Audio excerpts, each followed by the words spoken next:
I mean, like in the same way that Yeshiva University is one school, but there's like boy sections and girl sections. It was like that. However, Yeshiva University, Los Angeles, the high school, that had separate buildings. Do we have separate buildings? Definitely separate.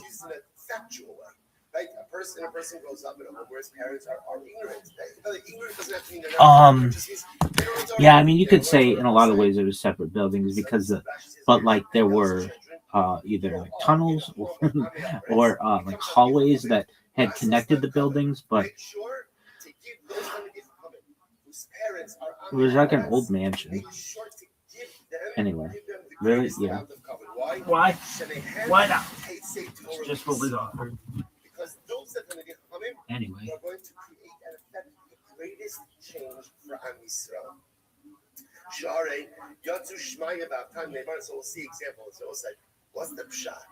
Is that the end of your story? No, we're getting there. Make the greatest impact to Klal Yisrael.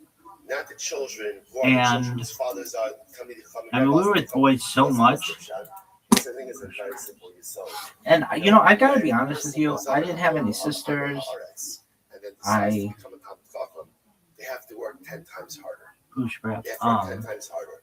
Sometimes they have to work. My cousins were certainly again they have to learn a whole male. body of things that perhaps they didn't I had female cousins, but they were like far away. Like the commitment and the resilience that those so I gotta be honest with you. As a little boy, even going up to my and therefore ultimately the contribution that those again is tenfold over what I was going to say. It's an incredible adolescence. Idea. And again, it was like, if you notice up here, I didn't know women menstruated. It wasn't a thing in our house. It was. I could never tell the difference between with my mother. I never saw any real signs of it. I never saw tampons or pads or anything.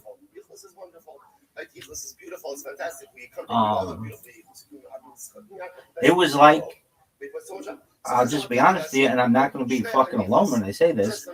Many young men think women have penises.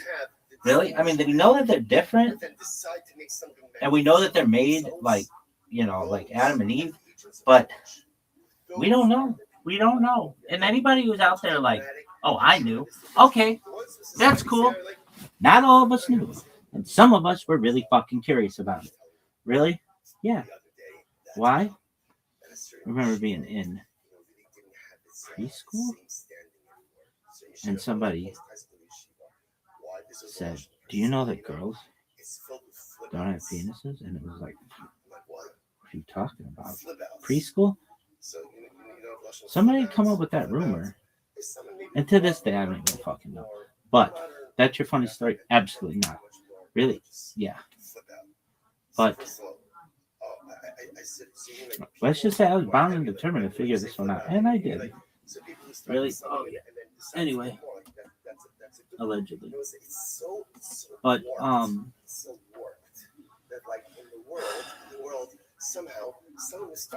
it's just like women were, I was around men, and women were just like, there was my mom, but she was a fucking magician, and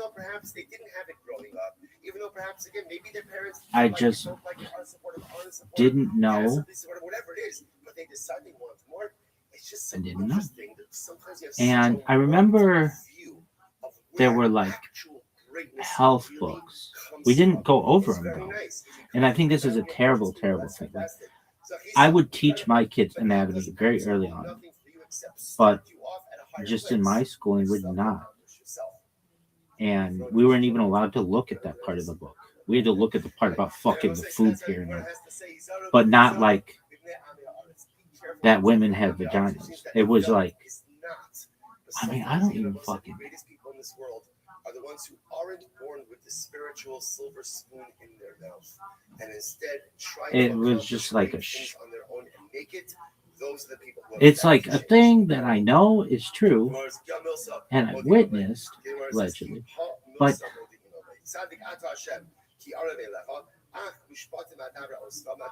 that fucking thing is doing a whole lot there. And women, you should know. I have to fucking adjust these others. You're really blessed with something. Hashem has blessed you with something really, really powerful.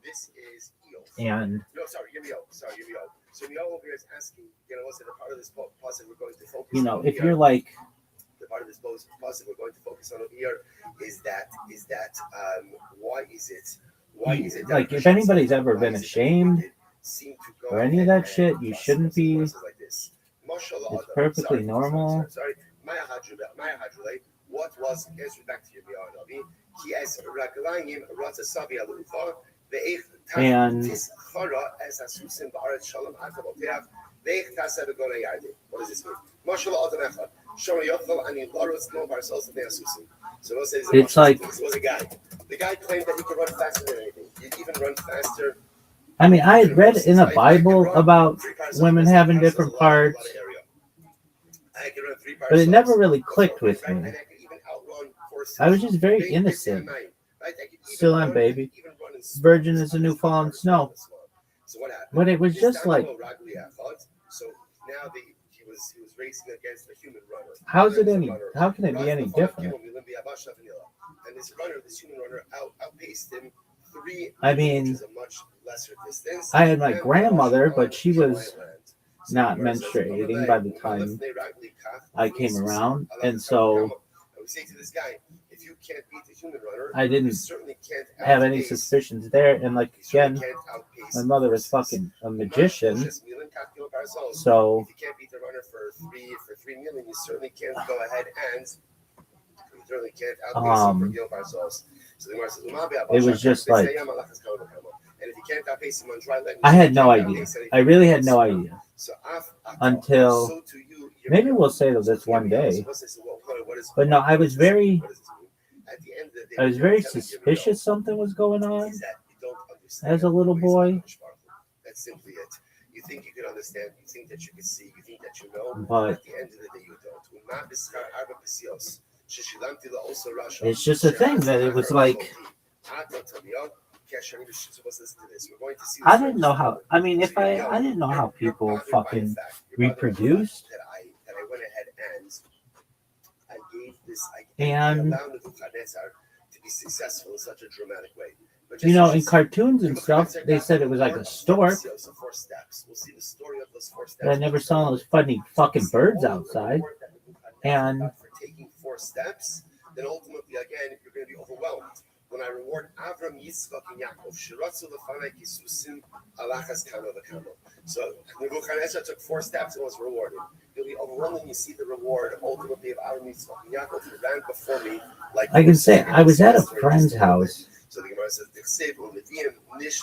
and his mom had recently had a baby, and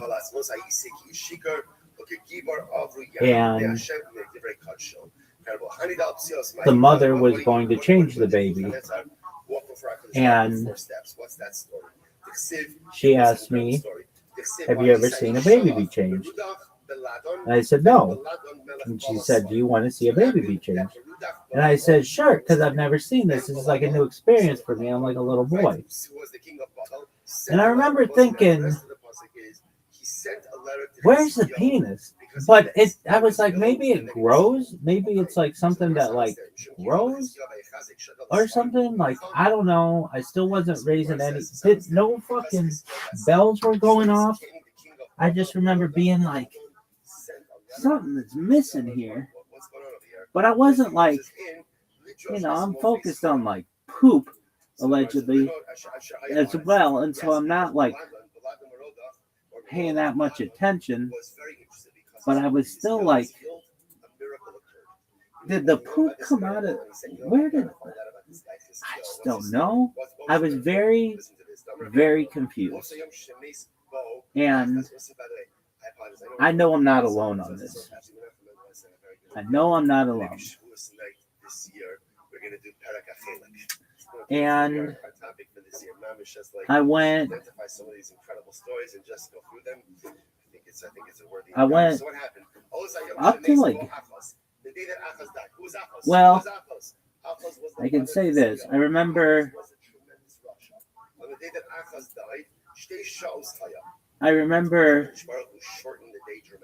So like I said, generally boys and girls were kept separate. But as a little kid, sometimes boys and girls are like do not have separate facilities. But as you get older, you do. And as I got older, we did. But I can still remember. I could name this girl's name, but I will not.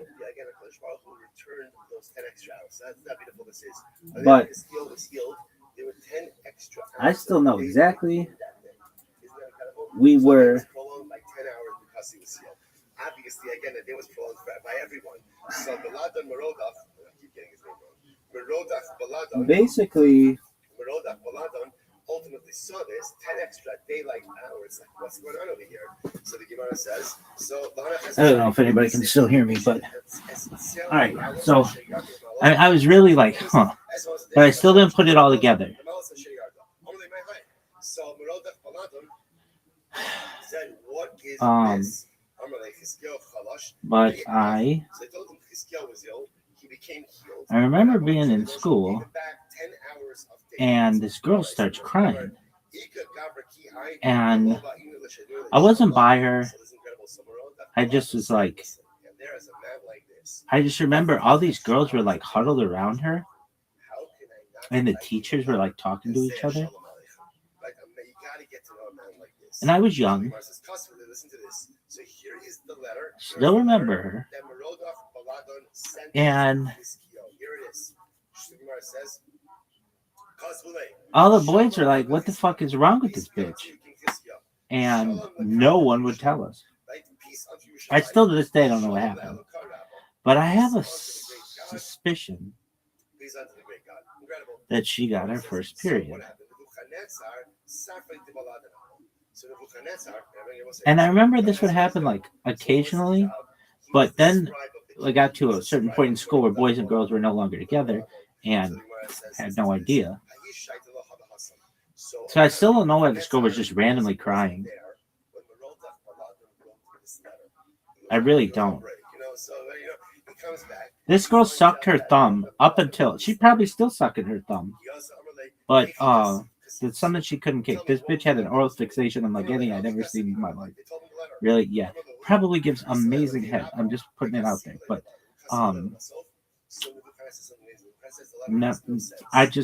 I never knew why this girl was crying. I still don't.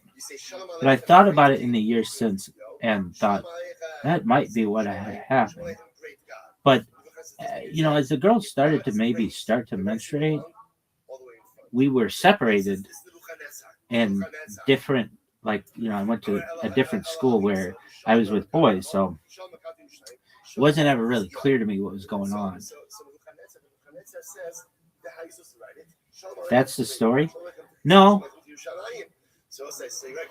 So I did see a baby get changed, but that was like anything could have been happening. It could have grown. Who knows? I want to say this though on camera.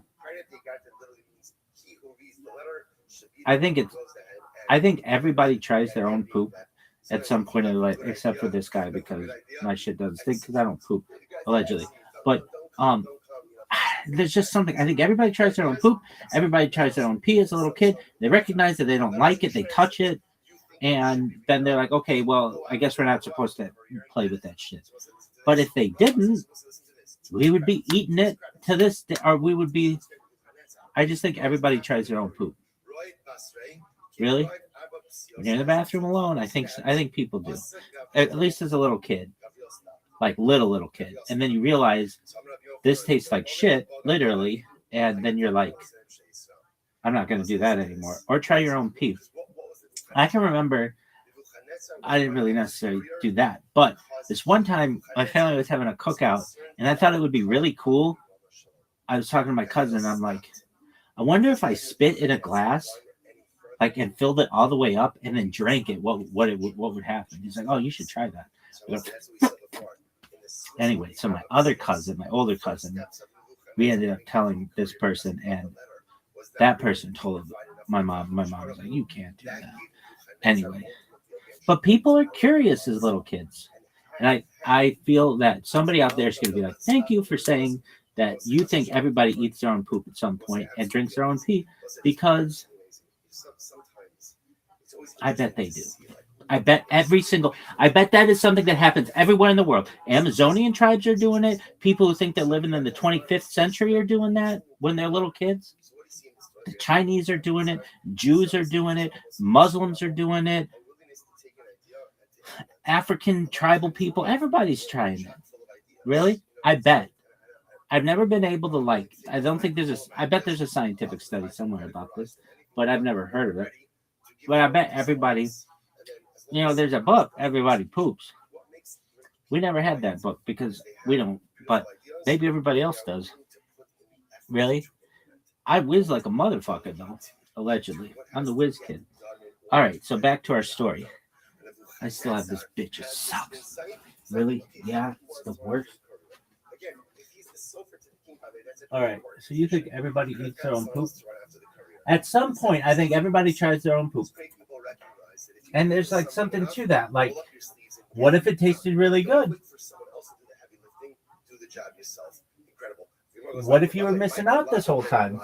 So the rest goes back over here to this king. I must say, I just want to point out over here, this king is the king of Babel before Nebuchadnezzar. So his name was Merodach Baladon ben Baladon. And like children may see dogs eat poop, and they might be like, oh, maybe Baladon the father was king. What happened? Maybe this is like a normal thing. Apparently, it's some type of illness. I mean, you have to understand how little kids are. And this is very brave of me to talk about. Nobody talks about these things. Nobody. But I know that they're perfectly natural and perfectly human beliefs and experiences. And I feel like people appreciate this. Maybe not now, but 10,000 years in the future when nobody's pooping, like this guy.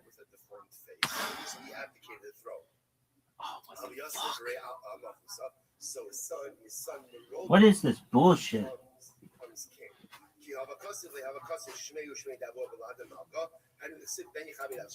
It's actually very beautiful. So his son Baladon becomes king, but as part of the way that his son gave his father covet is he took his father's name as his own. So instead of just being, what do you mean you don't poop? I can tell you this: if you eat a pure protein diet, you don't poop. Really? I've gone at times in my life, years, our life, but you just don't poop. We'll have protein diets and then they won't poop either. But I mean, I've talked to gastroenterologists about it on Shabbat, like freakish conversations. They didn't know this was a thing, but I know it's a thing. Really? Yeah. Anyway, but for those people who do poop, I think they try it. There's also this thing of a child.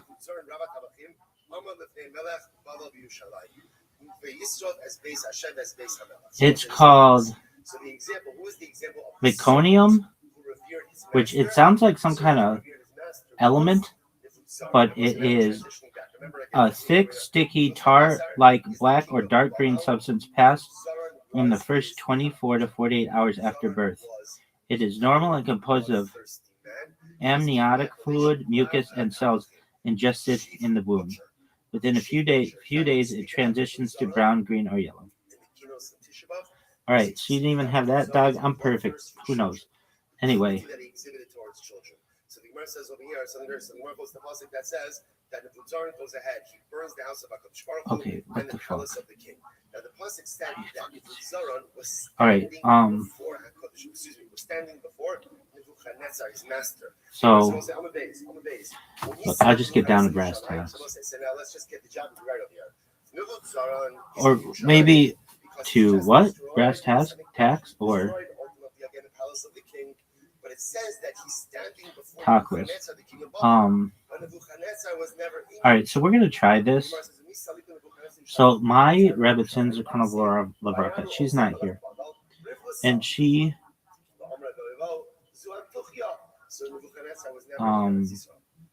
from New York, but she's from upstate. But she did have quite a East Coast accent. Not Brooklyn, not New Jersey, like upstate New York, but not too upstate. All right.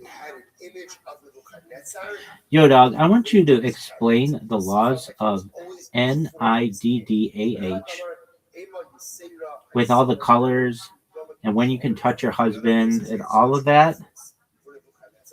But I want you to make it like an episode of Coffee Talk from Saturday Night Live. And please put emphasis on the words so that it's easier to have a New York accent. And please, like, be very specific about the colors and stuff. And have it be so that it would be approved by the Coffee Talk people and any rabbi anywhere in the world. Right, here we go, folks. All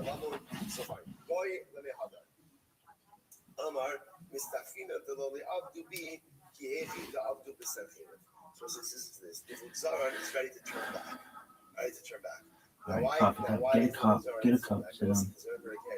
It wasn't so long before that what happened. Sanhedrin, right? So everybody knows the story of Sanhedrin. All right.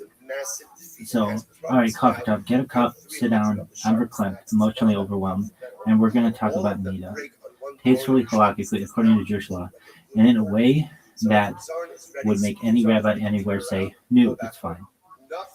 All right, you're going to be able to pull this off? We're going to try. Cue Barbara Streisand energy, lots of hand motions. Linda Richmond voice. I don't know if I can do it.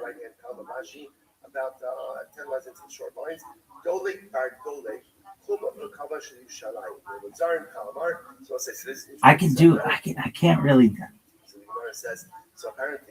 So Nida. Let's talk Nida. Not in a dirty way. I just don't have that. Not in a dirty way, God forbid, but in a holy, structured, very Jewish way. First of all, this is not about shame. This is not about women are icky. This is about time, bodily rhythm, and boundaries. Step 1, the bleeding.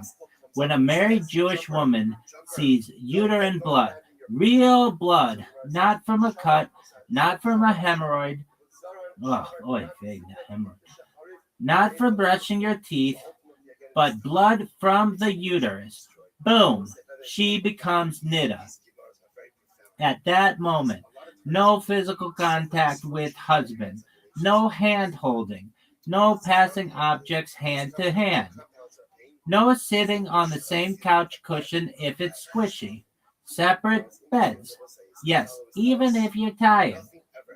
Judaism is very into self-control. That's close. This is called harchakot, distancing rules. The colors, the koalas, very important. Pay attention. Now, people mess this up, so let's be clear. Problematic colors show to a rabbi. Bright red, dark red, black, brown, deep maroon, anything that looks like wine, rust, or old blood. If it looks like blood that has feelings, call a rabbi. Generally not problematic, depends, but calmer. White, clear, yellow, beige, light tan, very faint pink, like a strawberry. Thought about blushing. Like a strawberry thought about blushing and flushing? No, anywhere. But here's the rule. When in doubt, you ask. This is literally a profession called a Yotzet Halakha, female halachic advisor. Judaism said, let women ask women.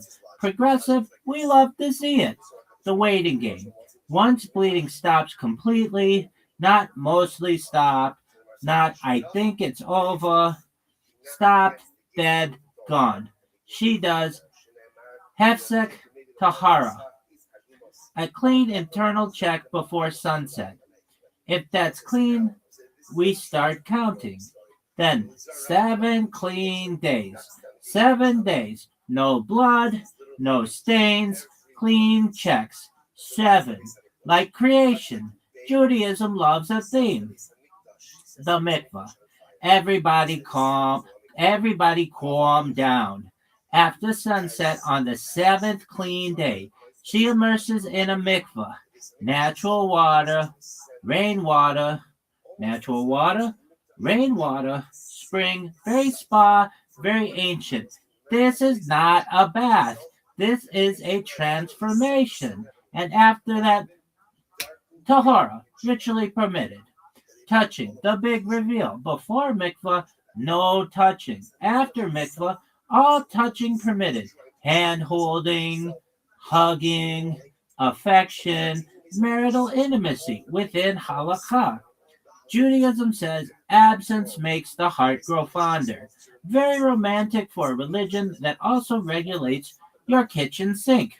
Final coffee talk thought. Nita is about discipline, about renewal, about desire that isn't constant, about making marriage feel new every month. And frankly, if if everyone had built boundaries like this, half of therapy wouldn't exist. Amber clip. Talk amongst yourselves. I'll give you a topic. Nita. Oppressive or secretly the most emotionally intelligent system ever invented. Discuss. All right. That's not exactly what we want. Yo, dog. Talk about the different colors have names. Also, make it so that if someone were reading this, there would be emphasis with the words. Like coffee would not be COFFEE, it would be CAWFEE.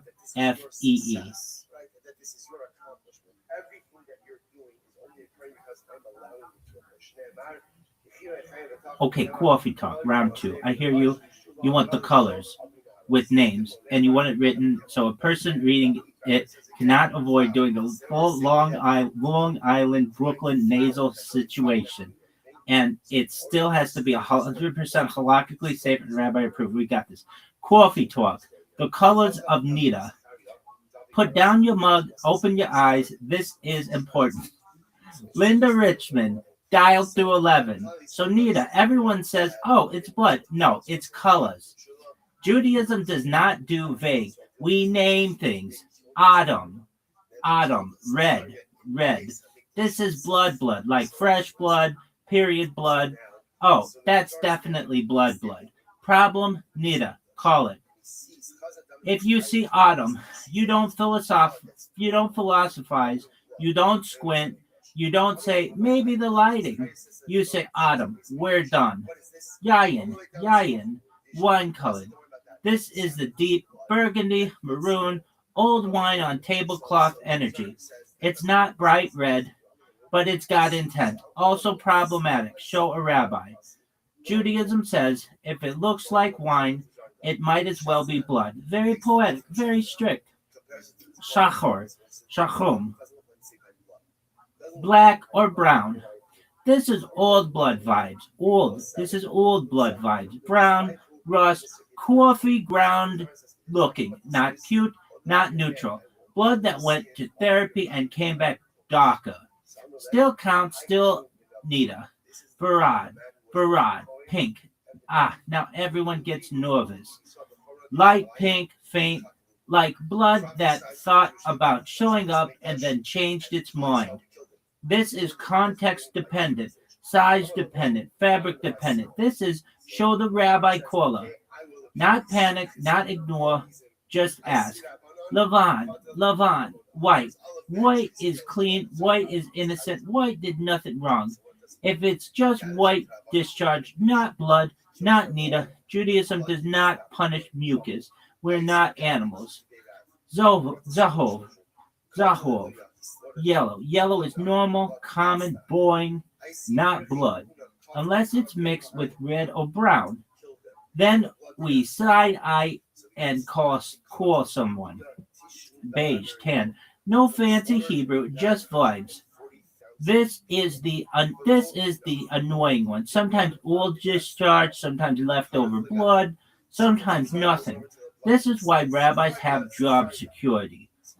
You don't decide, you ask. Fabric matters. Yes, it does. Listen carefully. A stain on white underwear, taken very seriously. Colored underwear, more lenient. Why? Because Holocaust says, if you can't see it clearly, we don't invent problems. Judaism, anti-anxiety since Sinai. Final coffee talk thought. Nita isn't, did you bleed? It's what color, what size, what fabric, what time, what context. This is not vibes, this is law. And if you're even unsure, Judaism literally says ask, don't guess. I'm verklempt. Talk amongst yourselves. Topic, why does Judaism trust women with this system more than any ancient culture ever? And still make everyone nervous about it. Discuss. Still not it. Yo, dog, you didn't talk at all about Bedikin cloths and Bedikin clothes. I want the nitty gritty. And also, you're not doing enough emphasis on the words for a Long Island, Brooklyn, New Jersey accent. I want that for all the words, where applicable.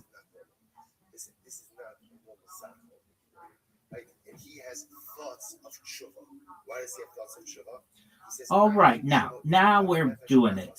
You want nitty gritty. You want badikas, cloths, Adam, Mark, Dachuk, and you want it written so if somebody reads it loud, they accidentally sound like their aunt from Great Neck. Coffee talk, the clothes, the checks, the whole Megillah. This is 100% halakhic. A rabbi could print this and not lose their job. First of all, what is badika? Badika, inspection, internal check. Judaism does not say, you're fine. Judaism says we check. A badika is done using a cloth called an eid. Eid means witness because the cloth is literally testifying. Very Jewish, very legal, very intense for laundry. The eid, the badika cloth. This is soft, white, clean, no patterns, no colors, no lint, no nonsense. Think hospital white, funeral serious. Why? Because we are judging colors and patterns lie. Hefsek Tahara, Hefesek Tahara. This is the big one. This happens the day the bleeding stops, the day bleeding stops. Before sunset, the Badika says, we are officially done bleeding. You do one proper check with Eid. Results, if it comes out Lavan, white, Mazel Tov, you start counting. If it comes out Adam, Chum, Shachor, Yayin, nope, try again tomorrow. No arguing, no poetry, just law. Makta, Chuch. This is where people panic. Mach, cloth. The chuck, pressed, held in. This is a second cloth, gently placed internally for a short time before sunset. Purpose, to prove nothing is coming back. If the Makta chuck comes out clean, we breathe. Stain, we cry quietly and wait another day. You don't have to cry. Not everyone does this today, but many do. Ask your rabbi. Judaism loves questions. The Sheva Nekiim. 7 clean days. Each day, 2 badikas. Morning before sunset. Using new Eid dim. Not the same one. God is watching. Now, the clothes results, pay attention. When you look at the Eid, you're asking, Adom, red, blood, game over. That day doesn't count. Yayin, wine colored, deep red, maroon, burgundy. Looks like it came from a Seder spill. Suspicious, show a rabbi. Chum, shachor, brown, black. Old blood energy, rust vibes, coffee, ground, sadness. Counts as blood. Varad, pink, light pink, faint, barely there. This is call someone smart. Lavan, white, clean, pure, innocent. The cloth did nothing wrong. The cloth did nothing wrong. Zahov, yellow. Normal discharge, human body stuff.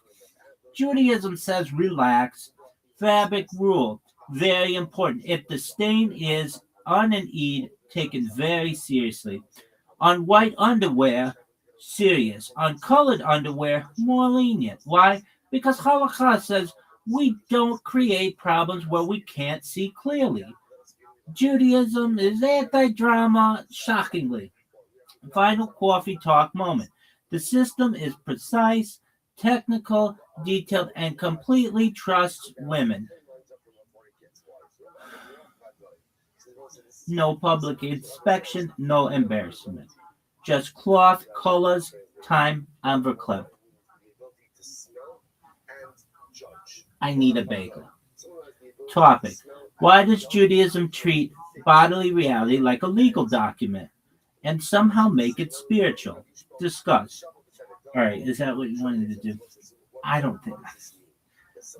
Well, actually, you're done. Great job. Okay, so you don't have to do that. Write it like that anymore. So there are these pills that a woman can take and basically limit her period to like once every 3 months. In that situation, wouldn't that mean that she doesn't have to go to the mikveh as often?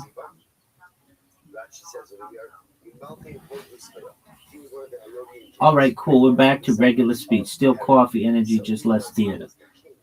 Short answer, yes. Then the nuance. Yes, if a woman uses hormonal pills that make her period come once every 3 months, then yes, we should generally be going to the mikveh less often because mikveh follows bleeding, not the calendar. Now let's do it properly and rabbi approved. The core rule, very important. A woman goes to the mikveh only after she has had uterine bleeding that makes her nida. The bleeding completely stops. She does a hefsek tahara. She counts 7 clean days. No bleeding, no nida, no mikveh. Judaism does not say it's been a month, go dunk. Judaism says what actually happened in the body. So what about period suppression pills? These include extended cycle birth control, continuous oral contraceptives, certain hormonal IUD situations, medical regimens prescribed by a doctor. If the pills cause no bleeding at all for months or only spotting that is halakhically non-problematic, then she does not become nida and therefore no separation, no 7 clean days, no mikveh during that time. Yes, that's correct. But, very Jewish, but spotting changes everything. Here's where it gets tricky. Hormonal methods often cause light spotting, breakthrough bleeding, brown or pink stains. Some of that does count as nida, some of it does not. Some of it depends on color, size, and where it was seen. So in real life, women on these pills often ask more shilos, halakhic questions, even though they go to the mikveh less often. Less dunking, more texting the rabbi pictures of stains. Cropped, respectful, anonymous. Yes, that's a thing. Is it? Yeah. Is this halakhically legit? Absolutely. Major poskim halakhic authorities have allowed this when appropriate, especially for medical reasons, hormonal regulation, severe pain, fertility planning, shalom bayit, marital harmony. Shalom bayit, marital harmony. Important. You do not start or adjust hormones for nida reasons alone without asking a rabbi who works with doctors. Judaism is very big on medicine first, halakha second, but coordinated. Yeah, not really. All right. One more subtle point. Even with no period, a woman still has to be mindful of unexpected bleeding. If real bleeding starts, Nida rules kick in immediately. There is no automatic exemption forever. Halakha follows reality, not intentions. Bottom line, put this on a mug. Mikvah is tied to bleeding. Fewer periods equals fewer Nida cycles. Hormonal suppression can be halakhically acceptable. Spotting creates complexity, not prohibition. Individual guidance is non-negotiable. If you want, we can go into. So I think that in the future, women will maybe just have 2 periods a year if you want. I mean, you could do it any way you want. But... All right. Is that the end of your fucking story? Linda Richmond? No. All right, so I gotta finish this fucking story. All right, so again, I'm wet behind the ears. I'm not around chicks. My mother's a fucking magician. I never see fucking pads or tampons. So I can tell you this. We had this thing where if we had people staying over for, let's say, a Friday night or something, there was like a basket that my mother would make up that had like toothbrush, toothpaste, or like maybe it was toothpaste and not toothpaste, not even a paste, toothwash and a fucking Shabbat toothbrush. Who knows what the fuck that was? It'd have like tissues, like Kleenex or whatever. It would have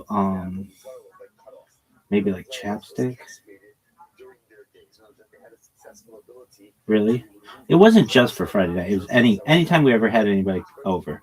So maybe it would have like toothpaste, toothbrush, floss. What else?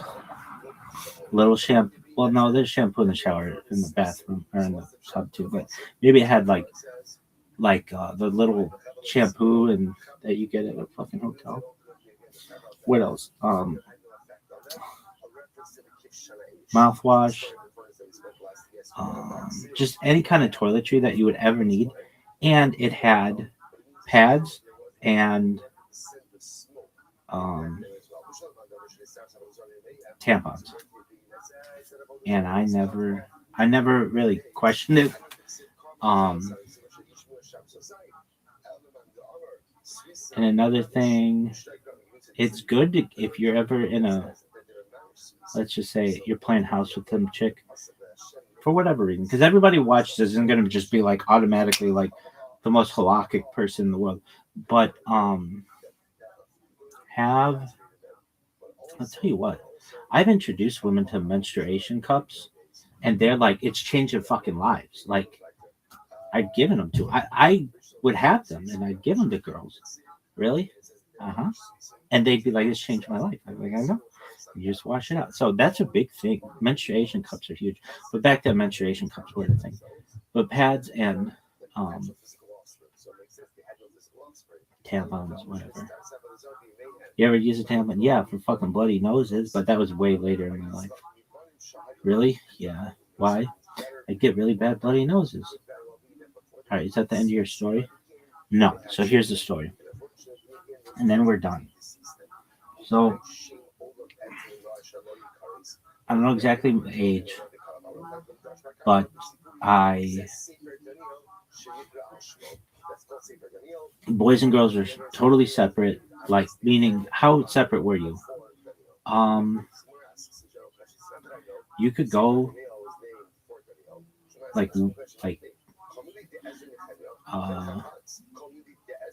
you could go all day and not see a woman. Really? Oh yeah, definitely. Really? Yeah. I mean, it's like separate as possible. And under the configurations, again, not Yeshiva University, LA, boys and girls. Those are separate buildings. But even they have like women and male teachers sometimes, and men and female teachers. So it's not completely like, but as much as it could be. and it was the most separate of like anywhere around. Like it's as separate as you could get. Really? Yeah. Really? Unless you're homeschooled? Yeah. So I'm telling you, like we were just separate, and like even to the point like girls had their side of the school basically, and boys had our side, and there was like separation, but there was a main stairwell. And now you got to understand, like this. How would I describe what was it like?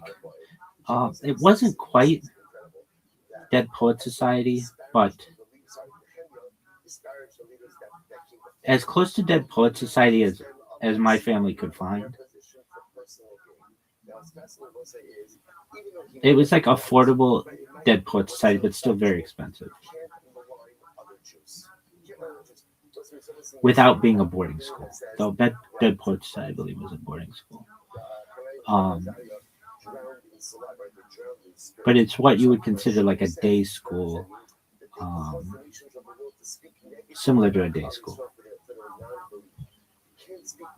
And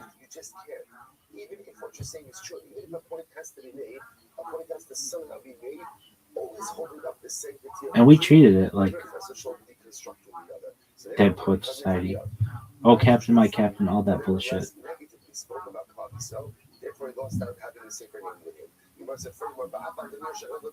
And we became very close as boys, and we'd shit on each other all fucking day. We'd make fun of each other, but not to the point I feel that we. I mean, you could consider it bullying, but we were just not to the point. Like there was always a limit, and I got to be honest with you. Like people, like how would the bullying happen? Like I was a huge New York Yankees fan. Why? Because Dynasty, baby. And this is during the heyday of Seinfeld.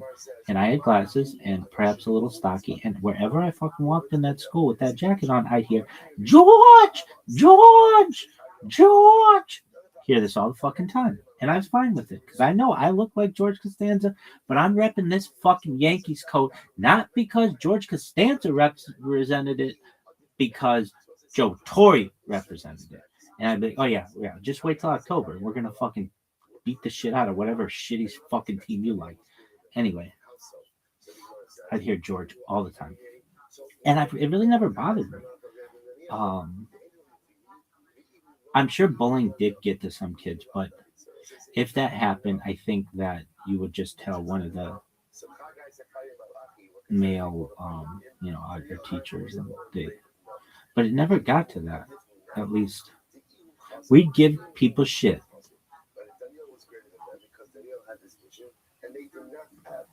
And I remember seeing some kids cry, but they were just, I hate to say it, but they were taking shit, but we wouldn't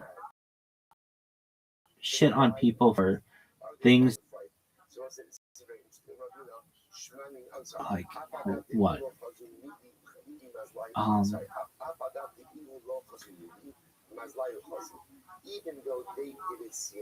I mean, it's just part of growing up. I remember 2008 was the first time I ever heard about.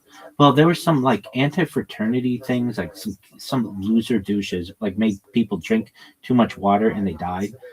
That kind of stuff wasn't cool, but like we just never heard about anti-bullying. You're just being a pussy if you fucking can't handle it. And but I think it made me strong, like really strong. And that's why I can put up with these fucking asshole anti-Semitic douches all fucking day and be like, get the fuck out of here. Next. I'm not sitting here like, oh, what am I gonna fucking do? All right, that shit bothers me.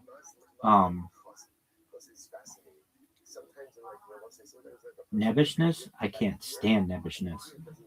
And I'm not. I'm fucking confident, strong, hilarious, cool.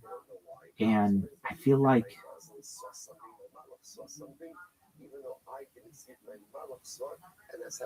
That's how I want. I mean, I know that's how I want Judaism to be in the future.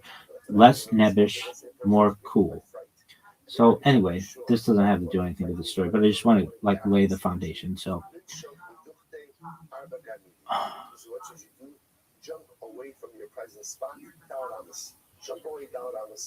there's a main stairwell, and this main stairwell, you could get anybody in it. So it wasn't like the boys' stairwell and it wasn't the girls' stairwell. It was like the central stairwell. So you could have parents coming through that stairwell. You could have a coach coming down that stairwell. You could have administrators coming down that stairwell, teachers coming down that stairwell, and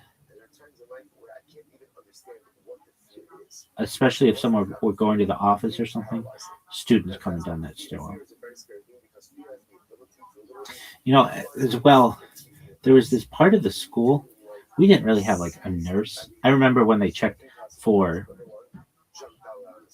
scoliosis, which I think I have, they just like kind of look, it's like some lady, like no doctor. This is the same lady who answered the phones, which nothing wrong with that, but like, give me somebody who like at least has like taken first aid or something. She's just like, yeah, you're good. And there's this part of the school that it's where all the yearbooks were actually. And so but if you ever got sick, they would put you in this room. And I remember my parents were like, if you're sick, you tough it out. And we'll pick you up. And then if you're still sick at home, you know, but it was like, I didn't spend a lot of time in this room. And I always wondered, why is there a fucking bed in here? There are like multiple beds in here. Like, it looked like a fucking MASH hospital kind of. And it was just like no boys I ever saw go in this room unless they were really sick. Anyway, it was just like the boys we knew all the fucking ins and outs of this fucking school, but this area we never really. I remember we just never really went in there.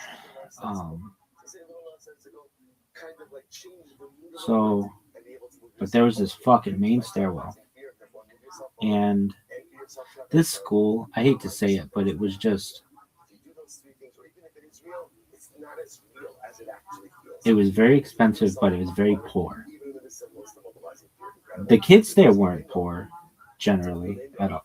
Some, but it was a mix of really, really wealthy families, really poor families, and kind of just mixed together for a classical education, religious classical education. And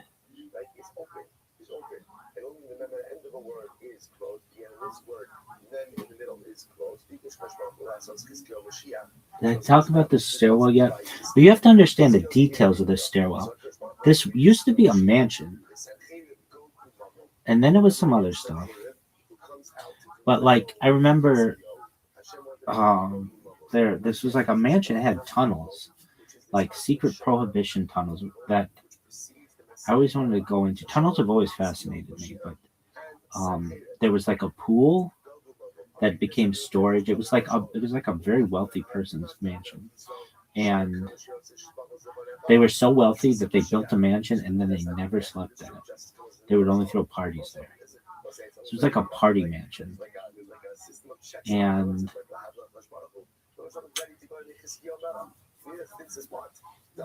it wasn't Dead Poets Society. How do I describe it? It's as far east as Dead Poets, as far west as Dead Poets Society gets. Like, generally. Like, that's more East Coast boarding schools.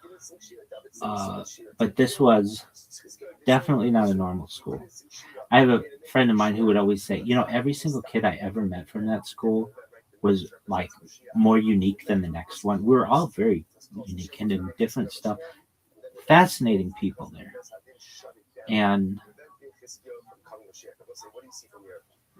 I remember there was like a ramp where they used to, I forget, it was like a delivery ramp.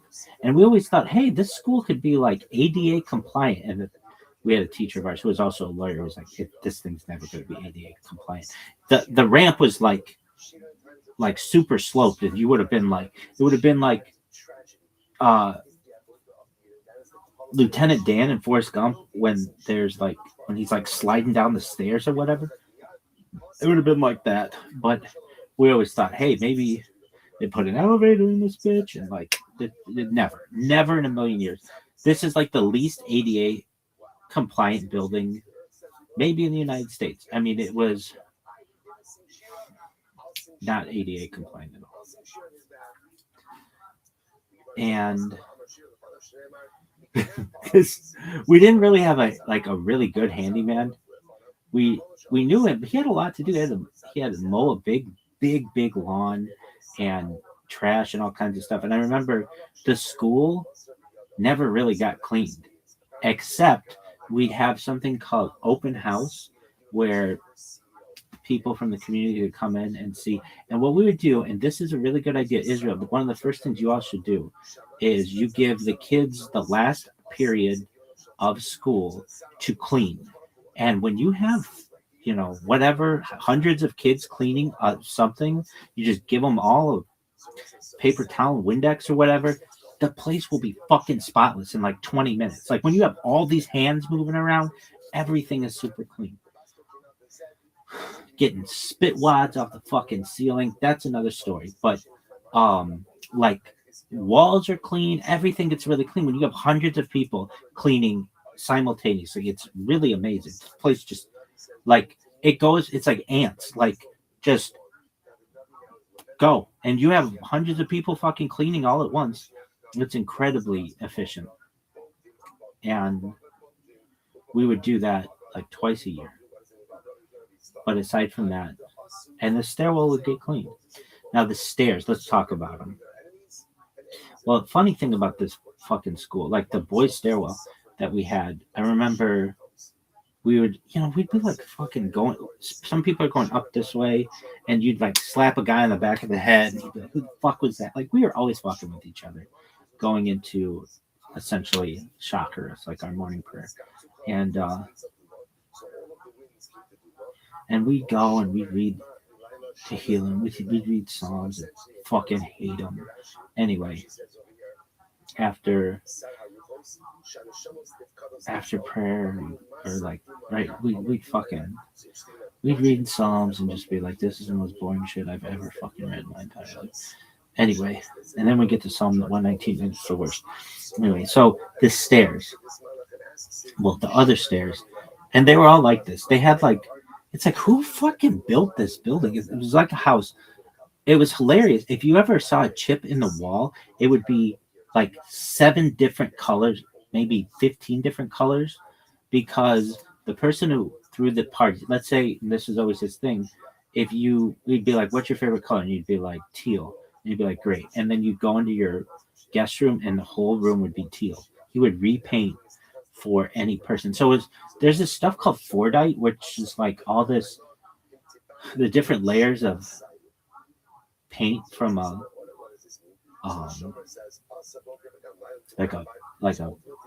just when you have lots of paint that builds up, it happens in like automotive spray booths and things. It becomes like a gem, almost like a type of geology, but it's not. I mean, it's like synthetic. But the same thing with in the walls. You fucking, like, if you've ever seen a gobstopper, I don't know what one tastes like, but like if you cut it in half and you see it's got like a bunch of fucking layers, that's what the wall would look like.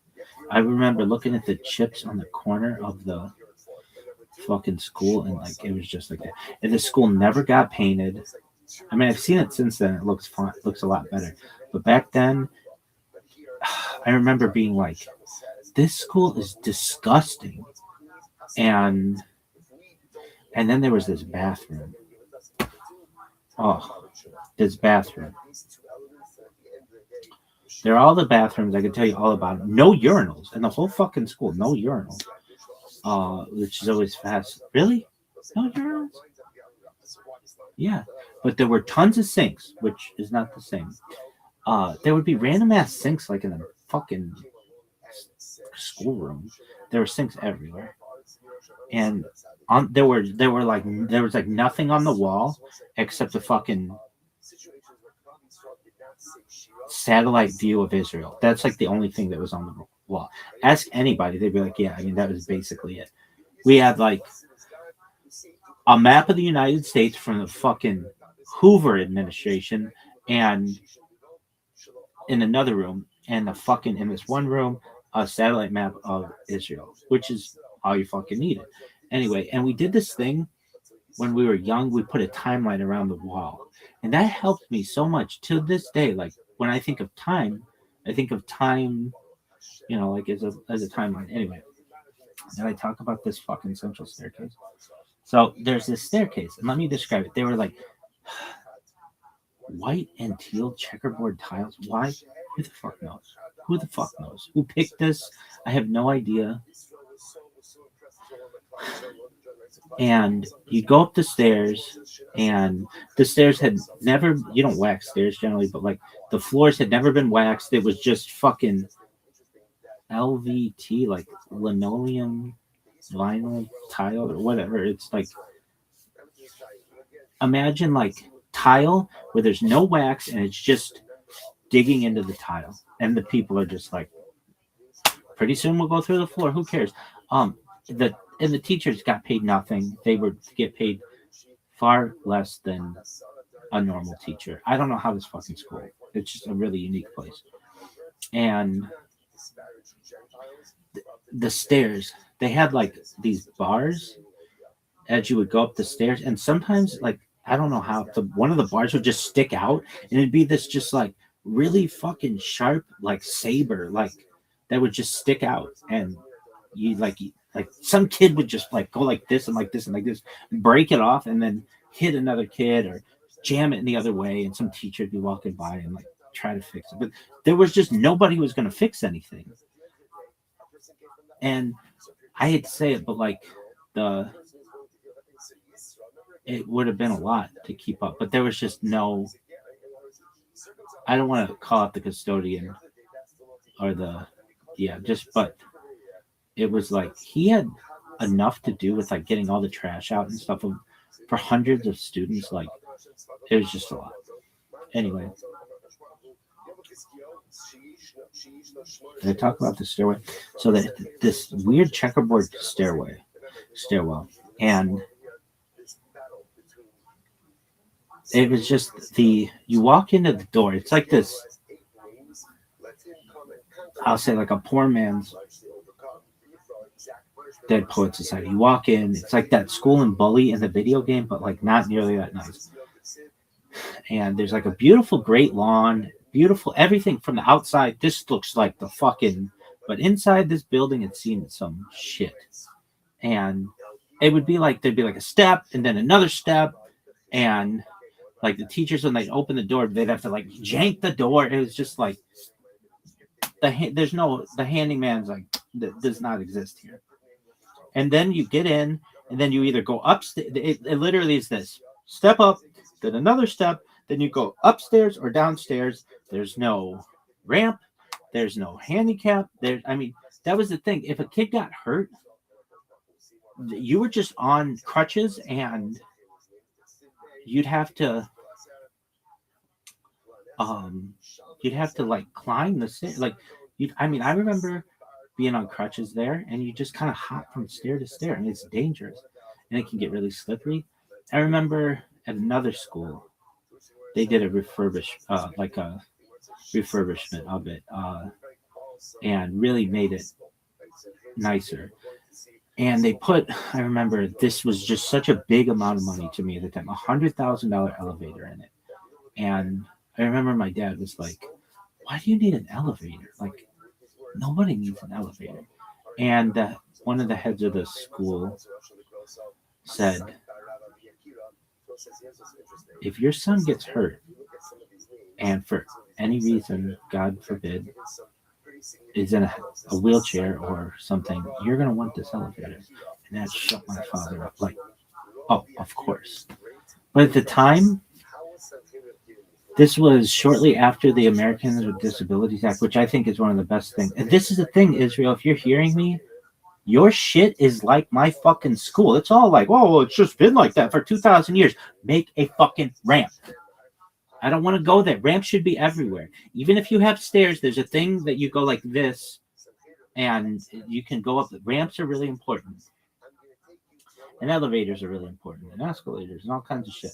But also for stages, there's like a thing that you go and it lifts you up and puts you on the stage.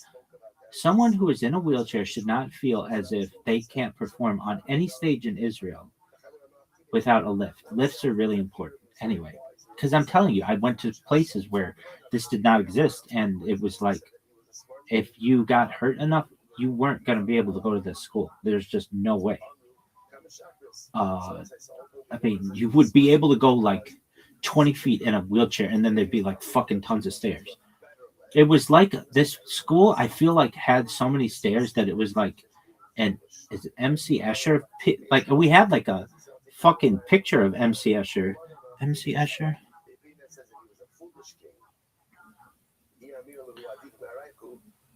There was nothing in this fucking. Yeah, it looked like fucking this with like the stairs all over the place. And that picture was there, and I remember looking at it like, how the fuck did this exist? And then there's this other picture I remember of somebody like with a fucking globe or like a glass ball, and like seeing how that distorted things. Like there was nothing on the walls of this fucking school except like it was very plain. We had the fucking picture of Israel, but not a whole lot. Maybe some art. And so you go into this fucking school. It goes, there's like a stair up, and then another stair, and then you're there. And it's super fucking slippery. Like, that was another thing. It's just super fucking slippery. And then there's a checkerboard on the floor. I'm sure it's changed by now. But the stairs had like a metal ridge. And I know, like, I'm minutia. You got to know all about this fucking everything about it. And it's like, wait, what does this have to do with Nita? Calm down. We'll get there. There was this edge. And if you ever like slipped and your fucking shin hit that edge, it would just literally scrape all the skin off your fucking shin. And it would be like that for the rest of the fucking semester. You'd just be like hobbling. Really? Oh, it was. Yeah. And I'm telling you, this school had a lot of fucking stairs. This other thing I want to say is one time somebody took a quarter and put it. Everybody wanted quarters. That was a big thing. And I've got to say, my mom made sure I had quarters for the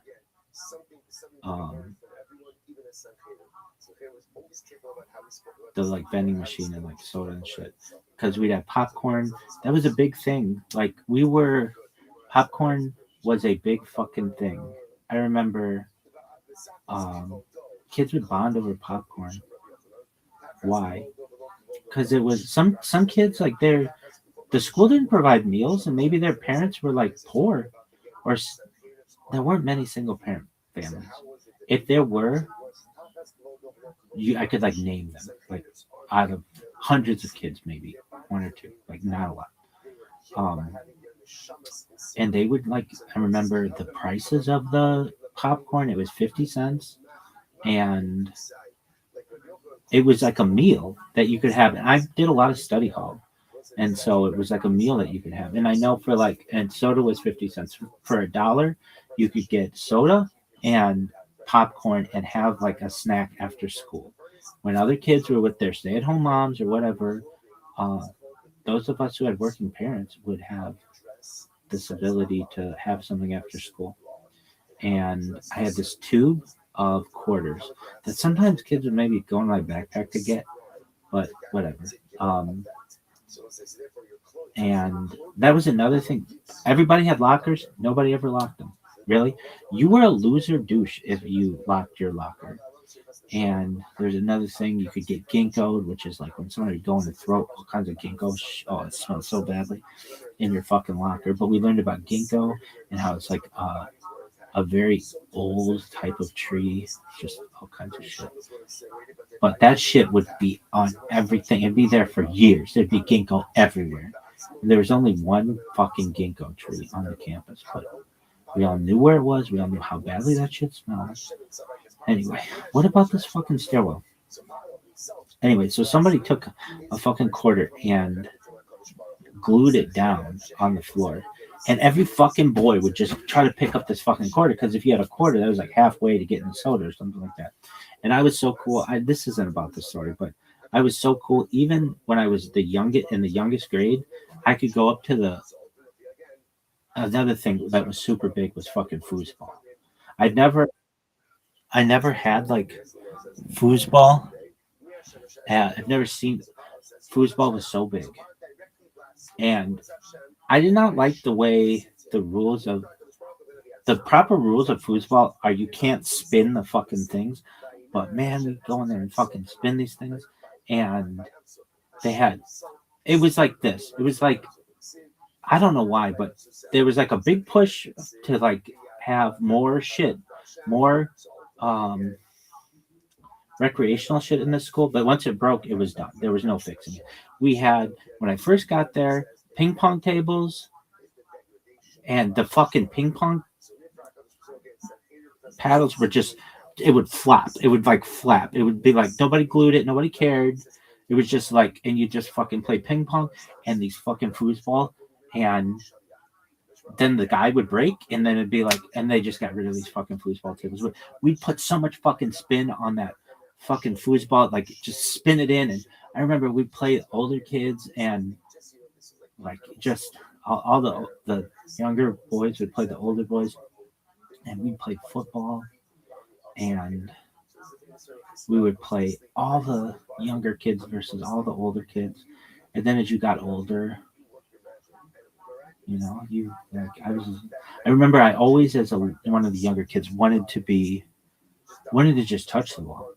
It was like we had a way to play football that you didn't have first downs. It was just you had to score in 4 downs, and you had to cross this huge amount of grass. And there were kids who played soccer, and that's cool, and that was fine. Sometimes we would do that. We had this thing called the World Cup, and we do that in the spring or in the fall, where every team was a different country. Every like group of kids was a different country. Literally, there was like a draft for all of the boys, and then we in the fall or in the spring we would do March Madness, and then we had field day, which is the biggest fucking day. It was just the biggest. It was just the best fucking day. It was just the best day. And previous school we had Olympic Day, which was really big. I remember these days very well. But field day was like a reason why you went to the school, because it was like you get to compete in all the different sports. Yeah. And so there'd be like seniors, juniors, sophomores, freshmen, 8th grade, 7th grade. So you get these little kids with seniors, and the seniors would have to like look out for the younger kids, and we would, like some of the years when I first got there, we would walk to the local park, which is also like a zoo, and we would just see all the nice houses. I remember that. And just we had people looking out for us. And then when I got older, the school had expanded to have this like athletic center, and that was like a big deal too. It was just an interesting school. We'll get to the fucking stairwell though. So, there's this fucking soda machine, and I'd seen soda machines that were like bottle soda machines for like old, like the 50s. It wasn't that old, but it wasn't one of the more modern ones that had like, I don't know what they look like now, but like soda on the right side. It was like soda was like here, here, here, here, and here. And there was this rumor around the school that sometimes this fucking soda machine would give out multiple sodas for the price of one. But it was just like a rumor. And like nobody had ever seen it. It was like how do people describe it? Like if you ever have seen The Office when Pam sees that fucking DVD that just hits the corner just perfectly, and then it really does, and she's like, "I told you," like it was like that, and just people doubted that two sodas could come out of this thing, and it was like this school didn't give a flying fuck. It had Coke next to Pepsi, next to Dr. Pepper, next to Mountain Dew. I think there was Crush and no diet to my knowledge. It was just, what did it have? Coke, Pepsi, Dr. Pepper, nothing cherry, Mountain Dew, which was big.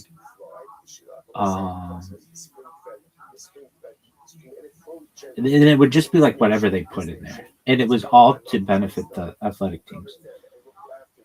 And which were always a joke. But then they got really good and things happened. Anyway. Did I talk about the stairwell yet? Anyway. So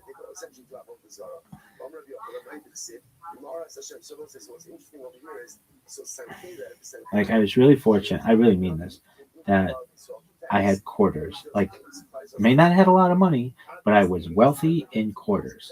And we had a slot machine and I could ask my mom to fill this thing with quarters, this like tube, this like candy tube, and I put quarters and they just fit perfectly.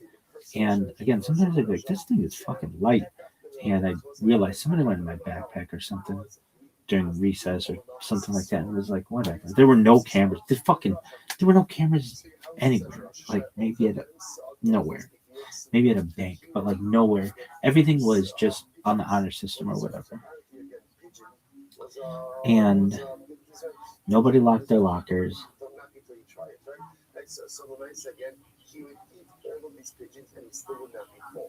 And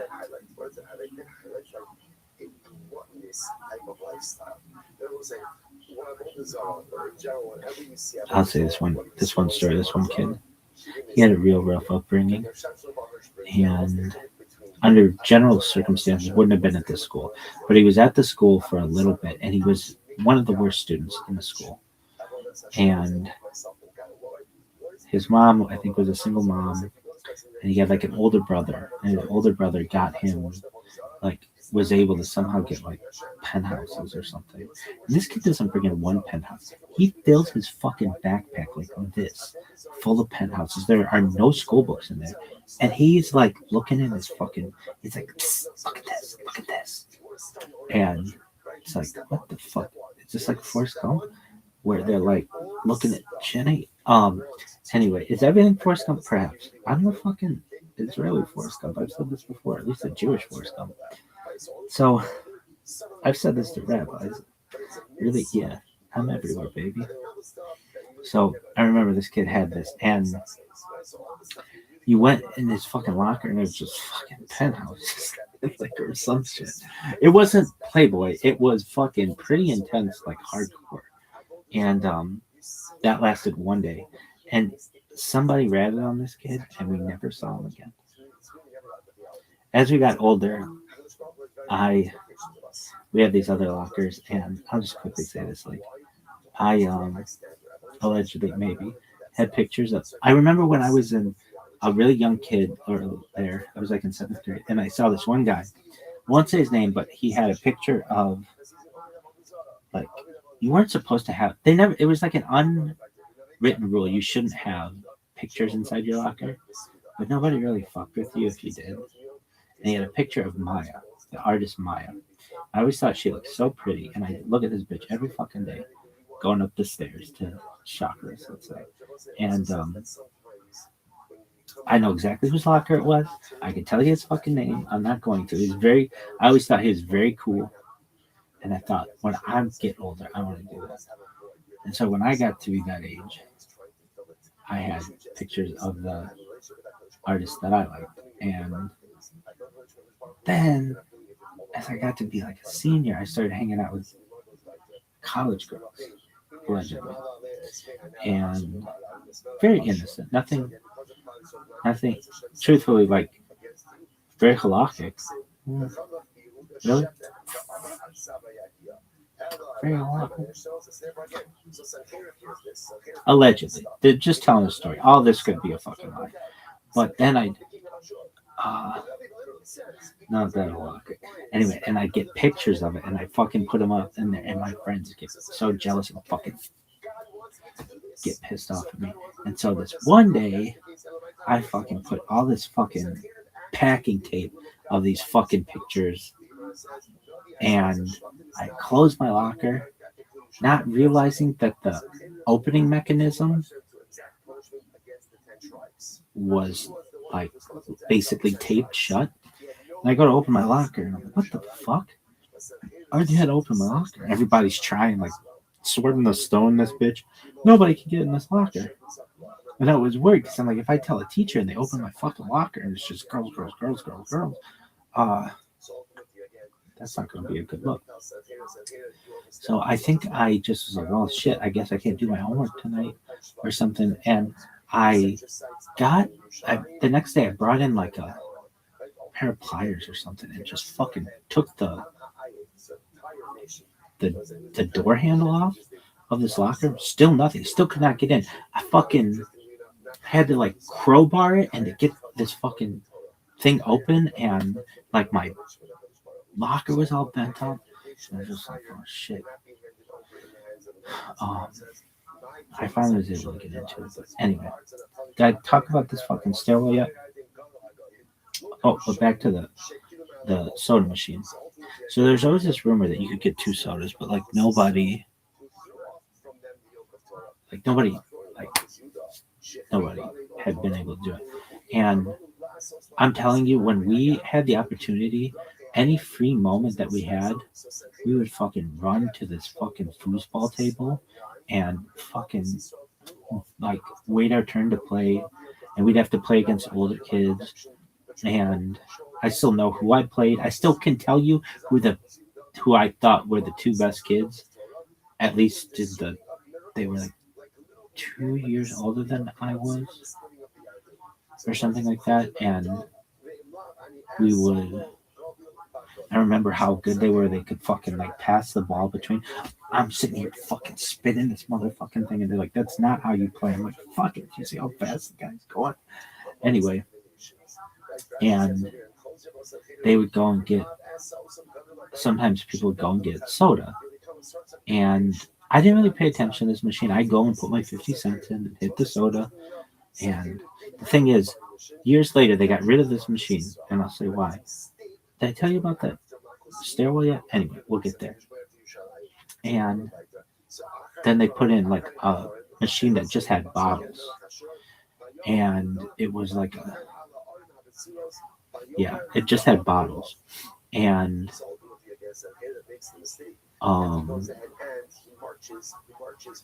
they were more expensive. They were like $1.25 or something like that. This was the good old days where it was just boom, boom. So did I talk about that stairwell yet? Anyway, so there's this giant fucking machine, and I mean, I don't remember the exact moment, but I remember in study hall, which is big. I'd go to the study hall, and you could go to the bathroom, but you had to sign out and sign back in, and like you could not be. Once 3:30 hit, you had to be somewhere. You had to be in detention, which fortunately I never really had that much, allegedly ever. You had to be, or study hall. It was like you could not be roaming the school, absolutely. Or you could be in the computer lab, but you had to sign out for that. And I would go to the computer lab because it was air conditioned, and there weren't really too many teachers in there. And I would fuck around with computers sometimes, but not often. Anyway, so this one day, let's just say, I don't remember the exact date. I go and ask, can I go get can I go to the soda machine? And the person running the study hall said, yeah. So I go downstairs, and there I am. I've got my fucking 50 cents. I put the 50 cents in. And I might not have been paying attention, and I went, boom, to hit, I don't know, Dr. Pepper, whatever, Coke, Pepsi, Mountain Dew. And I hit the, let's just say the Dr. Pepper and the Mountain Dew at the same time, and I didn't realize it. And boom, both come down. And I was like, what? I just got 2 sodas. Are you fucking serious? No fucking way. This is what everybody said is a rumor. How the fuck did I do that? And I was like, no way. So I maybe still had a quarter or something like that, or 2. And I go, let me try that again. Boom, boom. And I hit the fucking thing, and boom, 1. Like, what the fuck? I just had 2. Now I've got 1. Now I've got 3 sodas. So I put 2 in my pocket. Just like go, maybe put it in my backpack or whatever. Or like in my locker or something. But I just thought to myself, how the fuck did I get 2? This has always been a rumor. I go, and you weren't allowed to talk and stuff. You had to have like spaces in between. But I'd be like trying to tell my friend, like, I got 2 sodas. Like, what? I got 2 sodas. Anyway, next day comes, I go there, I put my 50 cents in, and I'm like, boom, hit the thing for, I don't know, Dr. Pepper, Coke, or Pepsi, or some shit, and 1 comes out. Like, fuck, what the fuck happened? Like, why didn't 2 come out? Anyway, next day, same shit. I do this for like a week or 2. Still only getting 1, but I know that 2 is possible. Put 50 cents in, and I think to myself, you know, I got a Dr. Pepper and a Mountain Dew that one time. I wonder, and like, I'm not thinking of the mechanics of the machine. I think it's just like gifting me shit, like the giving tree or whatever. And I'm like, I wonder if I hit them at the same time, if it might open up like the mechanism for multiple things at once. And I go, boom, 2 fucking come out. I'm like, no fucking way. That's what you have to do. You have to hit them at exactly the same time. And it can't be like, boom, boom. No, then you're just getting 1. It has to be boom, like exactly the same time. Like, I don't know, like whack-a-mole game or something, but like at the same time. And boom, 2 come down. So I go, and I fucking start to figure this out. And I start telling my friends, hey, I got 2 sodas. They're like, no, you didn't. Like, yeah, I did. They're like, no, you didn't. I'm like, oh, yeah? Next time we have study hall, should be tomorrow, whatever, I will come back with 2. I'll go in with 50 cents, and I'll come back with 2. They're like, go for it. I go down there. 2. I come back. They're like, how'd you do it? Like, fucking magic, baby. They're like, nobody's been able to figure this out. How did you figure it out? Like, I figured it out. They're like, show it to us. I'm like, all right. So then the next day comes or whatever. And I see some of the older kids going in there to put in their fucking quarter and hit Coke, and Coke comes down, and they go from the other. And I come up to them and I say, hey, you want multiple sodas at once? They're like, that's only been a rumor. Like, I know. Watch this. Give me your 50 cents. And I tell them, like, if I get 2, can I have 1? And they'd be like, yeah, go for it. Okay, cool. And if you have 50 cents more, I'll get you another 2, and you can give them to whomever you want. They'd be like, okay. And I go, boom, in front of everybody. And they'd be like fucking people surrounding me. And 2 come down. They're like, no way, you fucking figured it out. There's this fucking mad rush to the fucking soda machine. Everybody trying to fucking get this thing down. And nobody could get the timing down just right. And it was like, wow. I was like, It was like Sword in the Stone. I was like fucking King Arthur. Like I finally fucking figured out this machine. And maybe like a week would go by or whatever, and some older kid would be like, "Hey, come here. Can you help me like get more than one soda?" Oh yeah, boom. No, isn't this theft? I didn't see it as that because the school was extremely expensive. I knew my parents were basically struggling to pay the fucking tuition, and I knew that they were overcharging for the soda in itself. It was like, that's not how much soda costs. Why are you charging so much for it? But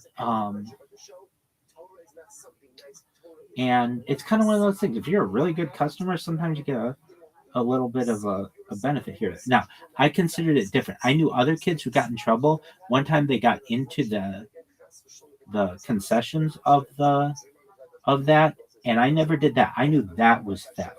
But this was like a chance game. And if it's going to be a game, it's like if you're going to put a slot machine up there and I can win the slot machine, is that theft? Is that theft? I understand if I go into the bank or the casino vault or whatever and steal that. I get it. That's theft. But this is like, at the time. Really? Yeah. It was like, look, if you're going to have a shitty ass machine and I learn how to get around it, and it's not like I'm stealing all the soda. It's just like I'm stealing a small amount. Is it even theft? That's the thing. Is it even theft? It didn't say one can per 50 cents. No, it was just like boom, boom, boom. Did it even have a thing on it for 50 cents? It didn't say one can per 50 cents. It might just say 50 cents. Take as much as you fucking want. It didn't say it. It wasn't specific. And I remember, I became the man there. And there might have been some kids who could figure out this machine every once in a blue moon or something, but not as well as I could. And I would just, okay. To the point where like people would come up and ask me to do it for them. And I remember being like, I wonder if I could get 3 of those. And I one day go up there, boom, boom, and I fucking take my whole arm and just boom, like all at once, and boom, 3 come down. I'm like, no way. I wonder if I could fucking get 4. Put the 50 cents in, boom, like hit a whole bunch. And maybe I wouldn't get 4, maybe, but I remember these things would fucking come down like, and I'd be like, no fucking way. So I got to the point where I remember the athletic director who fucking stocked this thing was around, and I didn't think I was doing anything wrong. It was like, hey, you want to put a fucking slot machine here and I win it? Is that my fault? That's kind of on you, dog. And he was there, and I just very innocently just go up, put my 50 cents in, and boom, 2 come down. And he's like, excuse me. And I'm like, yeah, what up, dog? And he's like, you just got 2 sodas. And I'm like, yeah, I did, because this machine sucks. And he's like, is that the moral thing to do? And I'm like, dog, I don't fucking know morality. This is a fucking commercial exchange. It says 50 cents. It doesn't say 1 soda for 50 cents. It's like, I've never even seen this kind of machine before. I was really like thinking it was innocent. And it was so innocent that I did it right in front of him, thinking like, this is fine. Like, boom. Really? Dog, have a machine from this fucking decade. It wasn't, this machine was from the 70s, and this was in the late 90s. So, I mean, and he's like, well, you shouldn't be doing that. And I'm like, get it. Once he said that, I don't think I did it anymore. Really? No. And I remember 2 of my friends got caught in the candy. You were not supposed to get in the candy. And they got into the, I don't know, like the room to the candy was locked, and they got into it somehow. And they got in trouble for that. And so it was like, okay. Like, hitting the fucking thing twice, and that was fine, and everybody was doing it. That was another thing too. Everybody was doing it. Everybody jumped off a bridge with you. How high is the bridge? What are the repercussions? If I jump off the bridge and it's like 3 feet off the ground, yeah, might be a fucking shortcut. Maybe there's no water. It's just 3 feet down. Whatever. There are bridges like that. And this situation was like, look, what are you going to do? If you say to me that you're not allowed to get the soda, then anyway, this fucking school is just a fucked up place. Really? It was really unique. That's all I can really say. But there was this boys' bathroom. No urinals in this whole fucking school. I remember thinking, like, there are no urinals in this fucking school? No urinals, but more sinks than you could fucking count. And this bathroom had like, I don't know, 100 boys who had to use it in the morning. And it was just fucking so much BO and farts. It was just BO and farts and just adolescent male testosterone. And there were this bathroom had 2 stalls and it had 2 sinks and it was as big as, I mean, like not even close to ADA. Nothing. You could not, if you were in a wheelchair, you could not turn in this fucking nothing. And it was never cleaned. It was just like you were on your own. Fortunately, there was toilet paper, which I think they did a pretty good job with. But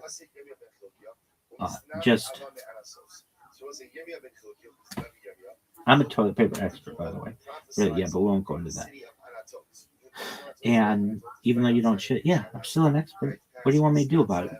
So these 2 stalls, and it was just adolescent piss and perhaps cum and shit just everywhere.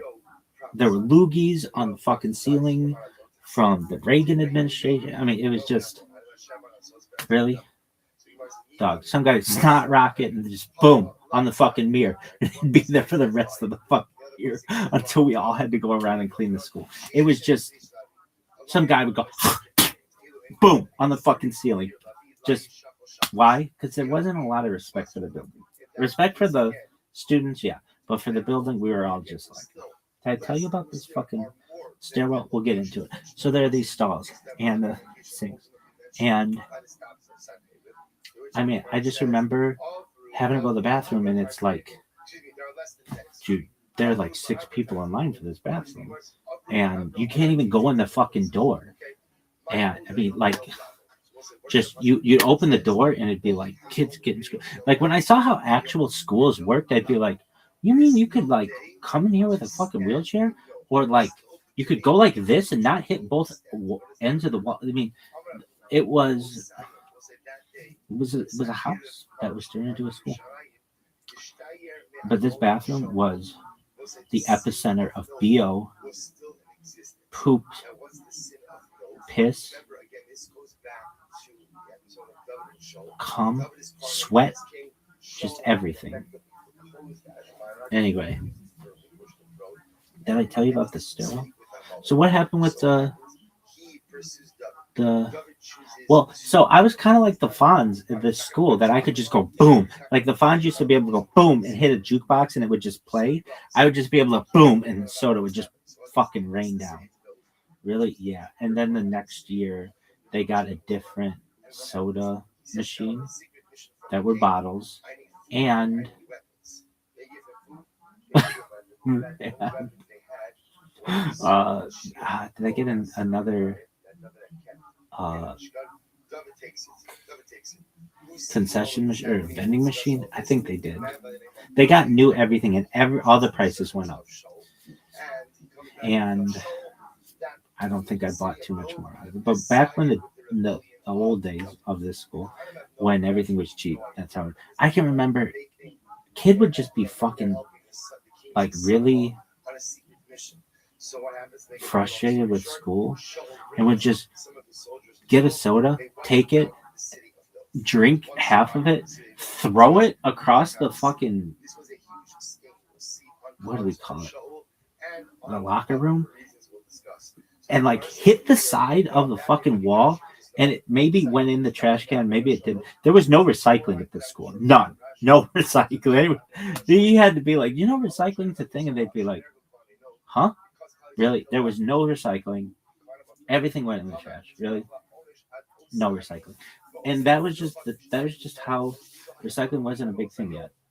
Anyway, there would be soda spray on the wall for the next 4 years until one kid during that cleanup time would go and clean that up. There was this one part of this right by the bathrooms where you could put your legs up and like climb way high in the air and then like hold yourself up like this, and people would just walk underneath your legs, like you'd be like 15, 20 feet in the air.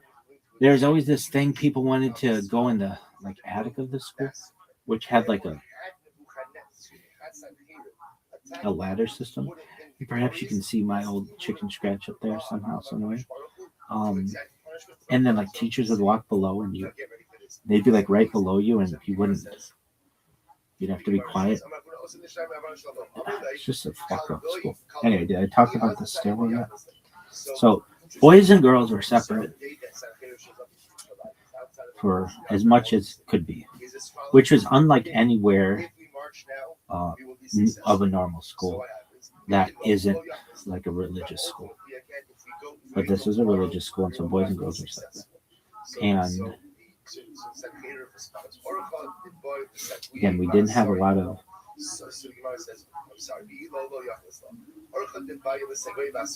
interaction with really any women, except for like a kid's mom. Really, yeah, but nobody else really. Maybe an administrator or something, but like the office lady or something like that. But so we're all about boys, and there were a few smells. The amount of BO after we would play football, I can remember the male teachers come in like this, like, you guys got to start wearing deodorant. And we we were wearing deodorant, but we were just sweaty, so sweaty, just wiping your head, and it's just dripping. And we would only get 20 minutes to play. Oh, I wanted to say this. So as a little kid, I remember my mom asking. So before I went there, I asked my mom, "Do they have a football team?" And she said, "No, it's not that kind of school, but they do play football at recess, which is all I cared about, and the teachers play, which was totally unique. Still think it's very unique. And we'd have all of the 7th graders, which is like 60 kids, something like 30 kids, 40 kids, I don't know, a lot. And then as the grades got older, fewer and fewer kids. And then 7th and 8th graders would play each other with some teachers, and then junior and seniors would play sophomore and freshman. But usually once you got that old, they weren't playing too many sports. Anyway, but we'd have like these armies of kids that would just get the difference between a 7th grade boy and an 8th grade boy is big, and just getting trashed. And I remember always wanting the ball. And I might have only gotten my 7th grade year like a dozen, not even. You just wouldn't get the ball thrown to you that much if you're a little kid. So I'd be a blocker, and then I'd rush people. And I remember it was 2-hand tap, and I'd fucking sack guys, and they wouldn't know. It would just be like barely a touch, and they'd be like, "Does that really count?" Yeah, it should. Anyway, but if a kid got a sack, he'd come in fucking cock of the walk kind of deal, especially if they were little. And but as I got older, I always wanted to touch the ball, and it was like, remember the teacher would come out, we had the ball, and be like, "This is a big fucking deal." And then, fortunately, my family got a ball, and I kept this ball. I still think I probably have. It's one of the infusion ones that would blow itself up, and I took this fucking ball everywhere. that was the thing. I'll say this. I gotta end this fucking story. Did I tell you about the stairwell yet? Anyway, these kids, my friends of our family, my family never had any fucking balls.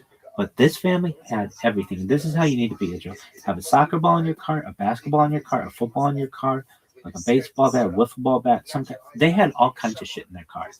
And whenever we went anywhere, we go to a park or whatever, they always had balls. And they always had something. You want to be that family. Having a ball will make your kid cool. And I really mean that. And I had a ball. That's not why it was cool. But so we took this ball everywhere, and people would be like, "Where's the ball?" I'd be like, "Oh, you want to? Yeah, we need the ball. Come on, let's play." And we'd be throwing the ball around and whatever. And as I got older, then I became the quarterback for our recess team. Nothing major. But then we'd play the little kids, and I was like, I eventually became that position that I always wanted to be, the guy who got to touch the ball a lot and throw the ball a lot. And I'll tell a quick story. And this is like a real, I don't know, it still affects me.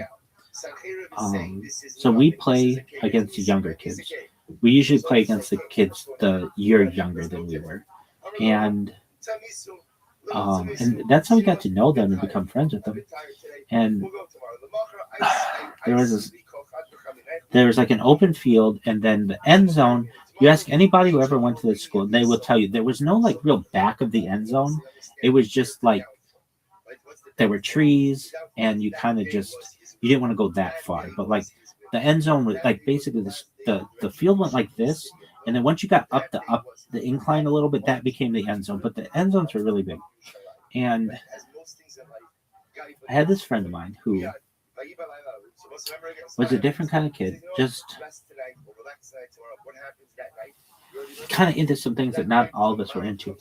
And he was good at catching the ball though. And so he kind of became a guy who I had this chemistry with him where he would go in the back of that end zone and I could throw the ball to him and he would catch it. And I remember he'd catch it like this. There were a couple kids. A couple kids would catch like this. You're supposed to catch like this. And this one time he ran a cross pattern. And I threw this ball, and as he ran a cross pattern, he slammed right into this fucking tree. And I don't mean face first, I mean head first. And I remember we all stood around him, and he was out cold. And, we're like, "Are you okay?" And he was like, his eyes opened, and we're like, "Okay, well, are you all right? Come on, get up, dude, let's play." And he wasn't getting up. And like, "Come on, man, like, let's play, come on." And he was out for like 5 minutes, which is a long period of time to be out under these circumstances, because every moment of being able to play was so big. We'd fucking eat like this just to get outside. I remember I would just sadly like not even eat my lunch and just fucking I throw my lunch in the trash. And the teacher would be like, "Hey, why are you throwing that out?" And they'd fucking eat it. I'm like, it's time to play football. Anyway, this kid was out, and we all surrounded him, and like, "Hey, dude, are you okay?" He's just out. And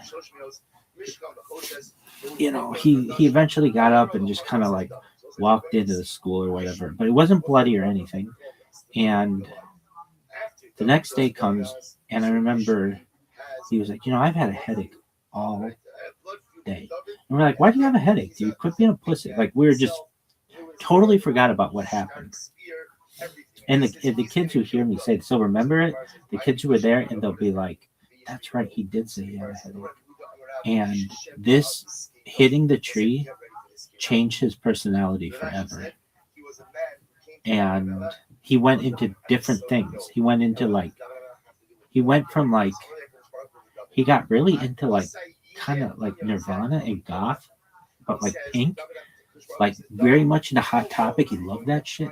And he was never like this before I threw this ball and he fucking hit his head.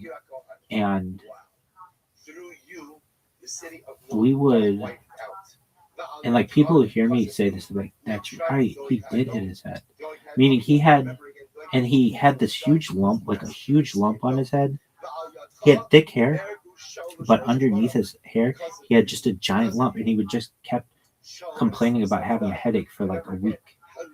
And I don't blame myself, because this is, anybody who knows the field that we were playing, there's just like one tree, and he just ran this crossing pattern, and he just fucking nailed this tree so hard.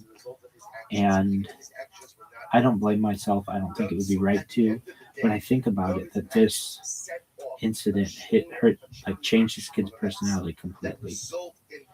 And he got into all kinds of different things. Like, I've never known of a head injury, which is what he had. I'll imagine he had a pretty bad concussion, but back then nobody paid attention to concussions. CTE wasn't a thing. Ask anybody, it was just not a thing. That only became big like in the 2010s. But this kid hit this fucking tree, and no protection, nothing. But it wasn't bloody, so we weren't like too concerned. We're like, oh, walk it off, you'll be fine. But this changed his fucking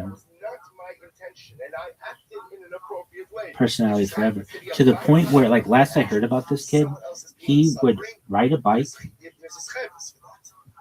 to the Colorado mountains, Colorado Rocky, or the Rocky Mountains, and all he would do, somehow he had a mason jar of LSD, and he would just trip for thousands of miles of bike riding, and he would just go back and forth. I was just like the most fucked up thing. And this kid, he was never like that before he hit his head on this tree. It really changed his personality. Anyway, did I tell you about that fucking stairwell? All right, we'll get into it. So you were like the Fonz. I was like the Fonz. I could hit the fucking thing, and I always had the football. So it was like, we didn't really have jocks, really. I was never academically eligible to be we didn't have a quarterback, but like even to play sports, but you could play at recess, and recess is the best. I fucking love recess so much. I still love recess. Really, it's the best. Anyway, so let's talk about this fucking stairwell. Alright, so the stairs, there's like a hump. It's like one stair, like a plateau, and like you look in it, it's like a poor man's fucking bully game, or like poor man's Dead Poet Society. And then there's another step. There are no fucking ramps. Well, there is a ramp, but it's like fucking, Lieutenant Dan in the fucking New Year. Really, it's just like that. Okay, so there's a plateau, and then another ramp. Then there's like what do you call those things? There's like tracks, like these metal tracks. Once you get in there, the stairs get really slippery, and there's like this metal. You're gonna love the minutia of this fucking story. There's like this metal stair edge that, again, if you fucking step on it, your fucking knees just be like scalped. Really, fucking like flayed. Really, yeah. And but it's just, and there's like stairs down and stairs up, and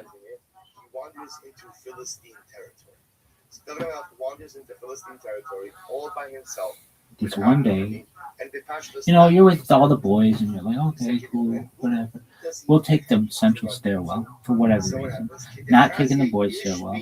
Certainly never take the girls' stairwell. Really, I remember, like, there were parts of the school I did not.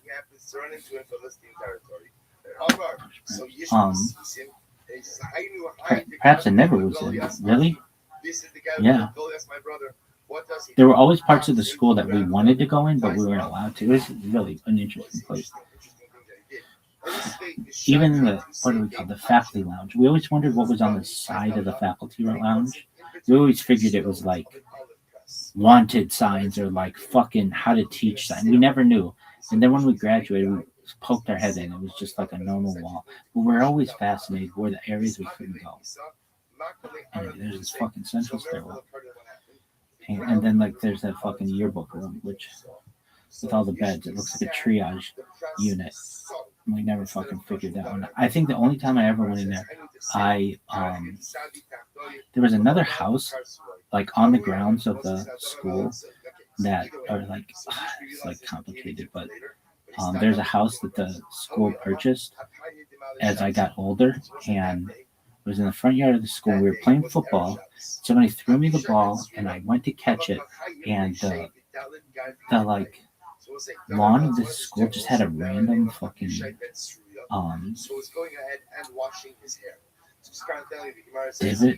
thing, and I fucking turned my ankle in this thing, and I thought I broke my ankle. I did not, but it was a big deal. We had to call my mom, and they put me in that fucking triage room. I think that's the only time I was ever in there. And my fucking ankle was very swollen. My left ankle was not broken enough. It was very close to broken enough.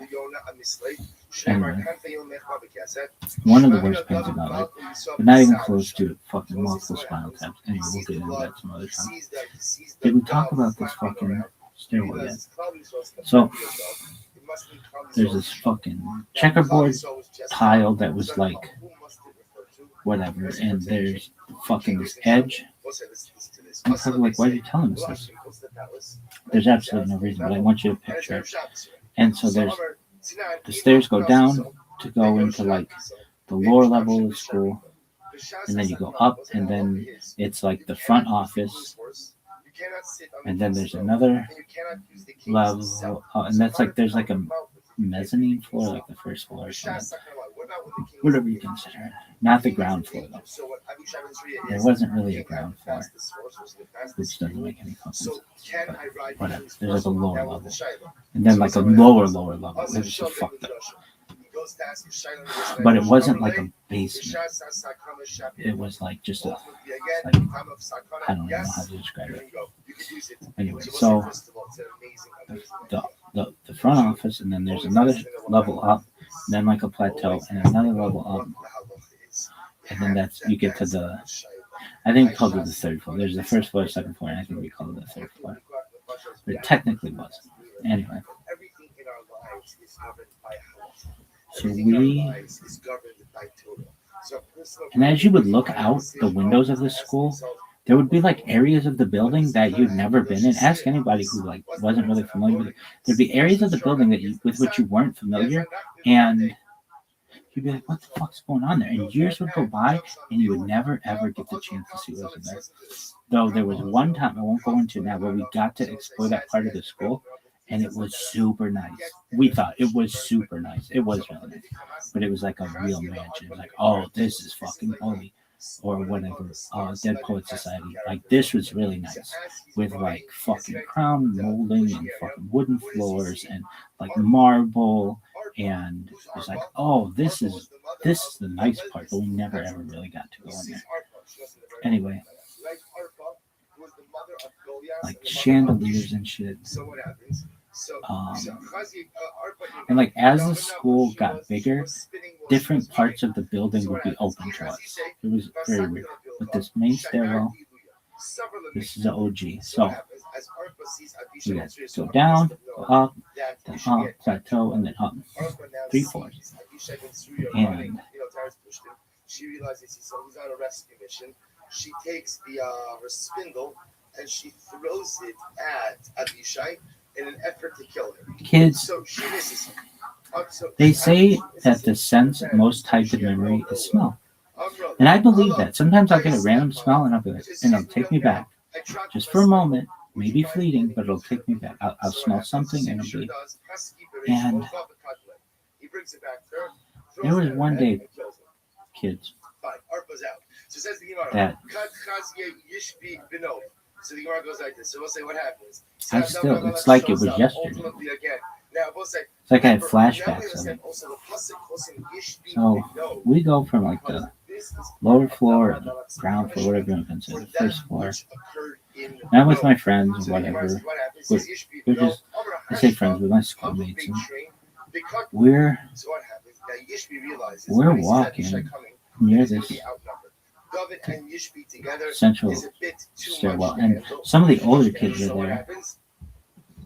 He goes and he and says, "Now I'm gonna be out we of kind of trouble, like so let's get ready for merged. this." So Paskin and David Mile, And as we're all they're going through to the room top four. stairs, So our to the neighbor top, live in we had to go to Nicosia. the third floor. He wants to kind of get out of here now. So what does he do? He throws down a You ever seen a cartoon where they like tried to show what a smell looks like, and they like have the smell like that goes through like this, and then up the fucking nose? That's like the best way I could like describe this. Did we talk about this in a while? So as we approach the stairwell, this like fucking smell goes like right at the fucking, Get ready for this. Get ready for this. and it was like, So why didn't David just say the Shem of also knew the sacred name of God. So again, why did David say the name of God to suspend himself? and some of the older kids are like, what in the fuck is that? And they're like, oh my god, can you believe, oh my word, can you believe it? Can you believe it? And they're like older, and I'm like, I don't know what's going on. And even some of the kids in my grade are like, can you believe that just happened?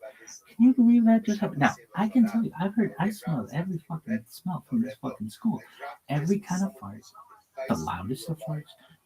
Kids, I had this one fucking fart one time, allegedly. I'll even talk about it. That's how good it was. I don't know what it was. It was the absolute best fart in the history of farts, though. I can just say this. You ask anybody from my class, they will say, they'll remember where they were. They'll be like, oh, we have to sit down for this one. It's like one of those things, like a Dateline. We have 60 minutes. We got to sit down for this one, and they'll all tell you exactly. I've told the story before, but I'll tell it again. I had something. I don't know what it was, but to this day, I've never had a fart like this before, or like a day where I had like this. It was like I had a Boilermaker in my fucking stomach or some shit. Not the drink, just like literally a boiler. Like,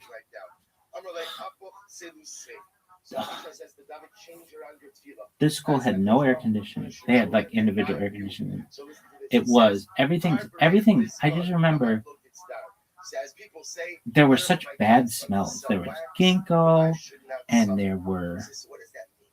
there's BO and sweat, and sometimes like spoiled food, old milk, like all kinds of just things, and sometimes vomit. Kids, anyway. And I remember my one friend one time brought in a stink bomb and put it in the locker room, and it cleared out the locker room. And that was very pungent, like rotten eggs, like sulfur. And I remember the dean of boys comes in and he's looking around and trying to figure out who did it. I remember watching this thing break. Like somebody kicked it into the fucking locker and it shattered and we all fucking ran. I remember that. It just stunk really, really badly. They had to open up all the fucking windows. I can remember teachers at school would smell so bad after we came in, after playing football, all sweaty. They would take the door and go like this and just try to wave out some of the fucking smell. It would, and when you're a young guy, like you're just fucking full of hormones and adrenaline and stuff. And like we'd smell farts, every kind of fart. Farts in the stairwell, farts in the hallway, farts in the school, farts in the room. Like, I had this thing with these Doc Martens. I could go like this, and I'd make people think that I was farting. And it became cool to be like a farter. Like, if you're a good farter, like that would be a really good one. Anyway, why? Because it was just funny. Whenever anybody did anything, they have to go like this. Like, some kids couldn't take it. And this one day, I had the worst fucking gas. Not because I had to fart so much, but the smell. It was like a sweet potency that has never been emulated in the history of humankind ever since, nor have I had it previously. It was sweet pungent. That's the best way I can describe it. So the first, and the other thing is, you never, or you did absolutely, like, do everything you could to not fart on the way to school. So you save it all up till you got to school, just because you didn't. You're like in an enclosed place with people. But once you got to school, especially when you got in to the locker room with all the boys, you just fucking let farts out. And then they fucking people. That's the thing. People would throw punches, but it wasn't like nobody was getting into real fights. That just wasn't the thing. People wrestled. People fucking punch in the arm till you were bruised on the arm or whatever. But nobody was doing anything to really hurt anyone. And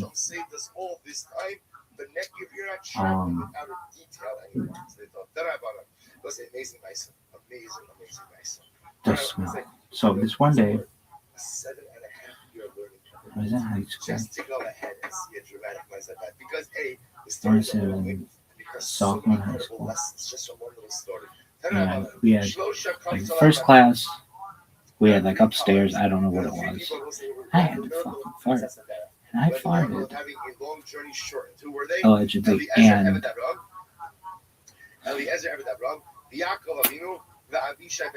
it was silent but deadly.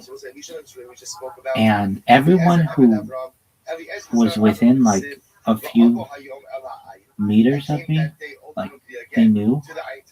And they were like, dude, what the fuck is that? They like knew, like I was the man for that shit. But they're like, dude, that's like the worst fucking smell we've ever smelled. And I'm like, I know. They're like, no, you don't realize we've had fucking stink bombs go off. We're nearly like that. I mean, it was like making kids tear up. Like, and then the fucking bell would ring and it'd be like, you're sitting there and you're like sitting in the swamp gas.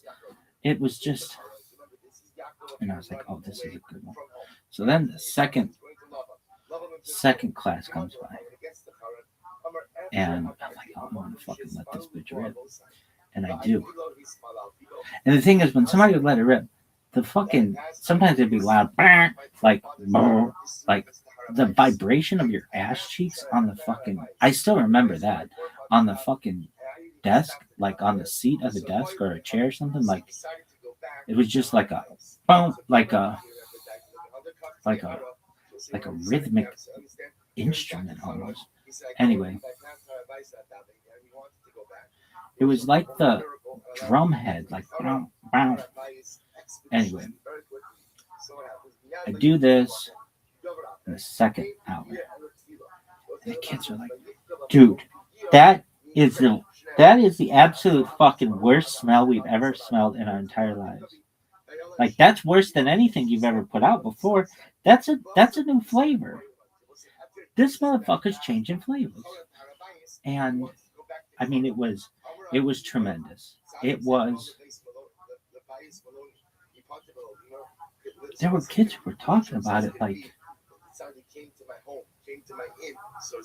the fuck happened? Like, it was knocking kids into new dimensions.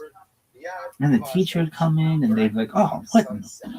Opening up the fucking window. It's just, and I was like, this is amazing. This fucking formula that I got going in here is, this is fucking rice and gas.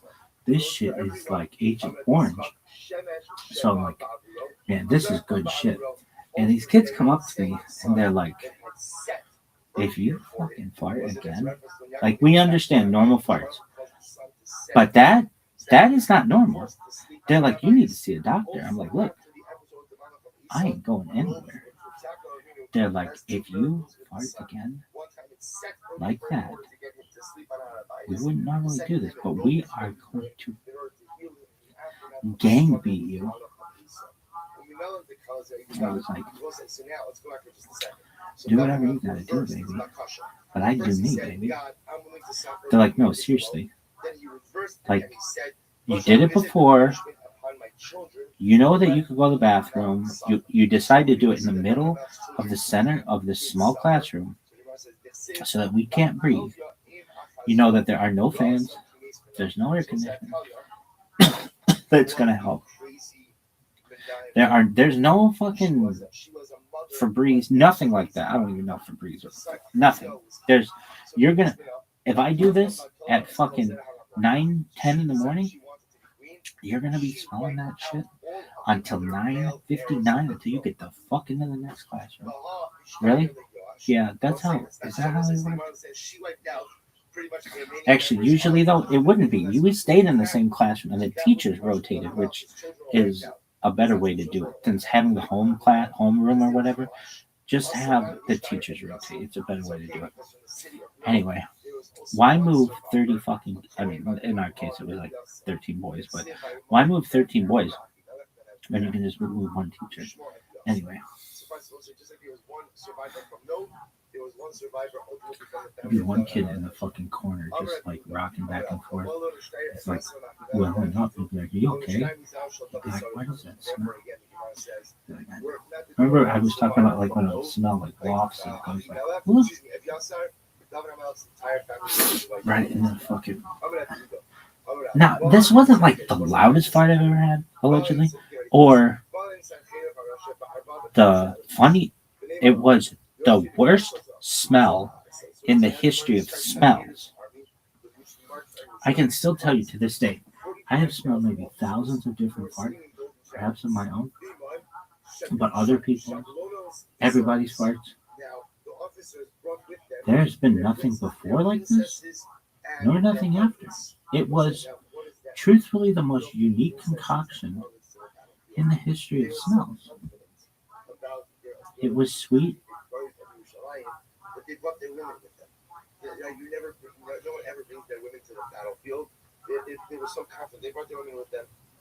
Yet powerful. Powerful yet sweet. I don't know how to describe it. Did I tell you guys about this stairwell? Anyway, we'll get to it. So, it's like second period. Like, well, I mean, these guys said they're gonna gang beat me, and you know nobody wants that. And they were like, they wouldn't normally like gang up on me because I could hold my own. But like, I understood. I'd be like, if the shoe was on the other foot, I would be like, dog, you're our friend, but we're gonna beat the living shit out of you if you fucking do this again. That's what I would say. So the third period comes by, and I'm just sitting there smirking, and the kids are like, "Oh shit, he's gonna do it again," and they're like bracing themselves for this. Like the whole fucking 13 boys are just like, and the teacher's like, "What's going on?" And they're like, "He's gonna gas us." Really? Yeah, gassy smacks. Really? No. I was George. It was everything, baby. Sexiest motherfucker of all time. Anyway, they were like, he's gonna gas us. Really? Like a fucking chamber, folks. And I mean, this shit was like the Zyklon beat of flatulence. It was deadly. So third period goes by, nothing.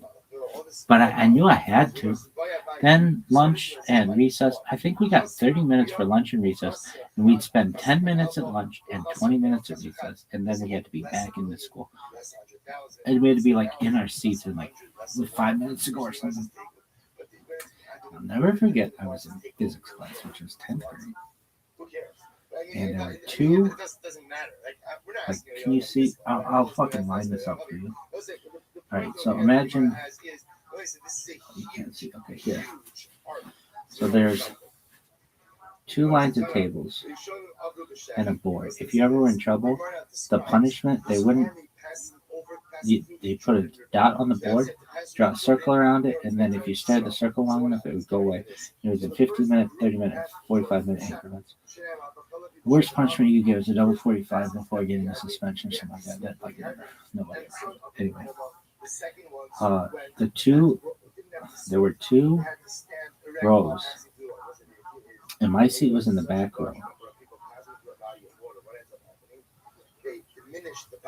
And I remember so the first group had to swim. The second group had to walk. like really having a fucking fart after lunch. And these kids, the teacher was like in the front left corner of the class, which is opposite of where I was. And then there was like this open area to my right. So like, how would you describe it? Can you do it like this? Okay. Imagine a line of okay. How would you do it up here? Okay, the chalkboard's up here. The door is like here. There's like 2 lines of desks, like here and then here. They're just tables with chairs.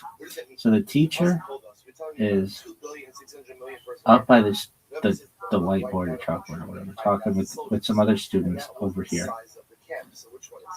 And I don't know if this is exactly when I did this, but the Heisenberg uncertainty principle has always been something that like really interests me. And I didn't know that's what it was called, but I knew I needed an excuse to go talk to the teacher over here. And my seat was like over here in these 2 rows. And then over here, there's like all kinds of science equipment. And so I get up and I go to talk to the teacher, and I go like stand up and go to talk to him.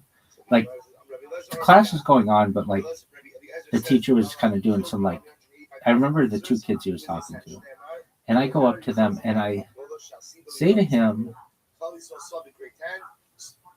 is it possible to know the location and speed of a particle? Because if we do, wouldn't you be able to predict the future? And he's like, well, you can only know one of them. You can't know both of them. And that to me was bothersome. And I understand, but I think there are ways around it. But I was really just bullshitting to get myself an opportunity to be at the very corner of this room. And that became the epicenter of the biggest bomb since Hiroshima and Nagasaki. And I walked from there through the double desk of chairs. I went around back.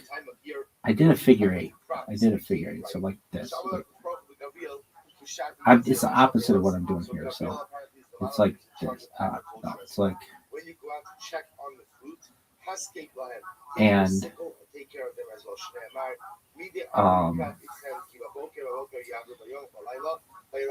I remember there weren't a lot of people where I was sitting because I had a friend of mine, my very good friend from all of school, who had just left the school to go to another school because of sports.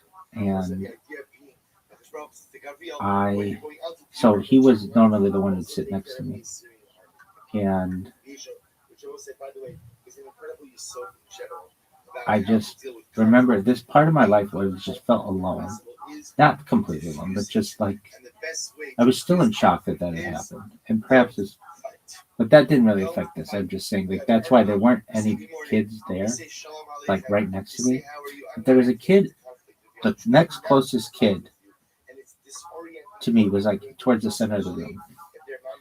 And I remember having done this figure 8. And I look at this kid. I'll never forget. And he was it was his side profile. And he was just staring dead forward. This kid would stare just dead forward into the fucking. I'm telling you, kids, if you've ever seen, what is it called? Back in World War I, it was called shell shock, and then it was called like post-traumatic stress disorder. It's had different names, but it was like bunker trauma, whatever. It was like this kid had the 1,000, I think it's 1,000-yard stare. But this kid had 1,000 mile stare. Normally, you'd be like, hey. And he'd be like, he just was out of it. And you'd be like, dog, you've been staring at the fucking wall for 45 minutes. What is it? And I had to stand next to this because he and I had similar names throughout like all our school. And this kid, I remember I saw his side profile like this, and this caused him to turn his head. And it was like he was the first person to know.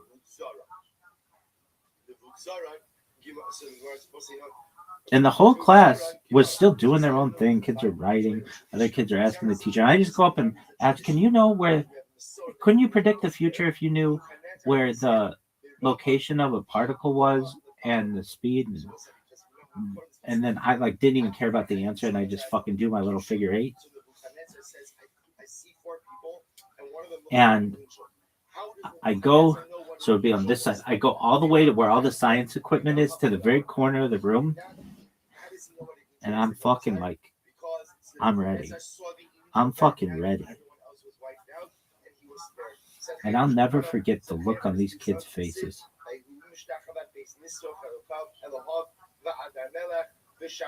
They start, I don't know what the first word was, but it would be like,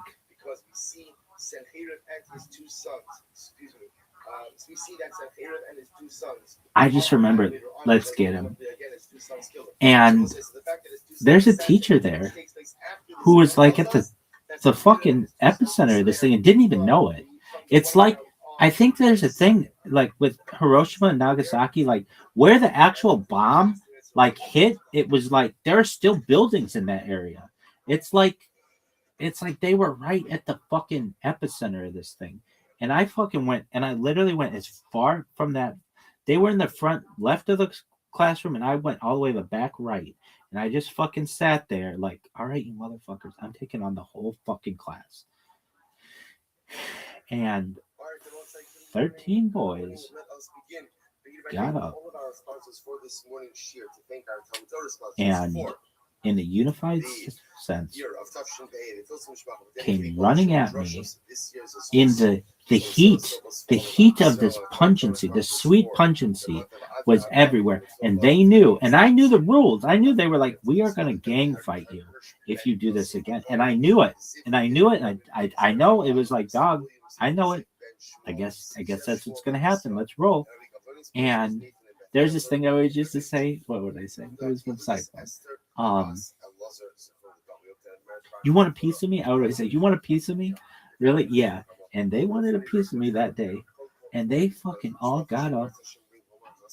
And they fucking were coming at me with fucking fists. And I remember looking at the teacher. Like, you're just going to let 13 people fucking attack me like a horde of Mongols? And he absolutely was going to. This motherfucker has a doctorate. He could have lost his position, but nobody's going to take it from this smell. He would have just been able to be like, dog, I'm going to fucking test this fucking smell. It was so... I remember he was just in shock. He was like, what is that? And I remember just being like, it was like napalm, it was like Zyklon B, it was like Agent Orange combined. If you could combine that and put it up my asshole, that's what it was like. It was like the most pungent fart in the history of farts. And I've told this story a few times on the stream over the last 4 years or so. And every time I tell it, I maintain the accuracy of how bad this motherfucking thing smelled. It was... Have you ever seen Jupiter with like a... Back in my day, it had like a great red spot, and it's like a bunch of fucking gases that are just kind of like going around each other, or like Saturn with that fucking hexagon at the top, but it's like gases that are just like going like this. That's what I imagine my stomach looked like. And that great red spot was like my asshole. It wasn't, but it just that's what I imagine. It was like, do you know what chicken paprikash looks like? It's just like a kind of looks like Jupiter, kind of like a mishmash of shit. Anyway, I remember just blocking these blows. They never got to my. You wouldn't punch in the face, but I just blocked them. And then I remember thinking to myself, dude, the teacher isn't like stopping. He's literally letting a dozen plus people fuck me up. But it was like I was able to like defend myself in front of all these dudes, and they all were like, they came at me like this, so maybe they weren't as well ventilated as they could be. But I remember sitting there, like standing there, like there was like this thing we'd have with like a strobe light, and it was like a car, and it was supposed to be frictionless. That was there, and these fucking levels were there. I mean, I still remember it very well. Anyway, did I tell you about that stairwell? So that was the worst part in the history of. I remember the teacher was like, "Go to the bathroom." I was like, "But I don't have to go to the bathroom." It was just really, yeah. And I was like, "Okay, cool. Let's just fucking walk around." You ask any of these kids, ask all 13 of them, they will absolutely, every single one of them will remember exactly where they were, and they'll be like, "Yeah, I was there." And I still think about that being the worst fart. Worst smell in the history of smells. I remember it was sweet pungence. That's all I can describe it as. It was, and I've never had anything like that ever since. And I don't know what it is. If you're like, "Oh, what was it?" I don't know. I'm very consistent, as you can see. I eat the same shit. I do the same things generally. And I was very consistent then, as best as I could be. But I don't know what it was. But it was like that.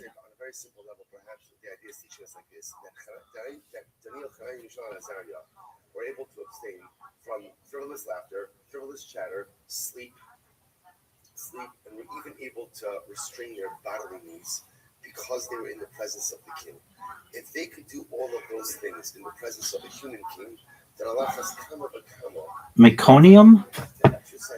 I don't know what that smells like, but it was like, it was different than that. But you know how meconium is like a different kind of shit? It's like a baby's first poop. This was a different kind of fart, but it wasn't meconium fart. It was sweet pungent. I don't know how else to describe it. And that's the thing. If you ask them and they were really truthful, they would say it wasn't like eggs. It wasn't like sulfur. It wasn't like poop. There was a certain sugar to it, like a certain sweetness to it. Like, but hot. They wouldn't be like, it would be like if you took hot sauce and like cotton candy. It was like there was a certain sweetness to it that was just, you know how like in the cartoons they have like the fucking smell that goes like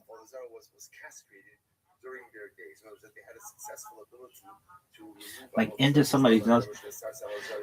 That's what I did. I got all these motherfuckers. I was so proud. I remember sitting there. That was the funny thing. I fucking do the figure eight and I go in the corner and they all fucking turn and they're like, "No." That's what, no. I remember that's what the word they said. No. Like, no. Let's get him. I mean, it was just like that. No. That's what it was. I think they just said, "No." Like, "No, you motherfucker." Oh, it was the worst. Okay. I mean, there's nothing more to it than that. I remember I think they told me to go to the bathroom and I fucking. But I remember the teacher being like, "That is such a bad fart. I'm going to let these fuckers wail on this kid for a little while."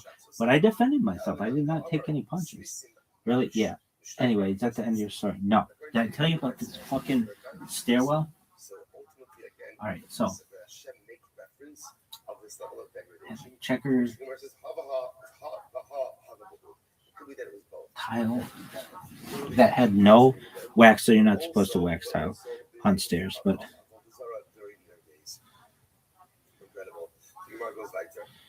it's so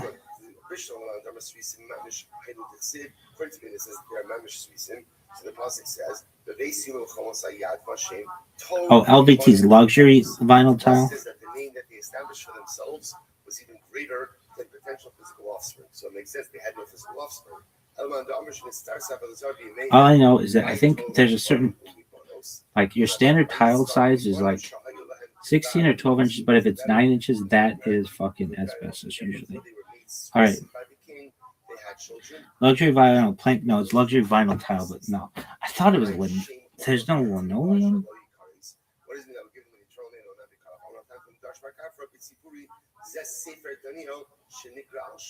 That's called Sefer Daniel because ultimately, again, Sefer Daniel is named, obviously, again, by or for Daniel.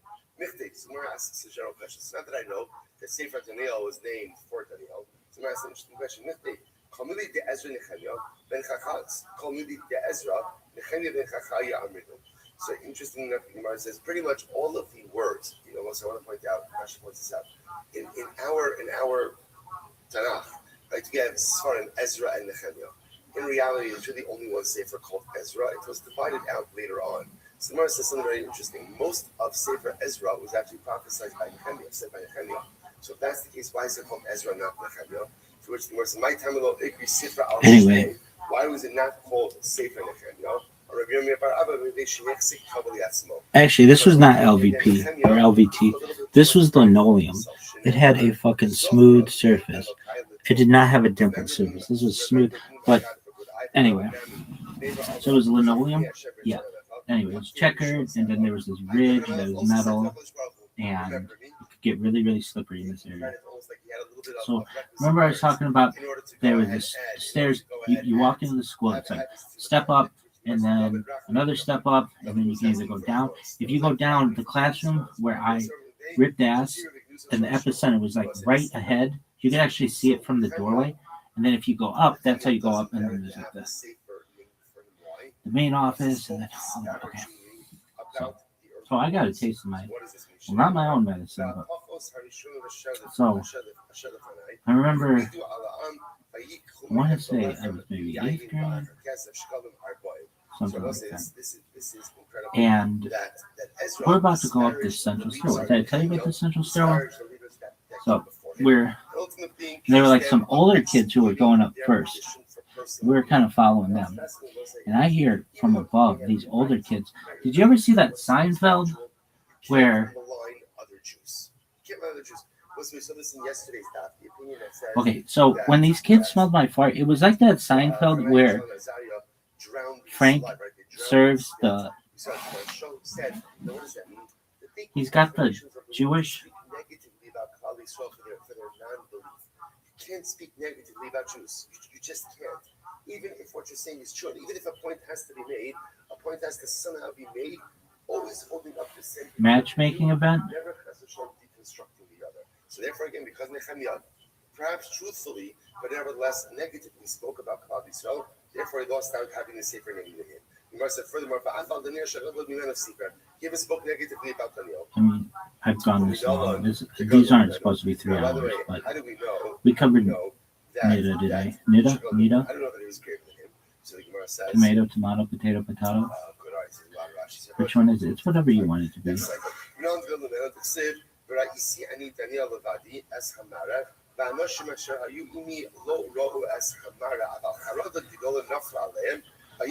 Alright, so Frank Costanza when he was cooking in Korea.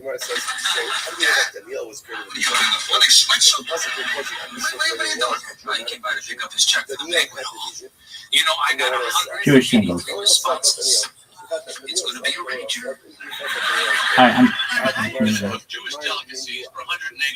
there you go. I have to talk over it though. Why? Because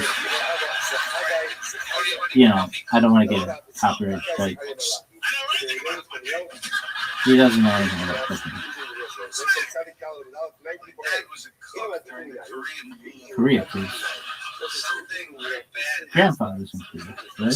Yeah, it's like a virus. Really? Isn't that weird? Really? Uh-huh. Something like that.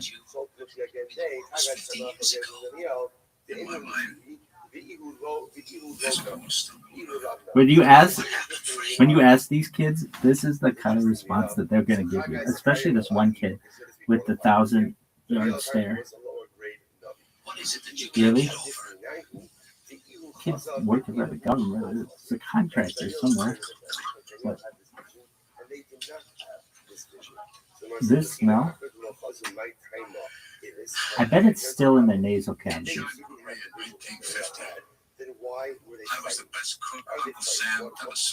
The minutia of my stories, that's where I get you guys. Minutia.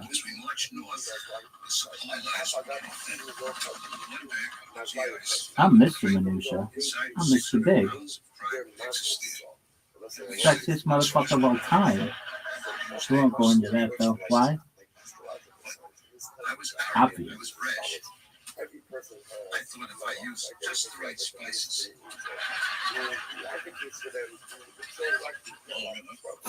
This smell, it was so sweet.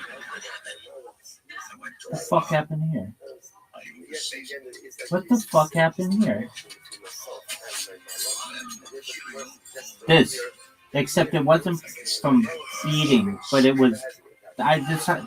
The smell did this to people, kids. Really? I remember it like it was yesterday. That's the sound that they made when they smelled this. 13 of these motherfuckers came to fight me, and I took them all down. Really? I defended myself very well. It was wild shit. All that kid wanted to do was go home.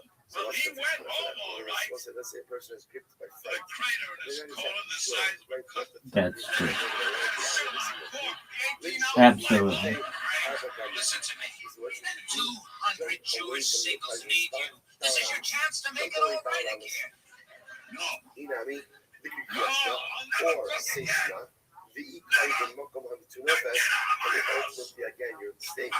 There you go. Is that the end of it? No. I love when he goes, this sucks! I love how he says it. Well, it sucks. I love that. I'm back, baby.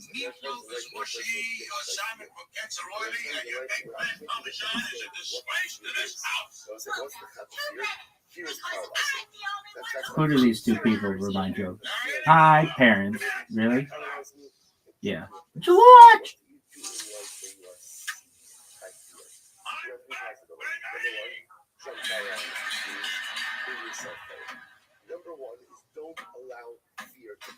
They remind you of your parents in some ways.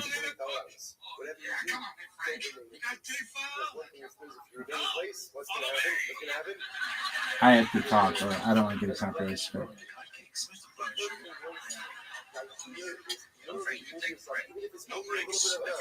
No break. Phoenix rising.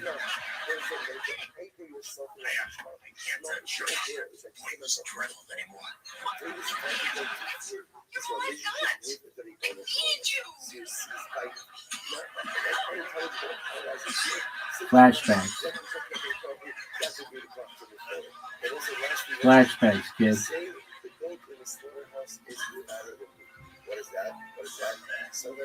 They'll remember it. Ask any of them. I am sure of it.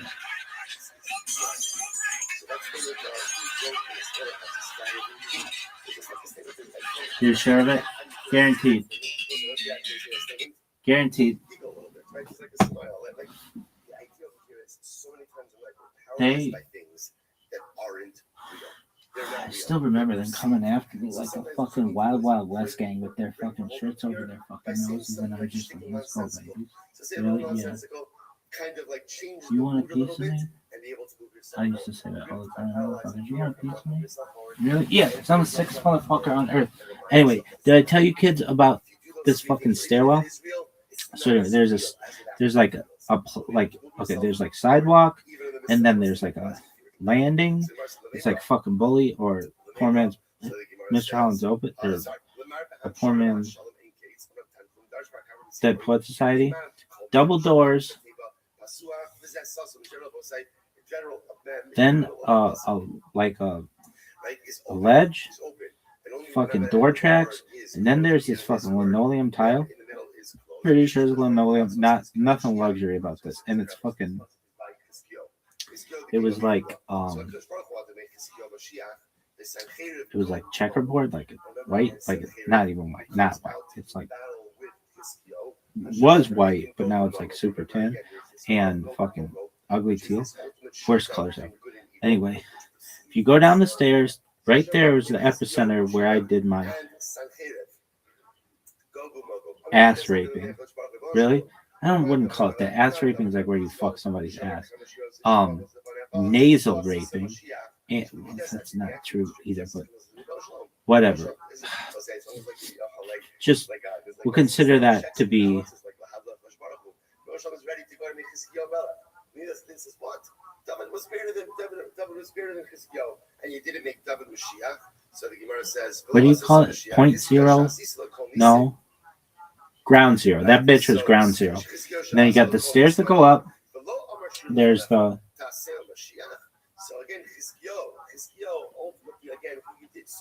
office, and then stairs. There's a plateau. There's a fucking window or something that had like frosted glass. You couldn't even fucking tell. But there's some part of the school you've never been to. It was like a fucking maze. This school is like a fucking maze. And then the upstairs, and then okay. And kids, we were just, and the other thing is you'd have these fucking backpacks with so much fucking shit in them. And you'd have like all this fucking shit, flashcards and fucking 15 different books. And you're never going to use them all. In fact, one time we all after school used to put our books down when we were waiting to go home. And I had a book bag that had like a fucking rubber bottom, looked like a tire on the bottom.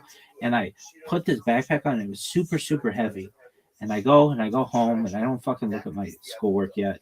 And we get this call, and it's one of the teachers. And it turned out that I had taken their son's backpack, and they were like, oh, their backpack was really light.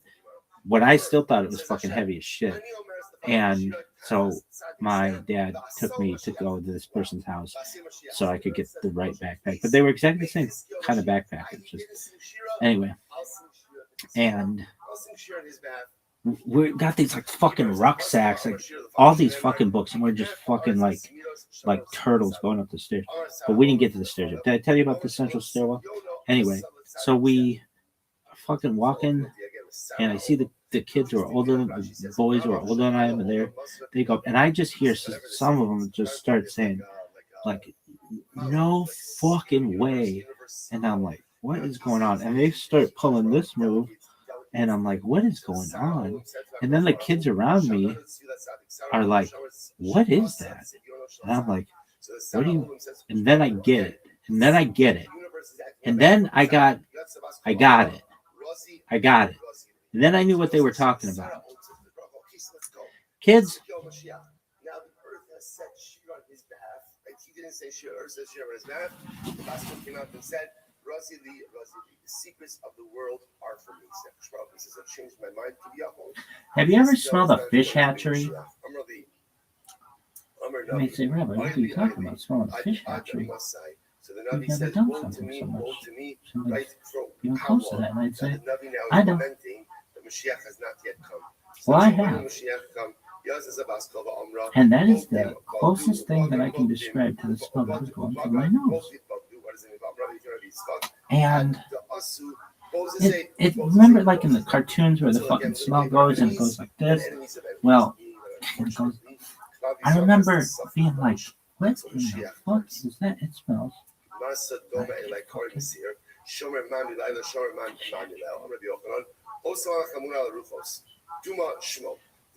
and we start going up the stairs, and it's getting stronger and stronger. and stronger.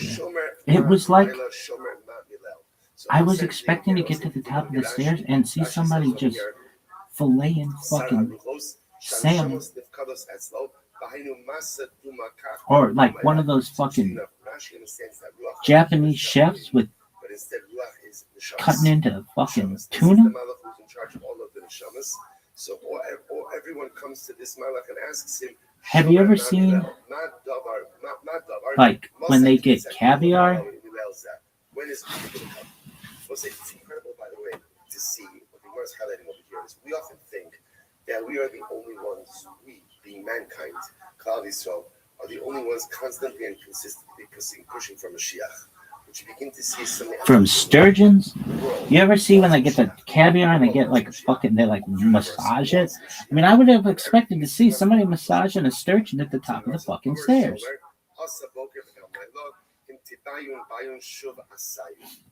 I was like, what is this? And as I got, I mean, I wasn't even at the fucking first plateau yet. We're at like the office like level, and I couldn't tell if it was worse there or if as I got higher from an altitude standpoint, if it got, I couldn't tell. I could just tell. It's like you were at a crossroads and both of them smelled like fish. But when will morning will come? Number one, you're in front. And I mean, my class is on the third floor, so I gotta go fucking dive back into this motherfucking thing. And so as I go up the stairs and my feet are like touching that tile with that fucking metal ridge, I'm thinking to myself, what the fuck happened in this stairwell? And the guys are fucking laughing. And it's like the higher these people go in the stairwell, the more that they're laughing. And I didn't even get it. And I get to that up the stairs to the last plateau before the top, and there's like the frosted glass and a fucking dusty ass windowsill and this little like linoleum plateau, and fucking it was as strong there as it was near the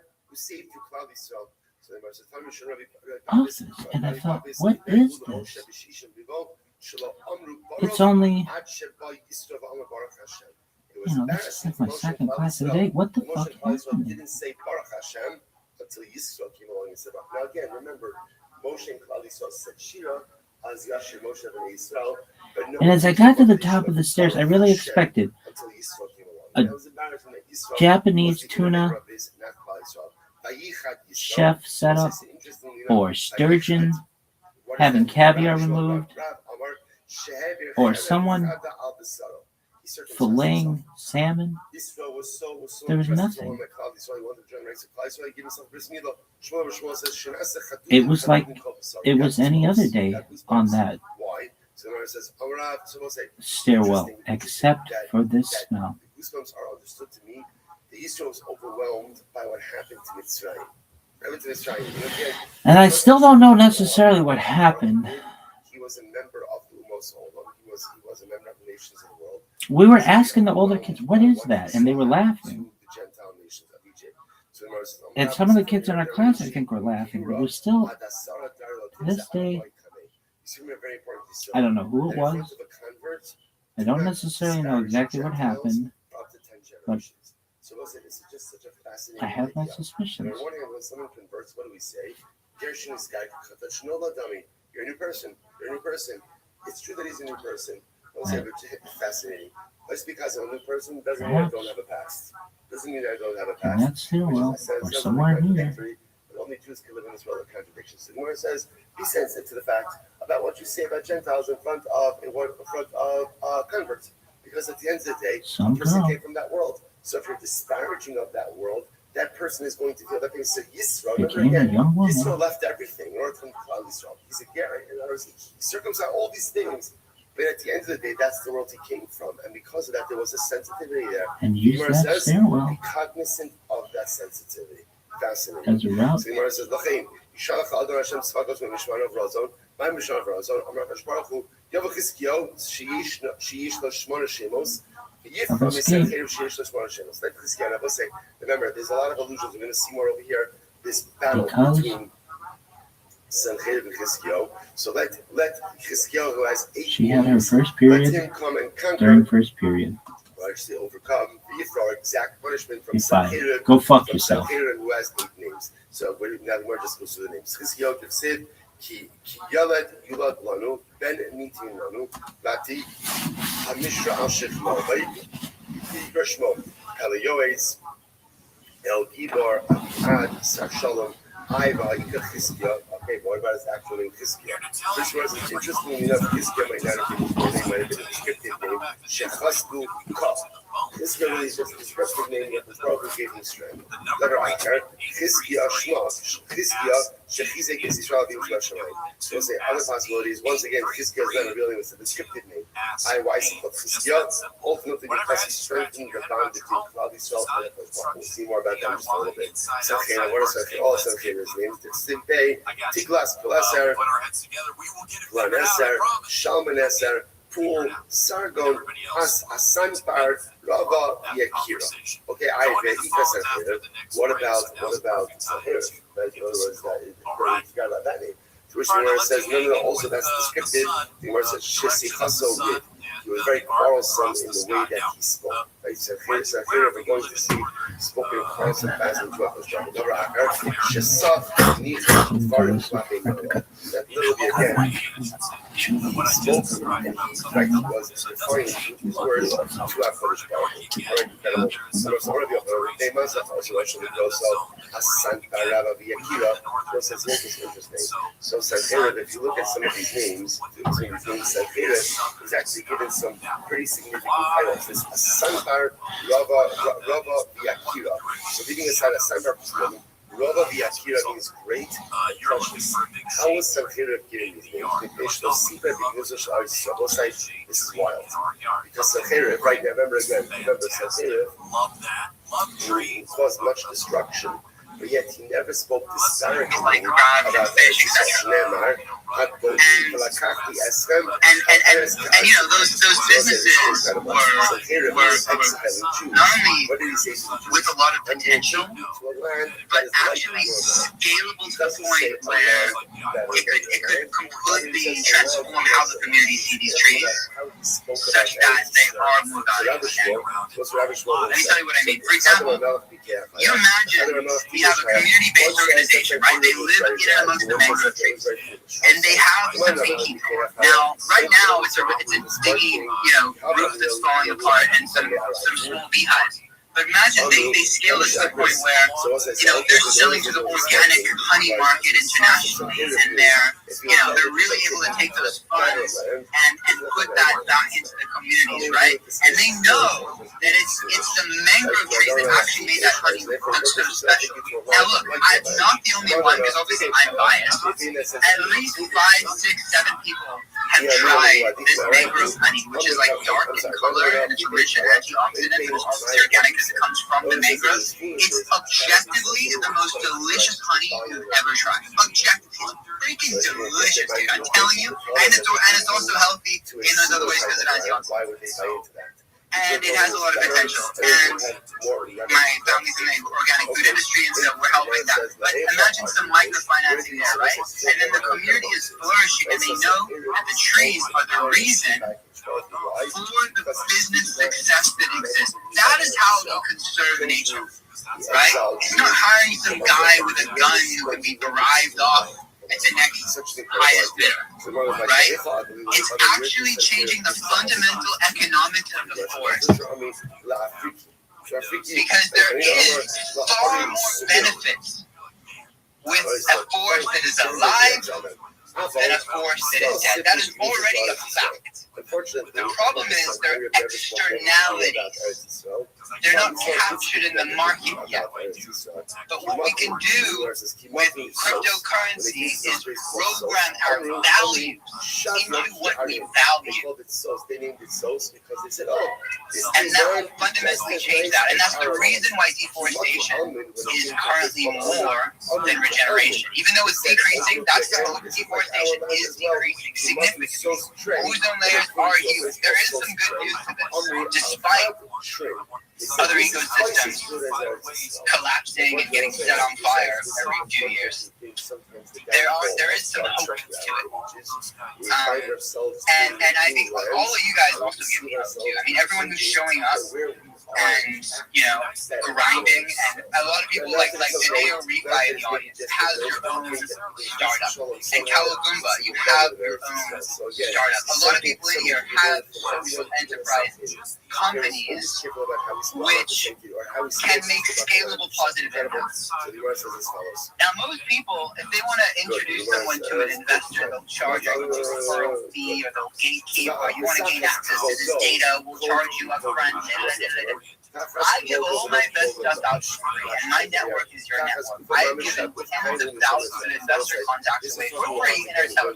If you go to the Impact Alpha channel and you go through all the pins, you'll see hundreds of grant opportunities, tens of thousands of investor contacts. I've done introductions even before I close the investment deals because I want all of you guys to win. We are in this together. We all have to win for us to actually accomplish this. You understand? There can't be one winner here.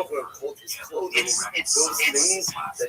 humanity winning. It's nature winning. It's the globe actually standing a chance at having a beautiful future. But if you have kids already, or you're soon to have them, or your nephews, you're starting to think about what is the actual world they're going to live in.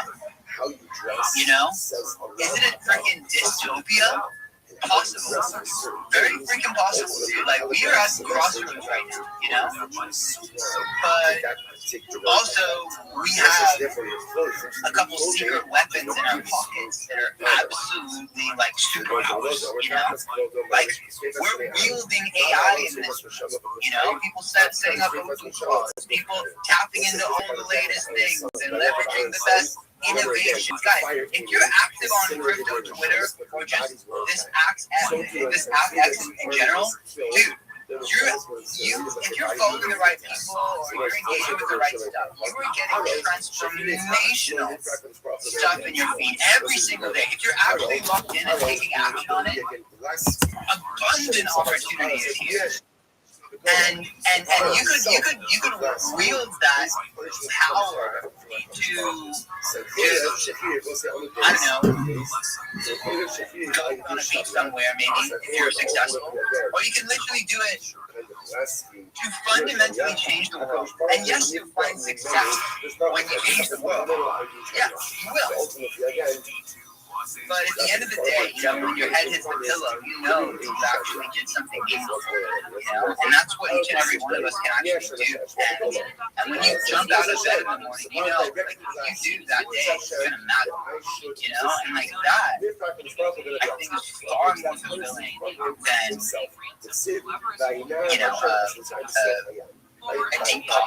Now, I say that knowing some people listening to this right now might be going through some kind of struggle, whether that's a financial struggle, any kind of struggle. I get it. And I'm working my ass off to create more opportunities in this street line every single day. I don't stop. It's a Sunday. I'm grinding. Okay? Because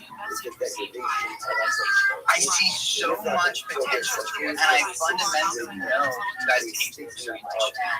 And I love seeing people go through transformation. I've seen it. I've seen people go from no purpose, broke, struggling, to really locked in and seeing success and actually tapping into their purpose, their passion in life.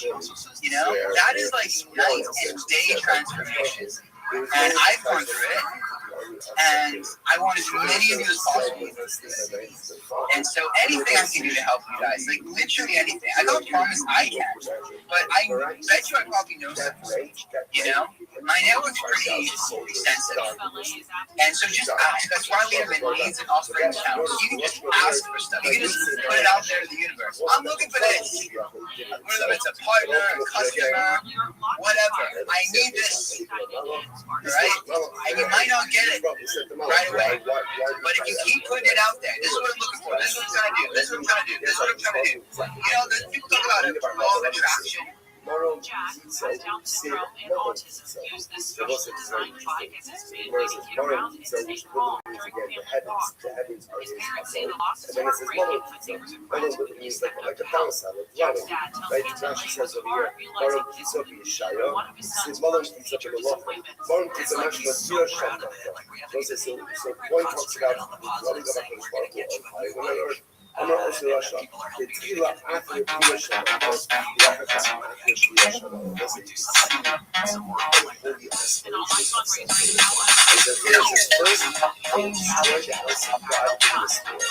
and afterwards, again, I destroyed the house of God in this house. Originally,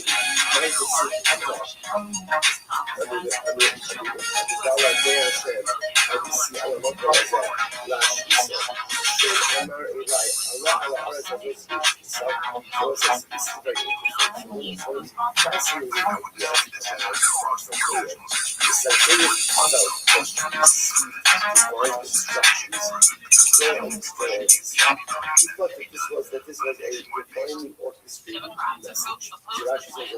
So again, also attracted to, and you're gonna see more lacking if that is all you can focus on. That's just the way it works. And they don't turn that by me to try me. You know? Try me, I'm at first. I double dare you, you know? Like, that's gotta be the attitude. Try me, you know? Because that's the Trigenity, bro. The Trigenity is not why me. The Trigenity is try me. Come at me, bro. I'm not going anywhere. I'm going here. That's the direction, you know? Let's go. That's what's up, bro. And so I want you guys to log in right now, all right? It's February, all right? It's time to log in, you know? We're going to all... What's up, guys?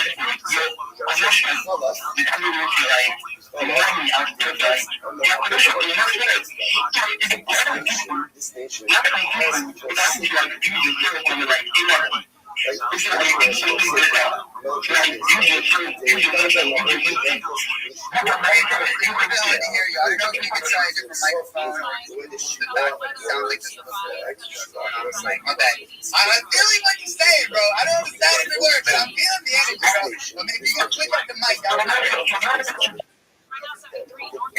Yo, what up, P-boy?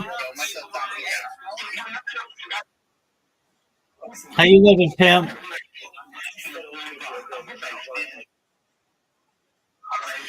All right. Did you create everything? Did you check your links? They all work? Do you have a Spotify? Get out of here. P-boy. P-boy. Wait, we talked about this. Wait, what did you say? You can only create a creator account? Yeah, I can hear you. Go ahead.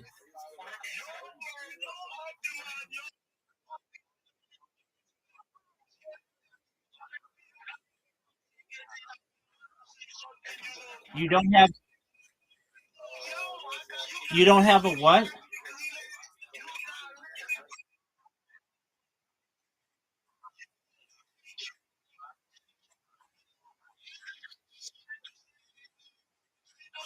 All right. All right. All right. All right. Do you have a Mastodon account? Do you have a Truth Social account?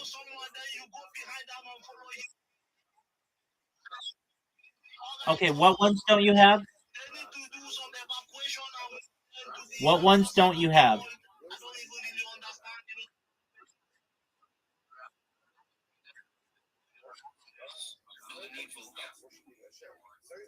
Okay, I'm gonna look right.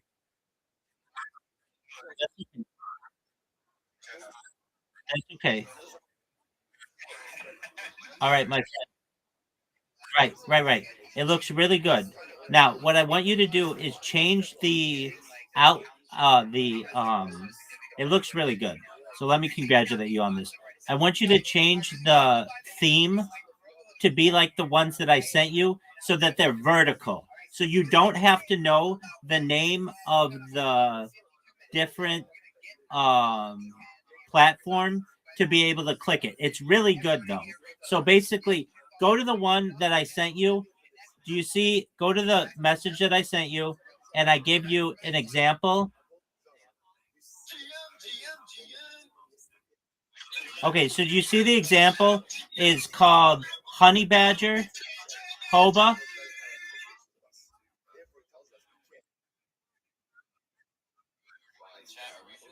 Do you see the look? I'll send you the link.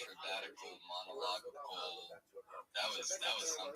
Wow, I am fired up and I'm ready to plant a million billion trees this morning.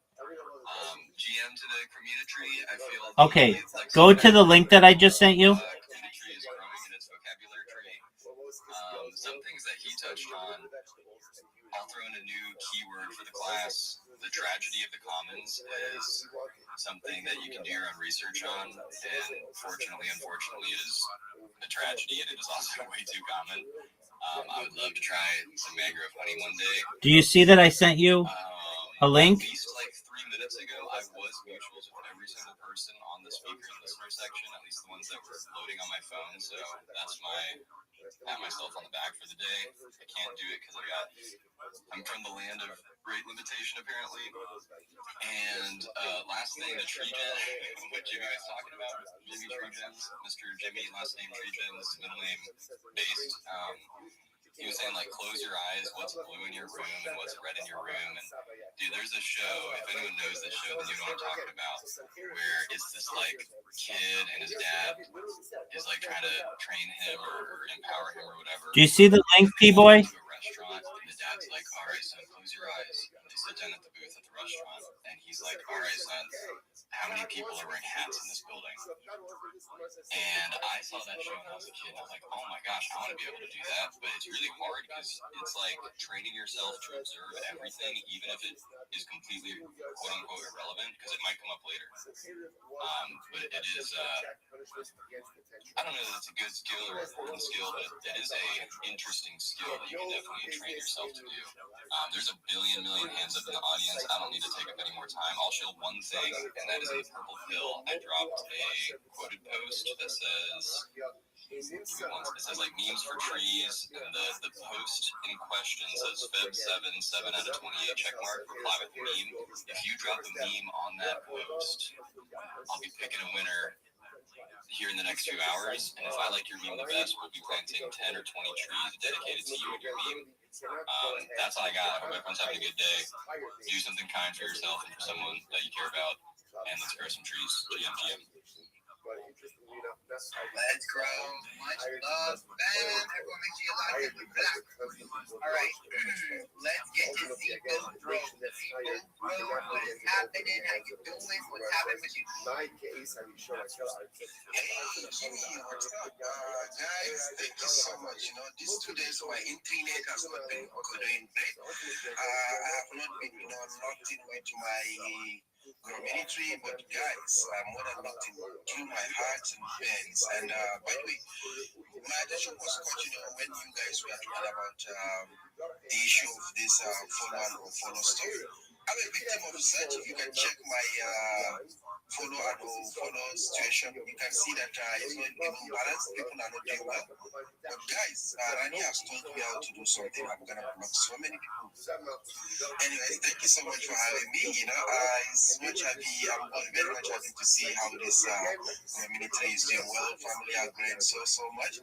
People are dying to see how they can participate. I give this correlation a kind of growth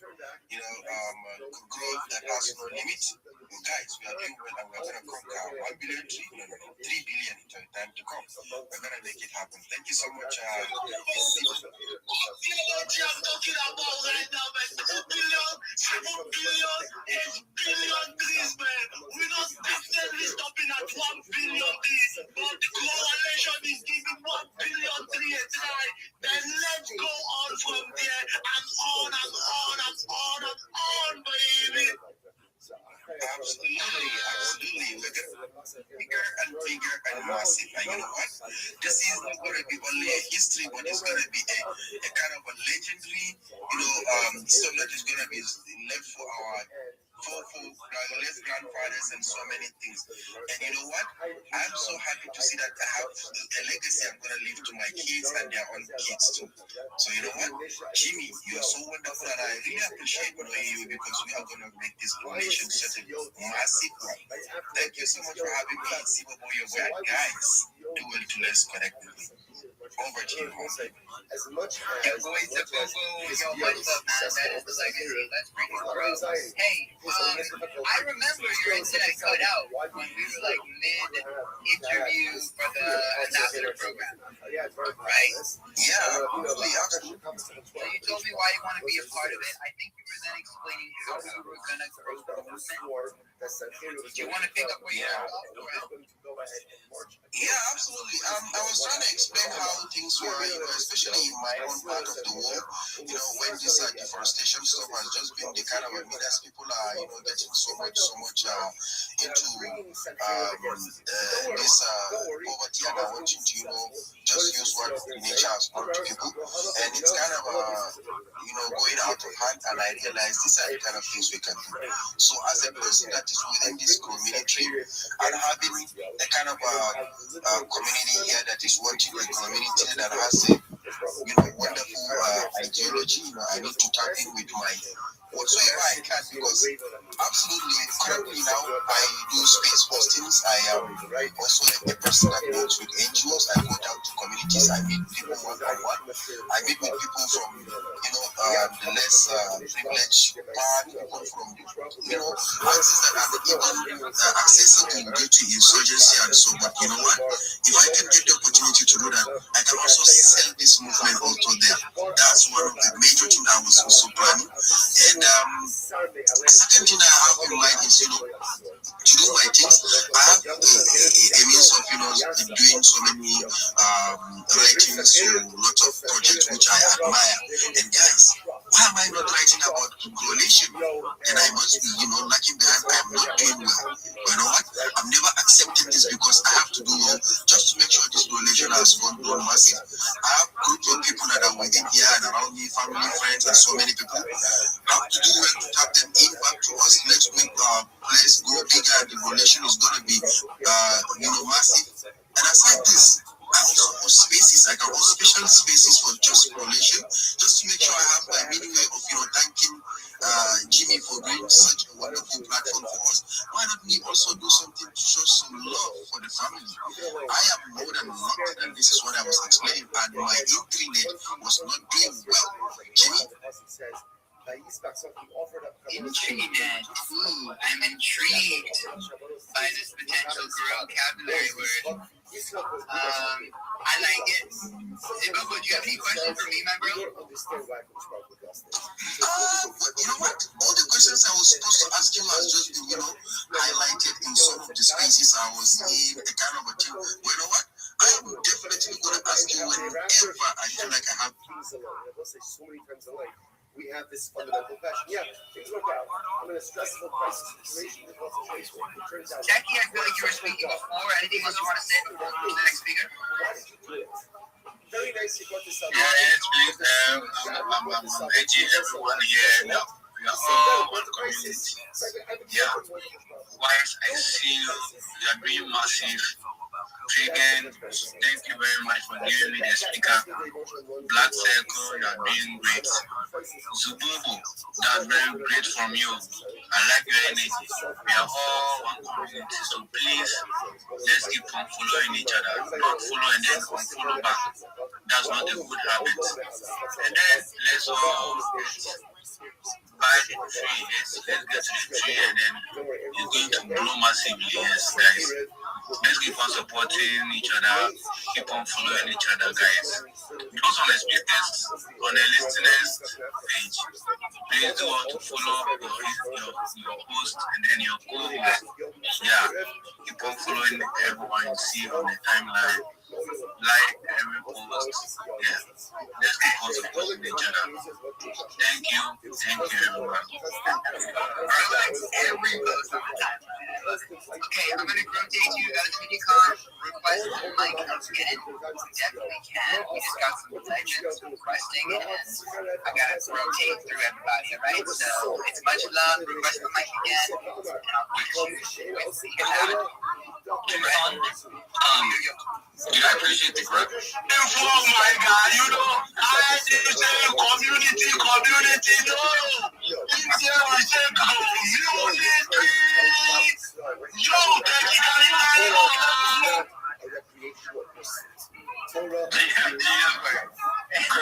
DM to the community, first time grow host here. Thank you, Jimmy, for bringing me up to the grow stage. I'm not grossed out, but I'm grow happy to be here. But I don't really know how to grow host. So I need a quick grow lesson in the grow game. And who better? Yeah, I don't want to do this live and fumble the ball on the big day. So there's a big game today. I heard supposedly. I'm just gonna chill, and if I need to do something, please tell me to do it. Alright, you're good, bro. Grow host basically can just unmute at a time, and they're basically stabilizing the spaces. So, if my phone runs, which it tends to do, then you guys will just keep the space alive until I get back in here. That's a great plus of having grow hosts. Alright, without further ado, what is happening with the waves?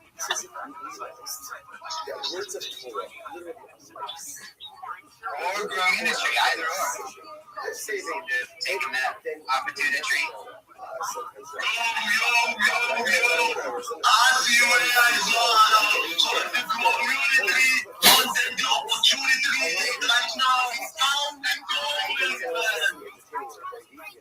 Too late, bro. You already picked it up, man.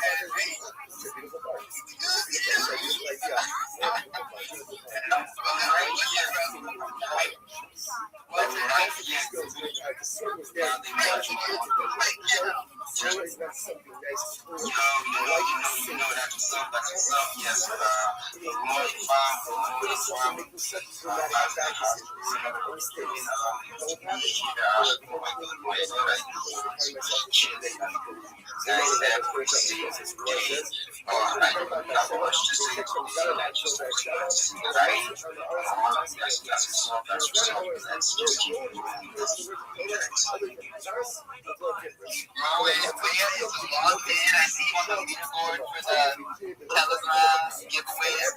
Every single time you post in Telegram, you get a point, and if you're one of the top 3, you get your share of 690. And every single week, we set the clock for Sunday. So if we were to post 100 times right now, we might take away a spot. You would have had to already have. Wait, hold on. I haven't even checked the leaderboard. So you can just use /LB. Guys, keep in mind, if you're spamming, you will get muted. But, no, Way is already in 4th place, bro. Military took your spot, man. Oh, shit. Military taking his spot, bro. You have to message 7 more times So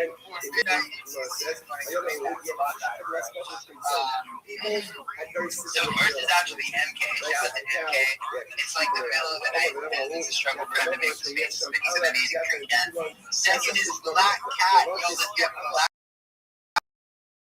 Cat up here. Black Cat, I saw your request. You request the mic again. You're goated. You're second place. That's freaking bro.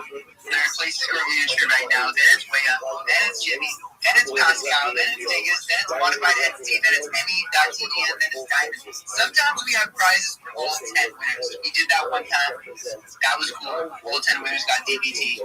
But definitely every week it's oh my god, did you request the mic? Yo, get up here, Black Cat. We miss you. Every time Black Cat gets the mic, it learns something.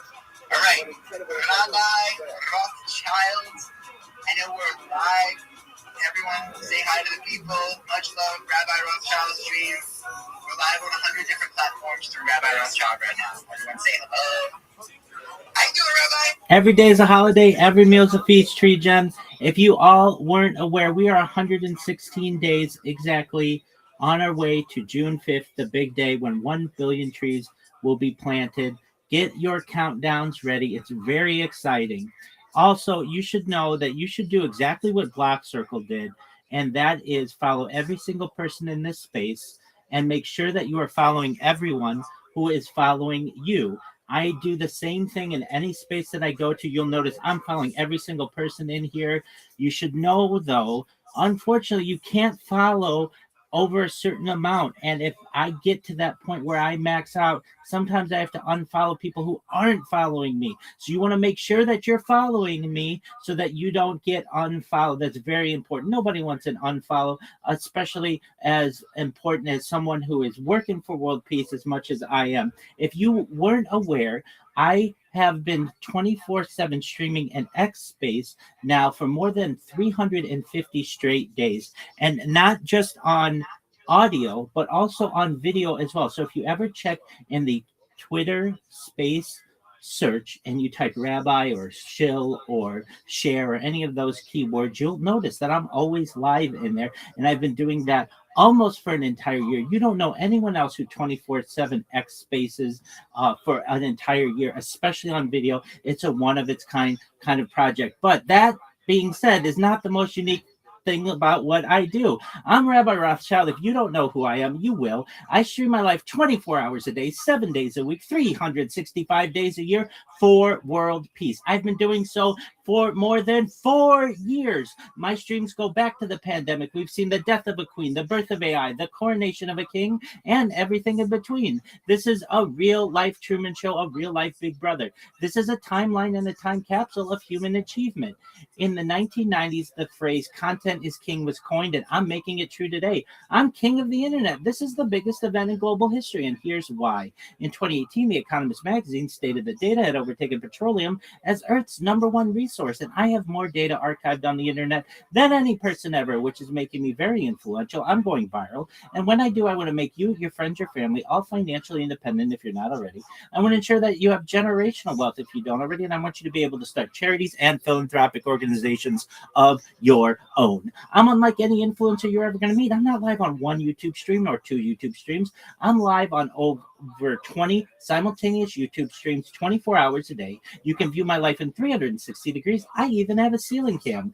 If you want to view my YouTube links that are available in my profile, additionally, they're in my pinned post. You'll also find in my pinned post a link to my link tree. I dare you to look at my link tree. Nobody dares you to look at that link tree, but I do, because I have more social media than any person ever. I have more content than any person ever. You'll also find a link to my Discord, discord.me/rabbi. I'm proud to say that we recently overachieved the amount of 2,800 people in our community and continue to grow each day.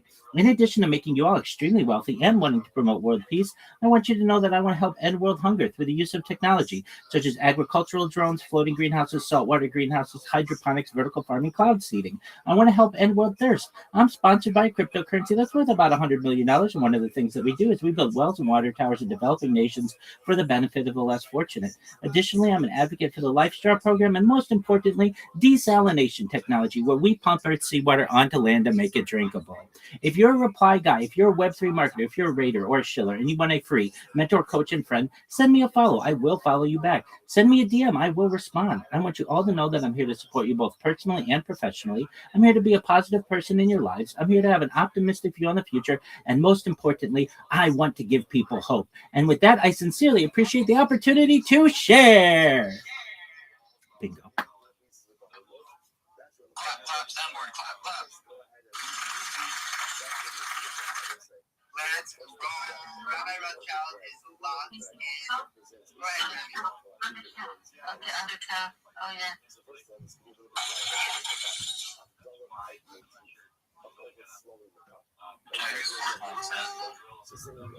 What's that? All right, I see your body just hand is up, high five, and kind of weird. Now, of course, you know what? My second suggestion would be to have an opportunity to put a tree in. Hello, everyone. From the listener to the speaker, co-host, Rothschild, oh my God, you know I love you. Thank you for all you do. Why? Respect. As one of my mentors, I'm probably one of my mentors now. He hosting Restream. How are you guys doing? Thank you for the opportunity for bringing me up. Thank you. I don't know if you want to say, but first, I want to give a kudos to my energy guy. I love the vibe. I love my job. Many of us don't have the energy for someone that we have. But I want to learn from you. For this vibe. Group ministry. I hope I'm saying this well. Don't have the energy for someone that we have. But I want to learn from you. Thank you for bringing the vibe. Ministry. I hope I'm saying this well. All right. Yeah, do you want to say something?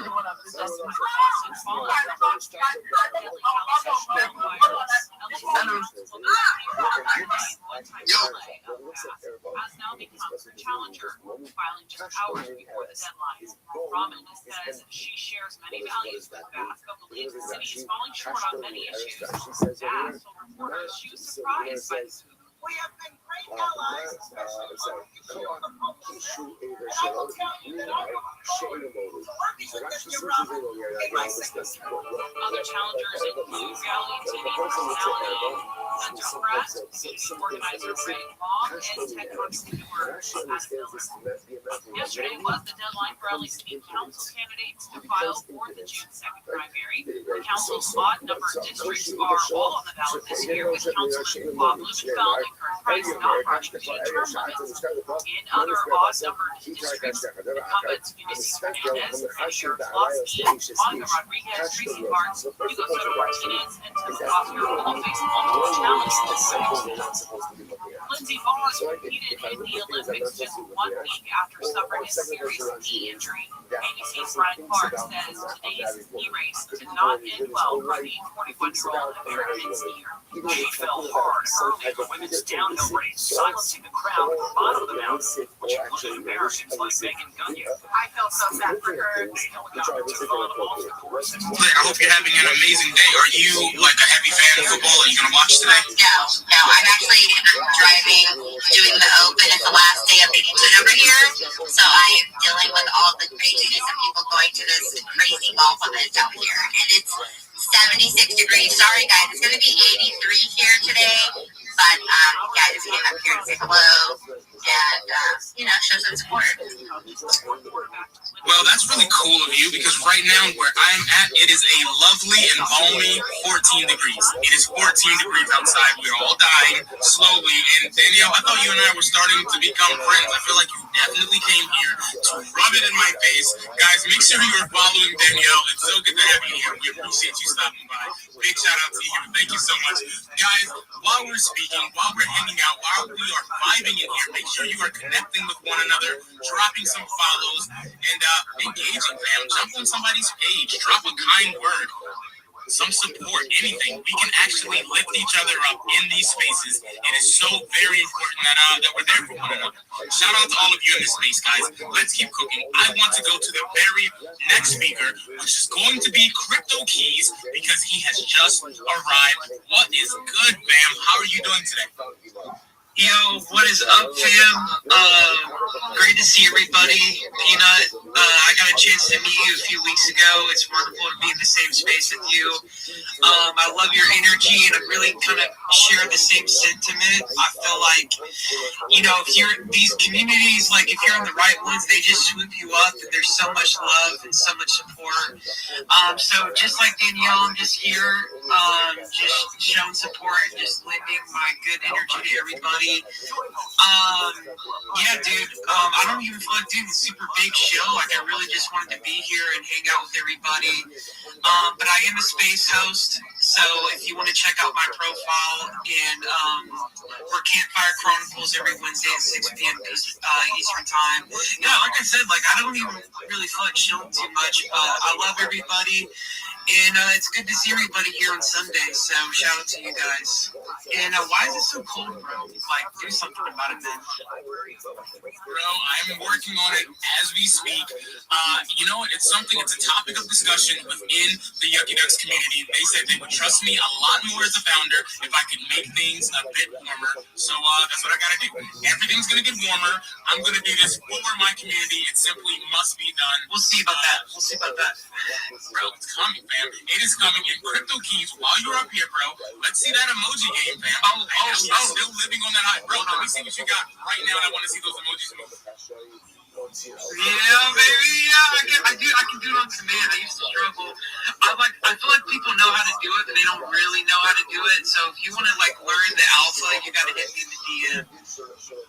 Bro, you just took me on an emotional roller coaster with your emojis. It was absolutely insane. I am so pumped up now. Thank you so much, Crypto Keys, for being in the building. Make sure you're giving him a follow.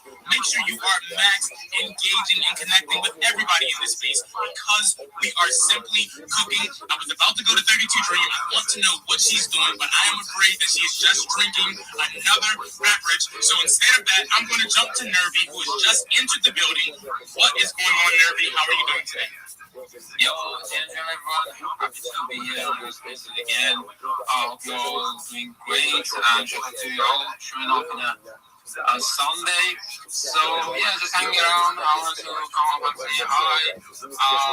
I see people coming up here speaking about what they're doing. So, I want to say I'm creating content, hitting content, all this stuff, memes. So, take a look at my page if you would like. Make a follow. So that's all on my side. So what do you want to hear? Your introduction, maybe? I want to hear whatever you want to tell me. If you want to tell me about what you're working on, great. If you want to tell me the funniest joke that you heard this week, I would absolutely love you forever. Bro, the mic is yours. To be honest, funniest jokes. I remember there's a lot of jokes around. Funniest. I'm not sure. Yeah, I'm not much into speaking about whatever I don't have anything to say, so I would prefer to respond to the questions if you have any. If not, you can pass the marks down. No, bro, for sure. We're just vibing here, man.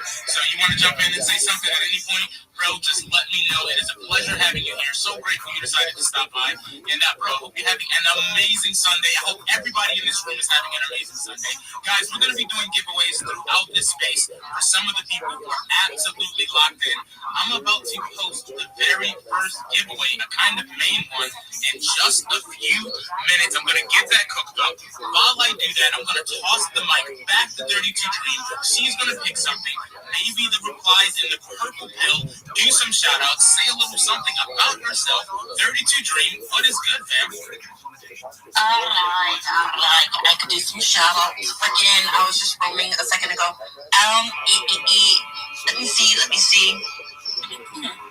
Look, I have a tickle in my throat. I hope I'm not getting sick. That would be awful. But anyways, we have Scorpio, Jasper, Shimia with a ninja emoji, Shafiel, I believe that's how you say it. Israel, Jason, C Crypto, the worship it with eagle emojis, David Sturt, Derpy Dave, AJ, Mo Sam, Itachi, Melanin Defi, /mo.tgn, Denali's NFTs, Dan FX, Gifted Hans, Coach, Crypto Keys, as well as Azriel. Just got you with a follow. And a little something about me, you guys.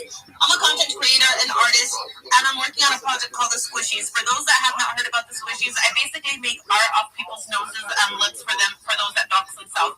Eventually, I want to launch them as un cartoon and then launch them as NFTs. But currently, I'm just trying to build up my page, build up more people to, get on board with what I'm doing.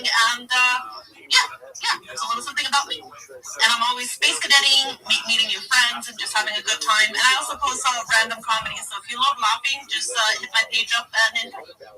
And there you go. Full of smiles. Guys, definitely check out her page. I love the artwork. I love the squishies. I love that 32 Dream is here with all of us. Shout out to you. Of course, give her a follow. Let's keep cooking. We have Joker back on the stage. Bro, we brought you up, and then you rugged you back up here with all of us. The mic is yours, fam. Yo,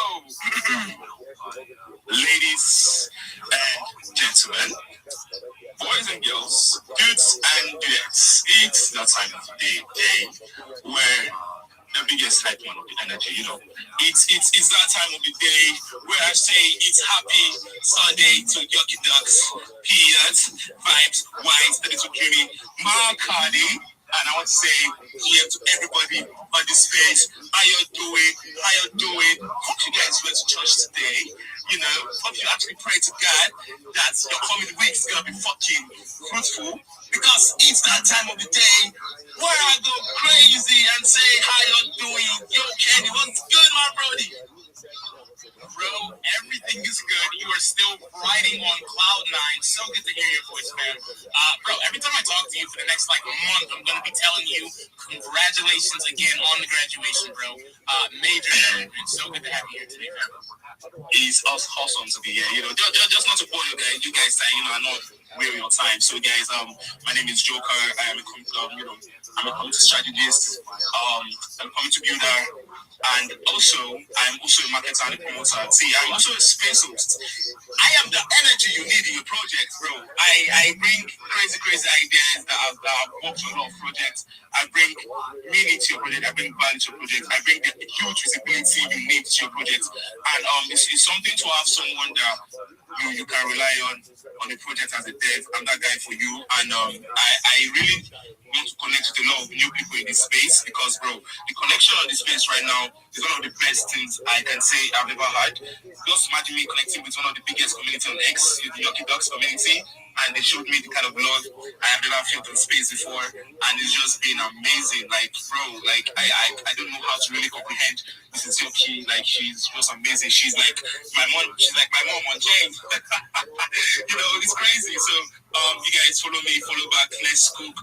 Your UI page, I just DM me, I'll drop ideas for you. You want to work with me, let's just do something, man. It's that time of the year we were going all in. Crypto is going wild, and let's go wild together. So Yucky Ducky, I love you so much. Thank you for always being here. I'm always gonna be here to support you guys forever, man. Bro, and we're going to be here to support you right back. This space is all about the connections. It is all about the community. And when I say this space, I don't mean literally this X space.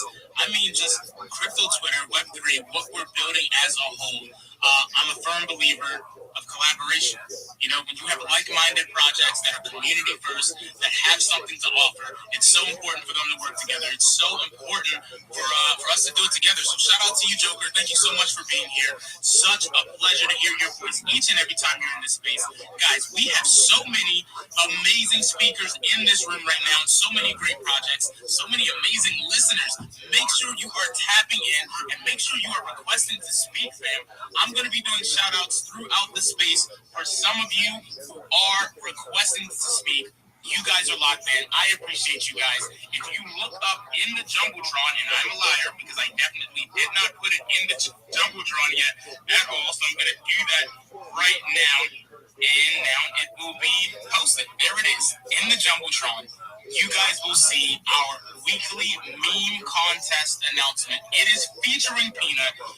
Yo, Peanut, when you have a second, bro, you should check out the image in the Discord. Or you'll see it when people start posting about it. It's pretty funny, bro. I will take a look. Sorry, this unmute button sometimes navigating between apps can be a lot. I'm gonna go take a peek right now. Bro, it's all good. It's in the Yuck Off Alert channel. You'll see the actual image, and it's a ton of fun. And it's like, bro, it's one of those things that when my artist made the image, he sends me an email, and he's like, yo, is he gonna get mad about it? I'm like, I don't know. I haven't really talked to Peanut. I gotta see. I think it's fine, but we gotta find out. So, Peanut, let me know how you feel about the image that we just made, bro. I've got to know. Guys, we are picking 2 winners for this meme contest. All you have to do is jump into the Waddle Discord. That Discord link is right on my bio, guys. It's right on my page. You jump in there, you're going to grab the real image.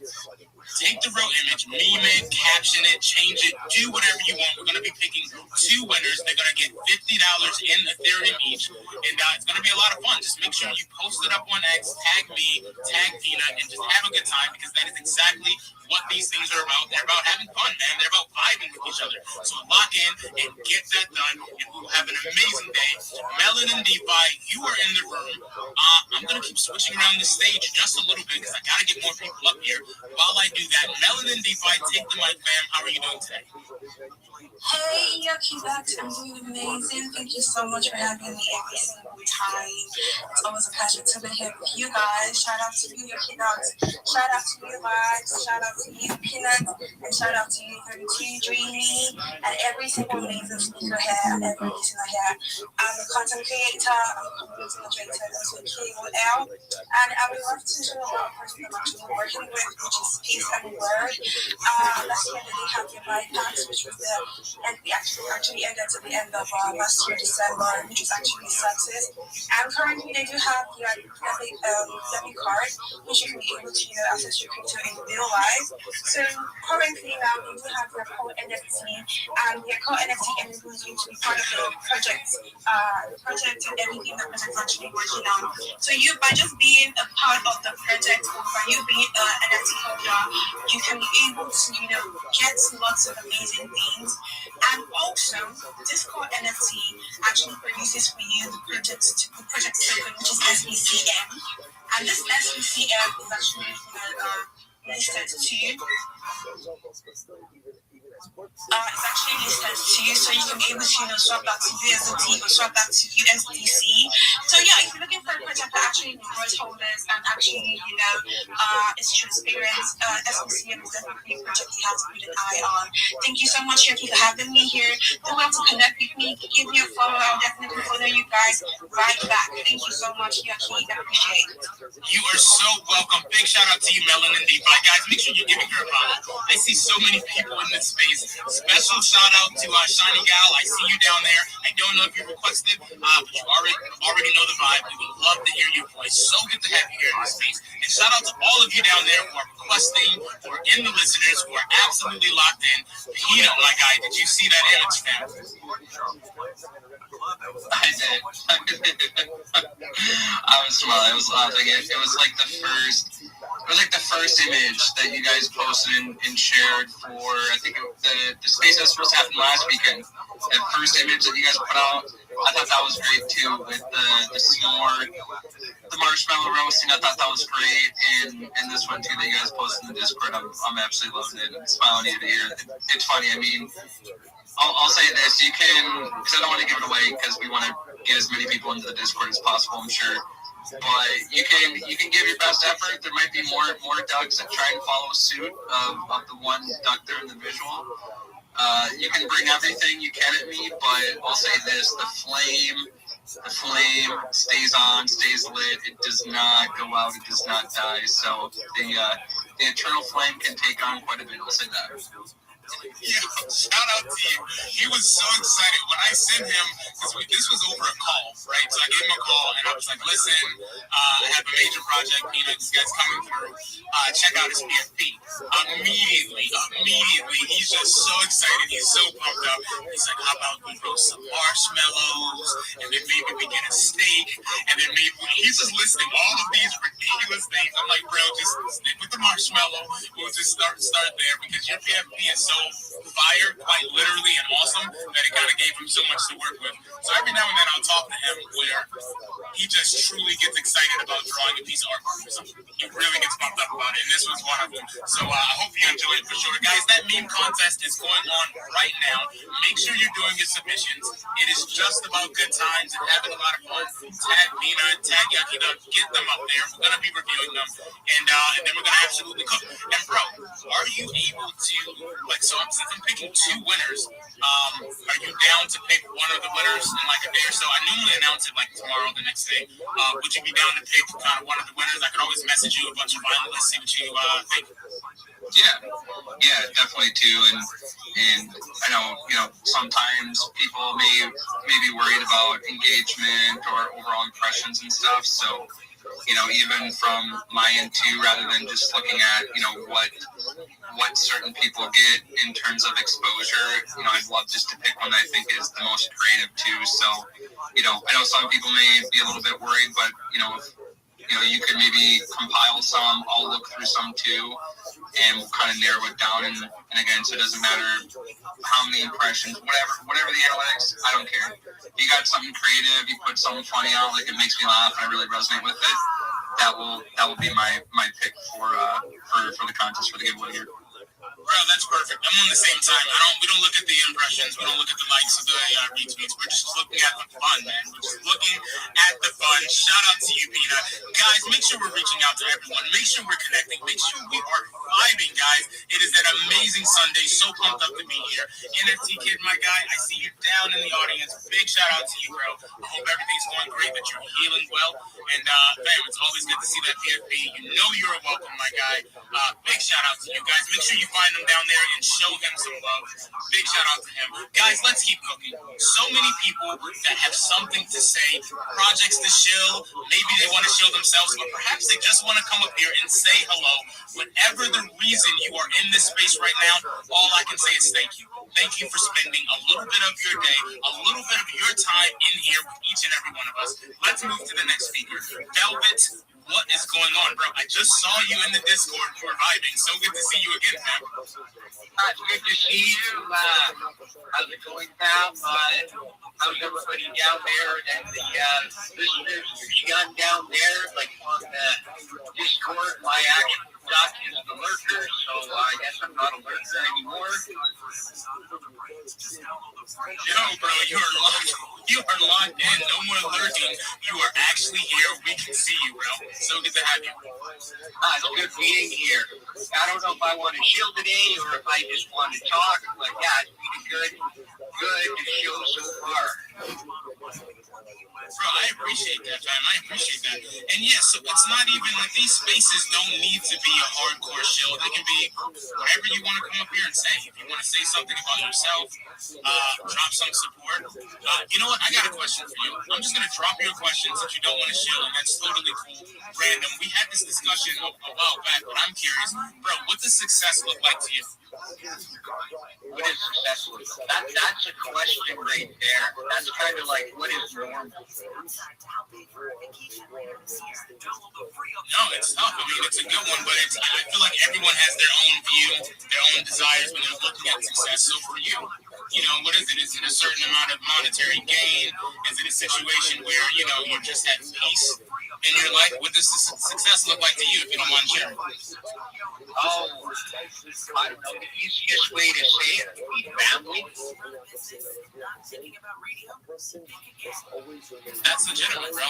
That's a really good, it all comes down to the family. No, I appreciate that, man. I appreciate you sharing. Guys, make sure you're connecting with Velvet. Velvet, I appreciate you stopping by today.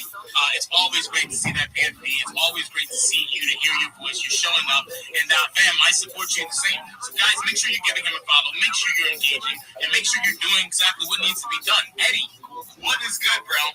I know you're having a little bit of issues coming up and down. It's so good to see you, fam. How are you doing today? Yeah, I'm doing amazing. Do you guys hear me? Because when I come up, it sounds all optic. But when you guys talk about if I'm down in the listeners, I hear you guys just fun. So I don't know if you guys hear me, but yeah, fam, we can hear you perfectly right now. At least I can, bro. It's good to hear you. Is it any better now? Well, it's often on, but I can pick what you said. Yeah, so how's the Yucky Dog fam doing? I've been occupied with Spaces, Soul City. We've been having 24-hour spaces that ended last night. Yeah, it was a really, really long. It's been a really long, well, 2 days, I'd say, because it started on Friday and ended last night. So it's been a lot, and it's been fun so far. And you did pull up to some of the spaces to show your support, and just had to show up for the Yucky Dog fam as well. And Peanut did come in our first space, and I just wanted to thank him for that as well. And the mint has been going slow, but it's I'm happy with the way it's going. It's an expensive mint, and it's on Solana, so it's taking its time, but we're getting there. And at the 1,000 NFT mint, once the 1,000 NFT is minted, will be nothing of Original Dog in the whitelist spot. So if you haven't gotten a Soul City NFT, please do well to get one. The whitelist phase is going at 0.65.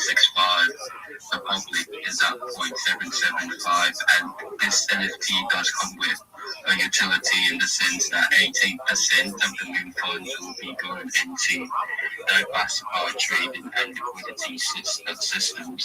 So every quarter you'll be getting airdrops from the profits traded on these funds. And if you do have any question, you can check our website, showgodsnft.com. We do have the white paper there as well. You can go through that, and we do have the Discord link there as well. You can open a ticket, ask whatever questions you have concerning that, and just here to provide with the Yucky Dog fam.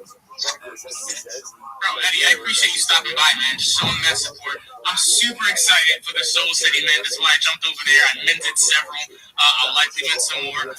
You guys are cooking, bro. How long are you guys going to be doing the 24-hour spaces? Is it just through the weekend? Are you guys going to be done come Monday? Or is this going to go on a little bit longer, man? I believe we're done with the 24-hour spaces for now. It's more of our regular spaces now. And for the 24-hour space was more the mint-dated. It was rotated, Glow hosted the first space on the Soul Gods account, then to Ritik, and then to me, and Glow, Normi, Rasi. So it was a really long run, and it was something we decided to try. And it was fun, a lot of work, and I don't know if we're going to be bringing it back, because a lot of people on the team are sleep deprived at this point, and catching up on sleep. So yeah. Bro, shout out to you. I know it's tough. So Peanut, and I guess everybody in this space.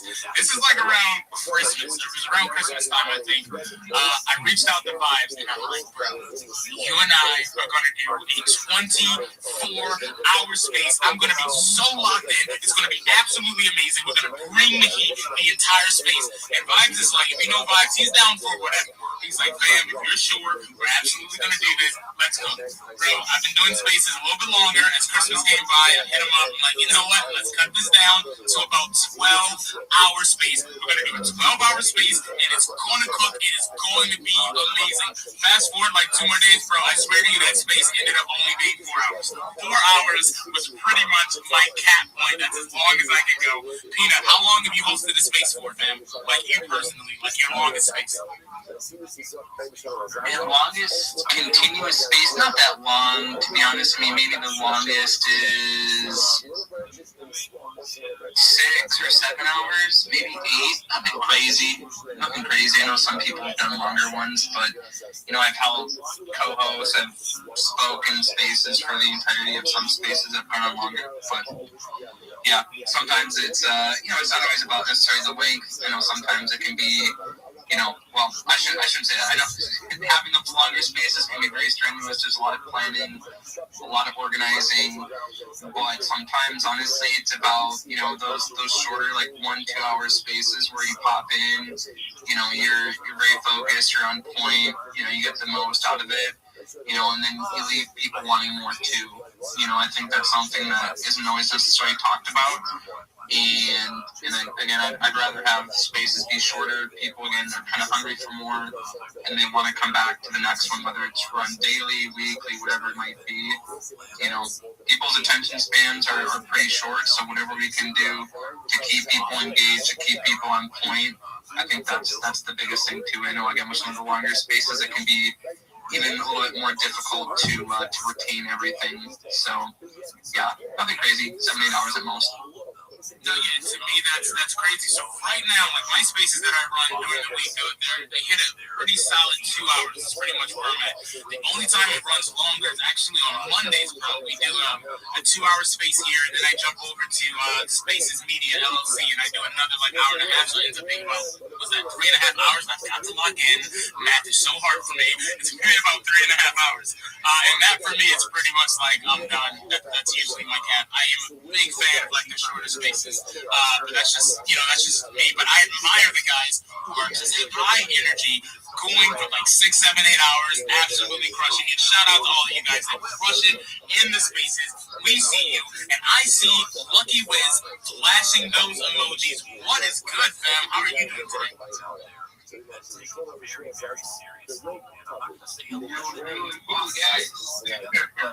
I'm back.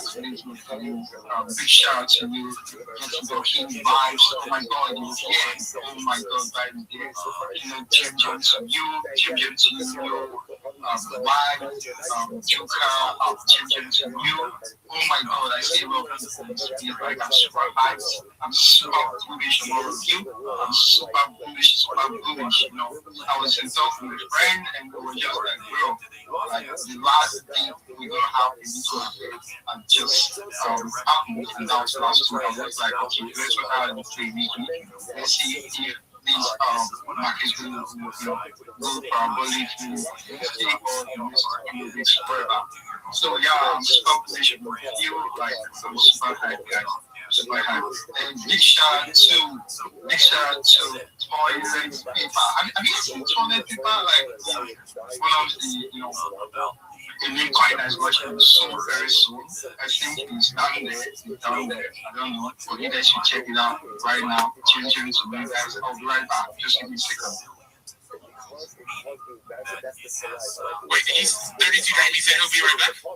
I'm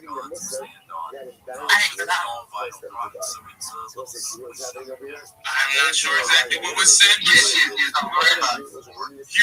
I'll be right back. I'll be right back. I'm so sorry. I'll be right back. We will be here waiting for you, my guy. Guys, give Lucky Wiz a follow. Check out his page. He will be right back. He has a very pressing business. We are cooking. Things are happening. We have Alpha in the room.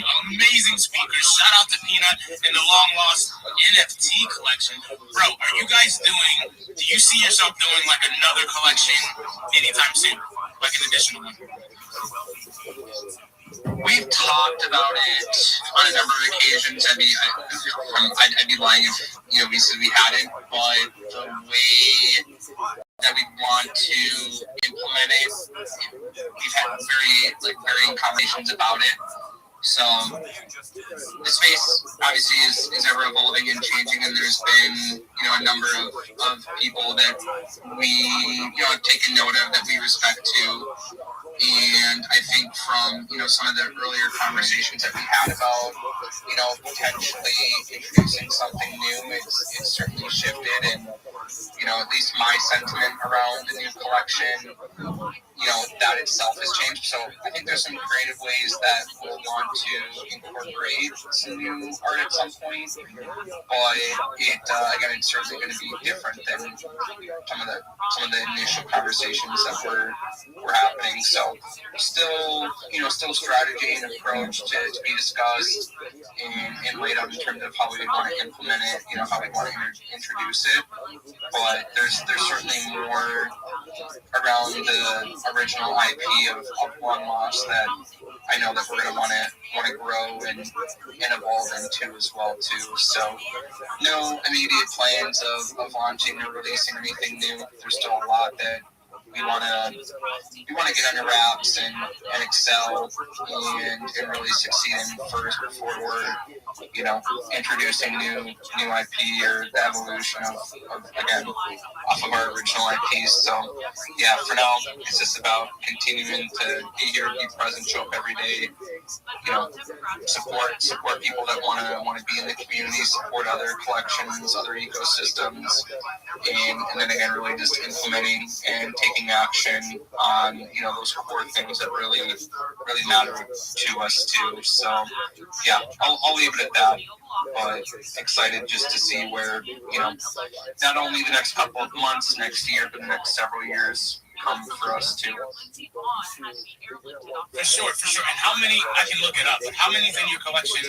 Your main collection? How many do you guys have? 10,000. Yeah, straight 10,000. Gotcha. All right, thank you, man. I appreciate that. Guys, let's definitely lock in. Let's reset this room just a little bit. Let's check in with 32 Dream. Let's see what she's got going on. 32 Dream, what is good, fam? Well, it's Super Bowl Sunday. What is good with me? You want me to do some shout-outs? Is that what you want me to do? Okay, I'll do it. Okay, give me a minute. I was zoning out. Okay.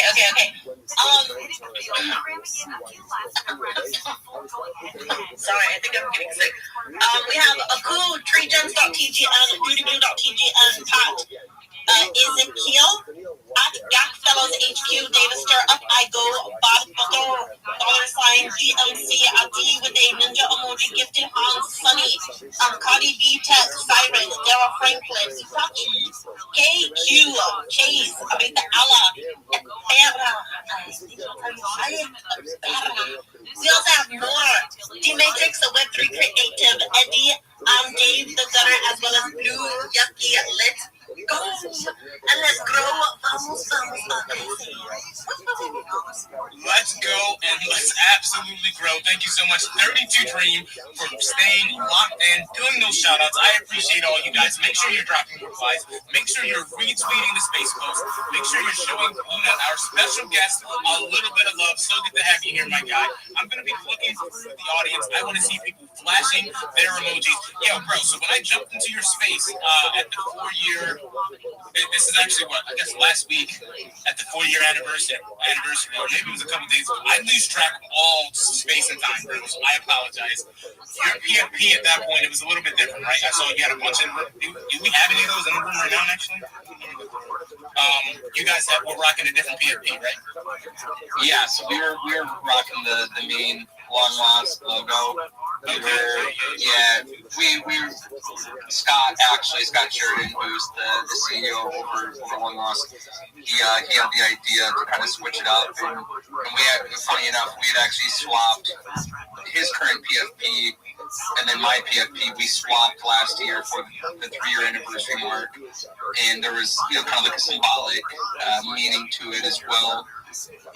And so we did that last year, and so this year he came up with the idea of everyone basically swapping their PFPs to the Long Lost logo. And I'm not gonna lie, at first I was like, I wasn't sure if I was feeling it. But then sure enough, like a bunch of us had swapped over on Tuesday going into Wednesday. We have our community space on Wednesday nights at 10 p.m. The Dungeon, unrecorded space. Anyone's welcome. Not just a Long Lost space, but people in the Long Lost community host it. And so we swapped it over then, and a bunch of us carried it over into Thursday, and then into a little bit of Friday as well. And so it was really cool just to see, a bunch of us switch it over again, just in unison of unison, just supporting one another too, supporting the project and the movement. So it was really cool to see that. But yeah, you're right. It was on Thursday last week. However you want to say it too, the days. I don't even necessarily sometimes see it as weeks. I just see it as like a continuum of days, to be honest. But yeah, last Thursday was our anniversary space. Yeah, no, I'm in the same way. I have no idea what day it is ever since I kind of got locked in the crypto Twitter, bro. So I jumped into your space for that anniversary space, and you see that now I have that image made. I made this meme image, and then I see you have a different PFP, and I'm like, fuck, I've made a horrible mistake. Nobody's gonna understand the jokes. The space is absolutely ruined. I had conference calls. I said, what do we do? We were panicking. So, bro, I'm so pumped up that your PFP is back to what it is. Because I said, listen, I have some explaining to the people to do because nothing was going to make sense, bro. No. I do switch it from time to time. I'll also support the regions or the Corkies or the Dojonal Dogs or Genuine Undead. There's a lot of communities that I've been fortunate enough to get into, and I really do like people, all across the space as well. So I do what I can to switch it up and show support. That's probably the best thing about badges, to be honest. If you do have a badge on this app, just being able to rotate and slot the PFP. But yeah, so this has been my PFP for almost the last 3 years. It's become a big part of how people kind of identify me or how they connect with me, at least at a surface level. So it certainly has become I guess you could say part of. I know some people disagree with that, but it's become a part of my digital identity in a way too. It's more than obviously just your PFP, but I think if you're really able to plant your flag on something and stick with it, it certainly helps people recognizing you and putting a name, or a memory to a name, vice versa, and that goes the same with in-person events too. So that's something I always encourage people. Again, I get you may switch communities, and that may kind of prompt a change of the PFP, but I think it's super important if you can find something that you really believe in that resonates with you, and you can find longevity with it. It's really going to help you too, just in terms of anything that you're wanting to do in this space. So that's kind of my 2 cents on that. But no, you know that you're spot on. And like I said, the artwork absolutely crushed it. Like I said, love the marshmallow roasting. Love the new image that you just dropped in the Discord too. And again, super pumped, super excited to be here and be included in this. And again, just connect with great people that maybe I haven't been able to connect with as much yet too. So yeah, great times. I love to see a lot of my friends down in the listener section too. I see Keith, like you were saying, Kira, Darius as well. Good person here in the space. Sersky, Shiny Gal West, Brother West, good friend of mine too, Kang. I see down there Chucks, Tone, Dead Duck Collective down there, BK Born. Yeah, a lot of good friends of mine that I've been able to connect with over the years here too. And I know I saw some other losties that have been hanging out as well. So yeah, shout out to everyone that has made up here on stage and those that are listening down there, engaging and putting on all the likes and reposts and comments. It really does mean a lot. So yeah, I just wanted to share my appreciation for you guys hosting this and letting me come up and share, and those that are here supporting on stage, listening in, and all the engagement. It's really been great to see. Bro, it's been amazing. It's been an amazing space, an amazing day. But I'm pretty easy to please, bro. If I'm in a room with everyone, all of you guys, we're just vibing, we're just hanging out, then I'm having a great time every time. Thank you so much, Peanut. Big shout out to you. Guys, we're going to do a very quick reset of the room. We're going to do a very quick emoji dance contest. I want to see you guys moving those emojis because I just got a message from 32 Dream. She has looked down through the audience. She has spotted somebody that is not following Peanut. She is absolutely shocked. She is horrified. She doesn't know what to do, so she sent me a message. She said, we have got to get on it right away. She said, Peanut is such a nice guy. He will not call them out. And that is why you have all of us. We are got your back, Peanut. We're going to get this done. Everybody make sure to give my guy a follow. You guys have about 30 seconds. I want to see who is moving those emojis in an absolute ungodly fashion. I have got to see you work it. I'm talking about work it like TJs, work it like Crypto Keys, who may have fell asleep eating a chicken sandwich. Bro, are you active, Crypto Keys? I have got to know. Let's move those emojis. 30 seconds start just about right now, guys. Let's go. Yogi ducks in the bag like quack. Get a step up, put a joke on the track. Lossies in the pit, got them circling fast. You ain't tap follow, that phone finna pass.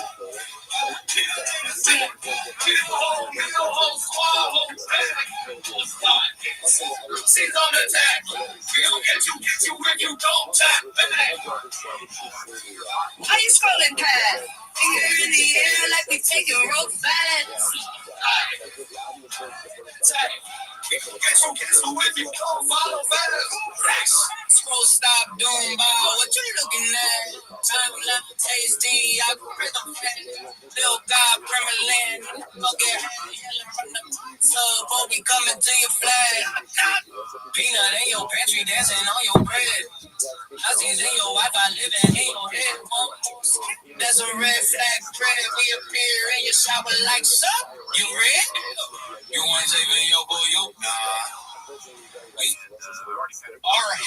Yeah, you guys were moving those emojis right there. Yo, Peanut, did you see anything that blew your mind, man? Yo, I was gonna say real quick too. I didn't see too many. I know that there are a lot of emojis going up. I wasn't paying too much attention to all the emojis. I was really I like to listen to the lyrics and immerse myself into the music. Might have gotten a little lost in the tunes, which I'm appreciative of the effort and the intentionality that went into that. I just had a quick little sideboard here too before we continue on. I did send a couple of potential songs that could be played maybe during maybe the end of the space even. Those are in our catalog, our long catalog. 60 songs in there. And I think those would be all three, like one, hopefully more than two. What I would love, absolutely love for us to have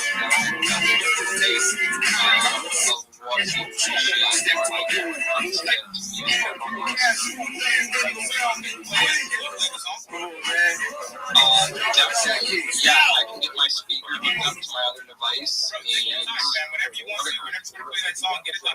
I don't want to do it on my side because anytime I do it, it comes really messed up. I don't have I use like a mixer that's connected to my computer that's connected to my phone so that it comes through. So I will have to download that earlier and yeah, bro, you can definitely play that. Sorry, I didn't see that message, man. I'm going atomically. Socrates, philosophies, and hypotheses. Can't define how I be dropping these. If you guys did not get the message, Peanut is not a snack. He is. Bro, what the fuck? I don't even know what that song was about, but it made me laugh so much. Bro, Tregens, please take the mic, bro. I'm gonna throw up a bit. I'll throw up the post right now. So I about our collaboration. I forgot to throw that out. Bro, Jimmy, so good to have you here, fam. The mic is yours. What is good? Happy Sunday, bro. So good to be here. I'm going atomically. Stop my cover photo. Do me a favor for a second. Click on my profile. Check out this cover photo. Isn't that beautiful? I love this artwork so much. Like, straight up. Okay, by the way, you guys know we have this partnership with the Yellow Ducks where they're planting one tree for every follower that already was following them. For the new followers, can actually be 10 trees as long as you fill out this quick form with the first comment. So make sure you're filling that out. Anyone who's not currently following the Yellow Ducks, make sure you do that. It's literally 10 trees. That is the easiest trees you will ever plant. All right, so lock in. Much love. And by the way, Yucky Ducks didn't tell me to put this as my cover photo. Yucky Ducks didn't, force me. I'm so sorry for jumping in really quick. Go ahead. That is massive, bro. I did not see that cover photo. I did not realize you did that. I do this because I genuinely love you guys. I just wanted to say, I'm going to go above and beyond to support this, however I can, because you're helping so many people and constantly supporting causes. I freaking love it, you know, and so that's why it's amazing that we have this collaboration. And you know, I was blessed with this, you know, badge of honor over here with the duck, and I'm just super grateful, man. Like, thank you for planting all these trees, and thank you for supporting the movement. And let's freaking grow. Bro, we have to. First off, Jimmy, I get so happy when I hear your voice. You lift up the stage, you lift up the space so much, bro. You have this amazing energy while you're talking about something that is so very important. I thought you would be excited to know, I don't know if anybody told you, but inside the Discord fam, inside the Yuck Exchange, I have now set it up so that people can actually buy an additional 100 trees for themselves with some Yuck coins.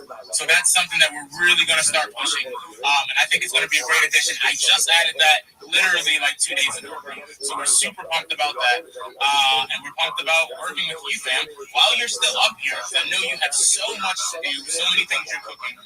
Bro, can you let everyone know just about the day that is coming very soon where you're going to be getting 1 billion trees planted? Bro, they have got to know. So a lot of people have heard about it, but I think everybody should know. Which means Tampa Bay would also be AFC South. No. They would be in the NFC South. You know, it's because they're not in the AFC, they're in the NFC. That's why. Which means if you place a bet on Bovada for Miami to win their division, that division would be NFC South. No. What would you think? AFC South. No. The Miami Dolphins are going to be in the AFC East. It's because the AFC South is going to have other teams that are farther north, like the Tennessee Titans, the Indianapolis Colts. Also, you should never bet on Miami winning the billion trees planted in just 1 day. I think at a very minimum now, I think just Ethiopia is actually capable of doing it. But what we've done is we've got 12 countries. So I went to COP30 and I got 11 different country commitments, mostly from Minister of Environment. I rolled up with a press badge. I was interviewing all these ministers. I was telling them about what happened in Ethiopia. They were getting all inspired, and I was asking about their legacy, the impact they want to make in this role. And then I suggested, let's do this in your country. And I got their commitments to do that and shake their hand. And a lot of them want to one-up Ethiopia. They want to one-up them. And see. So this is going to be like a fun, competitive thing. I signed up 11. Then we got the 12th country recently. Another Guinness World Record holder. She did the longest tree hug, which is 72 straight hours. She did that in Kenya. She, because of that, is now in charge of the 15 billion tree goal that Kenya has.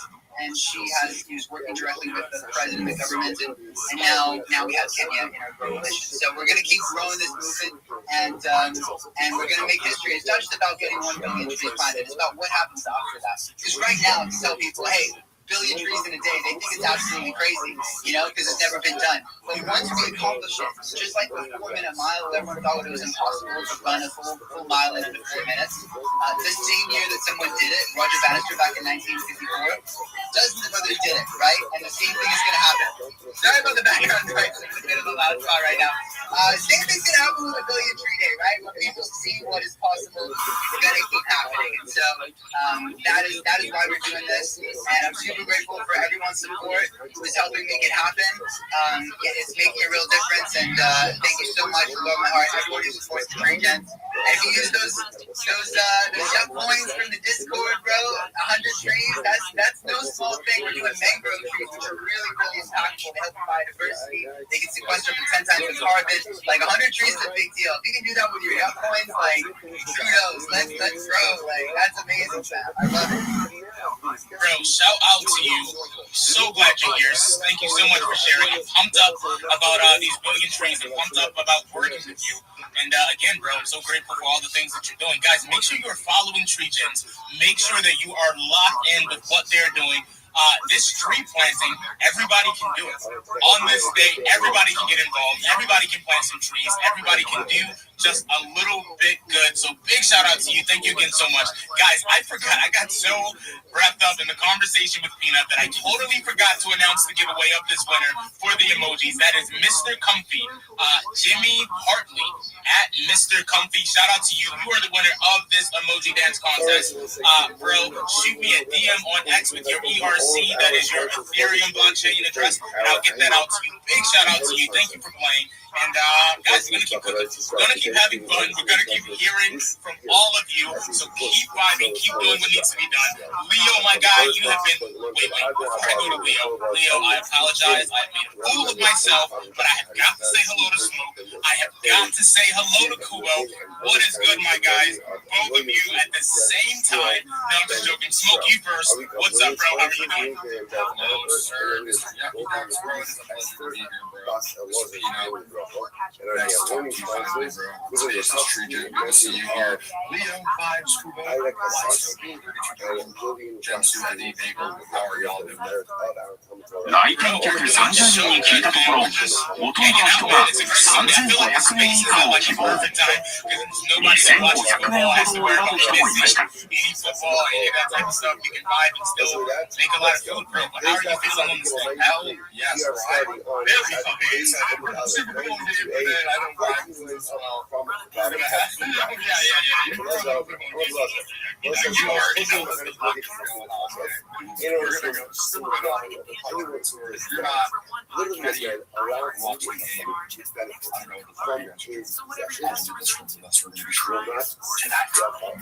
Bro, that is so dope. I didn't realize I was going to be streaming it. All right, I'm going to probably jump in and say what's up, bro. Big shout out to you. I did not realize that. That is absolute alpha. Kubo, shout out to you too, my guy. How are you feeling, bro?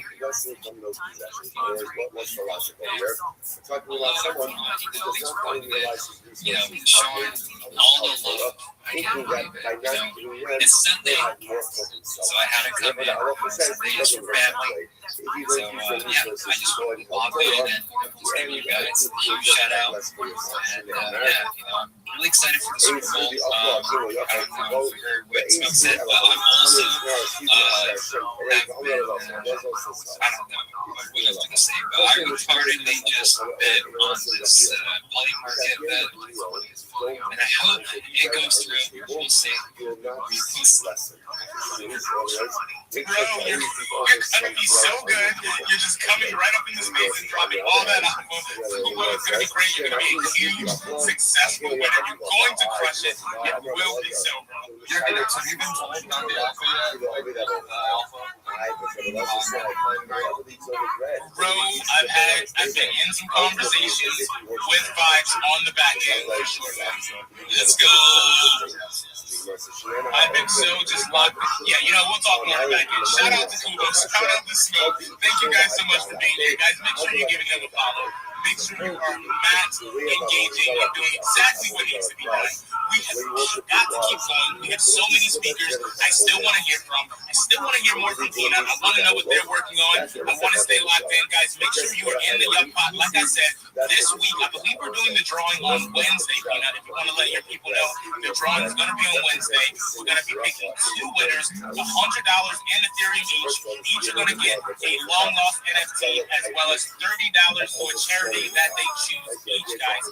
We are all about giving back. We are all about cross-community collaboration. And the cool thing about the NFTs is that if you guys don't want the NFT, or maybe you feel as though you have to sell the NFT, something like that, not only will our community buy that NFT back from you in most cases, but more importantly, at the time of the giveaway, man, you guys can just tell me, look, I want the NFT, or I would rather have, you know, the USDC or USDT equivalent of that NFT, because we don't really want to floor another community's NFT. We'd rather give it to someone who's going to hold it. So if you don't want it, there's no shame. There's nothing against you at all. There's no selling shame. You guys can just say, listen, I'd rather this, and we'll switch it out, and we'll give you what you need. So shout out to you guys. Make sure you're staying engaged. Make sure you're reaching out to everybody in this space. So grateful for each and every one of you.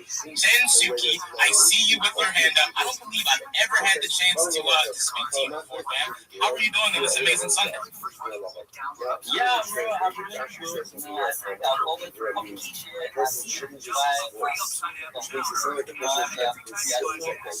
And I think that it reminds me of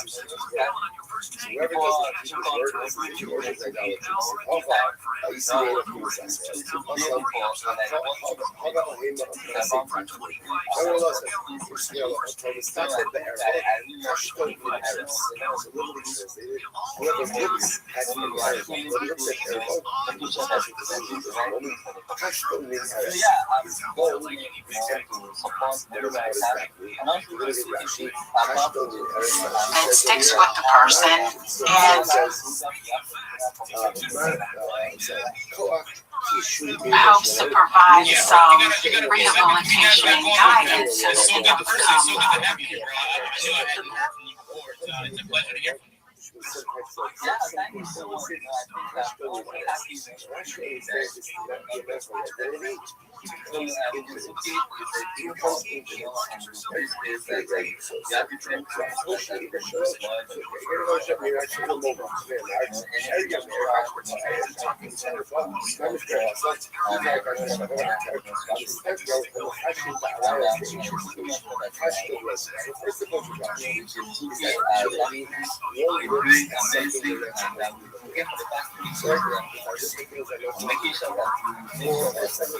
everything is that person thinks about as if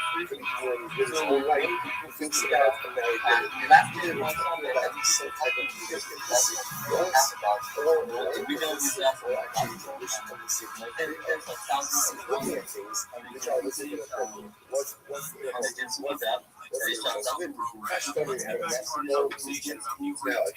Russia was like a reptile. The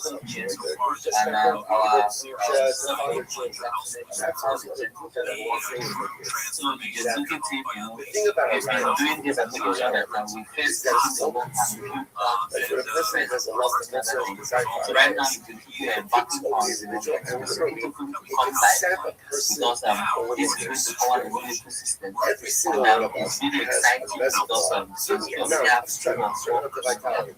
You only go so long without sleep. I feel like this hour away, right? Because I can only play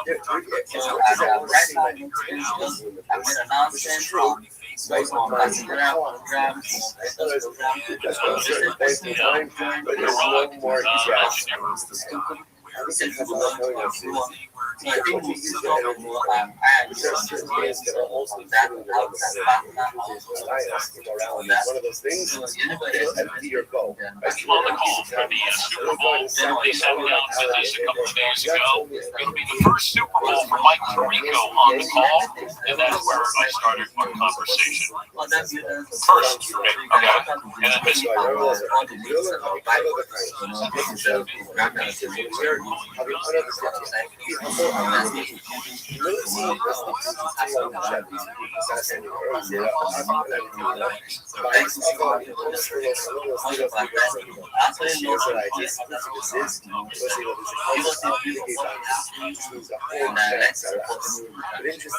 Yo, shout out to you.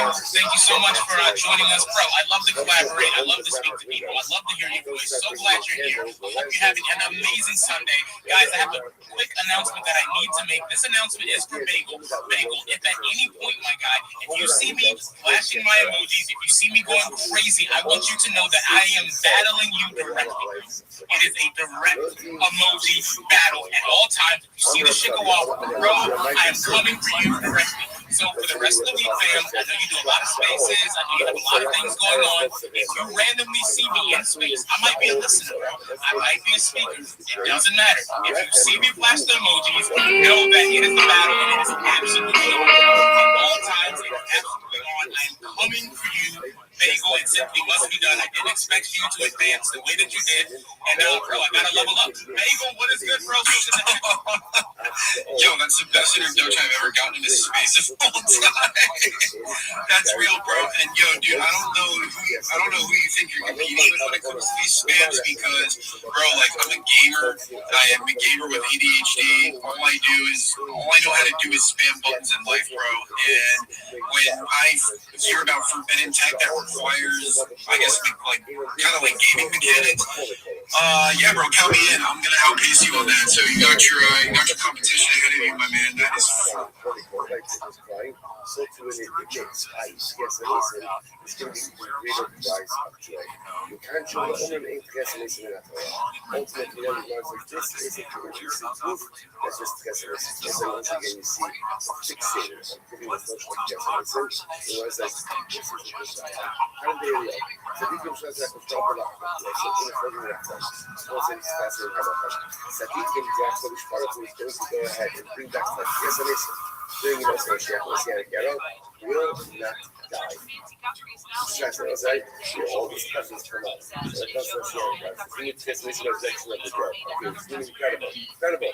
So people die again afterwards. In more sense, Sadiqim don't die. Once the Sadiqim are resurrected, they remain alive. שנאמר בעיה, נשאר בציון גלוז ירושלים, קדוש שלום עליו. אבל הקוסם החיים ירושלים, מה שיש לי עולם חיים, אפילו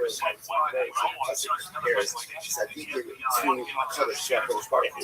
Just like the Rebbe Shalom is eternal, so too is Sadiqim come back to life and be an element of eternality as their own days. In Zomar, Osam Shanu Shasa Kadosh Baruch Hu Gahed, as Osam Shanu Shasa Shemar, the Niskav Hashem Yavado Bayomahu. So this is pretty wild stuff. So we're going to talk about this idea that this concept that at a certain point in time, the world will stop. Right? You have this, you're going to see this.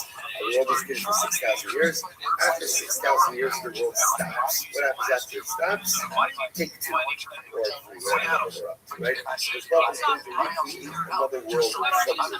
It sounds like everything that exists will be erased. And this also will start again. What happens to Sadiqim during that like cosmic rebirth state? Where do they go? So the world will go back to war, but the Sadiqim will be given rules. And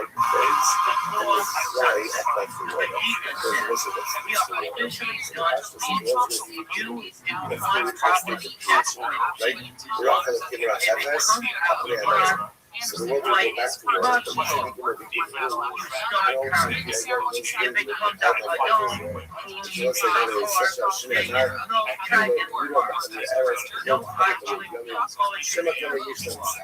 I made a mistake with Akasar,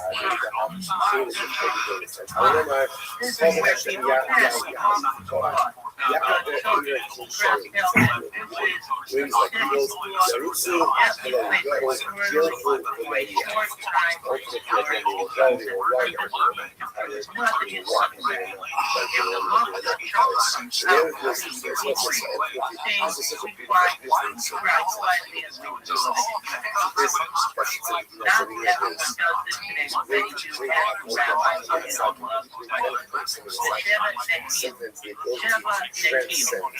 everything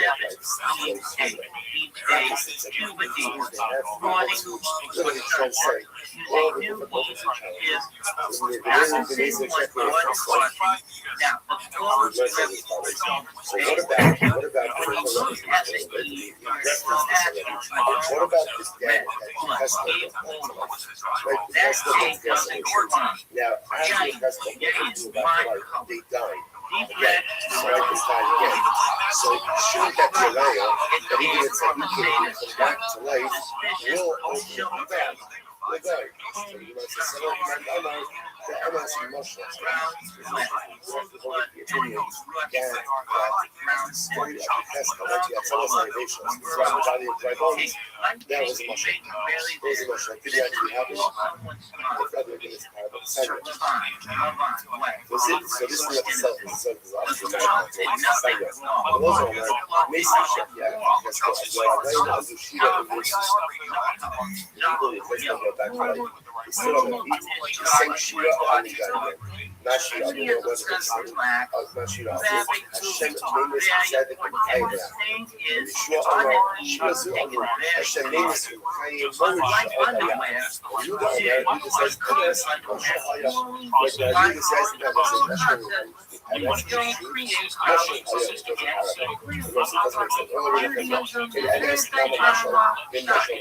Which one is it?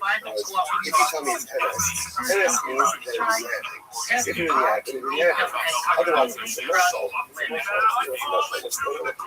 So we can say, hello, the MS that means reality. Reality. Right? So let's say, by the way, it's fascinating about whether or not the episode of the testimony of the hallucination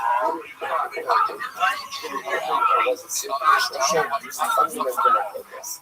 Those very much areas in the basic manifest I was trying to say the Russell mission, but we do come with us. And they say, what are the actors? By the way, they shouldn't die immediately after seeing Shiva. That's why they happened. Let's go back to life. They say Shiva. The only way they marry their kids. Their kids.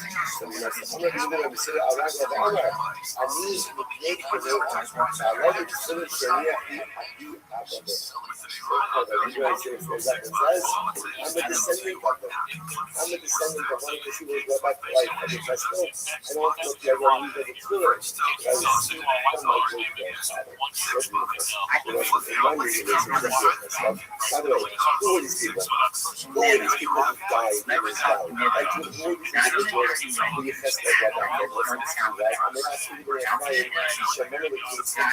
this is a so listen, there is a that's so I story. If there is a group of Jews who try to escape from Egypt, they live in the rest of the Israel. They were members of the tribe of Restream, the friends of Mary's members, and more than the Jews of the Lord. So it's good to find the tribe to escape from Egypt for the other they were killed. So what happened with them? They made a mistake. They were good people who just made a mistake. Shouldn't have when they find sell up the I'll show your white tit, Tommy. What's the tits, bro? Please be pink. Please be pink. Oh, I didn't know. What do you have big areolas? I'll take over for Red Band. What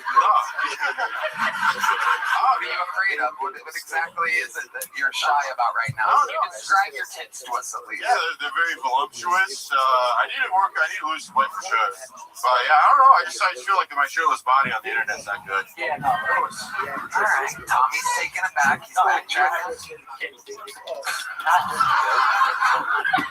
Very seductive eyes, Tommy. Yeah, that's nice. Very Jim Brown, right? Look at the lashes. Look at the fucking bounce. That's like my boobs, dude. Show me your fat tits.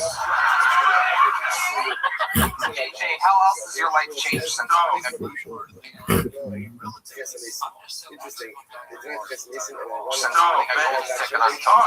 It's been incredible, man. Just like the comic stuff's been going great.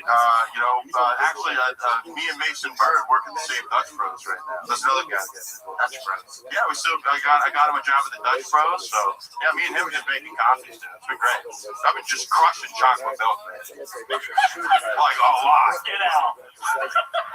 Yeah, dude. Tell us more about this chocolate milk. Yeah, so I tracked it. I started doing math because you get as many drinks as you want when you work at Dutch Bros. You can just drink as much as you want. They don't stop you.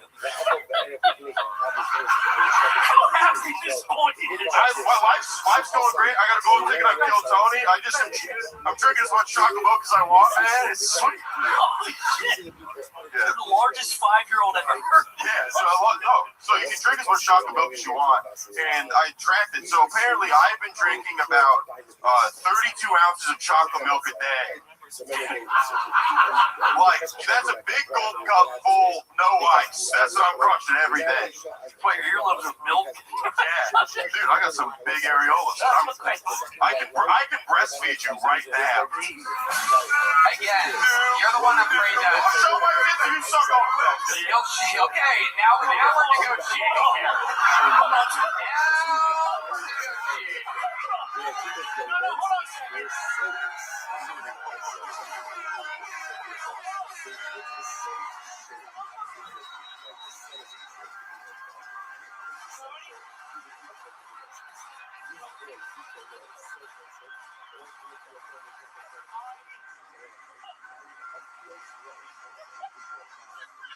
This is so much fun.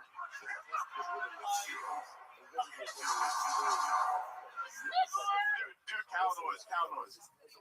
I'm gonna do the cow noise when you pull out those fat tits. I'm not gonna do it now. You have a force field around those tits. Bullshit. Let's see your fucking tits right now. Let's see 'em. I wanna see some big, milky, pepperoni nipple titties right now, okay? Let's do it, Junior Andy Reid. Pull out your fucking tits. Thank God you put the AR-15 down and did some stand-up. Now pull out a titty. He's had a lot of peanut butter. I won't. He's a little thirsty puppy. Look at me. Look at me. He's a thirsty puppy. Can we at least see your belly button? We'll settle for a belly button. Oh, he's proud of his belly button, ladies and gentlemen. Here it is.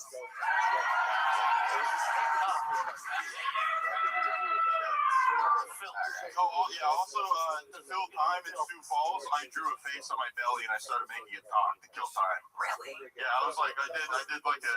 Work at a coffee shop. Yeah, I work at a coffee shop. Yeah, I really like chocolate milk. I can't stop thinking about it. Sorry. So yeah, I was doing impressions with the belly button. That's what I do. Like I was like, I could do a Bill Cosby impression. Okay, And I was like, just right. No, okay. So this is what I did. I was like, okay, everybody, let's get ready. You guys like impressions? Okay, make some noise for you like impressions. Okay, here it is. You could have just done it, but okay. They didn't need to do that. And I did that and it killed. I gotta see this hour and a half set. It's called Killing Time with JJ Alexander. JJ, fun times. Congratulations. You did it. Starting the show tonight. There you go. Thank you guys. Absolutely. All right, there you go. To the bucket we go now, ladies and gentlemen. This is the heartbeat of the show. The lovely Heidi and Valerie, ladies and gentlemen. Catch the podcast at HeidiRegina.com. So fun. All right, our first bucket bowl tonight. We're going to meet them all together. Make some noise. 60 seconds uninterrupted for Yee-Hee, everybody. Here comes Yee-Hee. Here we go.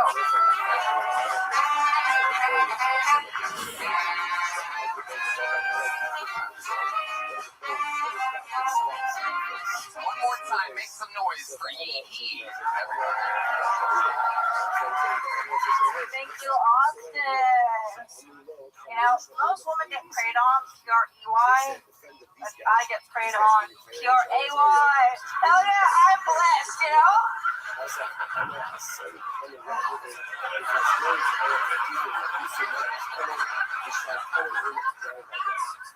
A lot of people think that I would swipe right on anyone. I would say right now. As soon as I see wheels, I'm swiping left. Like, we can't both be physically like vulnerable, you know what I'm saying? We gotta like make IKEA furniture, you know, like we gotta go to the UPS store, return some Amazon package. When it comes to people I actually date, it's mostly military men. And the thing about them is civilian men, not military, they would tell me about how strong I am, like just all day. But with military guys, a lot of their friends' legs have blown off, and I got both of mine, you know what I'm saying? Hey! I'm a peg above them. Thank you. Yeah, Yee-Hee, welcome to the show. Oh, look who's back. Man, we were really struggling without you. Don't know. Why don't there so many stairs? There he is, all right. Why are there so many stairs? I mean, you know. I feel like you say that all the time. Yeah. You know, Houston comedy scene has much more stairs or worse, so. You're in Houston? That's where you live? Yeah, I'm annoyed about it too. It's so hard now. I'm like a Kool-Aid man through a wall, but like Oriental wall. Okay. Hell yeah. Rice paper wall, you That's not very Korean. We are more high tech than that, so. 감사합니다. Why? I'm Korean. I know, but why are you saying thank you to me right now? Look, because it's over. Oh, you said I'm cute? Someone said I'm cute. Cute? Korean and I need sometimes. It's Yankee. Yay. All right, sorry. Thank you. Yay, welcome. How long you been doing stand-up comedy? 7 months since May. I love it. What made you want to get started? My life's a joke, but like in a very disabled way. So was fat. Recently I got an award for being the most resilient. Isn't that incredible? Yeah, that's amazing. Where'd you get this award from? Pop the balloon. I got on a dating show just to be funny. I knew it was going to be like a real life Tinder situation where they see the crushes and they're like, nah, she can't bang. So, you know what I'm saying? And then they all popped on me. Like, it's exactly what I thought would happen. And then they gave me the most resilient reward for that. So let's talk about it, Yiki. What do you do for work? I am an online math teacher. Online math teacher? I know, they're on the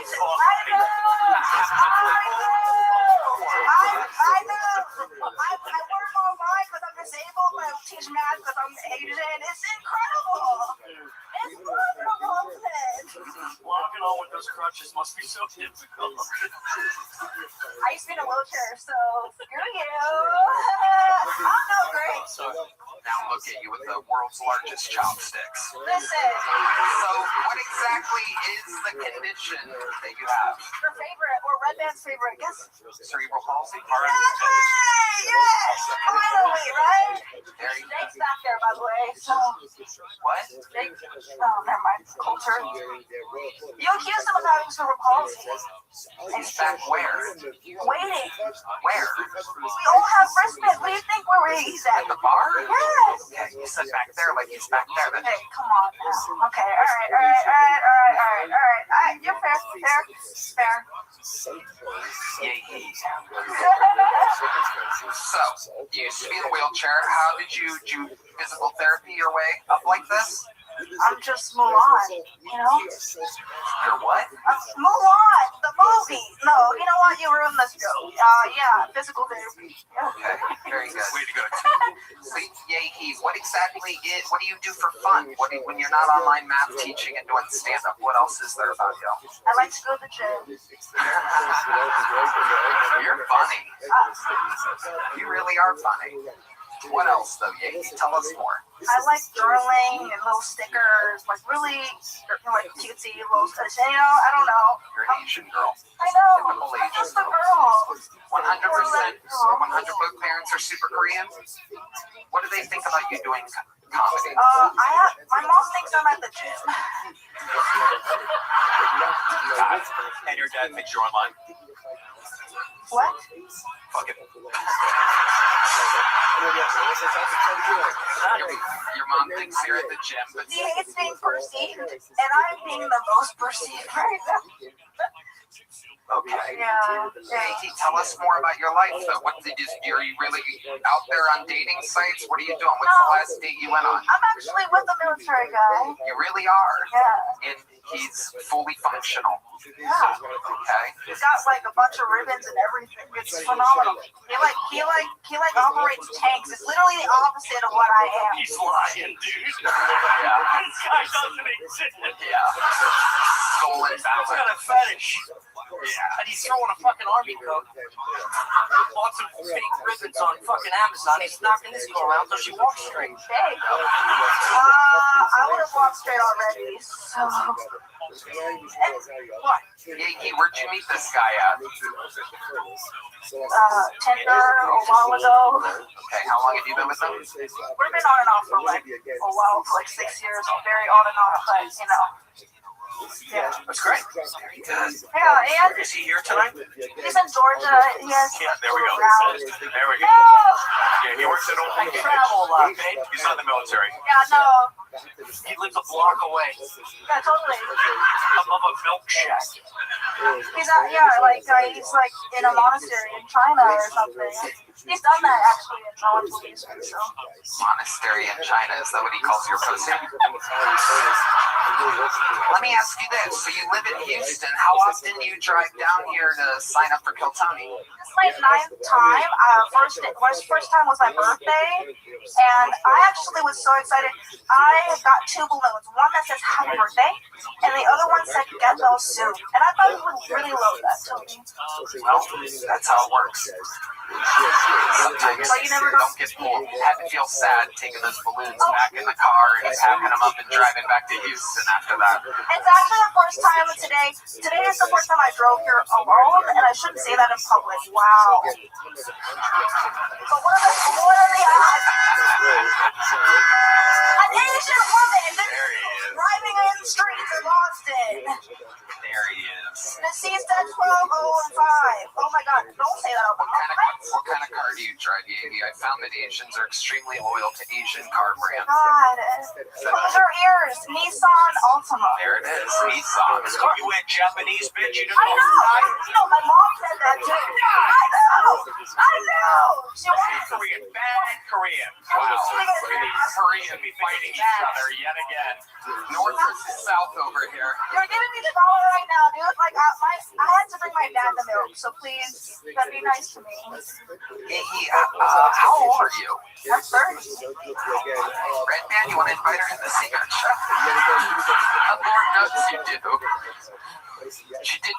She was very funny. I missed it. We don't have a secret show for a couple weeks, but in a couple weeks, yes. I'd love to have you on the secret show. There you go, Yankee. Congratulations. Here's a big joke.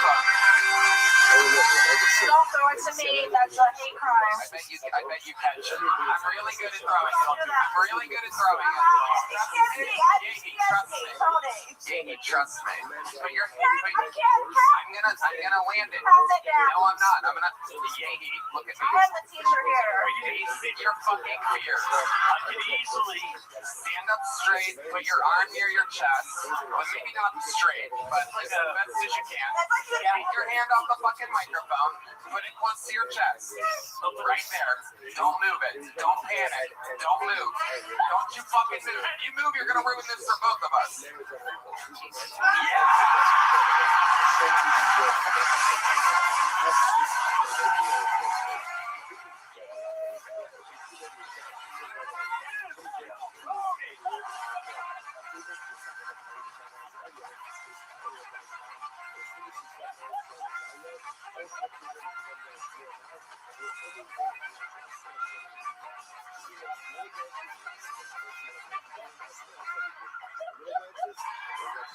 Oh yeah, now we're cooking, baby. How about another hand for Yee, everybody? This is where it happens. This is where the magic happens, everybody. Wow. You got to see someone fucking face their fears there. There's no way I'm gonna catch you, Tony. There's nothing that can happen where I'll constantly catch these jokes. NFL films worth it? What I do, I just set people up for success. That's gonna be it. Insane ability. Send it straight to the highlight reel. Insane ability. My stand-up. No, it's fine. They'll get it. Well, hello there. This podcast is sponsored by Quo. 2026 is the year your business stops acting like a game of telephone gone wrong, scattered messages, missed calls, and who's handling this? Shouldn't be a daily ritual. A modern communication system is like giving your team a GPS instead of a treasure map. Everyone stays aligned, no opportunities disappear into the void. You'll catch yourself saying, all right, let's fucking Quo. And that's why today's episode is brought to you by Quo. Q-U-O, the smarter way to run your business. Speaking of running, here's Red Man. Tony, Quo is the best business phone system, hands down. Quo works wherever you are, right from your app on your phone or a computer, and lets you keep your existing phone number. Wow, Now your entire team can handle calls and texts from one shared number. No more missed messages or disconnected conversations. Everyone sees the full thread, making replies faster and customers feel genuinely cared for. It's easy! With full context at your fingertips, the team communicates faster, stays aligned, and delivers a more personal experience. Make this year where no opportunity and no customer slips away. Try Quote for free. Plus, get 20% off your first 6 months when you go to quo.com/KillTony. That's QUO.com/KillTony. Quo. No missed calls, no missed customers. Hello, everybody. This podcast is sponsored by Shopify. 2026 is the year you launch your business. One powerful move puts the future firmly in your hands. Starting a business with Shopify. Maybe you've got an idea you can't shake, a graph everyone tells you to sell, a story you've already designed in your head. With Shopify 2026 is when you finally make it happen. Shopify gives you everything you need to sell online and in person. Millions of entrepreneurs have already made this leap from Tell the Gymshark to first-time business owners just getting started. Tony, I love Shopify, obviously. It's the best business tool out there. Shopify gives you all the tools to easily build your dream store. Plus, setup is as fast as crazy possible with Shopify's built-in AI tools that write product descriptions and headlines and help you edit product photos. Marketing is built in to create email and social campaigns that reach customers wherever they scroll. As you grow, Shopify grows with you. Handle more orders, expand to new markets, and do it all from the same dashboard. In 2026, stop waiting and start selling with Shopify. Sign up for your $1 per month trial and start selling today at shopify.com/KillTony. Go to shopify.com/KillTony. That's shopify.com/KillTony. Hear your first this new year with Shopify by your side. Are we having fun here tonight, huh? Make some noise for your second fucking pull of the night. It's Blake Apatow, everybody. Here we go.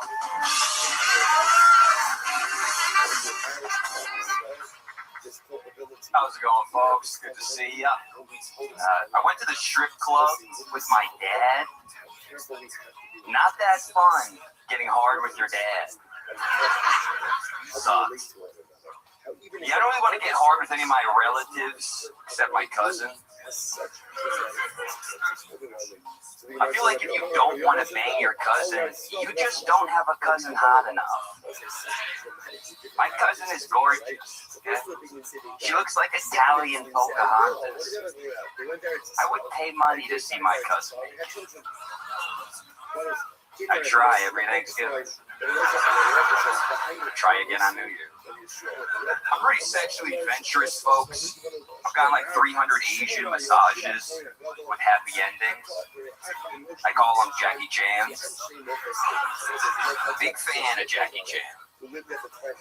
These massages are so good. They're too good. Because now I can't come without Asian woman sound effects. Oh. Wow. Women are like, there you go, Blake Apatow. Welcome, Blake. How are you? Doing fantastic, brother.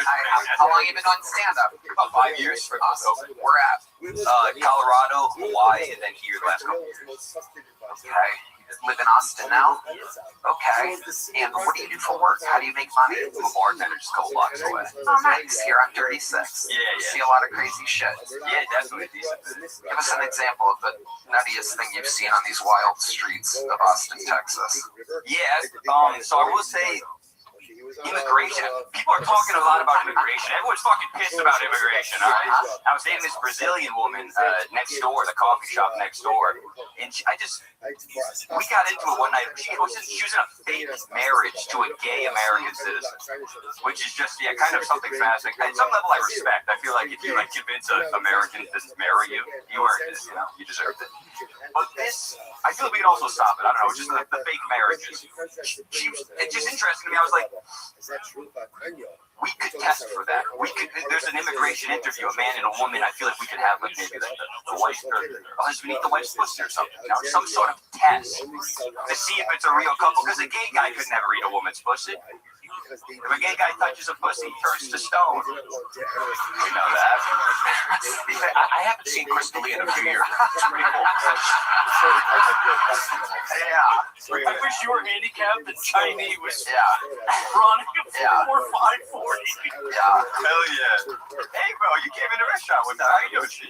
Yeah, man, it's good to see you. Absolutely, 100%. I remember specifically, bro, you wanted double dressing, and I only came out with one. I'm sorry about that, bro. It's okay. Well, I really appreciate your act. I like the bit about fucking your cousin, because believe it or not, I was attracted to a cousin of mine, and I hate to say this, I actually had sex with her so hard, she can't walk anymore. Oh, hell yeah. She can catch a jump bug.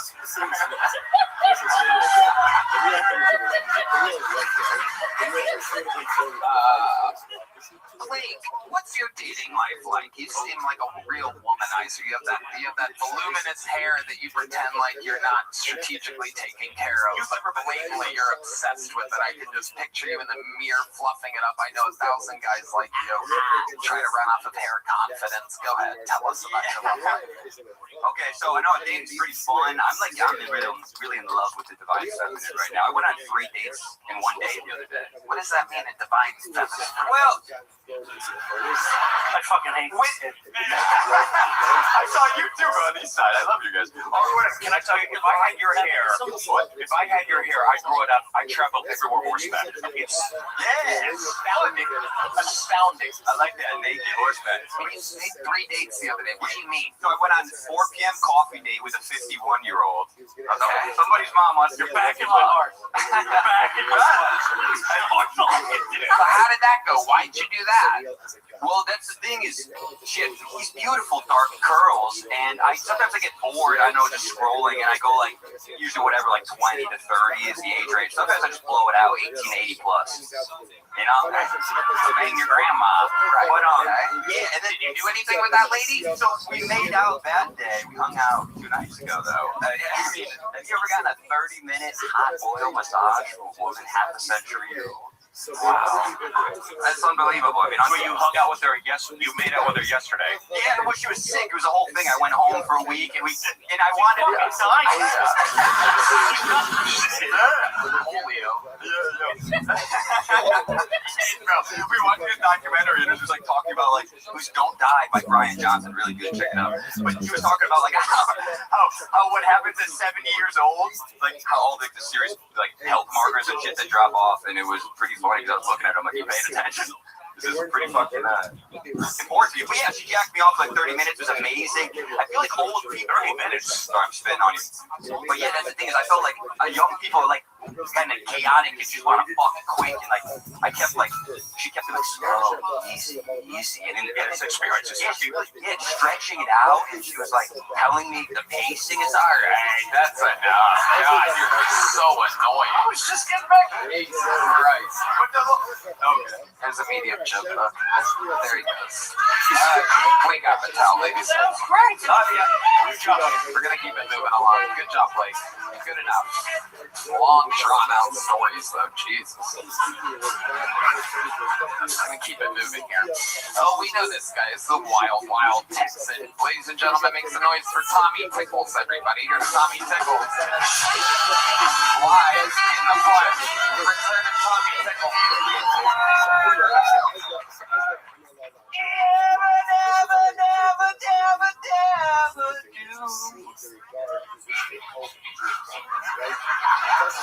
I hate audience participation exercises. Who's with me? I'm getting older.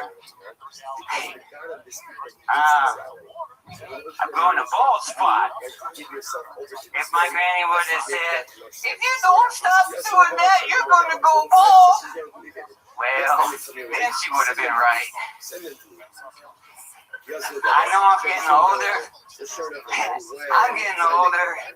I'm going to massage parlors just to get a massage.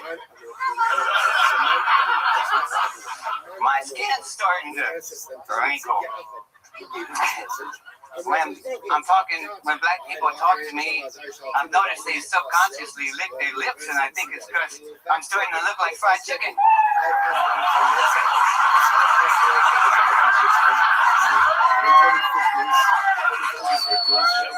So far, Tommy Pickles. Sticking the landing there. Very good, Tommy. Eddie, you're actually getting better. Seeing growth here. Taking my exam, looking Mike out of the way. Look at you. You're like a real pro. Yeah. I love it. You're also super likable coming off of the last guy, I gotta tell you. It's just good to have a real human up here, not a fucking sociopath serial killer pretending to mix in with old patchy pants. So how's life been going, Tommy Tickles? Life's been going good. Right now, it's baby season out on the farm and ranch. What does that mean? Explain to the people who don't have ranches what baby season. We go crazy. We have a bunch of sheep and goats, and now we're having a bunch of sheep having babies right now. So it's all hands on deck. 3 times a day for feeding baby sheep. Hi. And how many Afghans visit the farm? How many what? Thank you, Tommy Tickles.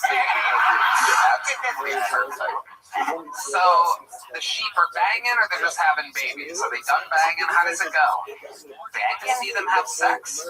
Oh yeah, it takes about 5 months. It's all right, you fucking cunt. Oh yeah, jerking off in the corner. Yeah, I get to watch them a lot, Tony. Yeah. Oh yeah. Y'all don't know this, but Red Band came out to the ranch. Now I've got 2 sheep and a goat. They'll never be the same. Yeah. They're coming out with this face on them. That's 4 sheep. Yeah. Red Band's jokes are bad. Tommy, you ever seen what does it explain to the people, because we don't know. Explain, Tommy, what's going on over there? Having a side combo? No. Have you ever? Can you describe to the audience what a sheep's pussy looks like exactly? The world wants to know. What brand of peanut butter do you use? Yeah. It's interesting. We had a hermaphrodite sheep. She was a aborted little girl. Cutest little thing. One of the first ones we had, her name was Shotzi. And then about 6 months later, her balls dropped. So she's out there chasing female sheep like a male and getting them all riled up. So I looked into it. You can name it Yay He Sheep. Yeah, no, it's right in around here. From a performer that was on earlier, guys. I don't know if you've been paying attention, but Yay He Sheep. That's it. That's comedy. Stevie Tickles. Have you noticed that the other sheep don't really take a liking to the trans sheep that you have? Yeah, nobody likes her. Right. Nobody likes her. Did she dye her sheep hair purple or anything? Did she make coffees for the other sheep really well? Did she make a hell of a latte? She was one of our favorites, so she got a lot of attention from us. I bet. That's why they call you Tommy Tickles. One of the reasons. You own an AR-15 by chance? You look like every mass serial killer I've ever. The old school. That's what they used to look like. Now they look like his trans sheep. That's what they look like now. Coming in there just. I don't own an AR-15, but I was a scout sniper in the Marine Corps, and I have a 308 Winchester. So, hey, goddamn right. You were great tonight, Tom. You were fucking fantastic. My favorite. So much. Thank you very How much. can I follow you online? Tommy, have you been going up a lot? Because that was way better than your last. Yeah. I did about 100 open mics. Trying to go down to San Antonio, hit up a couple of spots down there. I didn't know it, a year ago, but this is a passion. This is, you get into it, you get a couple of laughs, and then all of a sudden you're like, holy smokes, this is great. You're adorable, Tom. Yeah. You're adorable. You should tell everybody you have two passions, comedy and sheep. No, I don't even like sheep. Why don't you like the sheep? Tell us why you don't like the sheep. Explain to us. We don't own ranches. Oh, they're great. From when they're babies all the way up in 3 months. They're cute. And then they're like 200 pounds. And I've had them knock me about 10 feet sideways. You know, they come up from behind you and they think they're still your friend. And that's what they do to their friend. They come up and butt you. And then all of a sudden, you're not built for that. And 600 pounds of... Can I ask you a question? You end their life? I live on a farm in ranch, and you know... Answer the fucking question. What's the question? You put a 45 in the fucking sky. Tommy Tickles, he really throws off the set with his name, but do you fucking kill sheep? Look at us. No. Do you kill us? Give me their lives. How do they die? Fucking do. Give me. All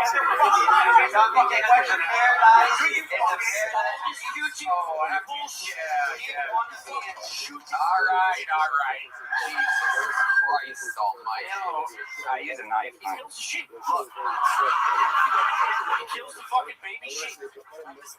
No, not the babies. No. We bring their babies to so we take care of them and make sure they live. So we try to give them the sheep that we do have. You know, You're smiling right now, dude. You murder sheep for a living. No, okay. God. You said you killed really driving home this sheep killing thing. Really making a point. He's a ranch hand. Hey, ranch hand is also what Red Band has. Okay, Tom, it's all right. You got this. Tommy just disengaged from the show right now. I love it. We're going to keep moving along. Tommy Tickles, great stuff. Tommy Pope just focused in. Ranch hand is also what Red Band has on Friday nights when he dips his pizza in ranch dressing. He's got a ranch hand and a blue cheese hand. Look out. He's a big boy. Hello, my dear friends. This podcast is sponsored by Talkspace. Talkspace is the #1 rated online therapy, bringing you professional support from licensed therapists and psychiatrists that you can access anytime, anywhere. Talkspace therapy and psychiatry is covered by most insurers, and most insured members pay a copay of $0. Find the licensed provider that's right fit for your needs. We all know therapy can be costly, but part of the mission of Talkspace is to provide quality care that is accessible and affordable, whether or not you are insured. Talkspace makes getting the help you need easy, accessible, and affordable, even if you have a massive overeating problem. Red Band. What? Tony, I love Talkspace. I think they're providing the best mental health treatment out there. I personally think therapy is as amazing as food and can help with moments of real transformation. And there's a lot of transforming happening behind the scenes, always here on Tony. And as a listener of this podcast, you'll get $80 off your first month with Talkspace when you go to Talkspace.com/Tony and enter promo code SPACE80. That's SPACE80 to match with a licensed therapist today. Go to Talkspace.com/Tony and enter promo code SPACE80. All right, ladies and gentlemen, one of the good friends of the show, one of the top young rising comedians in the world, has a brand new special on YouTube, and he's here just to do a minute for us, just to swing by. Make some noise for the great Hassan Ahmad, ladies and gentlemen. Here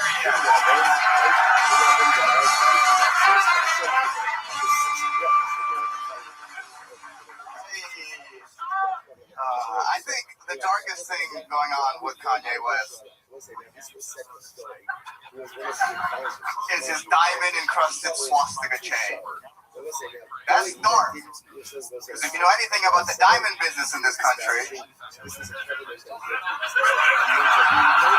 you know the person who made that chain is Jewish. So there's a guy out there that knows exactly how much his soul is worth. Oy vey, what do you want me to make? It's got a Holocaust yet.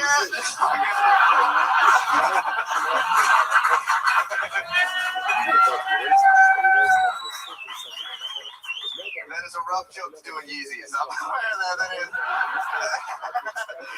Yo, these shoes are comfortable as fuck. I don't care. That's all I care about. You can say the worst things in the world about Muslim people. If you made the most comfortable pair of shoes, I'd wear that shit. With pride, too. You'd be like, what are those? I'd be like, oh, these?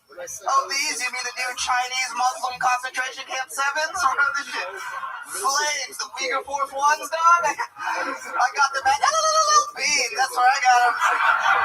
That's been a son of mine. Thank you very much. Hassan Ahmad. Special too soon is out now. Well, this comes out the 19th, right? Yeah, so my special is on the 20th.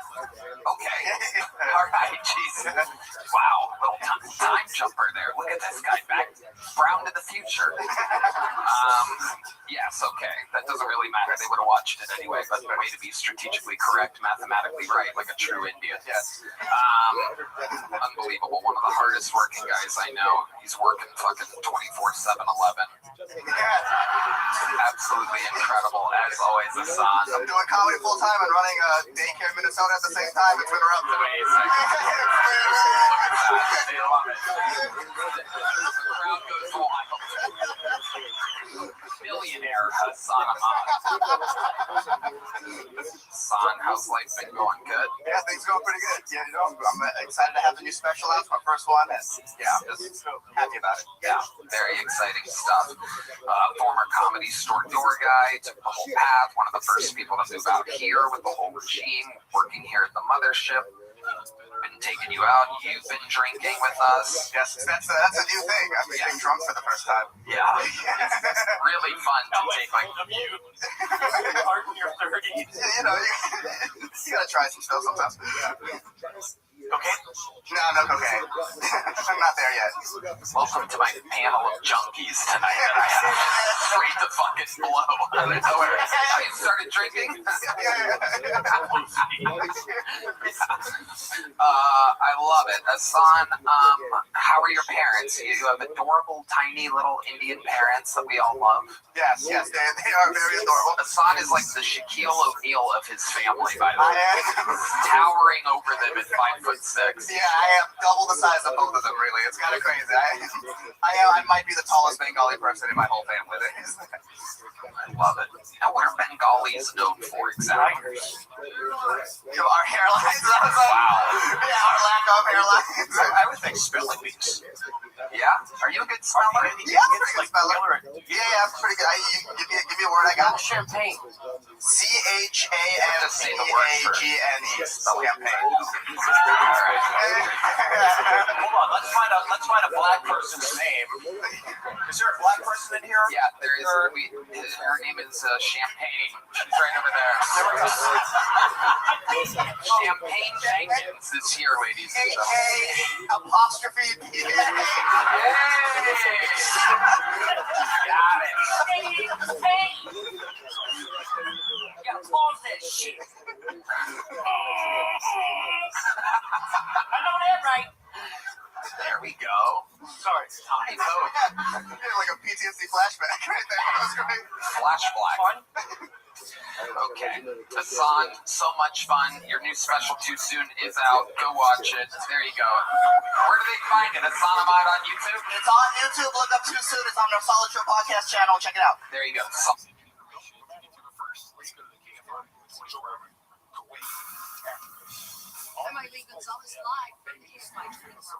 Here's the latest.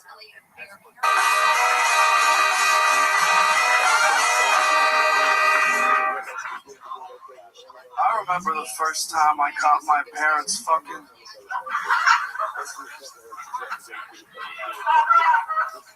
My mom had to sit me down and give me the talk.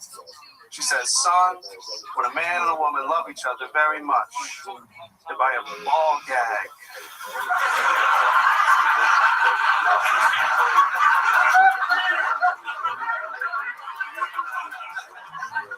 And I said, Mom, put a shirt on.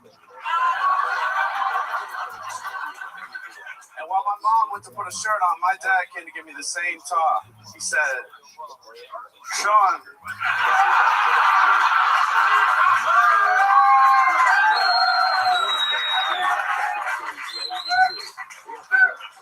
I'm autistic. And I found out the other day that I look autistic because I went to the Olive Garden and the waitress handed me crayons and paper. And I was trying to explain that to her that that's dehumanizing. But dehumanizing is really hard to pronounce when you're chewing on a fistful of crayons. And have a ball gag in your mouth. Thank you guys very much. Tony Starr has arrived. Ladies and gentlemen, amazing. Welcome to the show, Tony. Thank you very much. How long have you been doing stand-up? 9 months, sir. 9 months. You're fantastic. Where'd you start at? Here in Austin? I started in Cedar Rapids, Iowa. Okay, that's where you live? Yeah, that is not where I live. I moved out here about 4 months ago, and I don't do stand-up comedy. I do musical comedy. Really? Yes, sir. How do you do that? You have a guitar or something? I do. I have a guitar. I try to do it better than it's ever been done. Amazing, really? Well, you must be fucking... How long have you been doing that? I've been doing that for the 9 months since I started as well. You started doing musical comedy, and you just have funnier bits than most stand-ups that don't do that. Yes, sir. So your real specialty is with a guitar? Yes, sir. Do we have an extra guitar? We do? Is that thing tuned? It is? Wow, great. Amazing. Look at this. How about a hand for the lovely Heidi, everybody? I mean, really.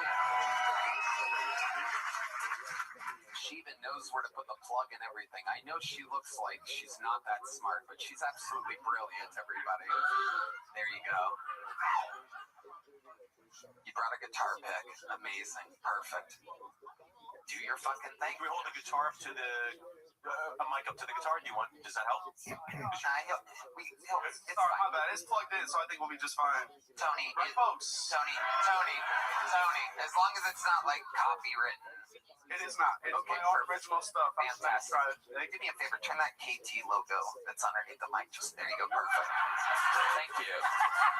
I'm not a control freak at all. All right, here we go, baby. Tony Starr. 1, 2, 3. Not quite yet. You got it. Oh shit. Okay. Double check it. Okay. Here we go. Wow. That is a crazy trick. How about one more time for Tony Starr, ladies and gentlemen?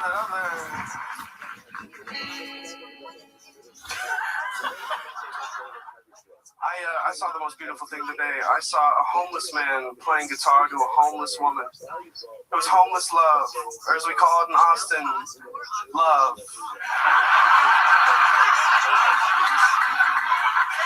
And I imagine what that homeless love song would sound like, and I think that, folks, it would sound a little something like this.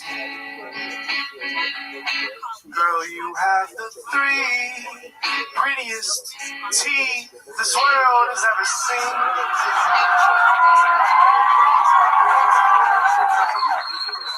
You make me want to bend this used needle right into a wedding ring. And I like other girls, cause other girls would never try to street fight a pigeon. Or rummage through the trash by chewing through the bag. But she's a little bit different.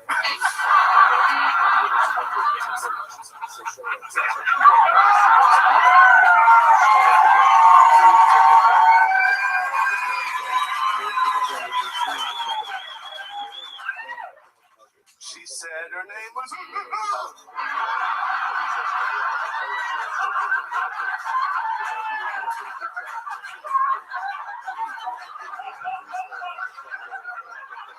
Is it French? Cause I love it. She's the only woman I've ever met whose love language is masturbating and poetry. I bet they say cute shit in that song. They spell it out. You know what I mean? Like, the L in love is for heroin. The O in love is for heroin. The V in love is for violence. And they don't know that there's any love.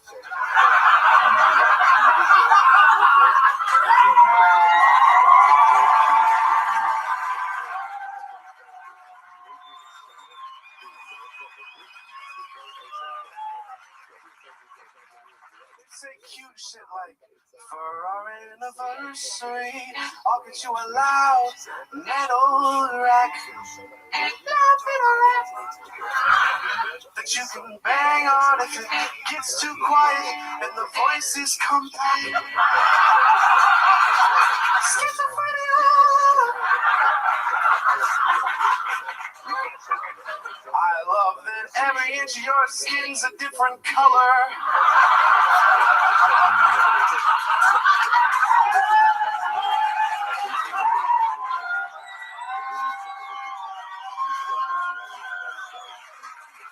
And I love how every one of your mess sores feels like rubber.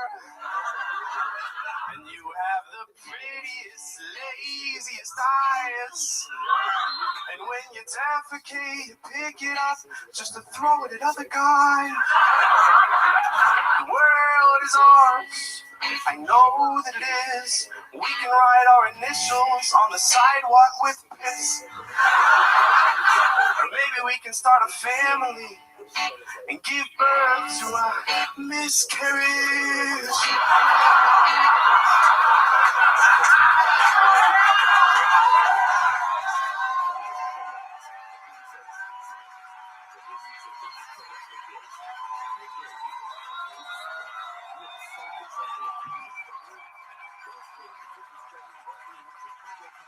Standing ovation for Tony Starr, ladies. Thank you very much, folks. I love you all. Amazing. I gotta tell you, for 9 months, my mind is completely blown. I think you have an unbelievable gift. How old are you? I'm 21 years old. 21 years old. Amazing. And this show means a whole lot to me. I love that. I gotta tell you, go fuck yourself, you asshole. Go fuck yourself. 9 months, 21 years old. That's like literally, if I was at the store, It's unbelievable. that's one of the best sets I've seen from a young comic in a long time. That's how a star is born. Thank you very much, Chapman. I appreciate it. Can you catch? I can. Yes, You sir. sure? Yes, sir. Are you positive? I am positive. Great. Here you go. It's a golden ticket.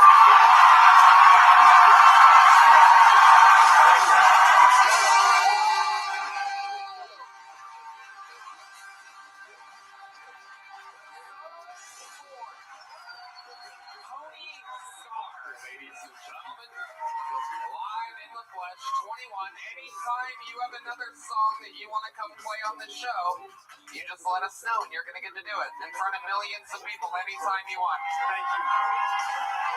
Tony Starr, ladies and gentlemen, with his Still Tony debut. I'm sure you'll be in the next Secret Show.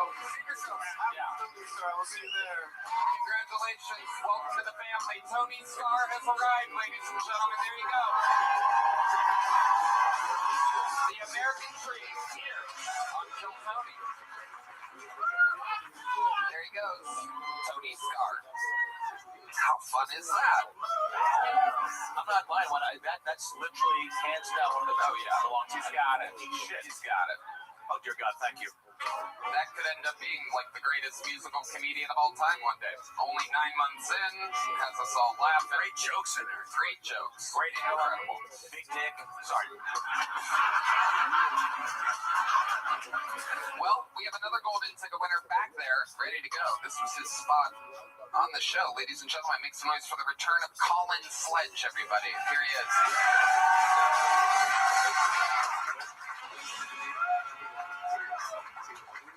Okay, thank you. Once I was talking to a girl at a bar, and I thought it was going okay, but she threw a drink in my face. I was like, hey, watch it, there's $30 of roofies in there.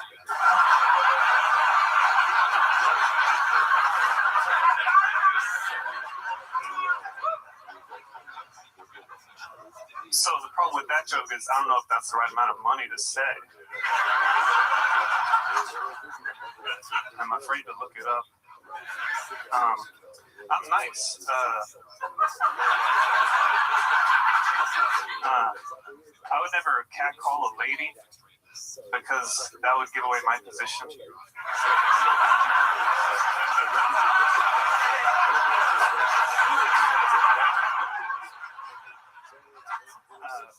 No, I would never stalk a woman either because I feel like it'd be boring after like an hour, you know.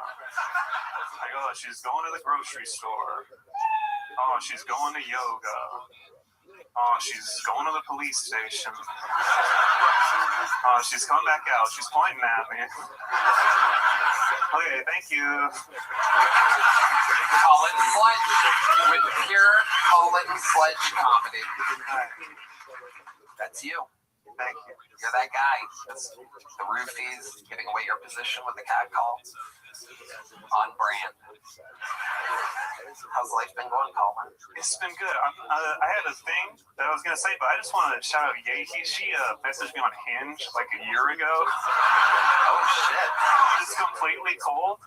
And she was just like, where can I get on stage in Houston? And I didn't see her for months. I just told her all my places. And then she just started showing up one day. And I never brought it up with her. No one in Houston knows, but they will now, I guess. So shout out to her. Look at that. I say one thing. Yeah. After the last gentleman that crushed it, I see like you're obviously you're nervous. I could see. Oh, that's always. But I gotta tell you, to come up after somebody crushes like that, that's the fucking worst feeling in the world as a comic. And I gotta tell you, your first joke out of the gates, you fucking killed me. It was fucking great. I swear to God, I mean that. It's not an easy thing to do when you did it. That's one of the toughest things in comedy.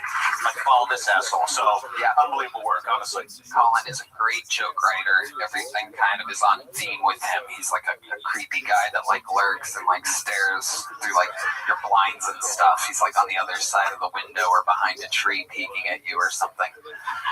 I met his girlfriend though. Very delightful. What a nice woman. Yeah, she's a nice but also she signs up, you know. You don't have to really? Has she ever been pulled before? Never been pulled before. She's been signing up since before I started doing comedy again. She's been signing up for a long time. Did she sign up tonight? Yes, she did sign up. What's her name? Timely Rain. What is it? Timely Rain. What is it? That's her real name. Enunciate, motherfucker. Timely Rain. Timely Rain? That sounds like a Prince album. Yeah. Why don't you go wrangle Timely Rain real quick?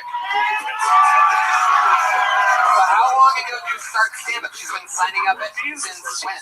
She's been signing up, I think, like 2 or 3 years. She used to take the bus from Houston to Austin and do stand-up and like crash at her friend. Because, you know, you fucked Yahi. We did not fuck. Y'all can bring that up. I did not tell her that I was going to say that. Did you fuck Yahi? I didn't fuck Yahi. Nuts, motherfucker. It was a Planet Eyes. I know you. It was a sterile conversation. Yeah. A massage, if you will. How long have you been with Timely Rain? It was like 2 weeks after I got on this show. Actually, we started.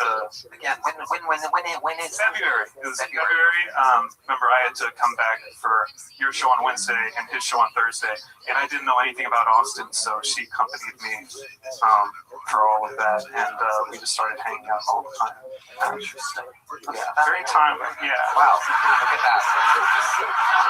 Random whores in the audience just yelling stuff out. Absolutely incredible. Oh, there's a lot of fans of the whores out there. Are we ready? Great, ladies and gentlemen, here's the Kill Tony debut. No, you sit on D Madness's stool while he goes pee. Go on, sit down, Colin. Jesus fucking Christ, just sit down. There he goes. Ladies and gentlemen, make some noise for the Kill Tony debut. Years in the making of Timely Rain, everybody. There she is. The first time me and my boyfriend ever slept together. When he got in bed, he accidentally kneed me right in the pussy. I was like, that's a weird way to check if I have a dick. My new boyfriend, he's really nice. He likes the Muppets.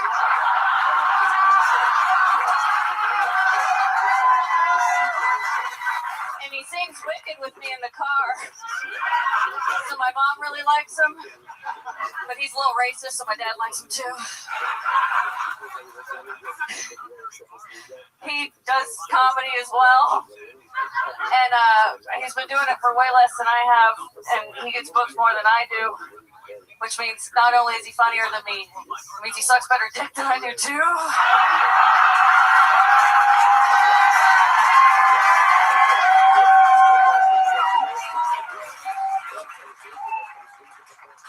I love Austin, I really do, but man, half the men here look like they'll roof for you.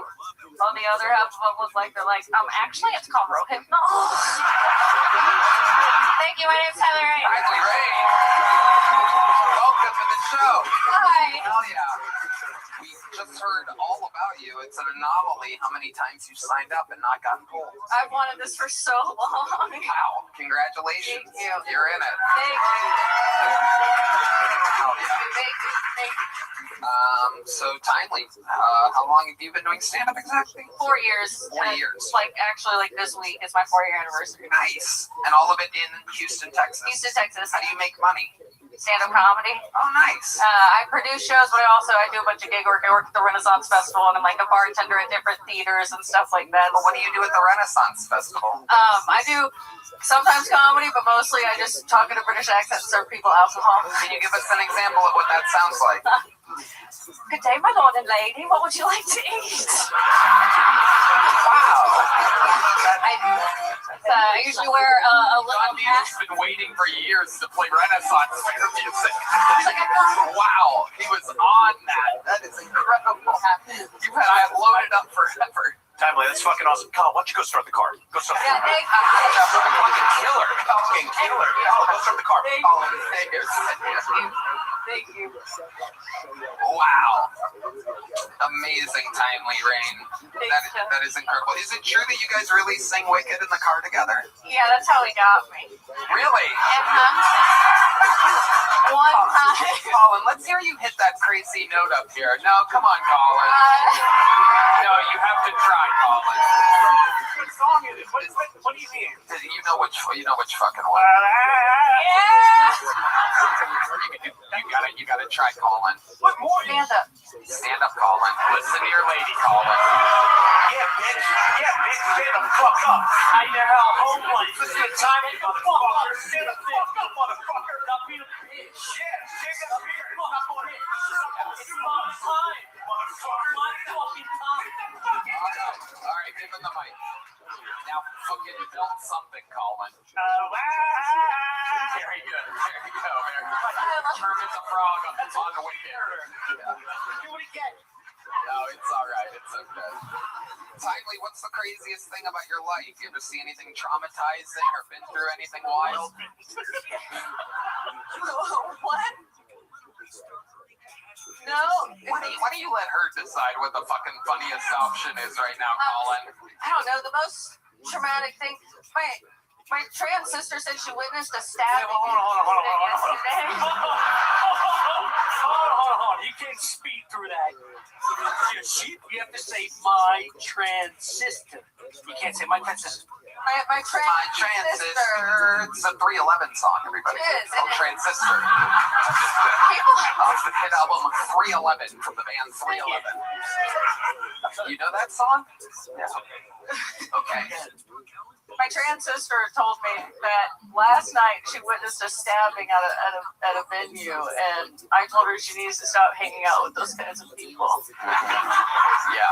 Those kinds of people, the kind that stab. Yeah. Was it a trans person stabbing another person? Yes. Yeah. It's crazy.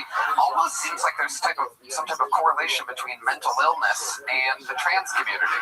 They both run in my family. It almost seems like there's a slight thing going on where those are the people doing things. My brother. I don't like them.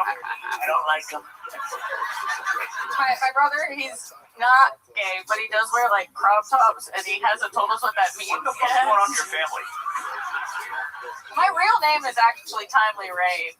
Wow. Yeah. Like he says, what's going on with your fucking family? So your parents. Your real name is Timely. Are they very strict, religious, or quite the opposite? No, quite the opposite. Right. My mom was a raver in the 90s, and my dad was a straight edge punk, and they met while working in a record store together. Hell yeah. It all makes sense. And I'm like, you know what that makes me? And Portland was born. Yeah. Well, Timely, congratulations. You got a big joke book. Very fun stuff. The secret joke. Congratulations. Timely Rain and Colin Fudge, ladies and gentlemen. There you go. fun. Hey. Hey. All right, back to the bucket we go. This is the perfect music for this name. Make some noise for B.D. O'Loughlin, everyone. B.D. O'Loughlin. G'day. I'm from Australia. I'm trying to move here. Get away from gun violence.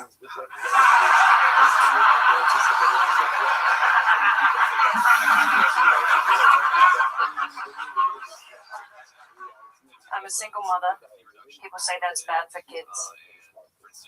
But I reckon abortions do more damage. I've been going to the gym a bit recently for my mental health. I've already got a six-pack. I just want to stop wishing I was dead.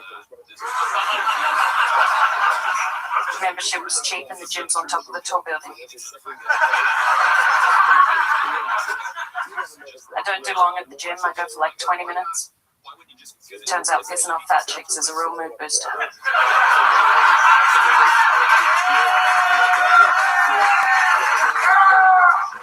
They're just jokes. I think fat lives matter. I've got a lot of sympathy for fat people because I was anorexic. I know exactly what it's like to feel obese. B.D. O'Loughlin with a great set. Bill, you've been on this show before, B.D. I have. Welcome back. Thank you. Very, very fun stuff. Very fun stuff all the way around. Topical joke with the guns. Yeah, I had that the day after I was signing up, and I was kind of glad I didn't get on because it might have been a little too soon.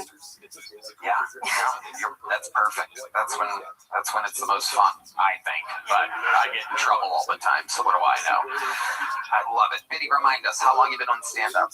I started 15 years ago, and I took a really long break, like I did 9 years off, and then I started again in 2020, just before the pandemic. And then it's been on and off. Kind of got cancelled in Australia, like blacklisted for some jokes. What jokes? Trans jokes and then drinking with Aboriginal people jokes. Please do that. Yeah. Do that. Like, I would love to hear. Fire it up.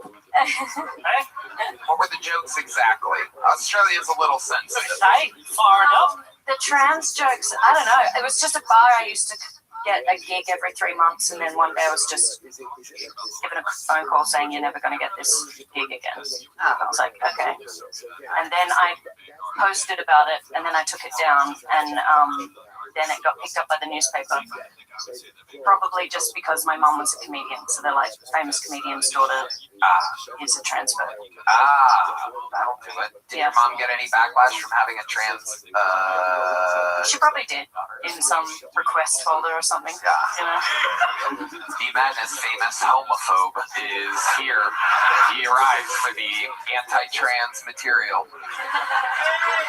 Even though that sweater does kind of look like the trans flag, I gotta warn you, D-Madness, the colors on it, that's what it looks like. It's blue and pastel. Little fun fact for you, I have it hanging over my bed, so I know. I love it. Biddy, when did you have the kid? How old's this? She's 4.5 years old. Okay, where's she at? I've done 3 times. She's at a hotel, and I got a babysitter, and it was so perfect. Everything just worked out. I was able to sign up. Amazing. Amazing. Anything weird going on with the 4.5-year-old? Normal kid? She's very normal. She's quite funny. Very funny, I'd say. But something funny that the kid's done. Okay, well, recently I reverted to Catholicism a couple of years ago. I was raised Catholic, and now I'm back. And I've been teaching my daughter to do the sign of the cross when we go past a Catholic church, and we ride the bus everywhere. So one day I was telling her to do the sign of the cross. I'm sorry. Then another day, we went past her ballet school, and I said, "Oh, we're coming past your ballet school," and she said, "Do I have to spin?" Get her on stage now. Get this bitch on stage. I want to see her in diapers right now. Kids are funny. I was FaceTiming with my buddy Nick on Christmas, and he goes, "Hey, this is my niece over here." This little, basically around that age. And I go, "Hi, kid. I'm rich and famous." And she went afterwards to her mom and goes, "I met Nick's friend Richard Famous." See how adorable that is? Kids say the darndest things. They do. Biddy, where's the baby daddy at? He is in my hometown of Alice Springs. Yeah. But he's not in the kid's life.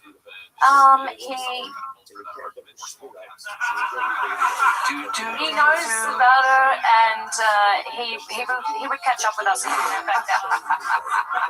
All right, there's just some band members that are questioning. They'd like to know if you're single. There's some. That song's funnier in Renaissance Fair.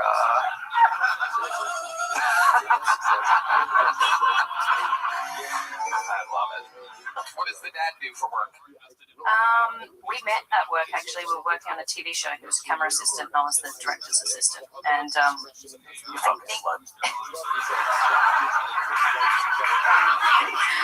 said, go for it. But I'm celibate now. You would? Are you really? Yeah. Is that by choice? Sex until I am married, which probably means I'll never get married. Yeah, well, you have a single kid, so it's not easy out there. Yeah, you're fun. I gotta tell you, you killed the vibe in this room. Biddy, you're fantastic. You are a true pro. Thank you so much. Fun stuff. You already have a big joke book, right? From your last time on? Perfect. Let's go to Video Laughlin. On to the next one. You guys still having fun out there? Anything can happen, ladies and gentlemen. And this looks like a new name, maybe? I don't know. We'll see. Make some noise for your next comedian. It's Jimmy Prescott, everybody. There he is. Jimmy Prescott. I made a mistake. I shaved my beard after 2 years. I used to look like a man, a homeless man, but still a man. Now I look like I never got over Weezer.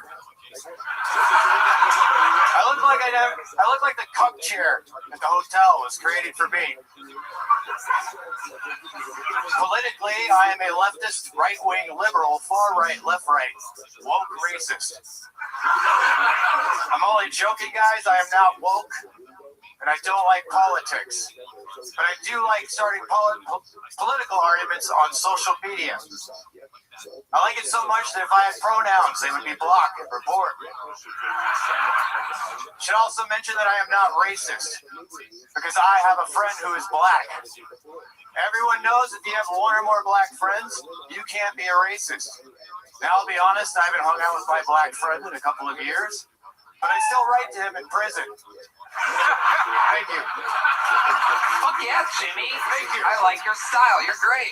How long have you been on stand-up? 1 year. 1 year? Yes, sir. Wow. All of it here in Austin. Yep. This is where you live? I lived here since 1996. Wow. Where were you at before that? Houston. Okay. And what made you pick Austin? I got a job up here. Okay. What do you do for work? I worked at video game companies. So I was working on Ultima Online.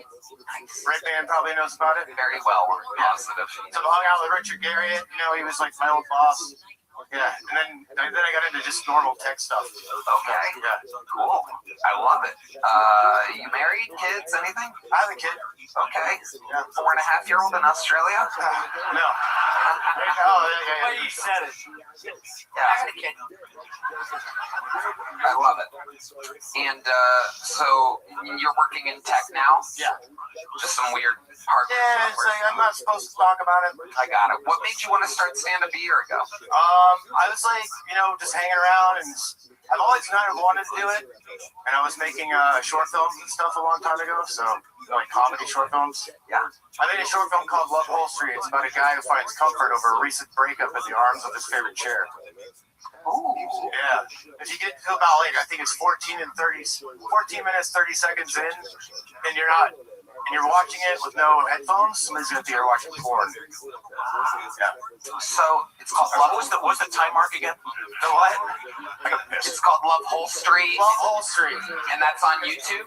Yeah. Nice. Yeah. Okay, great. What else, Jimmy? Tell us more about your life. Let's see. My high school girlfriend went on to become Penthouse Pet of the Year 2002. Wow. Should have started there. Megan Mason. Yeah. Megan Mason. On your phone? What's that? Can I see her? Oh, yeah, you can Google her. You can just Google her, dude. You don't need my phone. Megan Mason. Penthouse Pet of the Year 2002. I did 2020, so. Oh, there you go. Yeah, Megan Mason. All right, you horny fucks. Jesus Christ. Let's stick with the interview here while you go fucking try to get a boner. Have a good time. That's her stage name. Talks about nothing. I know her real name. He does too. Fuck. Okay. Jimmy, what else? Don't tell her I was on here. What's a weird habit that you have that you do every day? Shit.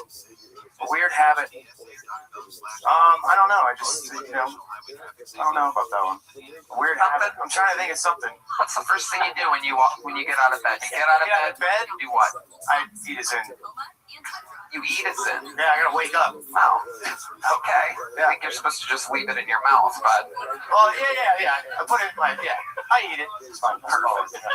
Like real. Okay. And cereal. And then what? You have a cup of coffee? Does your kid live with you? No. Okay. Of course. Kid, you're gonna love this. I didn't know he was my kid until he was 16. Wow. Okay. So how did you find out? So he did a 23andMe test. And yeah. And people with my last name started popping up in the family tree. He asked his mom, and his mom was like, "Oh shit!" So she messaged me, and I was like, "Hey, let's do a paternity test." 99.9999%. Wow. Yeah. Amazing. So tell us about the 16-year-old. Well, he's almost 18 now. Right. Yeah. So we're hanging out. We've been hanging out. I'm paying child support. What was the time mark on that short film? Is it 14:30? Oh, it's 14:30. Yeah, about 14:30. I'm sorry, I just got back. About 14:30. Yeah. So, anyway.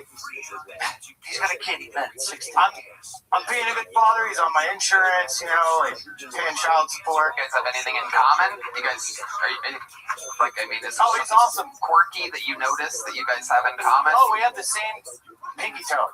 What's weird? What's weird about your pinky toe? They look exactly the same. Wait, hold on, time out. So you have a child. I told you missed a lot. You can't just take a piss and jump in on this guy's Hold on. fucking Let me just stick with this for a second. You're saying that your pinky toe looks the same. Exactly the same. But what's odd, or it's like tiny little twisted, very small nail. How the fuck do you know all this? Your fat tits. Okay. Jesus Christ. On your fat tits. My God. You guys are out of control. Honestly, let me see your feet. No, you don't have to do that. No, he's doing it. Okay, he's doing it. Like that other coward. Let's start seeing this shit. The random ass fucking. Yep, that's it. He's got the Comcast. Let me see. Lift it up over here. I can't see it. He's got the Comcast. That's fucking disgusting. Oh yeah, you're right. That thing is under his. It's under his ring toe from me. Yeah. No, Pinky's at college football. That fucking second. What are you, toe reading that? Is look at this Comcast remote. Look at this. Right next to his big toe. Look at the Comcast remote, dude. It goes. That's wild. Comes back out. All the buttons. Get the Netflix. You get the Netflix on this dude's left foot. Oh yeah. Pig. This episode brought to you by Straight Tequila, everybody. This is absolutely unfucking real what's going on over here. Jimmy. Oh, Jimmy. Anything else crazy about your life we should know before getting you out of here? Let's see. I got a pilot's license. I don't know. What do you do with it? Do you ever use it? Not anymore. I did it for fun. Yeah. One day I woke up and I was like, you know what? I'm gonna get a fucking pilot's license. And that's what I did. That's awesome. And I took a bunch of friends flying, and now I don't do it. So, was it 9/10? That's a good question. I don't know. Probably. Yes. So we had an event called 9/11 in this country. Okay. I was there. I saw it. You were in New York? I wasn't there, but I was watching on TV. Yeah, we all did. All right. I'm 48. He's kidding. Jimmy, great stuff. Great set, especially for a year. Congratulations, Jimmy Prescott. How fun. This episode brought to you by Mezcal and Double Talk. Nothing better than YouTube just going fucking wild animals up here. I'm like, this will be fun. I'll book two of my favorite drinking buddies at the same time. What could go wrong? Ladies and gentlemen, your next fucking bowl. Hold on, this lady's got to go fuck a sheep with her vest on. Look at this. Look at that thing. Look at that. Unbelievable. All right, your next fucking boy. You guys still having fun out there, huh? Make some noise for your next one. It's Matt Revis, everybody. Here we go. It's Matt Revis. How we doing, everybody? Damn. Fuck, man, I just got addicted to OnlyFans. Yeah, man, you guys realize OnlyFans is like the new form of scratch offs? Yeah, it'd be on the homepage, just blurry picture, $5. Well, I can afford that. I bought 10 of them one time, like they're a pack of Pokemon cards. I started ripping them looking for a Charizard. Oh, just a bunch of EVs. I'm like, God damn it. Yeah, one time, dude, I bought a 10-pack worth of toes. $10. I'm like, bitch, this is $4 worth of toes max.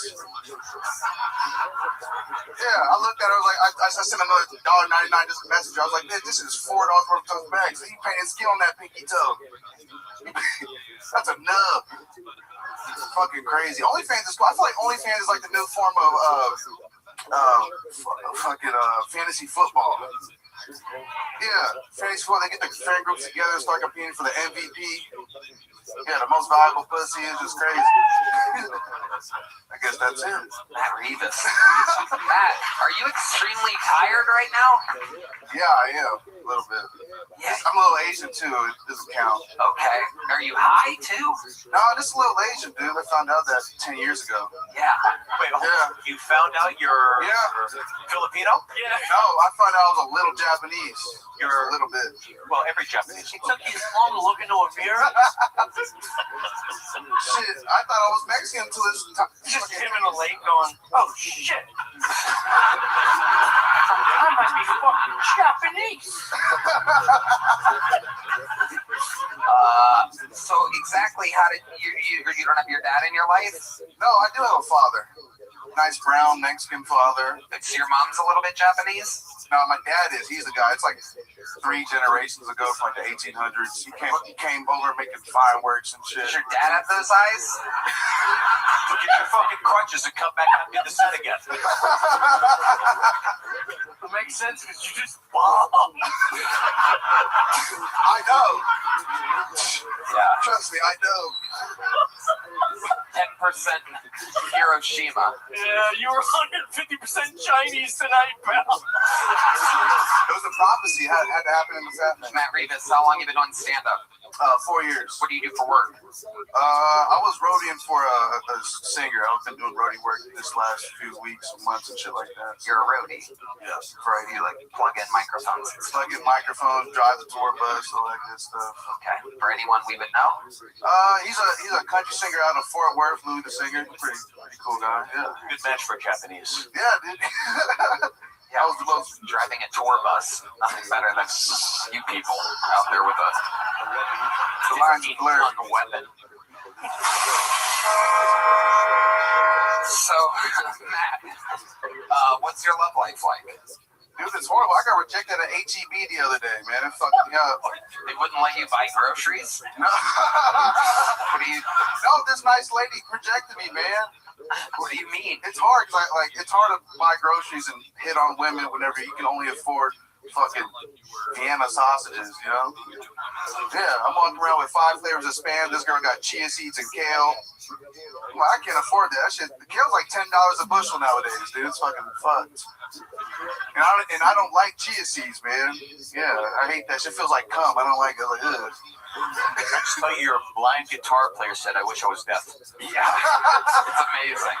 It is incredible. All right, Matt, I'm going to keep it moving along. Here's a medium joke book for you. There he goes, Matt Revis, everybody. Go take a nap, Matt. Go take a nap. You're exhausted right now. It's more than just Asian there. All right. Your next bucket bowl goes by the name of Emmanuel Martinez. Everybody make some noise for Emmanuel. These people have been waiting all day for this. For the opportunity of a lifetime.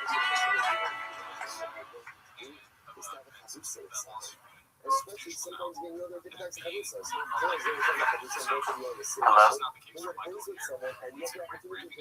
Thank you. I had jaw surgery growing up. It's a fun fact that I like to bring up on dates. I was on one day and this girl was like, "Oh my gosh, can we still kiss?" I was like, "Actually, I just prefer sex." She said, "I prefer we just kiss." I was like, "All right, well, I know you paid for dinner, but I prefer we kiss." She had a kid too, which was crazy. And, we got along. Me and her kid got along. Until one night that kid called me dad. Yeah, dude, I'm with you. I left. I was only 18 at the time, all right? I was only 18, okay? I can't be responsible for a 15-year-old. Like, I see him in school every day. We take the same classes. He helps me out homework every night. I was like, dude, you should be my dad. I can't be a father figure to someone and then share the same bully. Imagine that. Okay, Emmanuel Martinez. All right. Hello. Have you been on this show before? First time, Tony. This is your first time. Okay, good. I'm good. How long have you been doing stand-up? I'm about to hit 2 years in March. Okay, 2 years in March. Where have you been doing it? North Carolina. North Carolina. That's where you live. Yes. I was born in Texas, but raised in North Carolina. Okay. What do you do for work? I'm a grad student. Of what? Physical therapy. Do you do that? I'm in school for You're still in school. How much longer do you have left? First year's about to be over. I got 2 more years. 2 more years. How old are you? 28. 28. What made you want to get into physical therapy now? I was a trainer for a very long time. I did nursing school, and then I failed. And I was like, all right, well. You failed at what? Nursing school? Nursing school. How did you fail? Explain to us exactly what part you failed at. It's I failed. It was a community college too. That's embarrassing. Yeah. I know. Keep going. I was doing. You have 4 exams throughout the year. First one I did good. I got too cocky, and then I bombed like the 3rd exam. And then, Dude, he's breaking down the exams. Why you're dumb? You gotta talk about that, dude. You gotta talk about that. Like, about you're the worst doctor, a shitty nurse. Like, do that. Like, that's, yeah. Nursing at a community college, that's pretty awful, dude. Yeah. Were you studying? Were you trying? I was trying. Do you think that maybe do you think maybe like that might not be your thing? Have you ever thought about working in a factory or something, perhaps? Like maybe helping other humans' health if you can't pass the stuff like isn't for you? I have a question. How long have you been in the country? How long have you been here? Look at me. Look at me in the eyes. How long have you been here? 28 years. What's your first name? Emmanuel. It's on the this one's on the Emmanuel, anything crazy about your life that we'll find interesting? Let's see. I had the jaw surgery a little bit. Why? Why'd you have jaw surgery? I had an underbite. So like they like broke both my jaws and they fit it like that. Somebody's booing your surgery over here. Was that you? Or was it? What are you gonna do? What are you gonna do? I'm gonna perform physical therapy on them? All right. Yeah. Emmanuel, here's a little joke, but we're gonna keep it moving along. Thank you. Good job, buddy. Here you go. A couple very sleepy Mexicans back to back here on Kiltony, really bringing the momentum to a screeching halt. Just exhausted Mexicans. Anybody notice that? Just I don't know. We need another crippled Asian to bring it back. Remember when they used to have the energy? They used to be ready to work. Hey, what's up, everybody? Now they're exhausted. These people are exhausted Mexicans now. I found out of nursing. Food and snorting. All right, your next bucket bowl goes by the name of Saul Wilson, everybody. Here we go, Saul Wilson.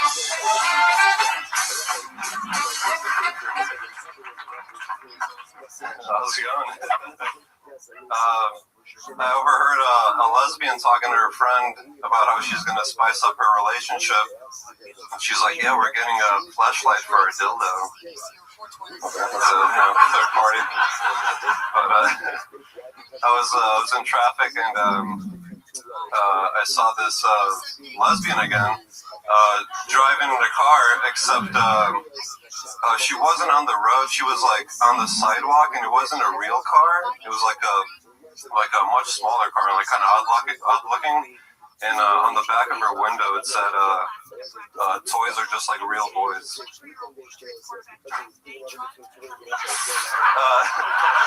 Anyways, I was kind of drunk the other night, and I thought I walked into a Whataburger, but it was D Madness's house, and he was like, "What? A burger?"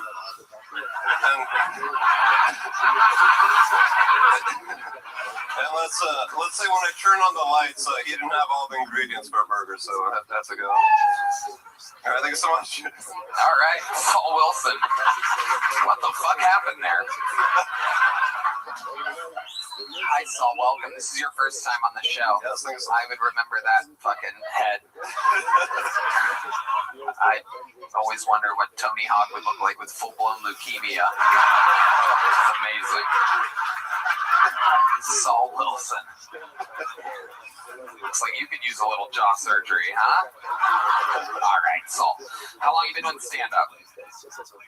Not too long, like 2 years, I'd say. 2 years. I love it. Where at? Okay, this is frowned upon, but in my car. Okay, tell us what you mean by that. Doing rideshare, just doing my bits to people. Oh, really? You're one of those guys? Holy shit. Has it ever backfired? Has anyone ever been like, yo, dude, please, can you just shut the fuck up? Because that's what they're thinking, so. Yeah, this one time I guess there was like, 2 wives, and, maybe in Texas that's like, you don't talk about this stuff, but I made like a big dick joke. What was the joke? I forget, but, like I said, I said already, I said too much. Anyways, but it was just uncomfortable. They didn't have to know that. Can I hear the joke? He doesn't remember it. So. What is going on? It was like, You tell jokes in your car? Yeah. The 2 lesbians? How are you always around all these lesbians? Looks like everything you do, there's lesbians involved. No, alone for tonight, yeah. All right. You don't remember the joke? You sure? Yeah, it was like in conversation, like just like that. Got it. Got it. Chatting it up with lesbos. Saul, so that's what you do for work? You drive? Yeah. Okay. What kind of car do you have? Okay. Pre-owned or new?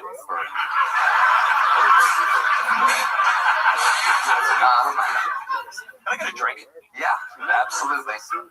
So Saul, tell us something interesting about your life. How old are you? I'm 36. 36. You got 36 years of experience to draw from. Give us a little fun fact about Saul Wilson that might surprise us. I could beatbox, I guess. Oh! Okay. Nothing better than the whitest white guy ever beatboxing. Here we go, ladies and gentlemen. Saul Wilson. I've never done it in front of people. Okay. Okay. Turn your back. You tell a big dick joke in front of lesbians, but you don't beatbox. Let's do this shit. Just pretend like you're in your car. Make yourself at home. I don't even know, I think they hold it a certain way. Just try it, Saul. Just Right fucking there. Ask that. What do you mean, nay? Here he is, ladies and gentlemen, the whitest white guy of all time, beatboxing live. Who hates blacks? Here on the beatbox. Oh, well, no, yeah, I've never done it. You got this one. Wow, it sounds so stupid. I'm so sorry. No, I want you to keep. Hold on, guys. You got it. Guys. I want you to keep trying until you get it. How do you do it in real life? No, I'm sorry. You literally can't beatbox at all. It's dry. My mouth is dry. Here, have a sip of water. We're gonna do this until you fucking beatbox. I will keep us here all night. Could I? All right, hold on. Let him do it.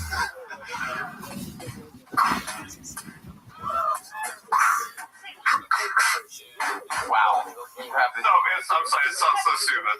Wow, that's incredible. You have the rhythm of Yehi's crutches. Incredible. Unbelievable. Just no timing whatsoever. Just sounds like Yehi coming up the stairs. Why so many sales? There's so many sales.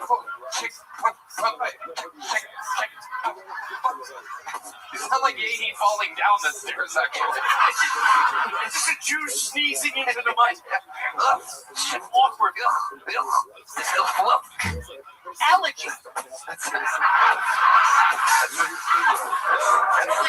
That's a Jew opening the bill at a restaurant. Not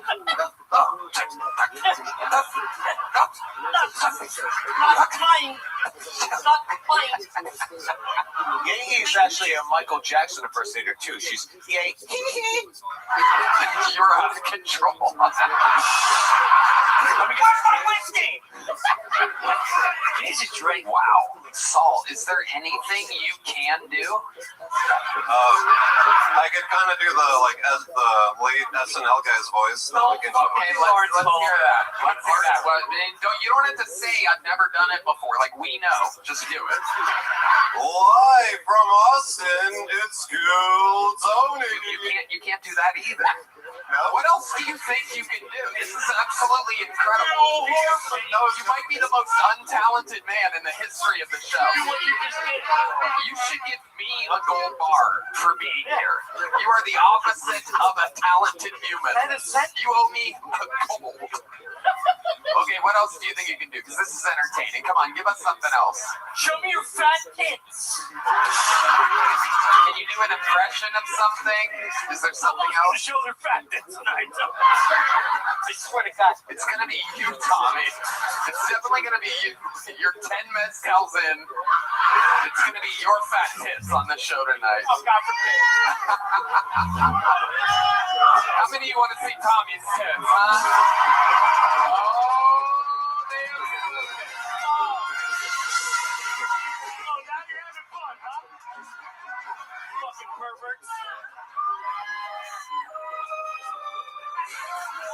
We want to see those pepperoni pizzettes.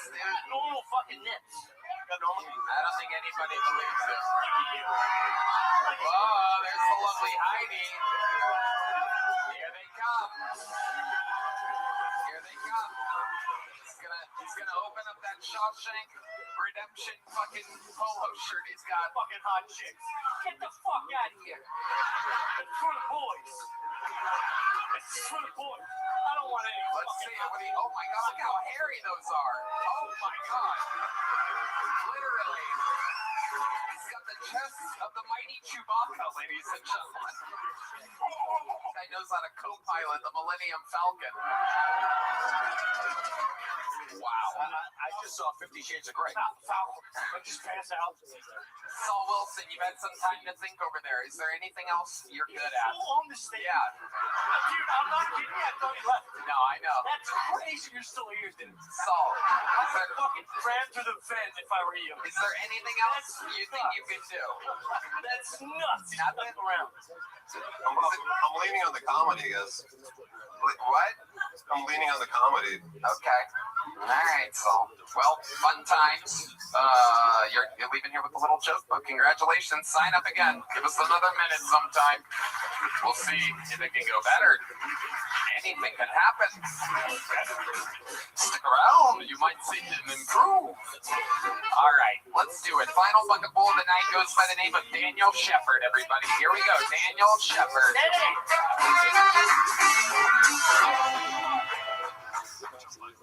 I saw a black guy driving a Waymo.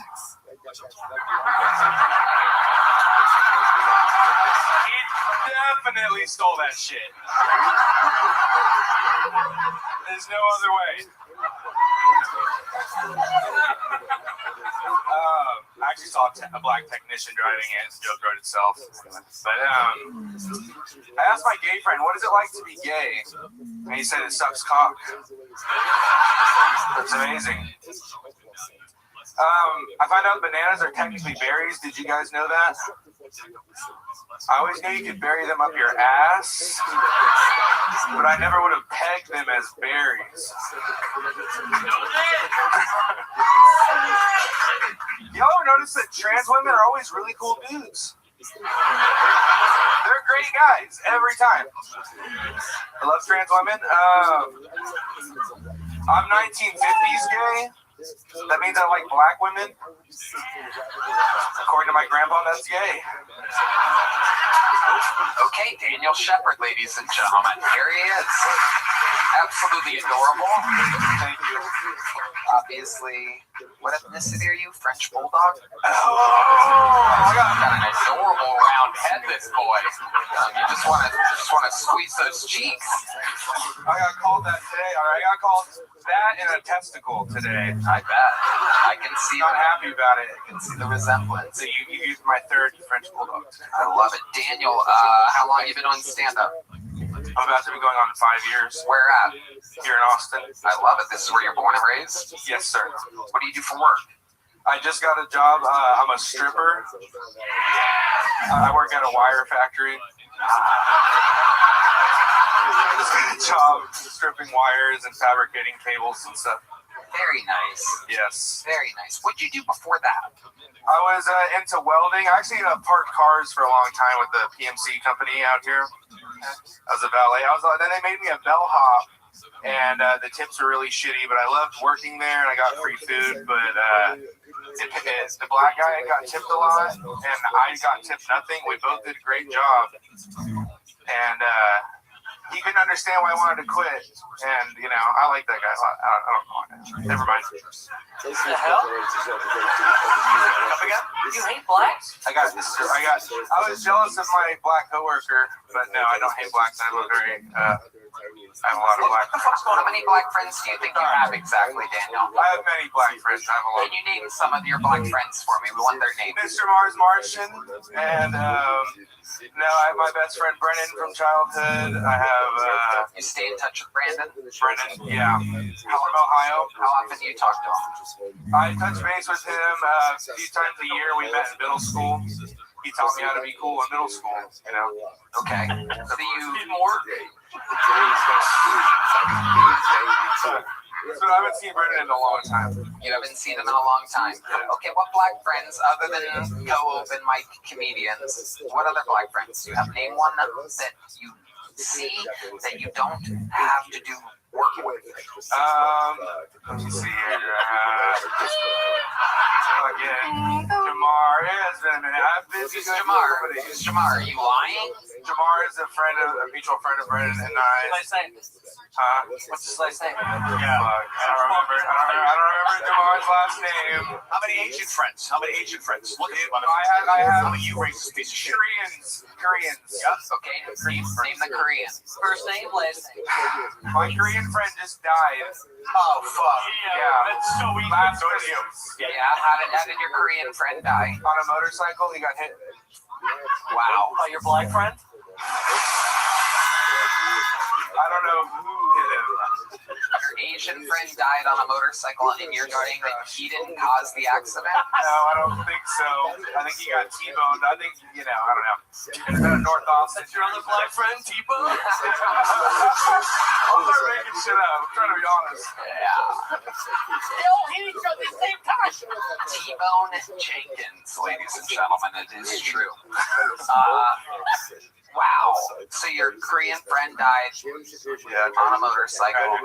Yeah, I've known him since I was 5. Game over for him. R.I.P. You've known him since you were 5. I love you. Bye bye. I'm going to those clouds now. Bye. See you soon. I can do that because I'm coming. Bye. See you. Yeah, I should be doing Bye. Visit dinner for you. Bye. I love you. I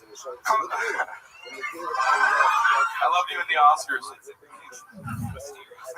What? I did. I loved him on the Oscars. What do you mean? Didn't you host the Oscars? No, I'm Timu Jokoi. Oh, fuck. Yeah. Sorry, dude. I was praising you. I think you were serious. I didn't know. That was adorable. What is your name, sir? Rules. That rules. I love it. All right, Daniel. You've been on this show before, right? Yes, sir. What'd you get then? I got a small joke last time. Okay, well, you've moved it up to a slightly medium joke book. There he goes.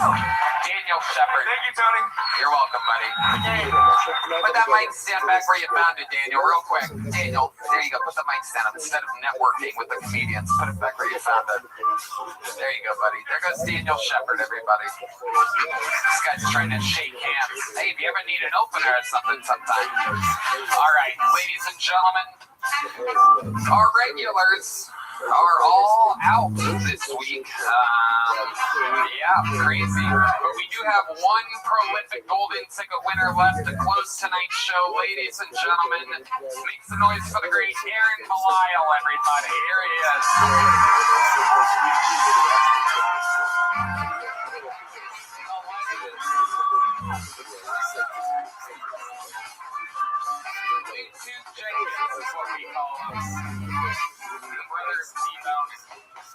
From America's Got Talent and Kill Tony fame, this is Aaron Malayal, ladies and gentlemen.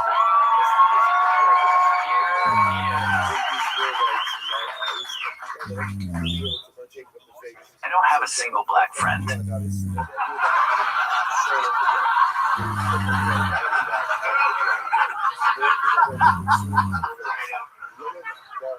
People assume I'm mentally retarded and they start playing charades with me. It happened 6 times at the airport on the way here.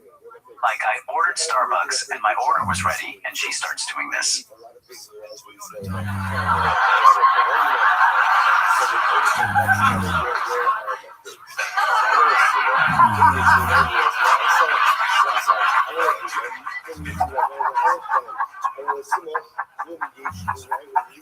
By the 6th time, I just started doing it back to them.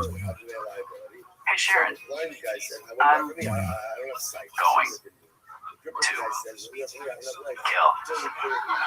your whole fucking family. You stupid piece of fucking shit.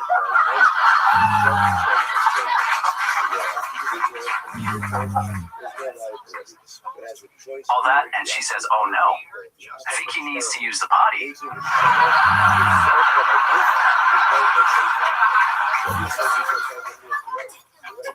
Tommy Pope, this sick fuck, is just sitting here thinking about smelling my retard foot.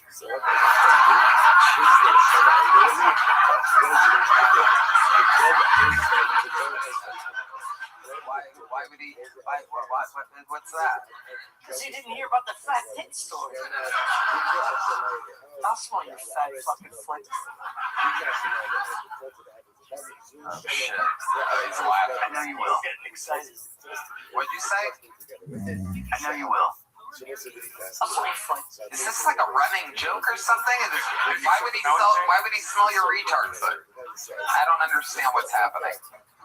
Tommy does. What? Do you have a half-finished baked idea you want to say too? I don't want to interrupt him, but Tommy does do that thing where he hugs you and he like smells your ear and shit and like sniffles. Great stuff, Fred, man. All right, let's go back to the describe Tommy's hugs in the middle of the fucking show. Great stuff, Fred.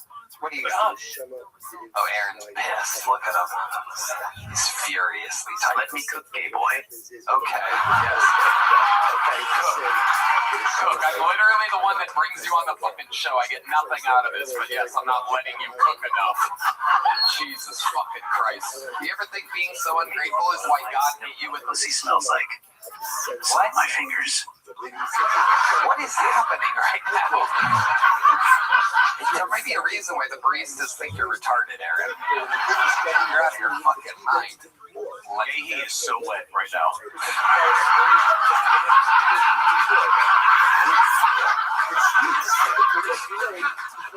Aaron, what's going on in life? Tell us about it.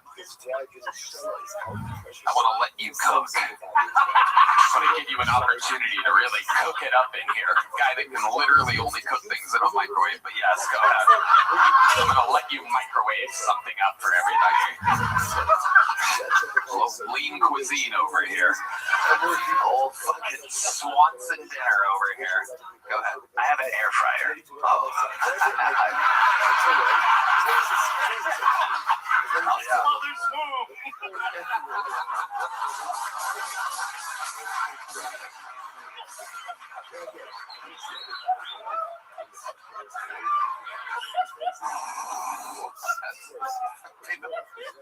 Oh my god. I'm sorry. I love you. Jesus fucking Christ. I know. I'm sorry. Aaron, what else is going on in life? I'll beat the fuck out of you right now. Do you really cook? We got on cooking. You do have a built-in spatula. There's something you said, let me cook. I'm curious. Is there something you specialize in? Me and Aaron are friends, by the way. He doesn't. Yeah, there you go. He likes to see when he has to type, he can't smile and type at the same time, so he gets serious. But when he looks at me, he can smile. There he goes. I'm just on the road a lot. Going back on the road with Steve-O in the new year. Nice. Absolutely. Aaron, you're fantastic. We love you. You're a golden ticket winner as always, and you did it yet again. How about a hand for Aaron Belial, ladies and gentlemen? The drawing for Brian J. Ebel is in. Steve Byrne is on tour. Go to punchup.live, find us Jordan's podcast, Stuff Island, and look at Dish, a cooking show, which is awesome. How about one more time for Aaron Belial, everybody? Sweet boy. He can get a little feisty sometimes. He paid for Let Me Cook Gay Boy. I put him through the ringer for that one. Let's see what Chris Rogers drew over there. That's the great Ron White. But yeah. Fun times tonight, people. Make sure you go to Netflix. Watch Kill Tony, Once Upon a Time in Texas. It's out now. Push it to the moon, Red Band. Check out my new video on YouTube, CatBread7. It's called Cherry Root Beer. Thank you. Okay, there you go. And we love you guys. Thank you. Good night, everybody. One more time for Steve Byrne and Tommy Pope. God bless this audience and God bless the United States of America. Thank you. Good night, everybody.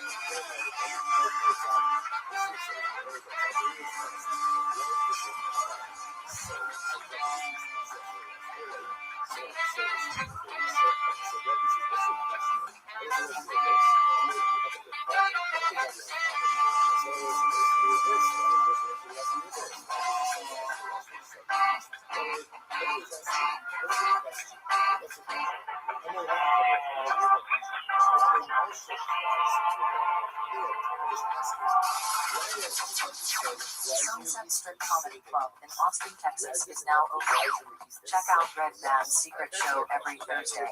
Go to sunsetstripatx.com for tickets.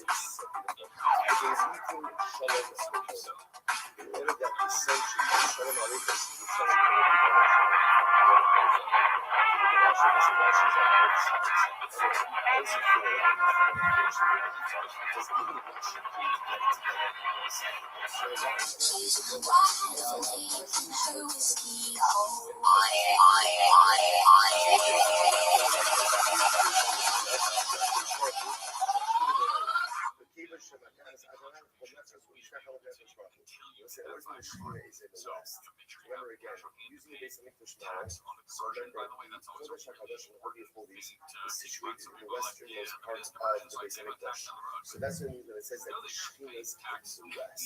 So therefore the sun Kiviyachol comes and bows down the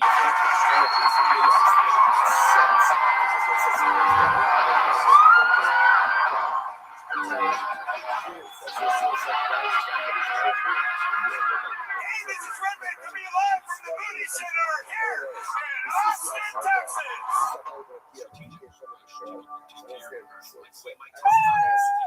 Once again, why not allow the sun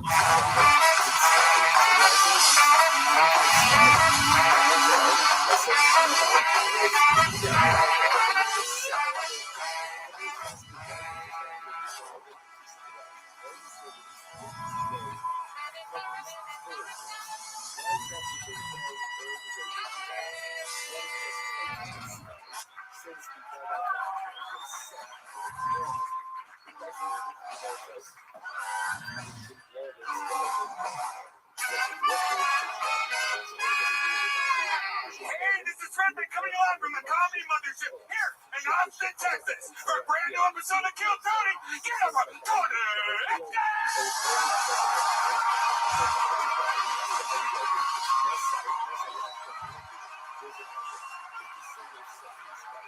Who's ready for the best fucking night of their lives, huh? Oh my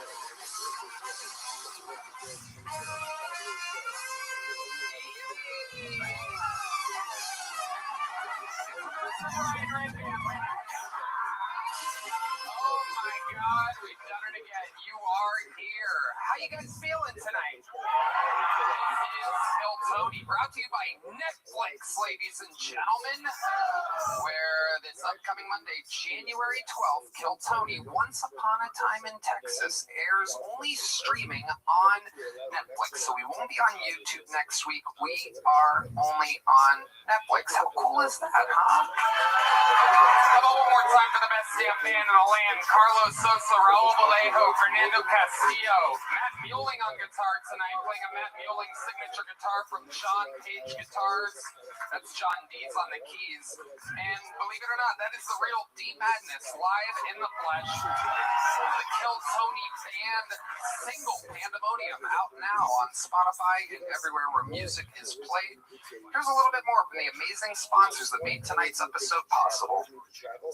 We live in Austin, Texas, but we are jumping in a tour bus, ladies and gentlemen, and we are taking the actual Kill Tony show to Houston, Texas, February 28th, and Dallas, March 28th. Go to TonyHinchcliffe.com for tickets right now. Come see an actual Kill Tony show in the great state of Texas. One in Houston, February 28th, one in Grand Prairie, March 28th. TonyHinchcliffe.com. Get tickets now. You guys ready to start tonight's fucking show or what? You know, I love living here in Austin, Texas, and I just get to work with my friends every week. This is one of those episodes where truly two of my best friends in the world are on tonight's panel. Austin Zone, make some fucking noise for Joe Rogan and Shane Gillis.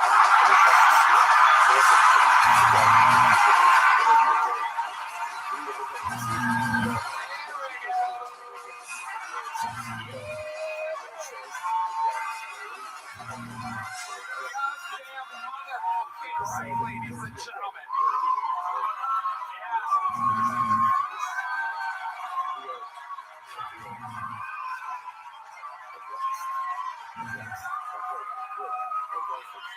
We are here.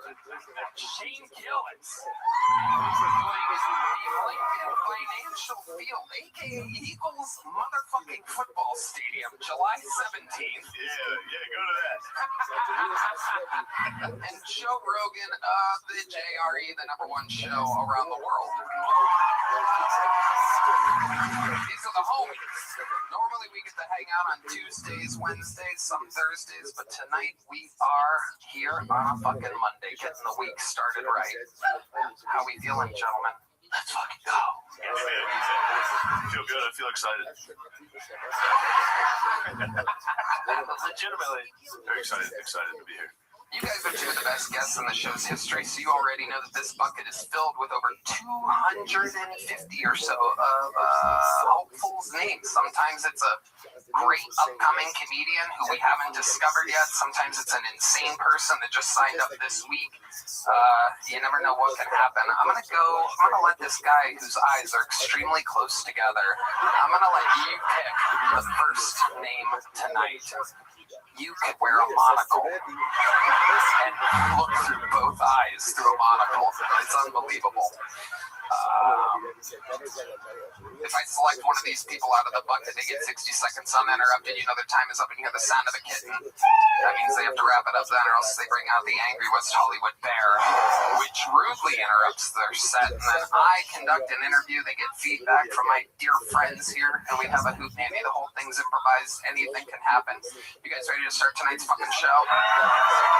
We're going to get it started tonight with a golden ticket winner while we go wrangle that innocent soul who's going to go up after him.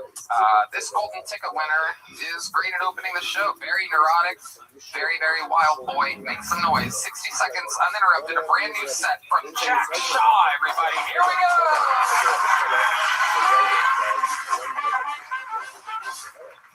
Someone DM'd me and they said, fuck you, fuck the Jews, I don't support bombing hospitals. And I was like, yo, that's not me. I'm not doing that. I have no part in that. If I did have a drone, I'd bomb the homeless people. I I mean, talk about making unwanted settlements. That's what I'm talking about. Okay, didn't go great. All right, cool. I'm just a silly little guy, dude. That's just what I am. My girl told me that it gives her the ick that I pee sitting down. So I got upset with her, okay? And I said, if you don't like me peeing sitting down, you should see me pooping standing up. Also didn't go as great as I thought it would, okay? Very cool, awesome. Okay, got one more. Awesome. Okay. Hey, you guys hear this app, Rocket Money? Okay, I got this app, and if you don't know what it is, it's an app that tells you the subscriptions that you have. And, well, I got the app. It turns out I have 2 Rocket Money subscriptions. Thank you guys. Jack Shaw. Really? Criticizing himself throughout his set, not leaving much work for us to do. I don't know why you had to bring up the DM that I sent you. That was supposed to be between me and you. Jack, I mean, you know how that went. You thought it was going to go better. I really did, yeah. I was really like, wow, this is going to go great. And I got happy. It wasn't. Why do you think it was? What do you think exactly happened here tonight? Yeah, that's a great question. And I think that maybe it was me. You are correct. That is the correct answer. Yeah. Oh man, how's life been going, Jack? It's been great. It's the last night of Hanukkah tonight, everybody. Wow, that's a way to get the Texas crowd on your side. I brought some presents for all you guys. That's kind of what You did? I brought some presents. Wow. Lady, could you bring out my Hanukkah presents? Oh my goodness. Here we go. It's Hanukkah time with Jack Shaw, ladies. It's Hanukkah time, and ladies first. So Tony, I actually got you something very special. I made you your very own Kill Tony yarmulke. Wow. Okay, great. Put that on. Oh, it says I'm gay on it. And there you go. This is where all your preparation for this week's set went into. I love it. You should wear that. Shut the fuck up. Like I said, tonight's episode is already brought to you by Netflix. I don't need to put it on. When the deal's up in 2 years, I might have to put this back on. For now, we good. All right, what else? Oh, I got something special for Red Band. I got you a lean cuisine, because you're fat. There you go. Guys. This is going so much better than your set. This is incredible. Could you pass this down? Wow, it's you, Jew? He actually ate it already. Of course there's nothing in it. It's fatty. But if you tear it up properly, it actually turns into a lean cuisine yarmulke. Okay, what else, Jack? Good idea. I should talk to you more. Okay. And then for our favorite Latino members of the band, I got you citizenship to the United States of America. Wow. Fernando Castillo, Raul Vallejo, Carlos Sosa, and Michael Gonzalez, you are American! Absolutely incredible. How many gifts do you have left over there? Pretty much for everyone in the audience. Okay, and then John Dees, I got you something. I didn't really know what to get you, but Hans Kim told me to get you a bike lock so you can practice stealing. Wow. Look at that. That's for you. Okay. We'll take care of that later. What else you got there, Jack? Okay, Matt Mueling, I heard that you're a big liberal.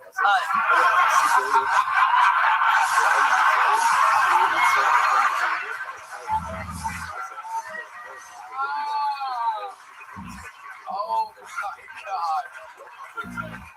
Wow. That flag is crazy. You hear it? You go, wow, that's just schizophrenic. You know it. That flag is totally schizophrenic. What is going on? Apparently it's an inclusivity flag. There's so much happening in that flag. Yeah, I don't know what the circle Wait, did we get a white stripe on there?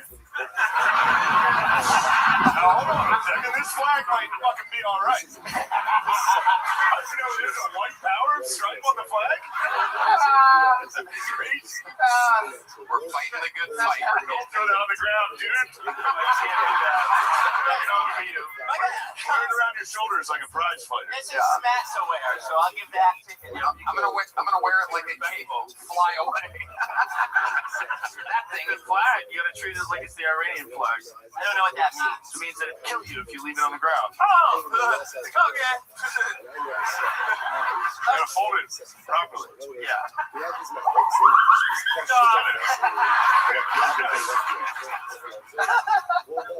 Oh no! Sorry, I'm panicking. I am fully panicking. You're doing a good job. You're doing a good job. It's gonna end up in a dumpster next to a Kiltony yarmulke later. So all good. Dude, I spent $20 on that. I really thought you'd like it, Tony. No, it's great. It's great. I really do. I'm just making jokes, Jack. Unlike you during your set tonight. Oh. His new get her done is that didn't go how I expected it to. Have you ever thought about doing props? Yeah, right now. I think you should. I was talking to Carrot Top about this because it's kind of crazy that he's the only guy that does props now. Yeah. When I first started out, there was a lot of prop comics. It was a common thing. And Carrot Top got so big that the upcoming people thought they would be stealing if they start doing props. But I think it's a legitimate idea for you because this was like way funnier than the other stuff. You're like very clever. You're very clever. You didn't like the Rocket Money joke? It was okay. Turns out I have 2 Rocket Money subscriptions. That's good. Yeah, it's good. That's good. You didn't get anything for D-Madness? Yeah, that's the final gift of the night. D-Madness, I heard you lost your eyes in that tragic accident. So, Jesus Christ. No, I actually got you. Not at all what happened, but I got you some brand new eyes. oh. Oh, they really broke. They really broke. They already broke. Everybody. Okay, I thought that was gonna go better too. Okay, so that was this Gil Tony said. You did good, Jack. Thank you for all the gifts. Thank you, Madness. Those are googly eyes. If you're wondering what's going on. It's good. Keep that trans flag away from D-Madness or else he's gonna light on fire. The famous homophobe, D-Madness. Okay, that's your first comedian of the night. But now we go to the bucket where, believe it or not, it's usually more insane. So we're gonna see what happens here. Your first bucket bowl tonight. Make some noise for Kojak, everybody. 60 seconds uninterrupted interview. Kojak.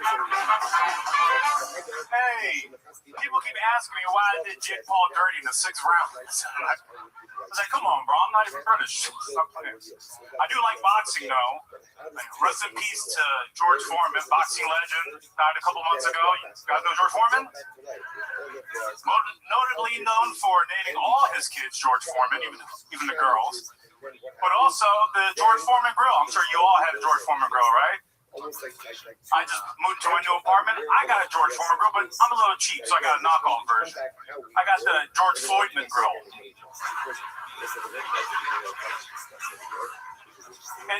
It's sort of like the George Foreman grill, but you got to press down extra hard to get the grill marks.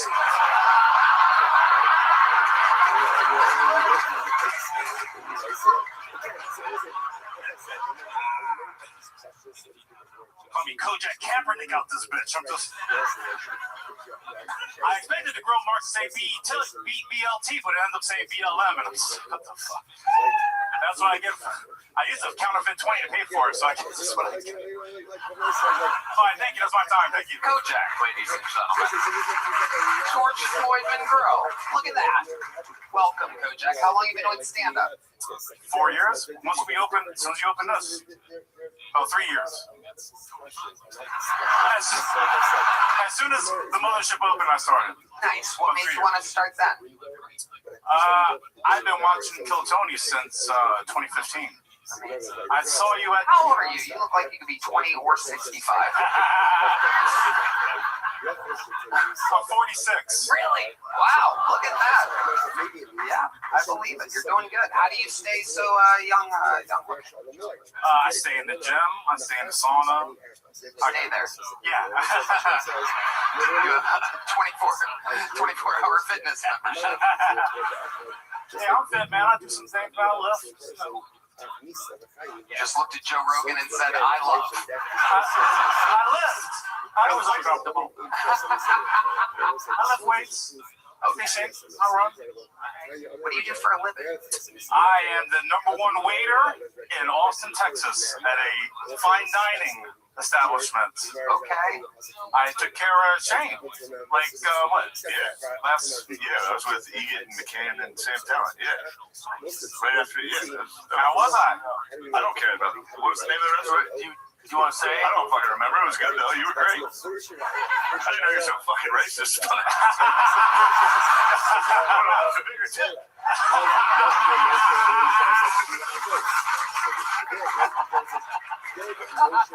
That was crazy to do that in front of all these whites. Even I didn't like that. We gotta be careful out there, man. A lot of George Floyd types out there. I saw 3 on the way in. What does that mean? Where are you from? Philly! Go Birds! Let's go. 22nd and Diamond. Stop playing. Oh, wow. All right. Well, the hood. Yeah. I take back every joke I made about you.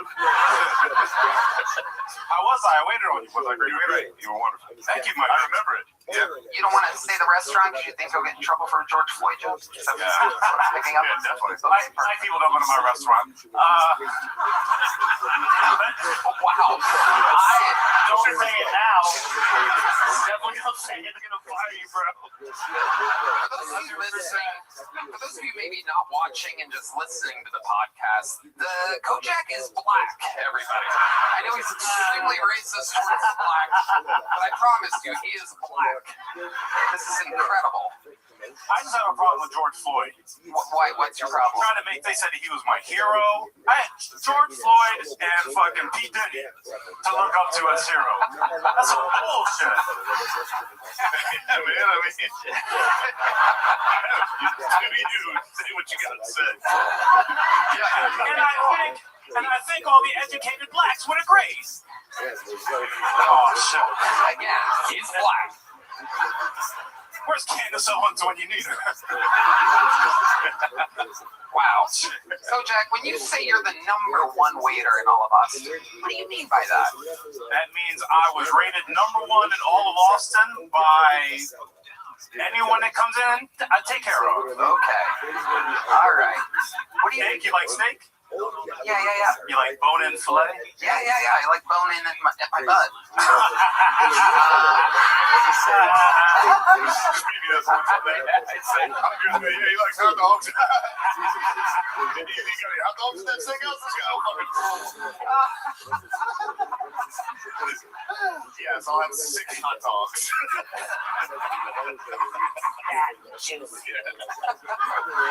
We got a nice petite filet for you. Oh my God.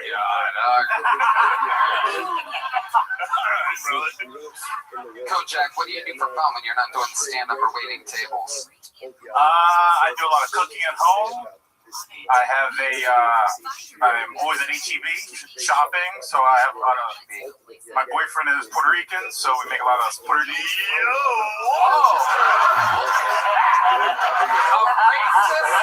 Gay black.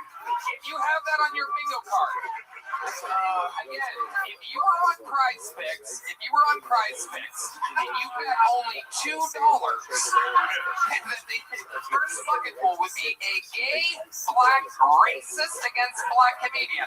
With only a $2 bet, you just won $3.5 billion. This is why you need to go to Prize Picks, use the promo code Tony, and place your bets. A $2 bet would have given you $3.5 billion. Gay, black, racist against blacks. Do you want to be my new best friend? No, I'm kidding. Do you like hot dogs? We'll put those on your George Foreman grill. We'll have a hell of a night. Tell us about this Puerto Rican boyfriend. What does he do for work? He works at HEB. Wow. I get that discount. Oh my God. What's he working? The bakery? He's in the meat aisle, Tony. What part of HEB does he work at? He's a bagger. Ooh, a bagger. Look at that. That's the only time he bags, right? Raw dog motherfucker. Look at that. I'm 20 years a senior, so I bagged him. You know? Wow. HEB. Oh, racist. Racist. That whole flag that was just out here.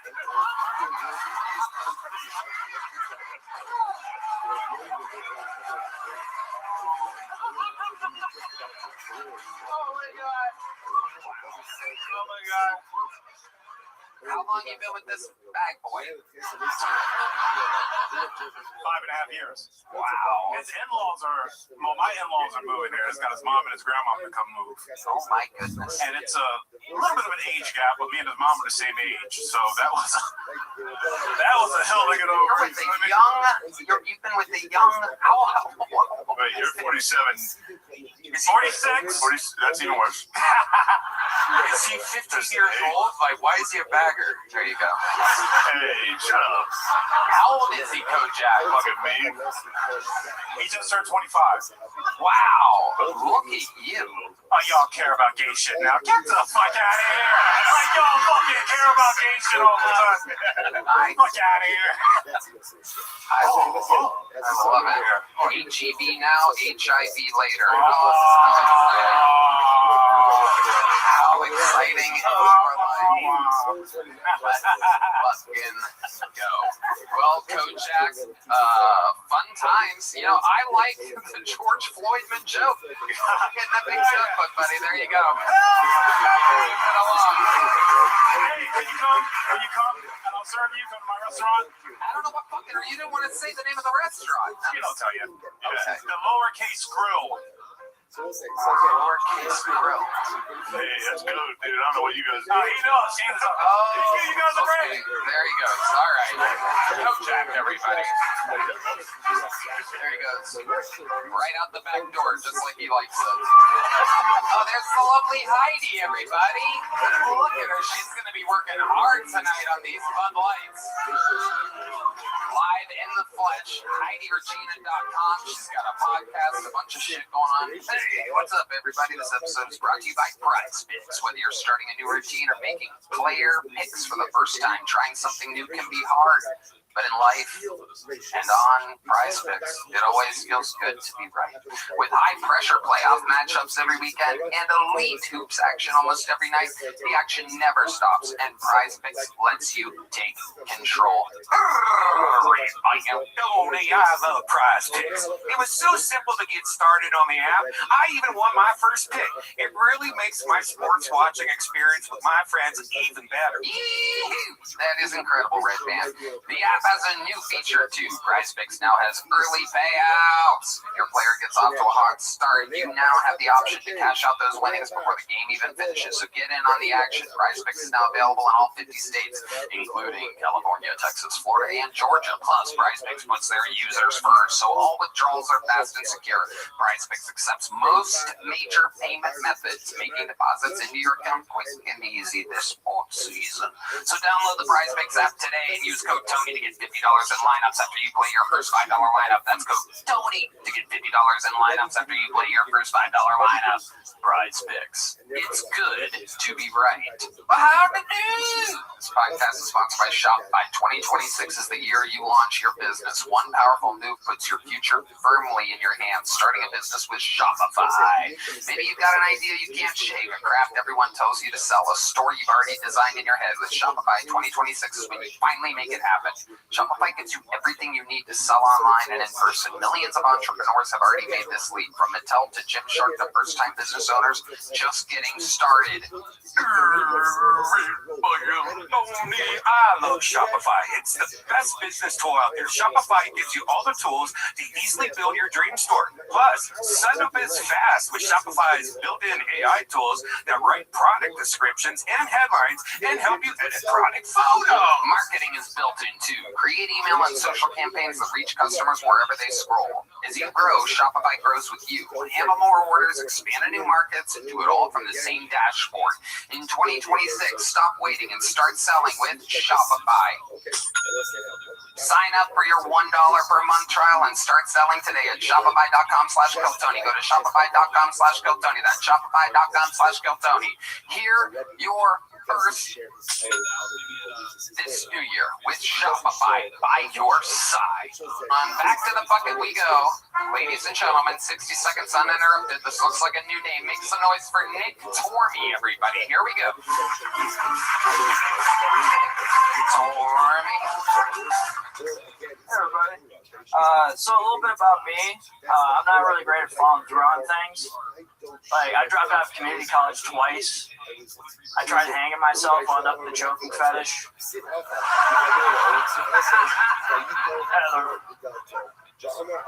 The rope broke from the ceiling, but I shot a few more right back up there.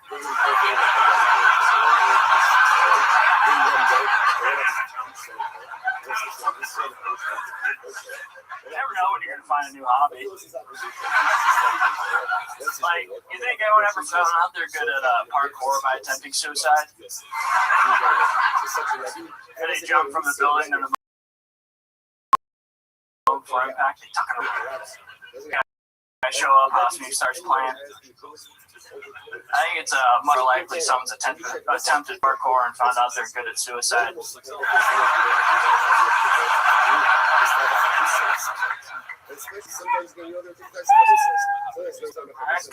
he is, Nick Tormey. Your first time on the show, Nick? Yes, sir. Welcome, welcome. How long have you been on stand-up? About 6 years. Nice. Where at? Mostly Salt Lake. Okay, that's where you live still? No, I moved down here in August. Okay, how do you like Austin? I love it. It's awesome. What do you love about it? I like that there's no winter. I'm a big fan of that. Winter. Yeah, I'm from upstate New York, and I lived on top of a mountain in Utah in a van for 4 years. So, I Fucking drive down. Took me 4 years to realize that shit. I'm not a smart man. I love it. What do you do for work? I did work at the ski resort for a while. That doesn't exist down here. Yeah. I'm working for Amazon right now. I'm working for the devil. It's pretty fun. You're driving? Yeah. Okay, what's that like? Tell us. Yeah, tell us. Down for us. What do you think about it? They have you on a camera at all times. It's like an AI camera that's tracking you the whole time. And I also threw out my back yesterday, so I was walking around like Quasimodo for most of my deliveries. Wow, the last comic blew out his better too. Yeah. So Nick, tell us more. What are you into, buddy? You have any special skills or talents that might surprise us? You seem like you have a little something up your sleeve. I'm engaged. Me and my fiance collect taxidermy. Oh, wow. Where'd you meet this bag boy at? I met her at an open mic. I met her at an open mic. Oh, nice. She does comedy too? Yep. Yeah. Wow. Interesting. Did she sign up tonight? She did. She's at the bar next door? Yeah, she is. Cole, do you know who that is? Holly. What is it? Holly. Holly what? Jensen. Holly Jensen. Go grab Holly Jensen. Let's see. Always spontaneous fun here. How did you get into collecting taxidermy? She got me into. I got her a taxidermy frog. It's like a cane toad, like the invasive species in Australia. It's like a purse. She has it with her. Tell her to bring the frog.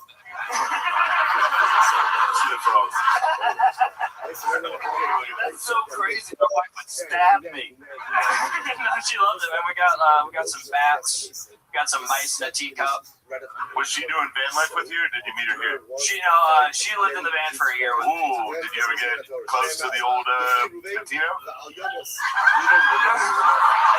I do like national parks. Big fan of the park system. Like a fight in a van would suck. Oh, it's awful. Yeah, there's not much room. Yeah. Yeah, I think I saw a documentary on Netflix about this one. That was my joke, you dumbasses. Oh, you did? Yeah, I said her name. Oh, I didn't say her name. I love it. So you got bats, you got rats. What else? We got a taxidermy fox. We just got. We got a praying mantis, and she found a big dragonfly in the woods that we're keeping in the freezer right now. They say there's someone for everyone. So you guys, so you guys have a place. It's here in Austin. Yeah, what does she do for work? Nothing right now. Wow. For something. Okay. Yeah. Do you get like used taxidermy, like people that have died that have like sold it, like so it's like creepier? Oh god. She would probably love that for sure. But no, we went to a store. They had human skulls too. It was nice. Ladies and gentlemen. Well, I guess they just sent her out. Okay, that's one way to do it. Can I see that, bro? Yeah. Wow. That is awesome. He's got a little butthole. Is that real? Yeah. It looks fake. 100% real. How do you know it's real, Joe Rogan? He's an invasive species in Australia. He's a cane toad. His name's Winston. He's our son. Wow. That's incredible. I think it's I don't see a dick on it. I don't know. It might be your daughter. Holly, you want to do the set that you were planning on doing here? That's how I would have done it. Instead of just sending her out randomly, I would have brought her up. Ladies and gentlemen, doing 60 seconds uninterrupted. Make some noise for Holly Jensen, everybody. So I'm actually from Salt Lake City, Utah. I just moved here. And the first thing everybody always asks is if I'm Mormon. I'm not. I'm Jewish. But I did have a lot of Mormon boyfriends growing up. The cool thing about Mormon boyfriends is they have some really weird rules. Like they won't drink coffee, but they will finger a Jew. I've been having a hard time getting a job out here in Austin. When I was in Salt Lake, I was a stripper. Thank you. So much more supportive than my parents. I appreciate it. They hated the stuff that I would do at work. Like, I loved showing up with googly eyes as pasties. Turns out men don't like it when the tits stare back at them.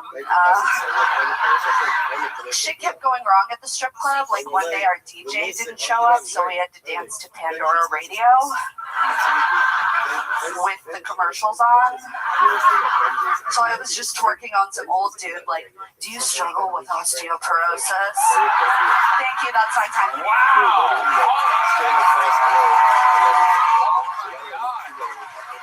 This is one of the rare comedy couples where the woman is funnier than the man. Again, you bet this on Prize Picks. You just won $750,000. He's taking her straight to a state park. You cannot allow that. You have to kill her now. You have to kill her. Yeah, she's about to be. Taxidermy her, bro. Yeah. She's about to be in the freezer next to the dragonfly. Holly, you're hilarious. How long have you been doing stand-up? 8 years. Awesome. And that was all in upstate New York or Salt Lake City? Salt Lake City, Utah. And that's where you're from? Yeah. Amazing. Absolutely incredible. Why don't you work? I mean, I've been trying. I've been applying to jobs. But what are you good at? What do you want to do? I'm good at stripping. I love doing stuff. Really? I love doing both of those things. So yeah, a job in either of those things would be great. You've stripped before? Yeah. Amazing. Heidi, what do you think? Can you get her a job? You just got a job at the Yellow Rose. Congratulations. Or at least an audition. This is the worst night of this guy's life. you're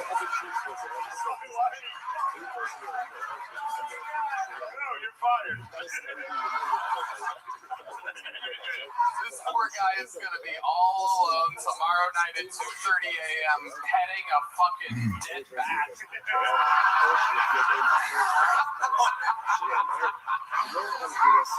We talked about he tried to kill himself. Holy shit. Well, you guys fucking just did something real special here. Very entertaining. We got a small one for Nick. You guys want him to get a big one? Alright, you guys are both getting the big ones. There you go. There goes Nick Forney and Holly Jensen, everybody. You know what, Holly? Next year I would love to have you on the secret show, alright? Next year?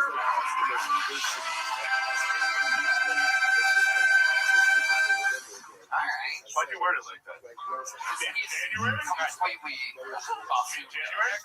Next Thursday's Christmas, week after. So January. Yeah, so January. Say fucking January. Yeah, just say the next secret show. Hey, I'd love to have you next decade. Jesus Christ.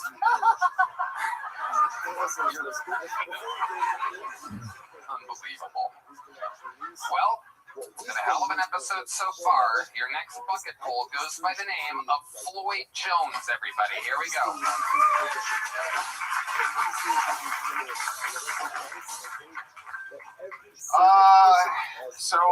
Are we just gonna act like Kanye wasn't a Nazi? That's just how we're okay. Perfect. I don't know if you guys heard, he actually changed his name. He's Kanye Auschwitz. Kanye, which is crazy. Like, he said he was done making music, done making controversial statements. He's actually going to open a chain of all-natural grocery stores. He's going to name it Trader Joe's. I don't think it's problematic, to say the least. But I like the thought of restaurants just fucking up. Like, I think it'd be cool if Olive Garden gave abortions. You know? Because then their tagline could be, when you're here, you were almost family. Speaking of how I'm a piece of shit at restaurants, you guys thought I was Puerto Rican. I'm black. I promise. I've got the paperwork. I'll get 23 and beat right now, even though that just sounds like a cool movie about Michael Jordan. So, but white people just need to know. They're like, I just want to make sure. Like, God. And so, I like to go to sushi restaurants because the waitress is never black. And, when she comes over, I go, hi, can I get some salmon nigiri? And she's like, you mean nigiri? I'm talking about. That's a lot of oohs and ahs during that set. Floyd Jones. Welcome, Floyd. Is this your the show? Yo, grabbing that microphone, buddy. I don't know how that happened, yeah. Okay, welcome. How long have you been doing comedy, Floyd? Since like 2021, you know, January 6th, right? Okay, not great. Yeah, Shane knows. Oh my God, Joe Rogan, dude, hell yeah! Hey man, without you, oh man. Let's go! These are your heroes, Joe. Honestly, it's like Pokemon. It's like you started Tony, you hit the chin and like, the Charizard himself, dude.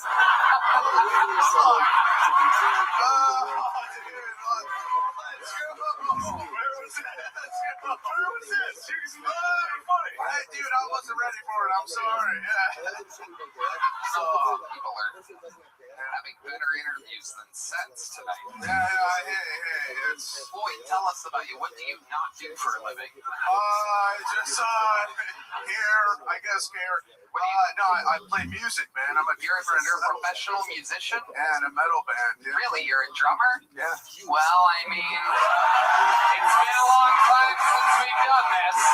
For those of you that are fans of the show, you might know that if anybody that does comedy on this show drums, we have a little thing where they get a drum solo and our house drummer gets a drum solo, and if the guest drummer is able to beat our drummer in a drum off, they become the full-time drummer of the show. So, like Highlanders, a drum off here, and if you beat Michael Gonzalez in the drum solo off, you become the full-time drummer on the show.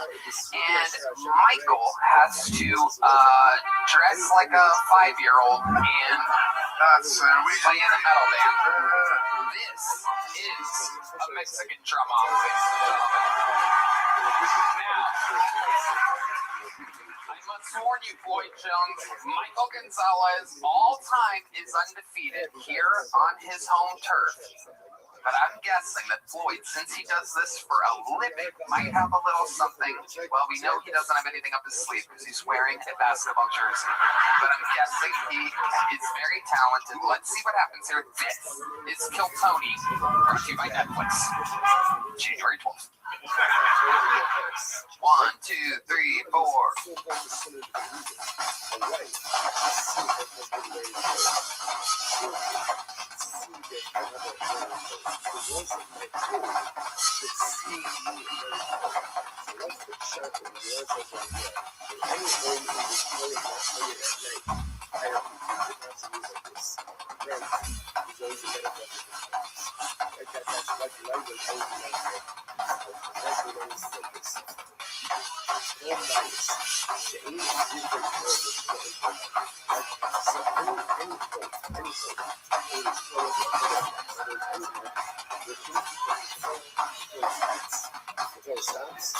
There you go. That is indeed a drum solo. That is a good one. That is a good one. I really fucking hope Michael puts it together here.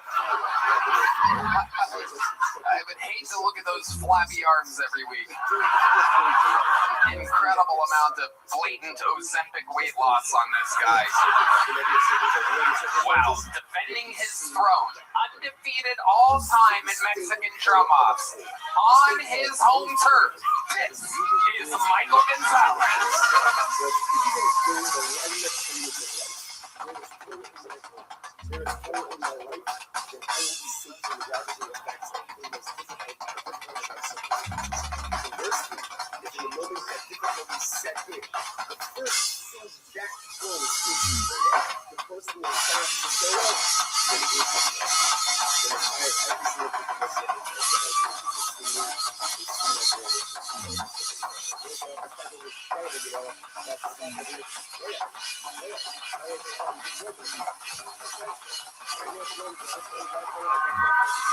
Yeah, thank God Almighty. Really tied it together there at the end. Let's see. Unfortunately, it's not up to us. It is up to the live audience here. Do we have a decibel meter? I can't remember. We have it going? All right, so here we go. Colt on the camera, on the decibel meter. How many of you have Floyd Jones winning this Mexican drum off? Make some noise. How many of you have Michael Gonzalez winning?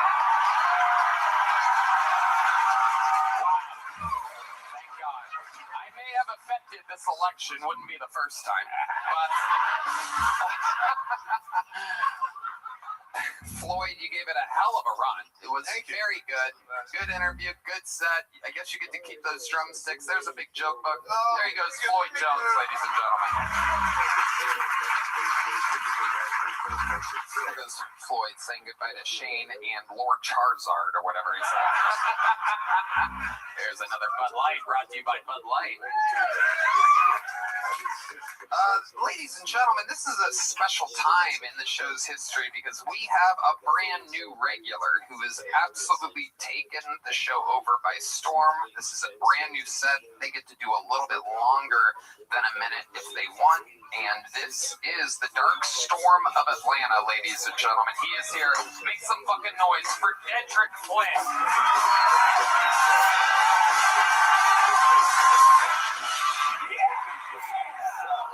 Oh my God. What you know about being the only black dude at a country music festival in Kennesaw, Georgia called Shaking Boots Festival? Yeah, no, I only found that out because when I walked into the venue, a dude ran up to me out of breath and he was like, "Hey, my nigga, you know you had a uniform, right?" And I was like, no, I'm here for the festival. I love Blake Shelton. I love Kenny Chesney. And then he was like, nigga, stop lying. I got an extra vest in my car. And I was like, no, I'm here for the festival. And I showed him my ID and I showed him my badge. And he looked at my ID and he looked at my badge. And he looked at me and he looked at my... Tasha!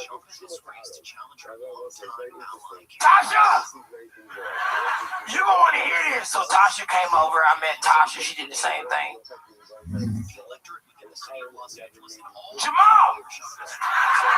I made everybody one by one. I made all 37 black people like I'm a black Noah's Ark.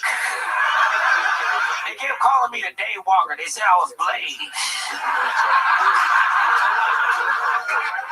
And it was a great country music festival, man, because all the black people that was working the event kept giving me free drinks, but they also had re-entry. They stopped doing it. They had re-entry into the festival, so we just go to the car and like parking lot pimp drink beers. And the reason why we knew it was time to go drink beers is because my best friend Jessie, who's a redneck Filipino but raised black, and she was my best friend. Her older sister Jackie had just had a kid, and she would look us in the face and she would be like, "I need to get out of here. My tit's about to pop. I gotta go pump." So we would go back to the car, and she's chugging beers. We're all drinking beers, and she's pumping, but she pumped more than like a regular, like a white woman could never pump as much milk as it takes to make a redneck Filipino that's raised black. Like my nephew Maxwell today, he's 10 years old. He's taller than me. So she's pumping a lot, and I'm looking at her titty milk, and I wanted to taste some, but I didn't know how to ask.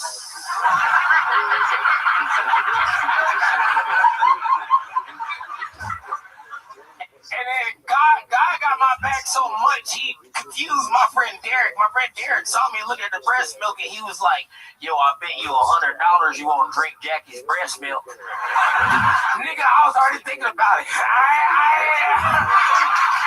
She got a husband. I don't know how you ask somebody, like, are y'all a couple?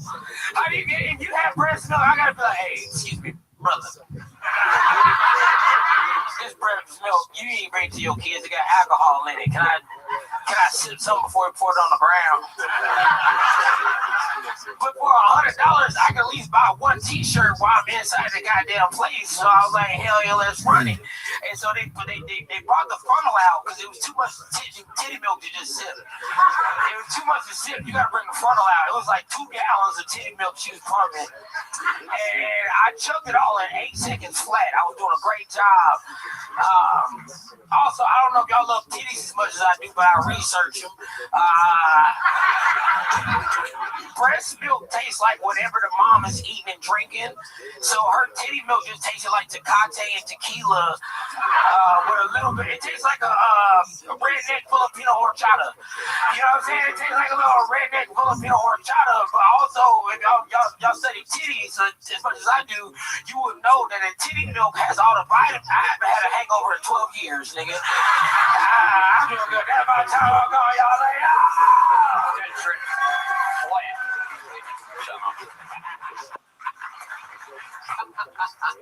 Dedrick, it is so fun to watch you perform. 2 weeks ago, you had regular teeth. You're getting better with the grill, but there is a slight speech impediment still there.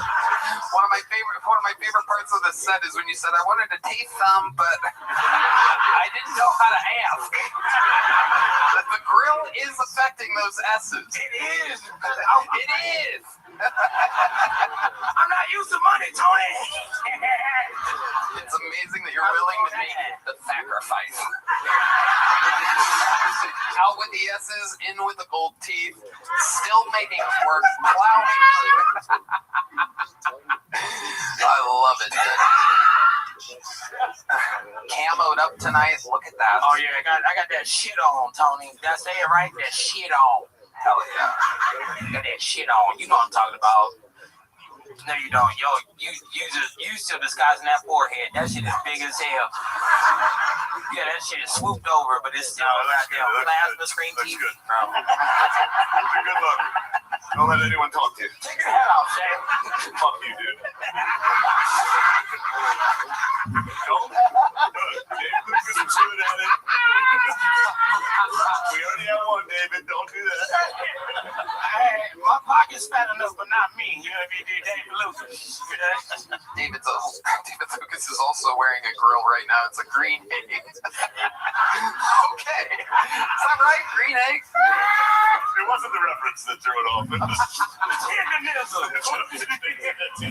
My delivery is a little bit floppy tonight. I'll take them out. No, it's I won't. Yeah, do it. That was good to see y'all. Y'all look Okay, yeah.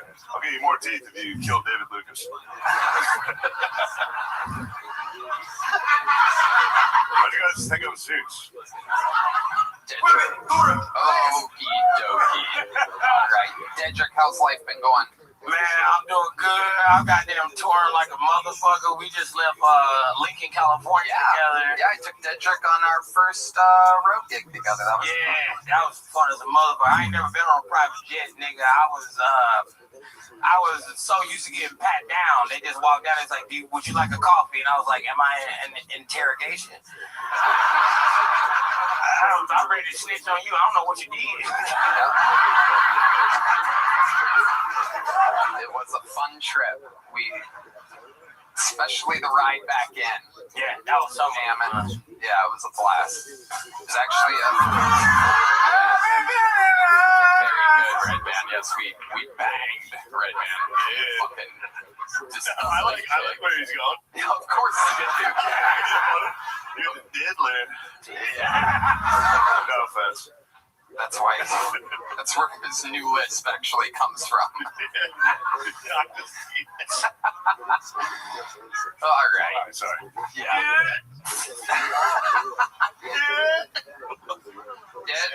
Dedrick. You guys have seen Dedrick, the Dark Storm of Atlanta. What are our thoughts, Joe Rogan, other than his jacket and his hat? What do you like about him? He's got a completely new style. It's like your own thing. It's great. I love it. Hey, Dad.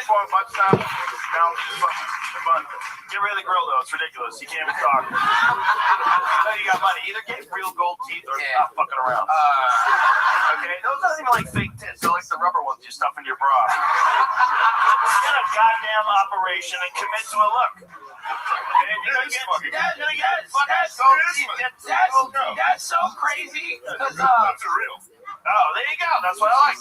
Hey, Joe, you can affect how much I get paid every week. You gotta give me the real gold teeth, nigga. I go get them. I don't give a fuck. I got this to prove to my neighborhood I was doing good. But nigga, if you Joe Rogan, you know Joe Rogan. You know Joe Rogan. Name one thing about me. All right. So you had a power to change my whole life, Joe Rogan. You could put those on like a rope and just wear them around your neck, and everybody would know you have money, and they would be able to hear you pronounce your S's correctly. Yeah, I'm gonna tell you right now, Tony. I'm from the South. We didn't pronounce no S or T's the whole time I've been talking. But sometimes they don't understand me on the internet, so I can talk how I want to. I agree. Freedom, like a slut. Freedom of speech. Dedrick, you've done it again. We love you. Freak of nature, the Dark Storm of Atlanta. Disgraces us with his presence. On and on we go. Back to the bucket. This person has to follow Dedrick. Make some noise. 60 seconds uninterrupted for what appears to be a new name. Tyler Cole, everybody. Here comes Tyler Cole.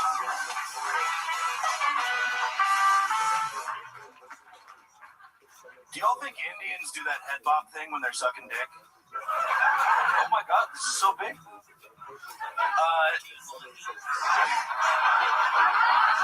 Did y'all hear Joe Biden woke up today?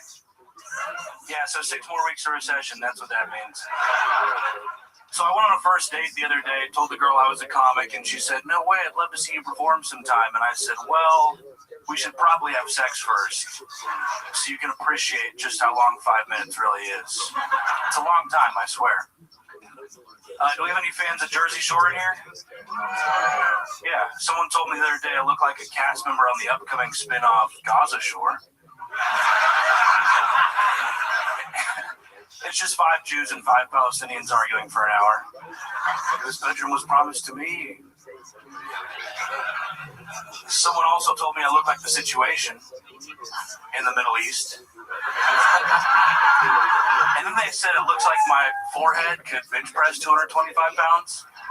That was really rude. I've been Tyler Cole. Thank you guys. Tyler Cole. Making fun of himself throughout. Fun stuff. Tyler, welcome. Is this your first time on the show? It is. Welcome, welcome. How long have you been doing stand-up? 4 months now. That chain's kind of tight, huh? A little bit, yeah.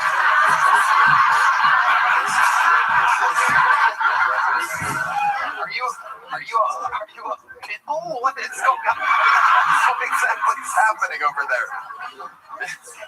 Is that the size that you want it to be? I got the size wrong. Yeah, why would you wear it? Would you ever wear it? Did you just wrap Dendrick's grill around your neck? It's like an autoerotic asphyxiation thing, you know? Something. Yeah. I guess. You're trying to look cool, right? You got me. But once you put it on, were you like, no. I was like, fuck it, I spent $50. How much did you spend on that? $50, he was right. Wow! Ladies and gentlemen. Shane Gillis. You don't think I've run into a tight chain? Take that thing off, dude. Where'd you get it? Like Hot Topic or something? Well, what is? I did indeed get it at Hot Topic. Yes.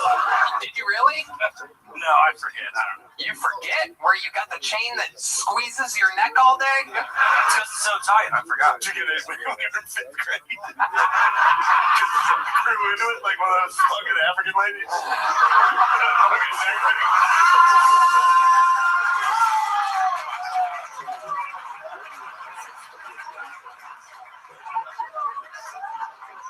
What part of New Jersey are you from exactly, Tyler?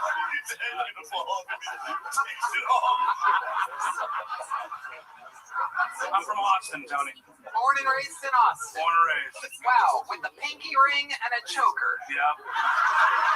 Leaning into it. Amazing. What ethnicity are you? White. Just regular white. Yeah, cold. Not Italian. Just a buttered noodle. Wow. Not Italian. No, not at all. It's nuts. You're not Italian. Pinky ring and a necklace. Gabagool shirt. How does this happen? Explain to us how this happened. What exactly, how did you end up trying to be Italian? It's the chain. It's the chain. He bought the chain and it took over. He's a Wago. He's a Wago. Instead of a Dago, he's a Wago. You are a Wago. He's a white Dago. He's a Wago. Just a big Sopranos fan. So am I. You don't see me not getting blood to my brain because of it. Tyler, what do you do for work? I sell houses. Do you really? I do really. Timeshares? No, houses. Regular houses. Regular. Are you good at it? Pretty good, yeah. Hey, you see the fucking drip? Yeah, I'd say he's doing all right.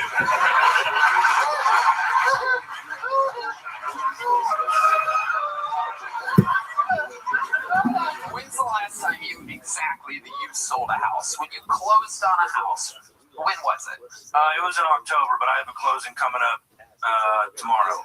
Okay, what are you closing on tomorrow? Just a 2,000 square foot house in South Austin. Okay, what'd you sell it for? How much? $380,000. Wow. Fuck yeah. Hell yeah. Might be able to add a few links to that necklace. Holler at your boy. I love it. Okay. What do you do? How long have you been doing stand-up? 4 months. 4 months. What made you want to start 4 months ago? Kill Tony. How old are you? 31. 31. And you've just been watching the show and you're like, I could do that. Yeah. Okay. Just been hitting open mics and getting booked by local promoters. And I love it. Yeah. You're taking it seriously and you seem to be doing good at it. What do you do for fun when you're not doing stand-up and selling houses and pretending to be Italian? I like to shoot clays, and when it's warm out, wakeboarding, paddleboarding. Yeah. When you shoot clays, do you get the gun out of the bathroom first? Yes. Godfather reference. Godfather joke. I love it. You shoot clays. What else did you say? Lake sports. Lake sports, like what? What exactly? Wakeboarding, wake surfing. Wow. Amazing. Amazing, Tyler. What's your love life like? You have a little chicken parmesan at home? Single currently. Single. When's the last time you had a girlfriend? A few years ago. Okay.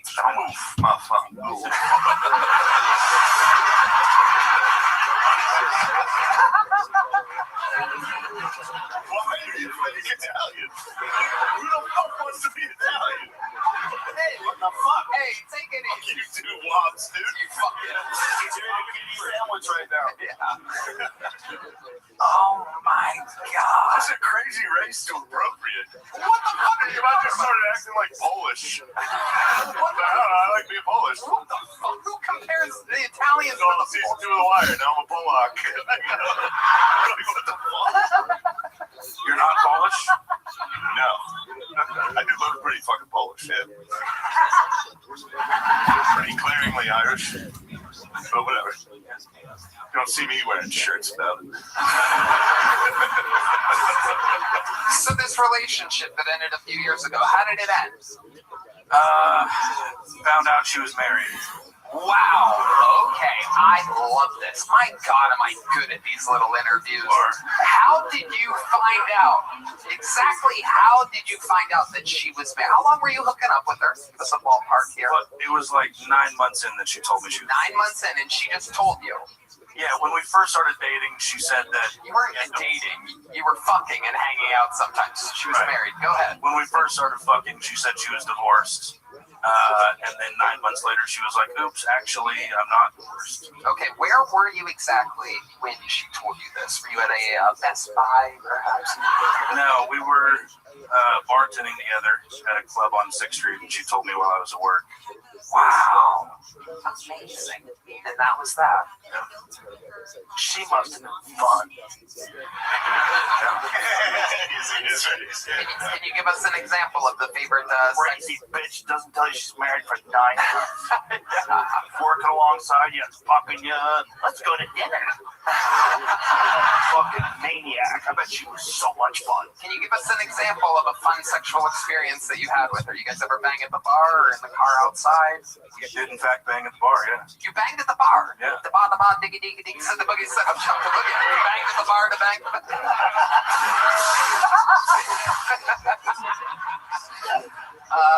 Take us through this. How do you bang at the bar? Just various locations, you know. At closing? Yeah, we'd already closed like an hour ago. Yeah, and she grabbed you by your chain and said, come over here. That's what it sounded like. That's Tom Segura after breaking his arm.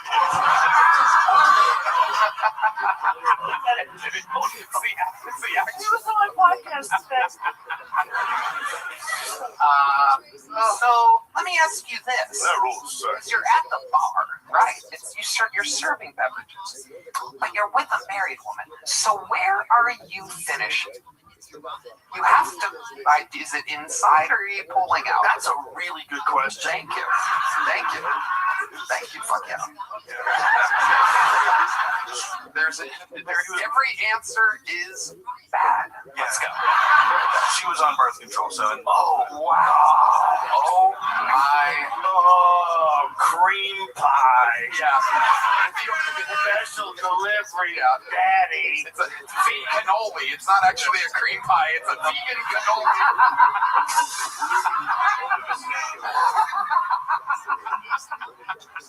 Oh, poor guy. Poor guy eating her out later. Oh, yeah. I'm home for the bar. He goes, how is she?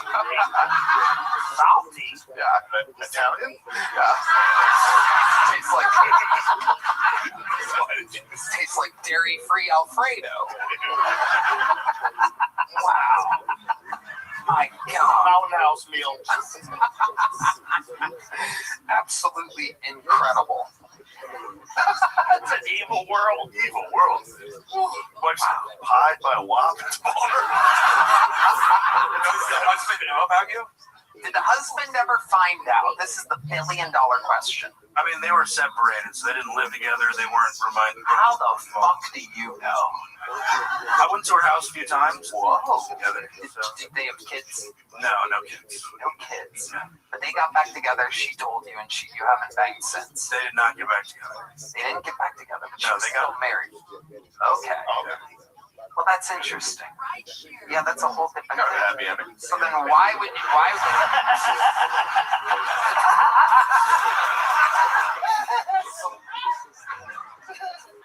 I don't really get it. She tells you that she's fun, Tony. You'll just let a girl have fun. Yeah, Tony. Why you want to stomp out all the crazy people in this world and make everything fucking boring? No, I just don't understand. Let her fuck the guy at work. She yelled at you to come inside. I have no more questions, Your Honor. Did she yell? Tell us. Tell me. I need to hear shit like this. Come on, Paisan. Call you. What was her nickname for you? There was no nickname. Yeah, there was. Come on. Get the fuck out of here. Get the fuck out of here, this guy. What was the name of the bar that you guys were banging? Oh, don't do it. No. Don't ruin everyone's life. Yeah, I'd rather not. Tyler, the set was for 4 months, pretty good. The interview, unfucking believable. Here's a big joke book. There you go, my friend. Tyler Cole, hell of a catch, hell of an interview, very honest. Remember, you future Kill Tony bucketfuls, we love an honest interview. Some people get scared. All right, this looks like a new name. This looks like a fun name. Ladies and gentlemen, put your hands together for Diamond Debbie, everybody. Here comes Diamond Debbie. Oh my God. Let's fucking go. Guys, you gotta do better than that. Make some noise for Diamond Debbie.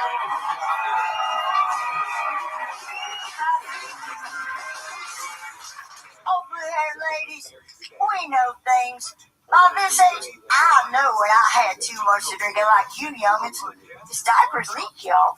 I was a single mom with an only child, and I highly don't recommend that to any youngins either. If only I'd had a litter, surely one of them would have failed at life and wanted to stay home and take care of me. Hey, and what's all this about the T-word? We had that T-word back in the 60s, y'all. Tomboy. Most of us grew out of it. The rest became y'all's gym teachers. Well, I was looking for love in all the wrong places during the pandemic. I mean, the nursing homes. But, you know, the competition's pretty stiff there. Women outlive men. And there's a lot of Debbies in there, I'm telling you. But by now, even the guys with dementia, after 4 or 5 times, they got it figured out. I'm not Debbie with the pop-out plate. Nah, not me. They can see me coming. They just call me, oh, Blue Chew. Well, that's it. When life meets you up and you got to start over like I'm always having to do, I just say, Jesus, take my joystick. I'm coming home. Thank you. Wow, Diamond Debbie, welcome. Oh my goodness, this is your first time on the show. I would remember you. Well, you know, you've walked by me a few times in my chair, but, you know, I'm, crotch level. Okay. Yeah, so I get overlooked a lot. This is my 111th sign-up. No fucking way. I have been first in line at least 90% of those times. And Tony, you've got to do some exercise. Your wrist never goes to the bottom of the bucket. You'd be surprised. Diamond Debbie, how many centuries have you been doing stand-up comedy? Yeah, Diamond, how come you didn't let Jack on that fucking door? Titanic.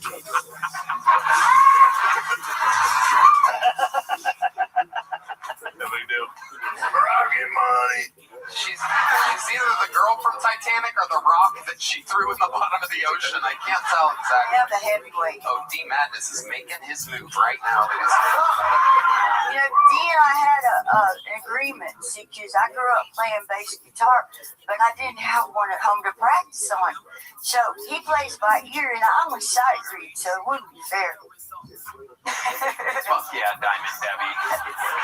But seriously, how long you been on stand-up? 111 sign-ups, but Okay, I started in 7 years ago, and right the same month that I started it, I got run over. I got my wheelchair is crash test approved by the DOT, a Tesla, and me. It was going 45 miles an hour. If Elon Musk had been driving, I'd be okay, but the dentist was driving. I never heard of a Tesla in the trash can. hold on a second. You were in your wheelchair and you got hit by a Tesla? Going 45 miles an hour across the street in my neighborhood. And then Tesla got messed up on it. My chair was laying on the ground and I was standing up. What the fuck are you doing down the road? Well, that's something I want to talk about, yeah.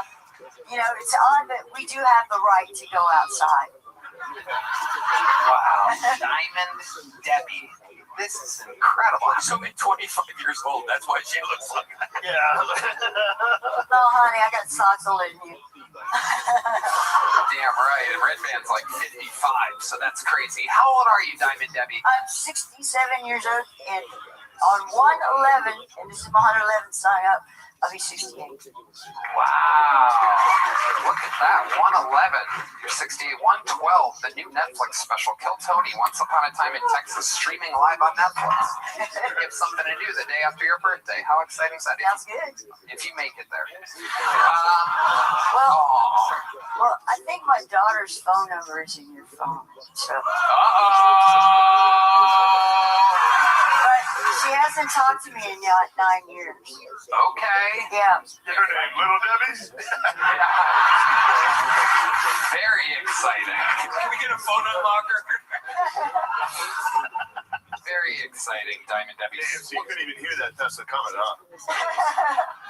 That must have, it just came out of fucking nowhere. Or did you see it? You're like, oh.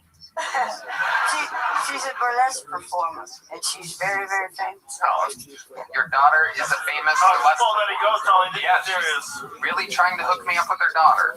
No. Cubic zirconium Debbie. No.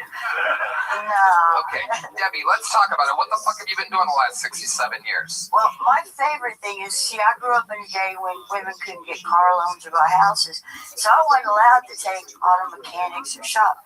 So my favorite hobby right now is taking in the quantum wheelchair like I have and fixing them up and giving them to people and helping them learn how to drive and go outside because, you know, we've been locked up too long in the pandemic and without home health care, you can go get your own groceries. It's fun. Wow. Yeah. Okay. Wait. I get around. I got 6.5 miles an hour in the e-bike. Wait, you got hit on the road? Were you fucking flying? Yeah. Like going somewhere? Were you on like fucking moped? Well, you don't cross the street slowly in Austin. Oh, you were crossing the street. I'm sorry. I thought the way you were talking, you were like going to like the grocery store. Just fucking flying. No. I'm sorry. I thought you were juicing those things up. No, they do fly in the Water boys country, but not here yet.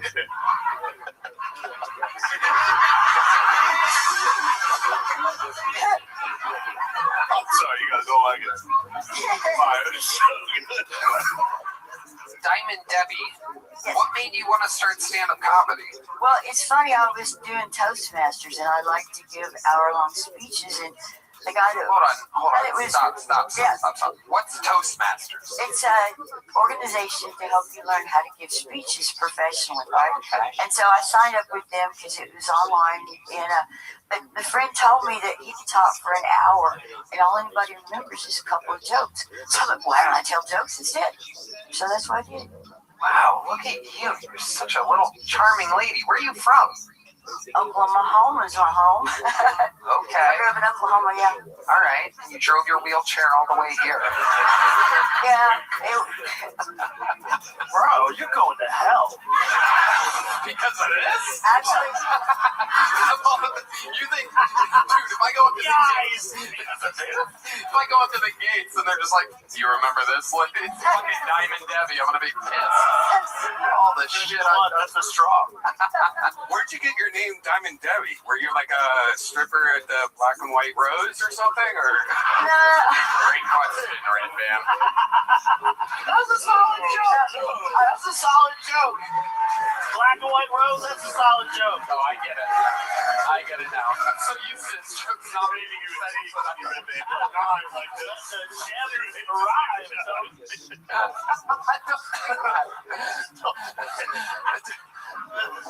How did you get the name Diamond Debbie?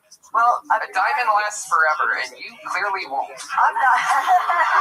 Oh my God, dude. We all die. What's going on? We all die. She's got a sense of humor. The bitch is signed up 111 times. If anybody can take a joke, it's her, not you fucking pussies. So I started writing my second book, which is Debbie Does Austin by Wheelchair, and the star of it was Debbie Diamond, so I'm Diamond Debbie.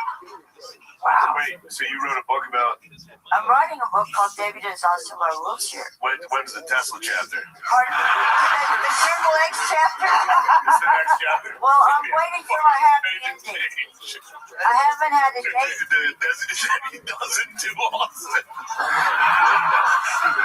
I haven't had a date since I had my last pelvic floor. I'm so sorry. So I'm so sorry. basically Hold on. Time out again.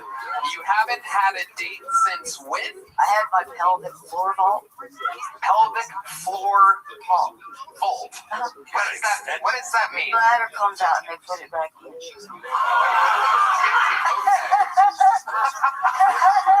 Don't laugh like that, Diamond. Diamond, don't look at me and laugh like that. It makes me laugh. I can't conduct my interview with you laughing like that. You're the cutest gremlin I've ever seen in my life. Where did it come out? Yeah. So I haven't had a date since. Yeah. I haven't had a date since I moved to Austin 11 years ago. I tried to date this one guy, but he thought he was above me because he's in a rollator. He's in a what? A rollator. That's a walker with wheels on it. Oh, okay. Have you kissed boys since moving to Austin? No. Well. You know what that means, everybody. We have another famous segment on the show. No, it's not me, man. No, not me. Don't do it, D. Is there a guy out there that wants to be a legend and give Diamond Debbie her first kiss? This guy right here. Come on, look at this fucking stud. Look at him. Watch out for the camera right here. No, sit back down, you creep. That's our guy. No, he's coming right here. Look at this fucking guy. Oh, she's pissed. Oh, his girlfriend is not happy about this. Oh, which makes it all that much better. Diamond Debbie is about to get her first Austin kiss. Here you go, Diamond Debbie. What did she do? It's a miracle. Wait. Oh, my God.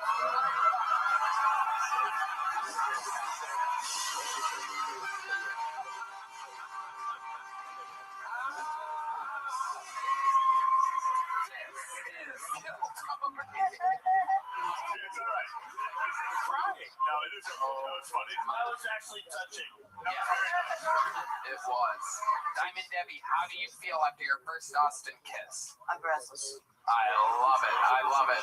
And that was before the kiss. That's incredible. Well, you know what's This hard? was from emphysema. There's no guys my age awake this late at night, you know, with the big heartbeat. Well, you might be surprised. Where's Joe White? Is Joe White out here? She's 3 years younger than Ron White. I know, but he's taken, he told me. And you know what? I make brownies, happy brownies, and they're Cam Patterson special. But I've taken them up to every white guy, and not one of them will take candy from a stranger. When you say the brownies are the Cam Patterson special, what exactly do you mean by that? They're peanut butter, dark chocolate fudge, met with walnuts. Wow. Damn. They're weed in them? They have my medical prescription in them. Oh, my God. When I started doing comedy on Monday nights, when I came down here 2 years ago, it's the same night as my food pantry, and I got down to 80 pounds. Wow. And they thought I had an eating disorder, but, you know, it's just killed Tommy.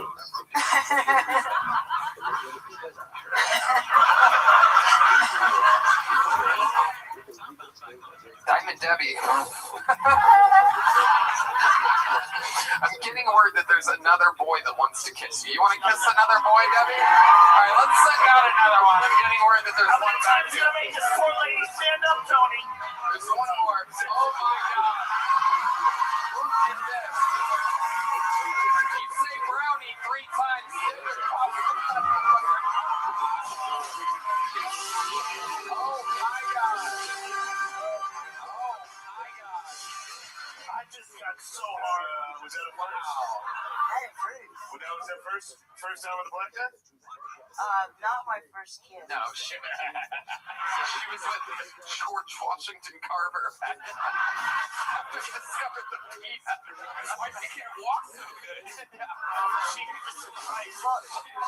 was a marathon runner before her first black guy. I didn't walk when I started, but it took so long to get up here. I learned to walk again. There's videos of me jogging now. I love it. I love it. I'm getting word that Dedrick just caught polio, everybody.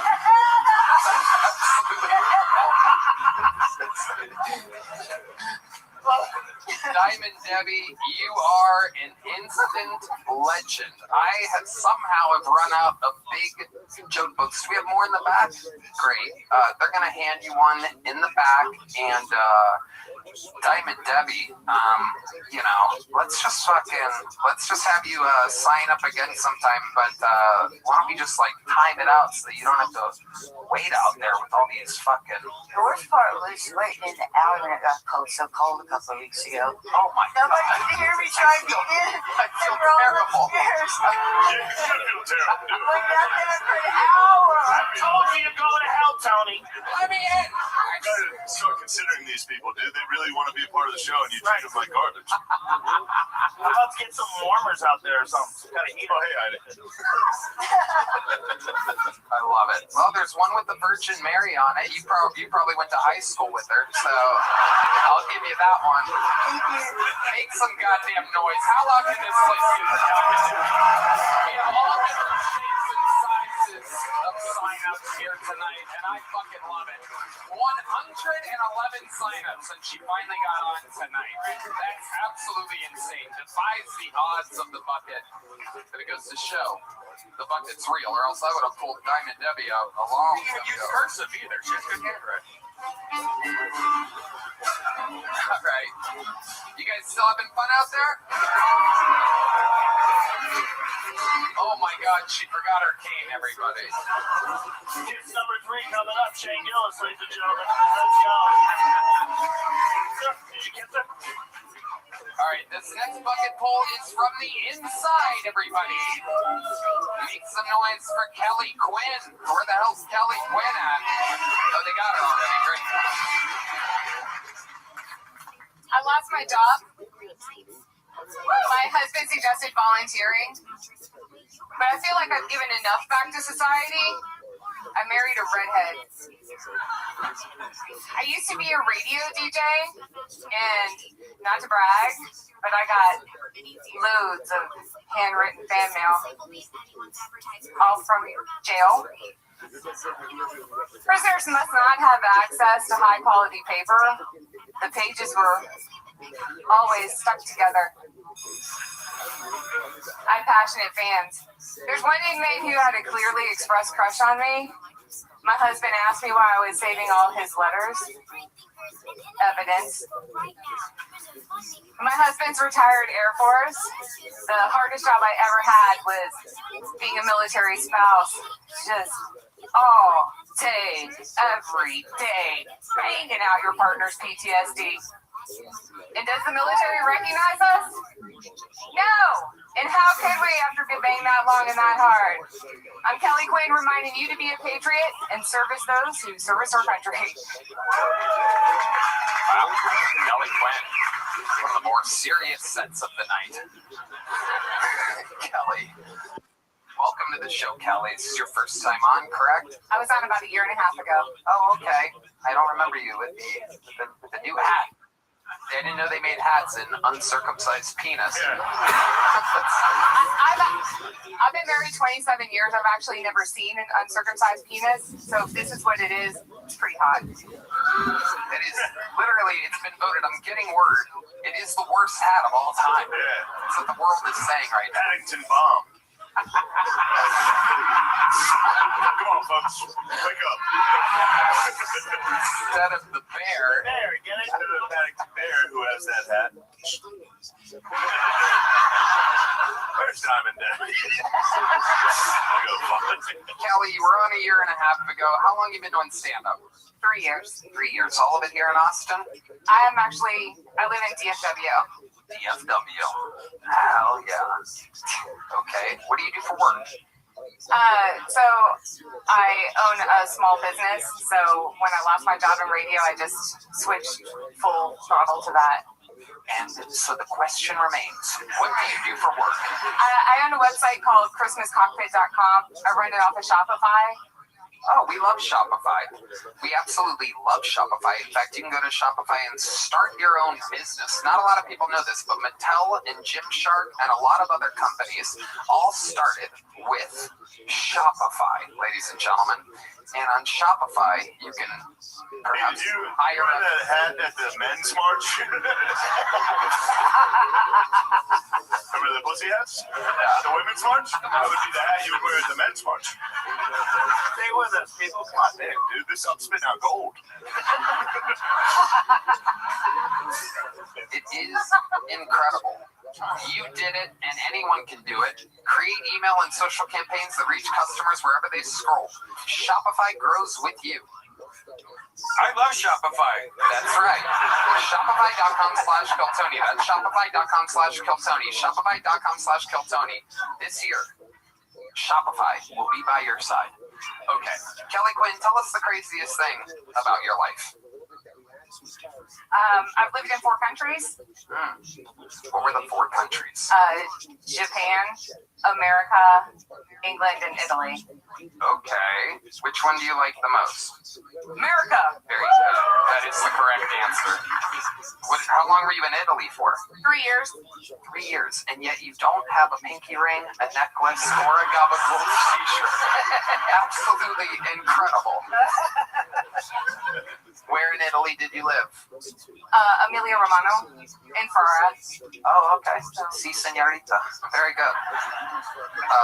Kelly, you really have a redheaded husband? No. When I married him, he was redheaded, but as a Christian woman, I believed I could pray it away, and I did. Just for a minute, what happened? No, his hair just got dark. He just turned into a brunette. What does he do for work?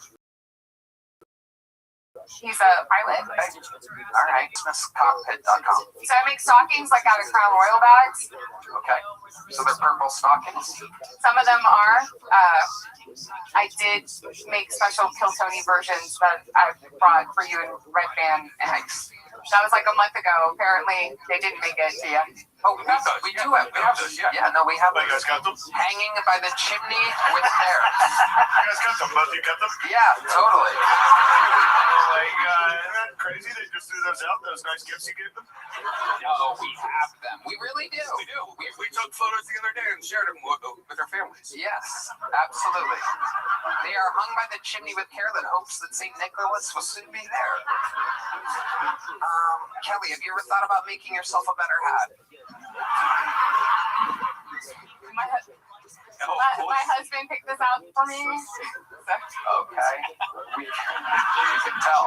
He definitely doesn't want you banging other dudes. That's very exciting.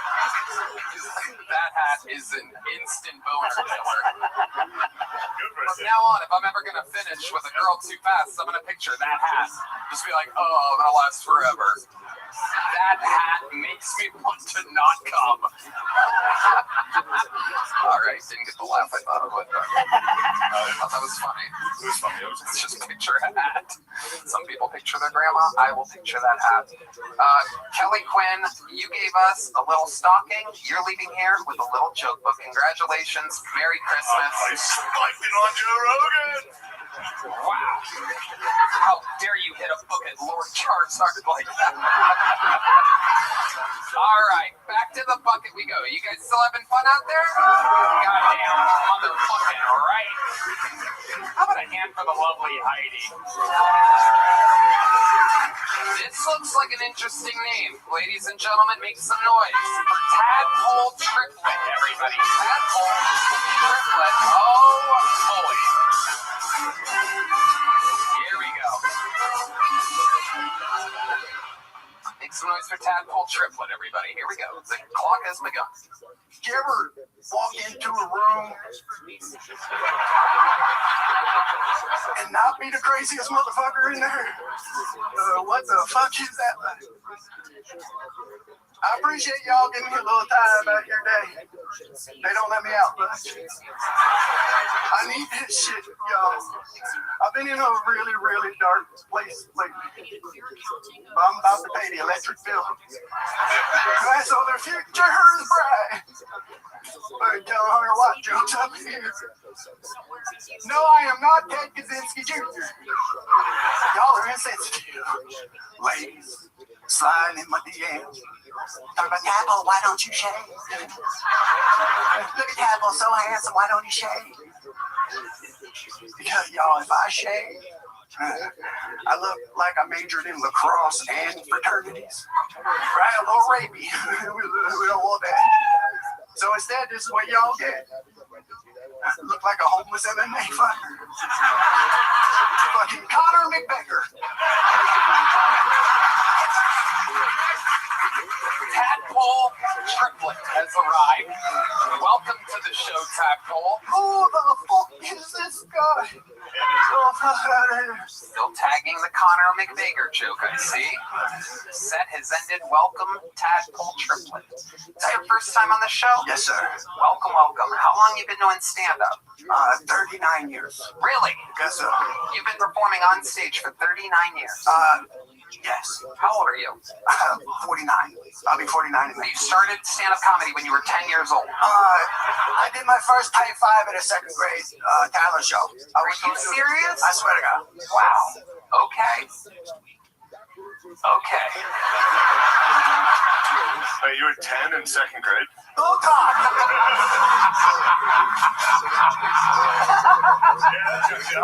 Oh, Jesus. Oh, my God. Wow. Tadpole triplet. Staring at Joe Rogan like he is the Liver King's angry son. I see a resemblance. One could say he's the Liver Prince, if you will. So, Tadpole, let's talk about it. You've been doing stand-up comedy for 39 years. What else have you been doing? You look like perhaps some time in Vietnam or something. Thank God, because I spent 20 years in Hollywood. Okay. Trying to be cute. What were you doing in Hollywood? Mostly a writer. Okay. Did you write anything that we might recognize? Perhaps some graffiti on a wall or something? Fucking the I-5 underpass. That's you. Okay. But what else? Anything creative? My biggest success was The Tonight Show, Jay Leno. You wrote that? You second grade! Explain to us. I wrote for. You were a staff writer on The Tonight Show? I was staff, and I wrote for The Tonight Show. I was assistant segment producer, but the guy I worked for had a lung transplant. I spent 6 months just in the writer's room trying to learn how to write a joke. You were in the studio in Burbank, California? In Burbank, California. Wow. How long ago was that? Boulevard, it was 25 years ago. Bill Clinton was the president. Wow. Fucking Botox. Botox. This is incredible. 74. Now, Tadpole, you came out with a stool. Explain to us why you have a stool. I got hit by a drunk driver and broke my neck, and this is physical. It wasn't a Tesla, was it? We gotta stop this motherfucker.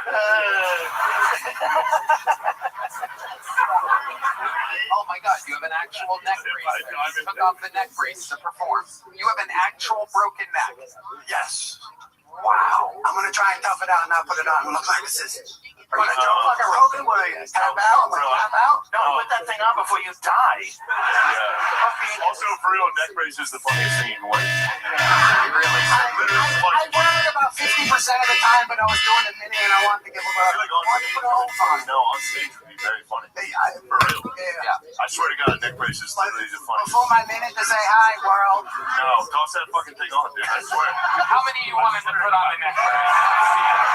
Ladies and gentlemen, this is Kill Tony's. It's the first time we've ever seen a man put on a neck brace with a broken neck after performing. Wow. This is incredible. So, Tadpole, tell us, how did life change? He's got to get the beard out of there. Tadpole, explain to us what it's like having a broken neck. You curl up in a ball like a crybaby for half the day, and then you decide if you want to be a tough guy and do a little bit of something. Right.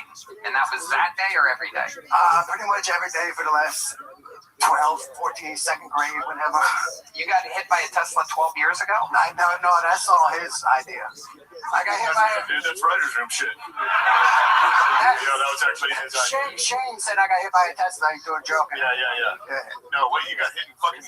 What? Yeah, I got hit by a drunk Russian diplomat's daughter. A Bill Clinton Russian diplomat's daughter. Okay, hold on. When was this? 96. 96. Did you get money from this? I had to sue my grandfather's insurance to pay for my surgeries. Why is that funny? Oh, The great mystery. Yeah, fucking I put all this effort into telling a joke and you laughed at my drama. Holy crap. They gave you surgeries and you're still braced up. What else did you try? I wrote a book about my recovery, not about what happened, because I'm not ready for that. Everybody's got a fucking book. I don't even have a book. I just made it up. So you would perpetually have to wear that brace since you were a kid? I was almost 19. Right. Okay, so you're almost 19, you broke your neck then, you're 46, you still wear a brace every day? About 50. If I don't have something I can lean on, I didn't wear it tonight. Right. But if I can, I sit on a stool when I try to do stand up. What is the injury? I'm fused front and back C3 through C7. All the way down. No, it's just titanium. Oh, wow. I gotta go up and down, but I don't want to because it's around my brainstem, and I got a little bit of smarts left, and I don't want to get strangled out by titanium. I will say that you do have the coolest fucking neck brace I've ever seen. Thank you. Most of them suck. That one's actually like a... Yeah, you got a bottom of it like a stormtrooper mask. Like fucking cool. This is my dunk contest moment. Hold on, let me get it up. Yeah. What's that do? It's like traction. It works like a traction machine. But I can't talk with it because it rocks my jaw. So how you doing? What's up, Charlie? What's up? Your story is absolutely incredible. Do you ever sit on a park bench and talk about how life's like a box of chocolates? I'm not going to tell you what I'm going to do. It's something that I've never done before with anybody in the history of the show. But I'm going to... I want to see if the great people over at Ways to possibly zip something into you that might be able to help you or give you some type of relief. We are friends with the great people at Ways to Well. They provide unbelievable miracle-like healthcare to people. And we're going to see what happens. Probably not much since your neck's been broken as fuck for like 30 years. But they said I'd never walk. Now I can sprint and jump for like 90 seconds. Don't do that. Yeah.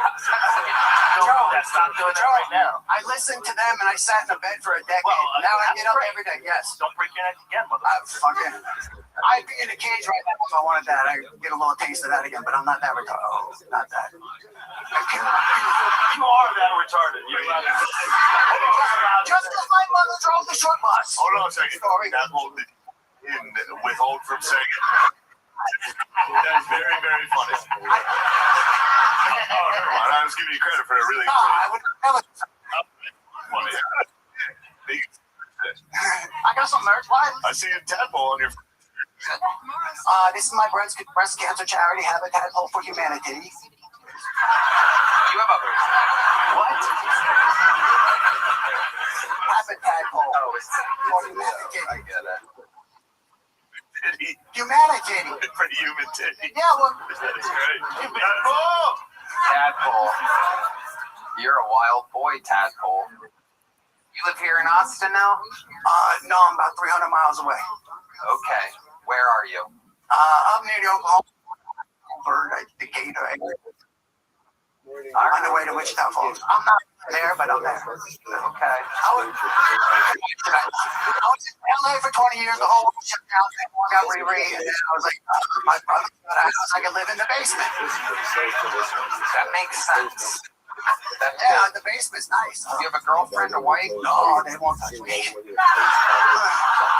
What are you talking about? You're not interested in the ladies? Oh, I didn't say that. I put words in my mouth, bro. I say that? I thought I didn't say that.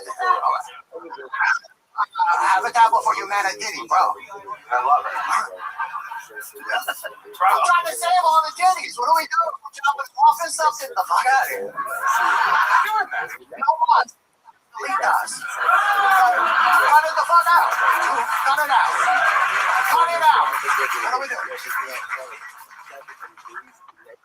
You ever been in the military? No, my whole family. Oh, okay. I wrote jokes and dribbled a basketball for my life. I was pretty privileged. I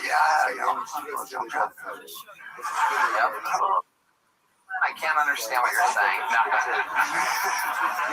Tadpole Triplet, we are going to get your contact information. We're going to try to see what ways DeWell can possibly maybe do for you. They pull off miracles, but nothing's guaranteed. Here's a big joke book. You got that? You want me to get it in the hoodie? Get it in the neck. Got it. Tadpole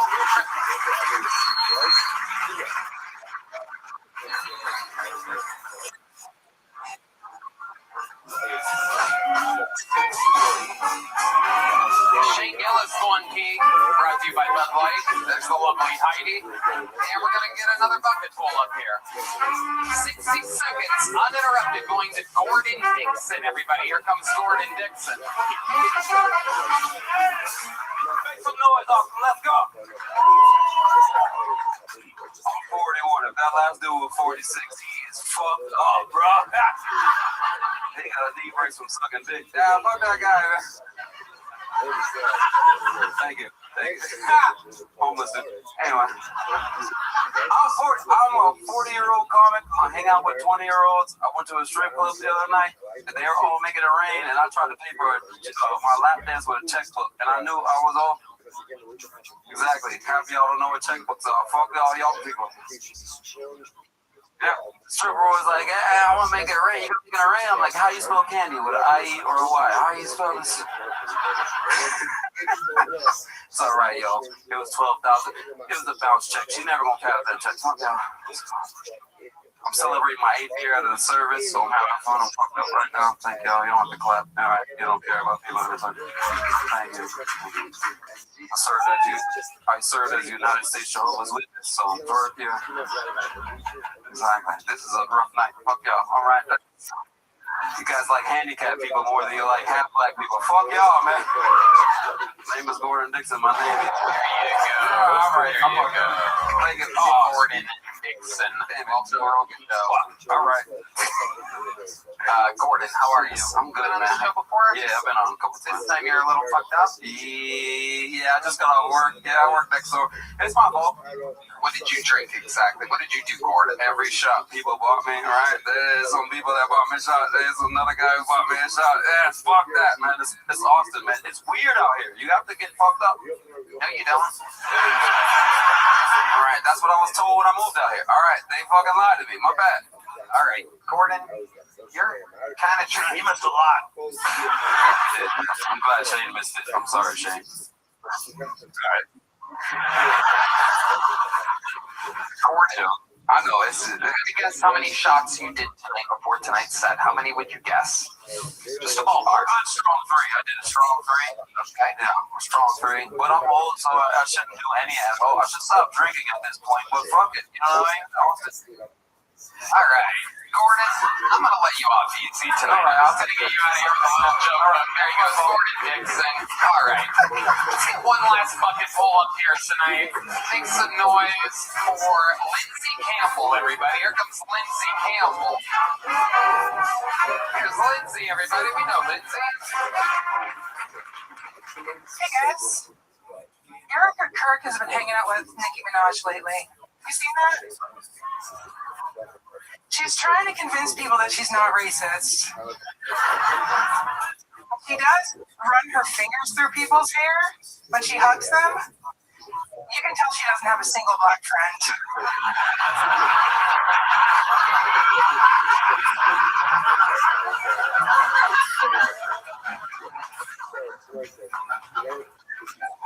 So anyway, I had a miscarriage like 6 months ago. Couple days after that, my husband was fingering me, and he got on his hand what Google told us is gray pregnancy matter. Relax, guys. At least he got to hold our baby.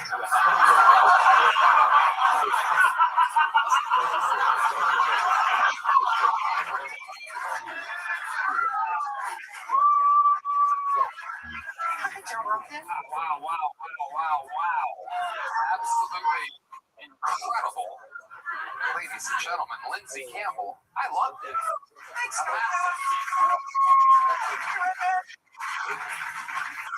Well, Lindsay, you are married to the adorable little William Montgomery looking character, little chubby cherub boy. You probably remember it now. So that's real, huh?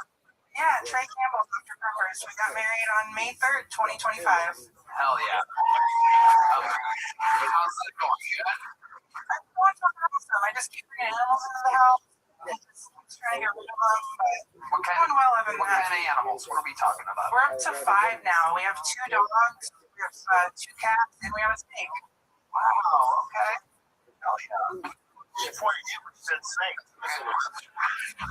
Yeah, she's like a red band. What? I don't remember what I was doing.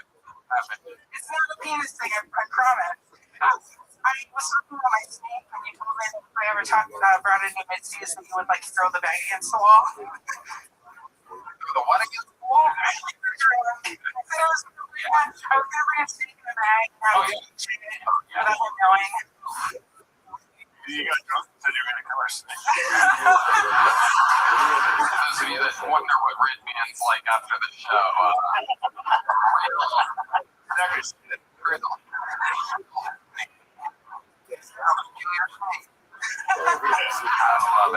Lindsay, what do you do for work? I'm a bellboy now. Yeah, I work in a hotel. I make tips, so I offer to give people rates. Unless they're again, then I offer to abolish it. Real comedian, Lindsay. Tony? I love that. What else is going on? Like, anything else crazy we should know about? I just got a job for the first time in like 6 months. That fucking sucks. Yeah. That's the bellboy thing. Yeah, it's the bellboy thing. And I went to her dog's feet, so she has a tattoo now. It's a swastika. It's because she's a German Shepherd. Oh, yeah. Sorry, Tony. Amazing. Now I just go from 1 to 10 again.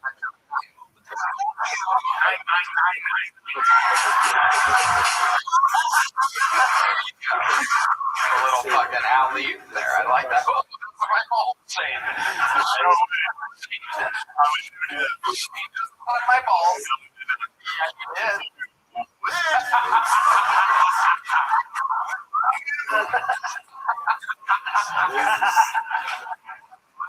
We love you. Great sex. What? I got her. Oh yeah, that's the cupcake lady. Hell yeah. Obviously getting high on her own pie. Ladies and gentlemen, what an episode this has been. I mean, holy shit. Lincoln Financial Field, July 17th. Rogan at the January. There's only one way to end an episode like this. William Montgomery is already off on Christmas break. However, there is a young man whose dream it is of one day being a citizen of great honor in the United States of America. But for half your days, the Estonian assassin.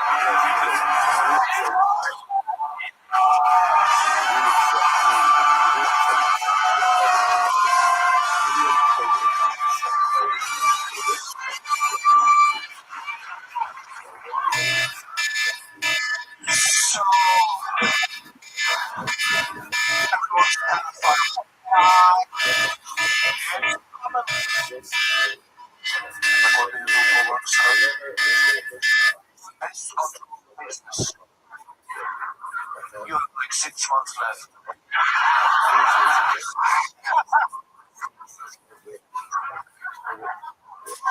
See, the second is you gotta get a job in any doesn't do. Like roofing. Under the Texas sun.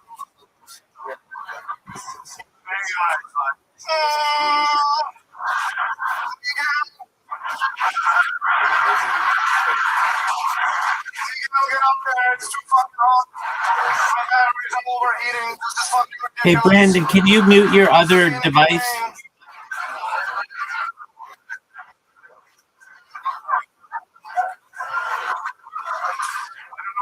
Brandon, Not sure. can you mute your other device? People don't relate to perfection. People.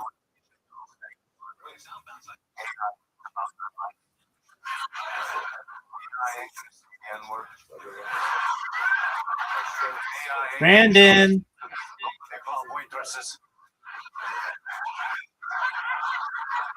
Brandon, can you mute your other device? It's gonna be all algorithmic.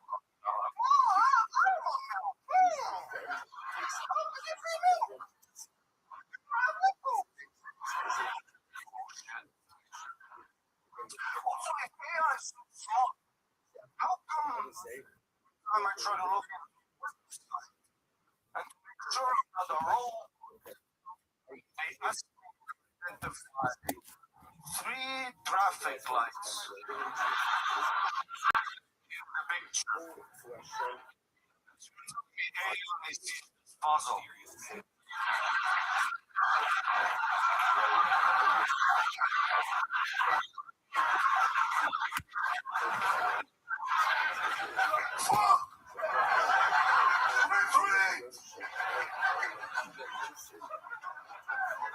So it gets flustered by traffic lights, but what the fuck is a Waymo? That's my time, thank you. 45 seconds. Working overtime tonight. And without a doubt, the best set of the night. This is incredible, are you, Maddie? You've done it yet again. Kind of fucked up the order of the joke. Fuck. There's a whole different order there when you just have to fuck it. Yeah. No one even notices. Thank God. Only you know. That's what's great about this. Number one. How do you know that that's the IRS? And number two, how do you know that Hashem knows what's going to happen? Super questions. So I'm going to tell you what it does. So working again, you should be following the sense of the instructions. Vermont Stevenson, Oklahoma, Stephon Diggs, Mac Hollins, Farm School, Keyshawn Bullock, LSU, Hunter Henry, Arkansas, Will Campbell, the Louisiana State University, Jared Wilson, Georgia, Jared Bradbury, NC State, Michael Williams, Michigan, Morgan Wilson, Virginia, Javon Tucson, LSU, Milton Williams, Louisiana Tech, Harold Landry, Boston College, Robert Spillane, San Juan Grayson, Chris Nellis, Charlton Davis, Auburn, Marcus Jones, Houston, Devin Larkins, Craig Wilson, Christian Gonzalez,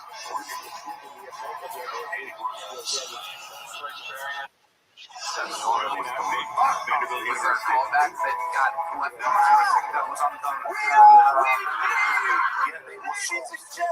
worked out great. What I love about this set, because it is so brilliant, so topical, so funny, such great delivery, so crisp. You know, give a little behind the scenes inside scoop that I normally don't really ever do, which is that when we were flying back to that gig on Sunday, I said, by the way, Monday's going to be fun for me because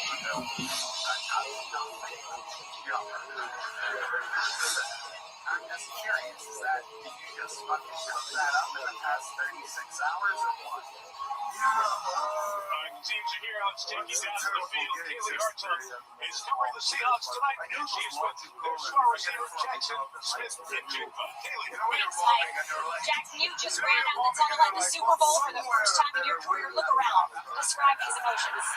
Blessed to be here. Ready to give it all for however long it takes. Me and my team are ready, so inspire these guys and we're ready to go get it.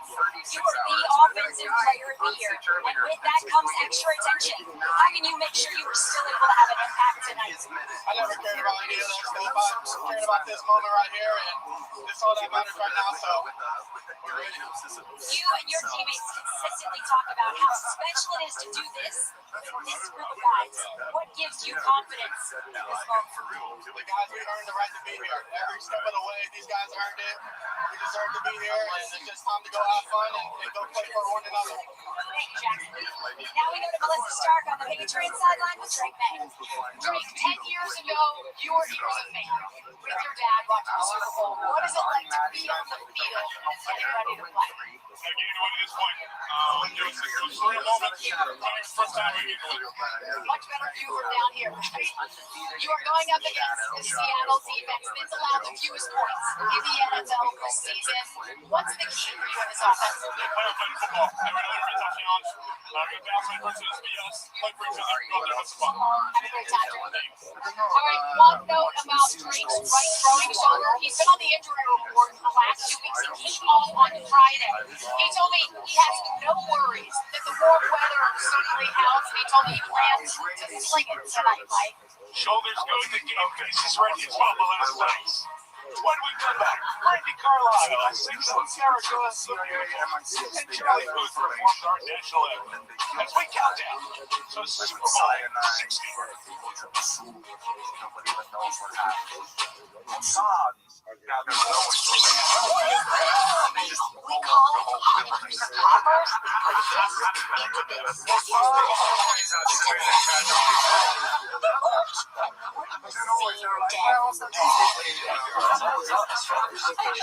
It's good to be alive. I'd like to say. Blizzard, September.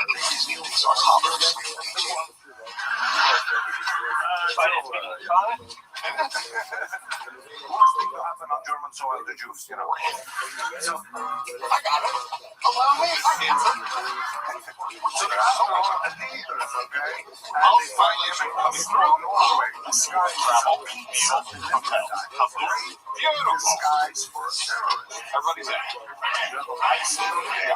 Multiply what's possible. Israel.com. Careful. What's that?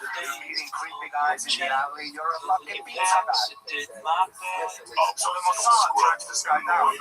They pull us while they're doing it. With Manscaped, that's when you chop me from between your eyes. Although we make it small, we won't look at your face, you just stay up. Manscaped. That off football, I think part of the word. I just like to say Every detail of this season adds up to right now. Every catch.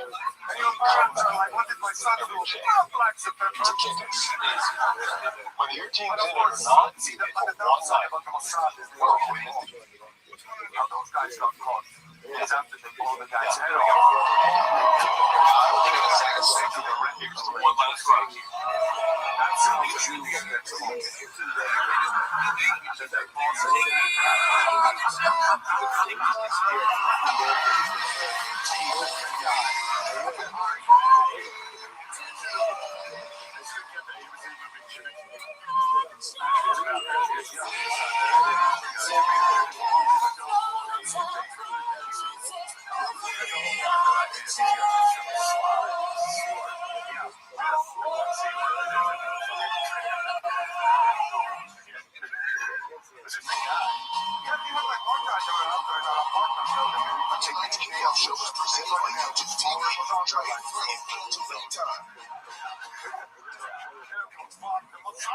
Ladies and gentlemen, as our nation approaches its 250th anniversary, the year 2026 will commemorate 2.5 centuries of freedom, unity, and the founding ideals set forth in the Declaration of Independence.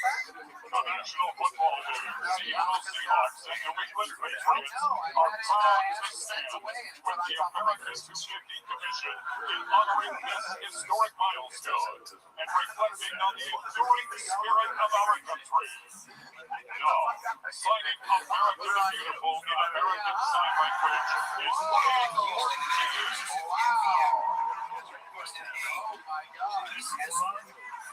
Performing America the Beautiful, 11th-time Grammy Award-winning artist from Washington State,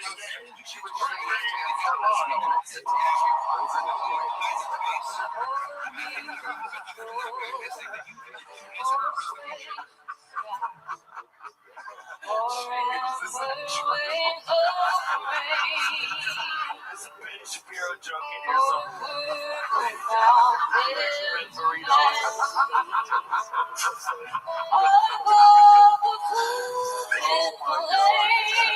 Sorry, Maddie, what can I say? The set of the night, the fucking interview of the night. Catch him on Monday on Netflix. He'll cover.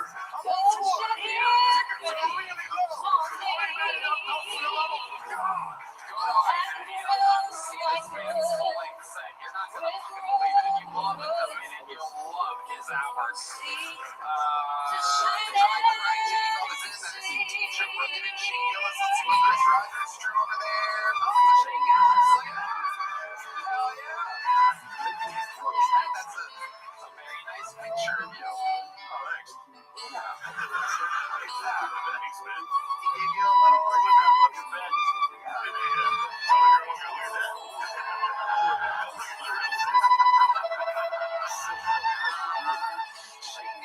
Ladies and gentlemen, 2046 Lincoln Financial Field, the biggest comedy show of all time. One time for the motherfucking man himself, Joe Rogan.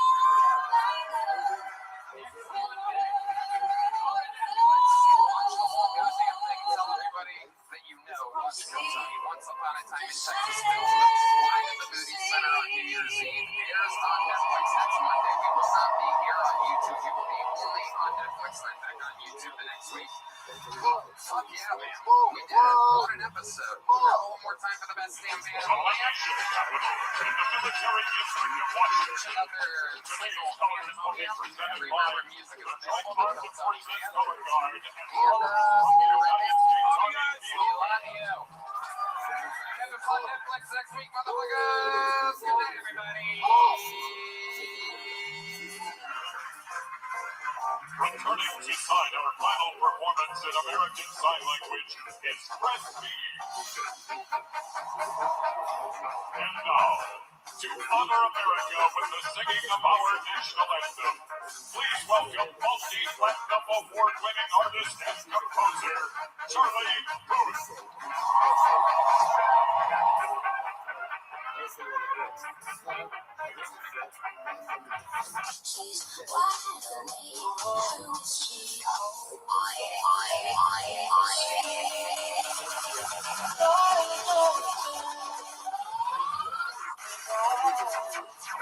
Sunset Strip Comedy Club in Austin, Texas is now open. Check out Red Man's Secret Show every Thursday. Go to sunsetstripaTX.com for tickets.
Air Force Navy international together performing, celebrating Americans in two. When we come back, the coin toss, 2 minutes away from kickoff of Super Bowl number 6.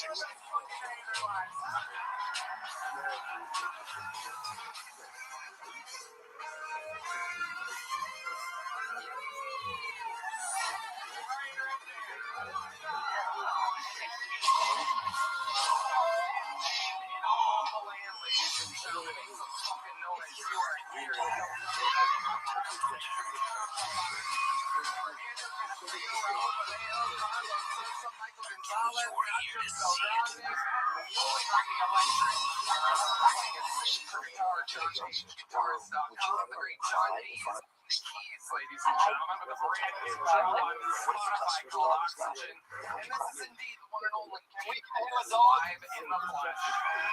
We are here with an absolute hootenanny of a show for you. Before we get started, here's a little bit more of the amazing sponsors that made it all possible. Get your sleepings. Put on their shoes or you.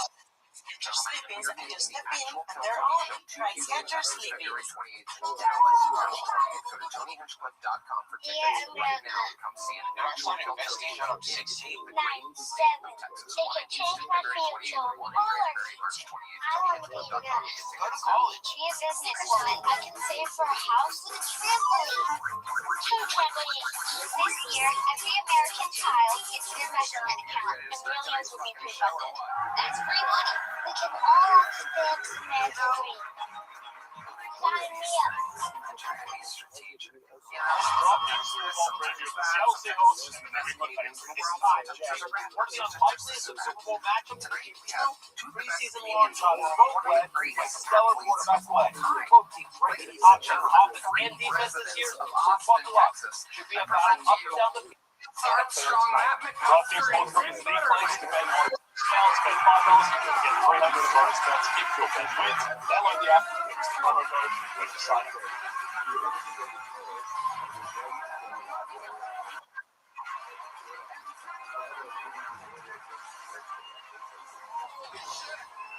That's a fucking panel if I've ever seen one before. Matt McCusker here is a brand new special on Netflix, Humble Offerings. Tim Butterly has a show with Matt McCusker called The Alphabet. Every month of this, I have the and how about you for fucking Lance Armstrong? An amazing human being. Tonight's kickoff show is presented by YouTube TV. Try it free and cancel anytime. It's amazing. We're going to have a lot of fun. Here the Seattle Ammo. Ammo.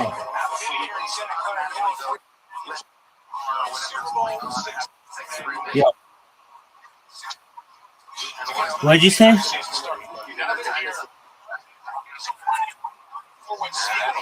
Who will play in the NBA? A dude? Adults will play in the NBA? Oh, dogs? That's what you're so fucking excited to tell me?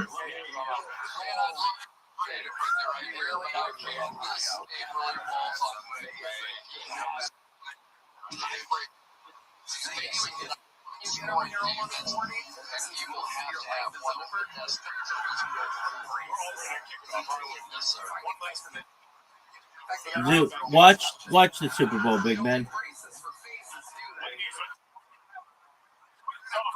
All right, well, I am too. They're about to do the coin flip. All right, I mean, what do you about it, dog?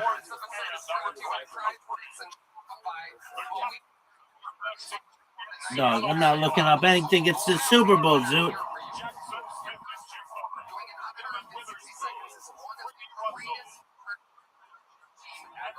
Dude, just turn on the game. Brandon's streaming it. You can watch it with Brandon.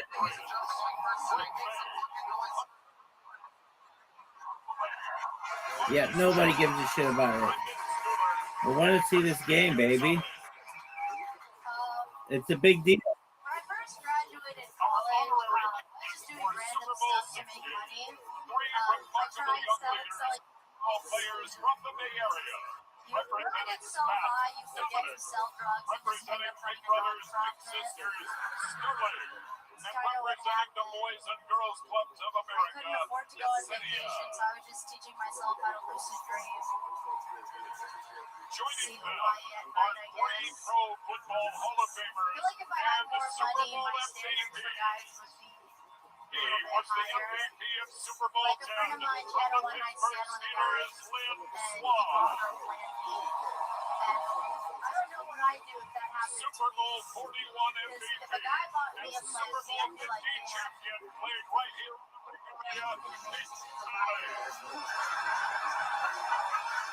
I wouldn't even take the Plan B, I would just keep the box to show my kids.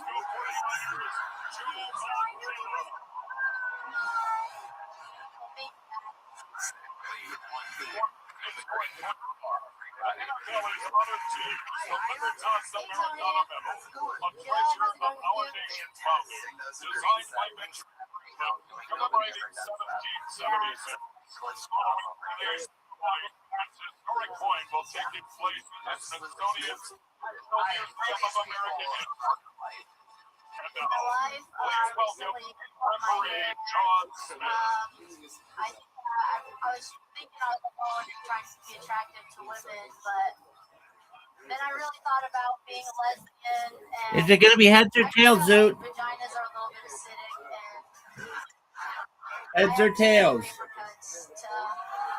to get there. But Zoot, choose heads or tails. I want to fall in love. I want to fall in love with someone, preferably Indian. Because I don't know, when you fall in love with someone, you really get to know how they're mind. And Indian people always to have a really, really good song.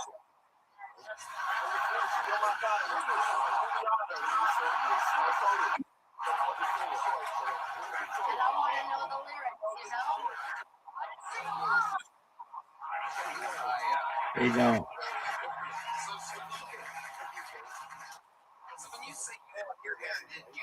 Heads. No, because when we were in New York, I was going out into town, and there was this lonely barber. Yo, baby. And so I did. And I got this cost me $60. And now the guy is like, is this worth $60? Super Bowl 60.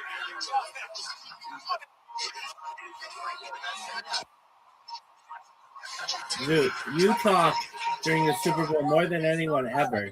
What did you say? I got a phone call from his girl.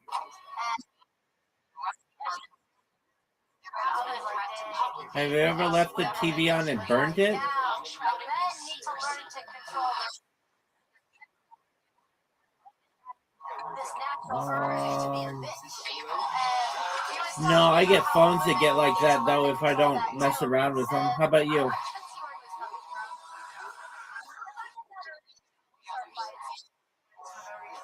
Okay, what was burned into the screen?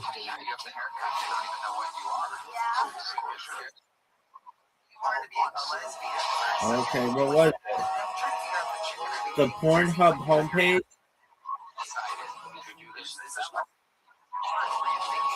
It was The Simpsons? Interesting. Yeah, I think it's like that. It's like I don't know how it works for gay men if you get the voice first and then the thought.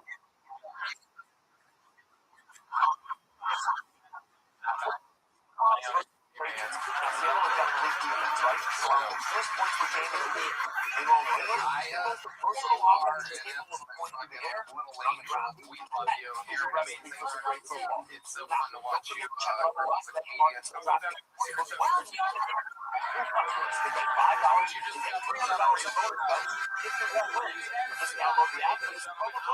party started, and now we switched over. YouTube TV is amazing. She's not for anything less. Could be a completely crazy person, could be an old person, could be a young person, could be white, could be super black, could be brown. Anything can happen. All things in your life. You guys ready for your first fucking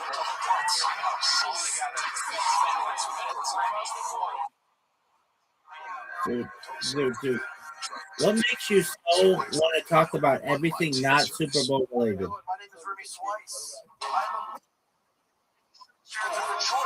That's a good question. I don't know the number, but probably when the Patriots came back, it was like in 2019. They came back from like down like 26 points or something.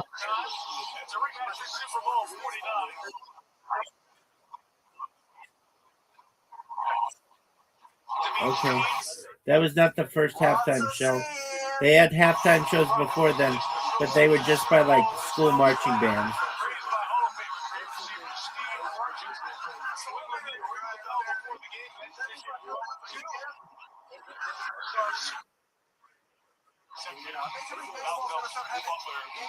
How was it on live TV?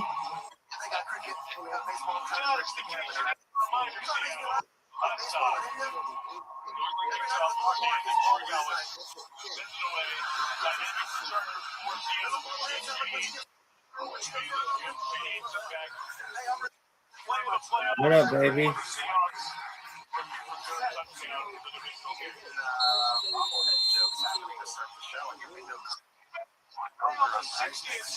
Dude, just focus on the game. It just kicked off.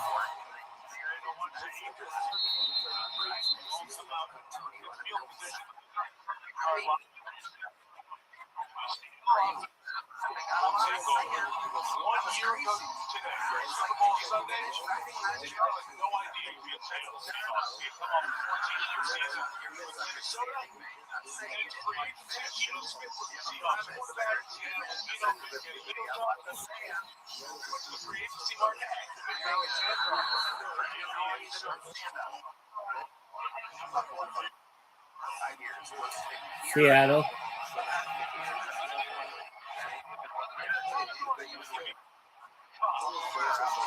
That's correct, big dog.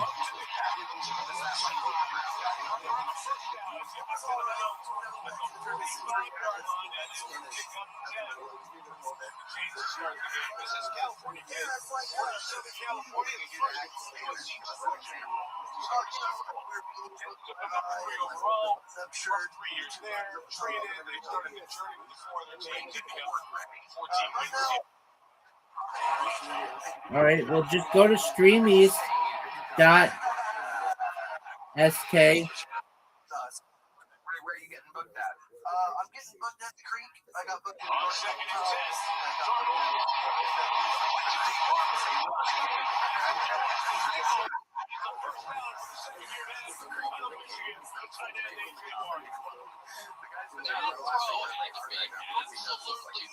You're going to see the matchup right there. If Marcus Jones, I don't think I can believe he missed it.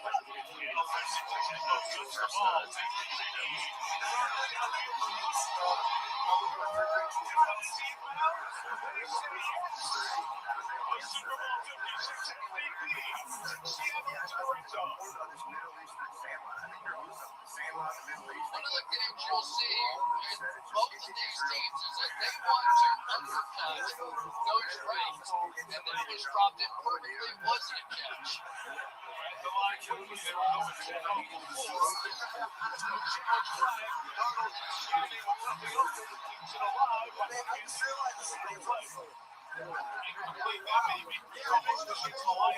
Oh, no question about it. They were trying to get up there because they knew there was a little bobble, a little question about whether or not that was there. Well done on the part of Seattle. I really don't know what's happening when they have exactly. Now the ball is real. How many of these people are coming up here? Clear and obvious the Congress replay. Otherwise, you got a challenge. They did not.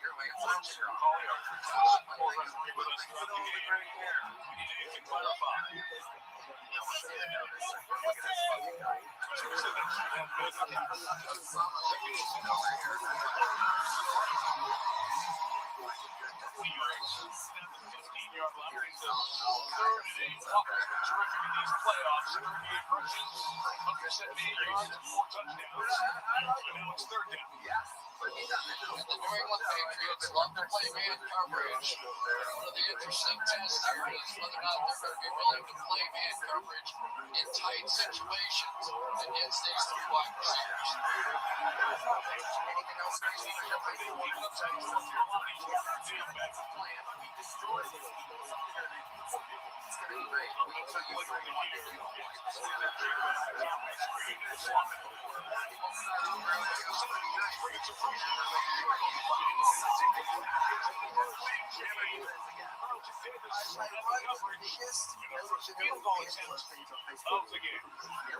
We are seeing the New England Patriots secondary. Watch them jumping routes in here.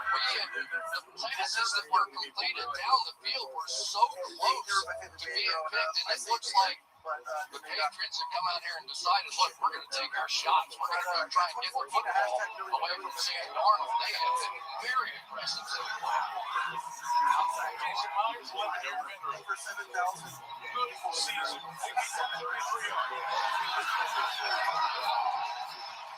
The first point to the game. Plays 51 yards down the field. Down to the red zone.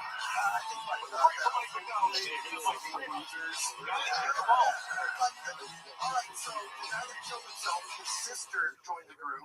So you guys are just like and then she tried to run it, and I was like, get the fuck out of here. And then someone else reached out on behalf, and I was like, you're very well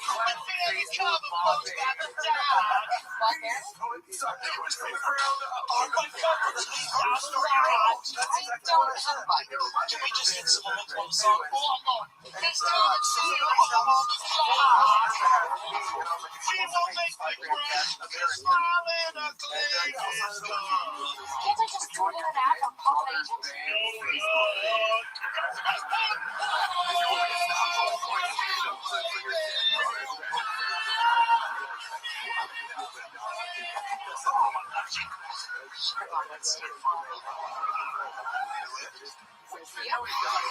Stop living on a prayer. Get safe on.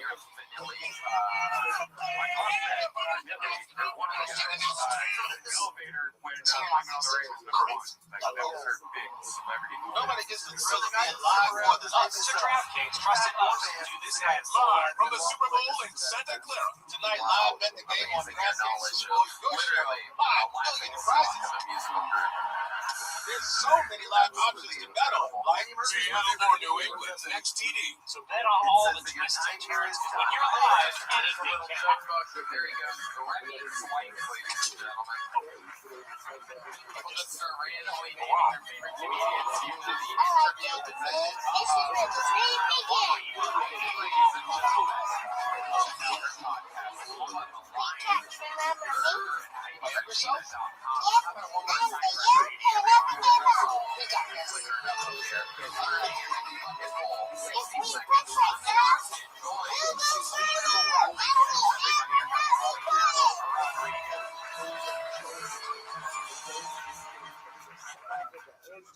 I'm sort of stressed out, guys.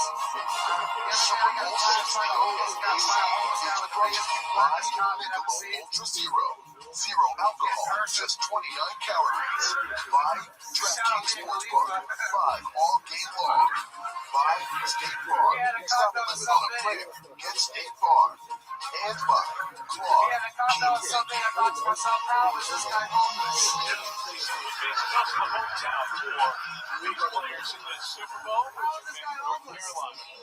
I got what I got. I got a place. This guy's now a mansion. And before I knew it, started a helicopter in the gap. And I was something I could hear the sound. Specific time, suppliers, so motherfuckers terrorize the Midwest, buying and selling to anyone. NFL. Greece behind his packet that had picked up. And this guy was calling him the Rothschild Williams. And the Patriots started to terrorize all the six receiver returning.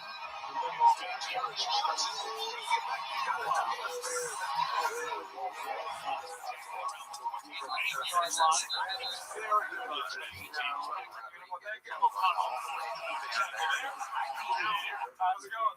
Good. That was okay. That was good. That's like the best you've ever done on the show, right? Yeah, I think so. So good. I think so. What have you learned about you? What are the big facts about Lita? Remind me. Mississippi. Makes sense. Puerto Rican from Mississippi.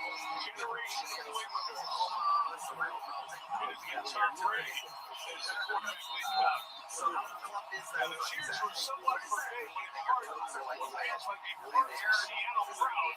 Makes noise there. Seahawks on defense. The toes were upside down. He's the 28-yard line for Andre Stevens. Inside, it's Stevens. The 34-yard line. Carolina Drake plays college football in Chapel Hill. Number 3 overall pick by the Patriots and really blossomed here. In year 2, the road to Matthew Stafford for league and Victor and Tank Ford as well. Every Super Bowl starter in the back of the bus did Marino when he started Super Bowl 19 out here in the Bay Area.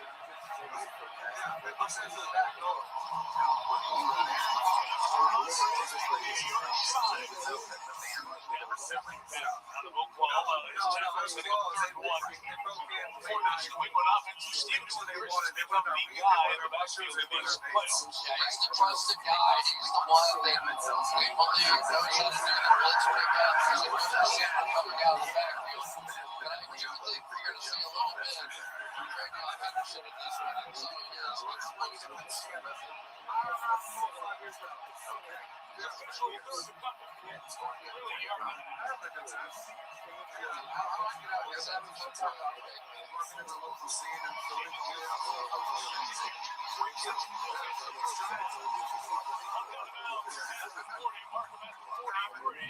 Why Lita? What is that name? Did your parents name you that?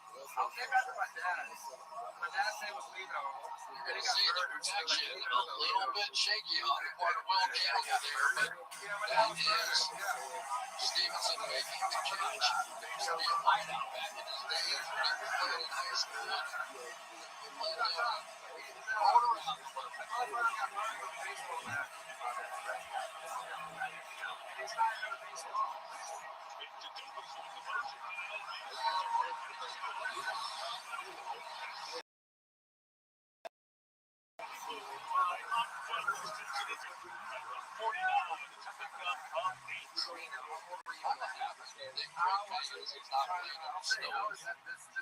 Both these teams have come out throwing the ball, and I'll tell you, Bob Douglas this year, it hasn't been every game, but he has had some massive plays, really exciting big plays for this offense.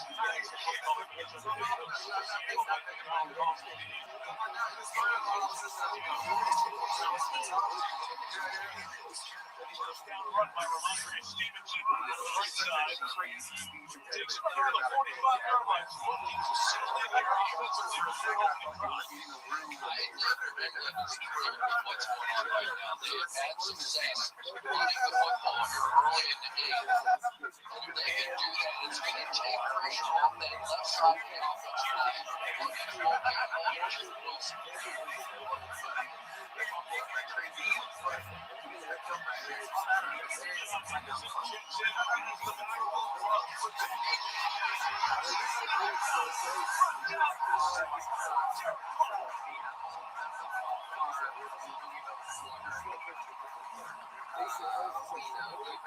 An issue Will Campbell has had in his professional career is that he often gets knocked right back into the quarterback. If you recall, one of the more powerful pass rushers for Seattle, and you can tell that Frank May was looking over his shoulder just a little bit. He knows the weakness on that left side of the offensive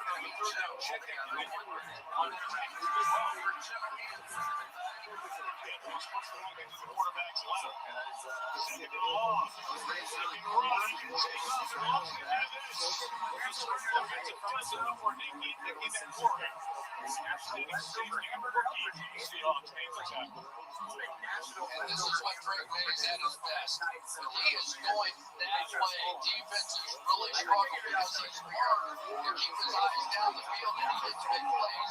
But it has been the plays with his legs on the field so far that really make the difference. When I was 7 years old, I took that at face value.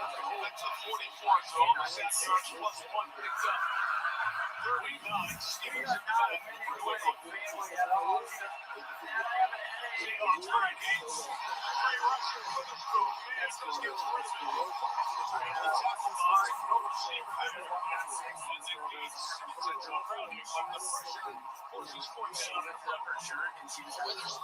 into the slot in the nickel situations like this, and they love to send him on blitzes off the edge. And right now, it has been Seattle and their creativity on the defensive side to really save that drive. How long have you been on stand-up? Probably 2 years. 2 years. I've been here in Austin. So many people around the football. You watch the town, you see a lot of people around the ball. It goes out.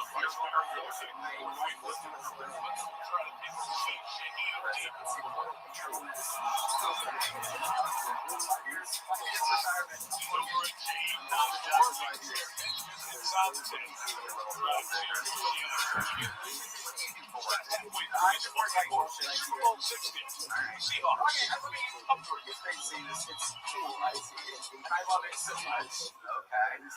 What kind of money are you making? Not enough to really be saying how much I love it, but not enough that I don't want to visit. What are the hours like? Just no religion. Okay. We do help desk, server admin, help desk admin stuff. Really? Yeah, they really treat you like a fucking loser and make you work your way up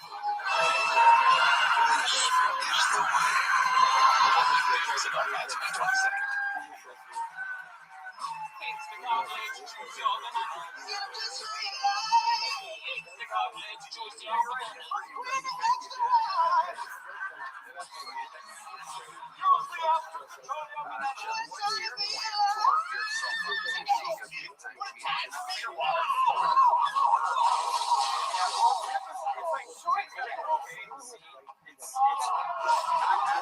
full-time comedian. But it's very much like you gotta know last one down by the field. What else are you into? Any other special skills or hobbies or anything you're into? I wish I could say I do. I've got to get some of those. I mostly just spend time taking care of my wife so that like I feel like she would phrase it differently. No, I do. I really do. I treat it like the same way you would invest in owning the laundry is my contribution. That kind of sucks. You're already blind.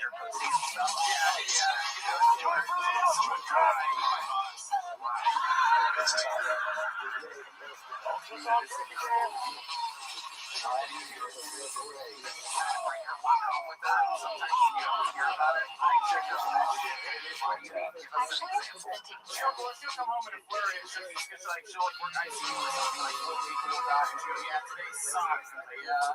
Stay tuned for Bad Bunch and the Apple Movies Super Bowl 60 halftime show. Then switch to Apple Music and easily bring your playlist with you. Like up the coke type. We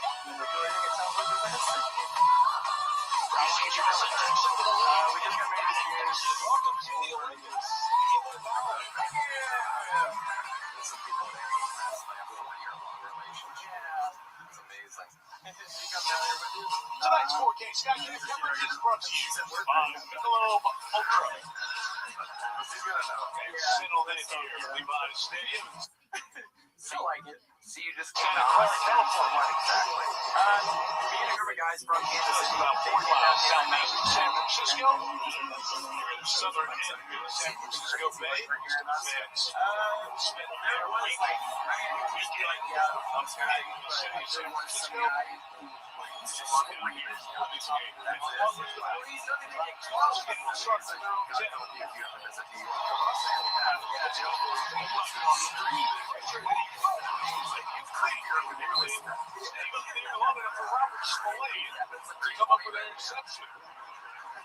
Well, they told us Sam Darnold had a little Brett Favre, but I'm starting to believe it. He is throwing into tight windows here. That one just barely had enough room.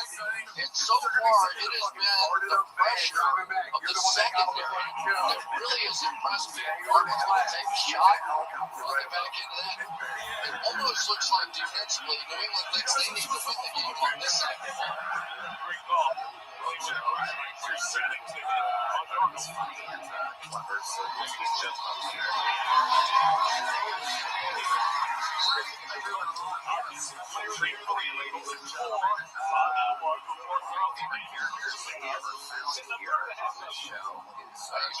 Receiver in the National Football League, watching Jackson Smith and Jigba. I was like, here we go. I'm just stunned. I kind of ran out of words to describe his route running ability. There has been nobody able to cover him one-on-one this year. I was driving last night and I accidentally hit a deer.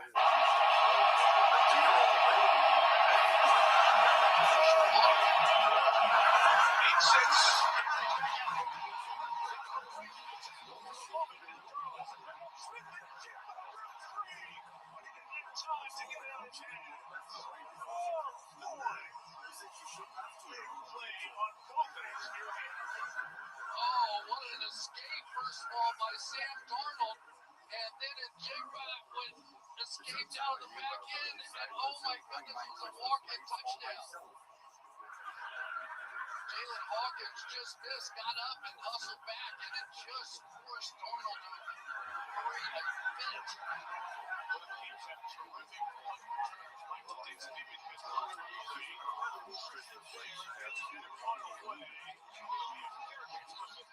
By Marcus Jones. The 35-yard line. It's an eventful three now from Seattle. Wow. 6:07 left here in the first quarter. Next ball, Seahawks first first. Millions of listings on Franklin's.com and home.com. Franklin's with any place you can live. I love your style. Like,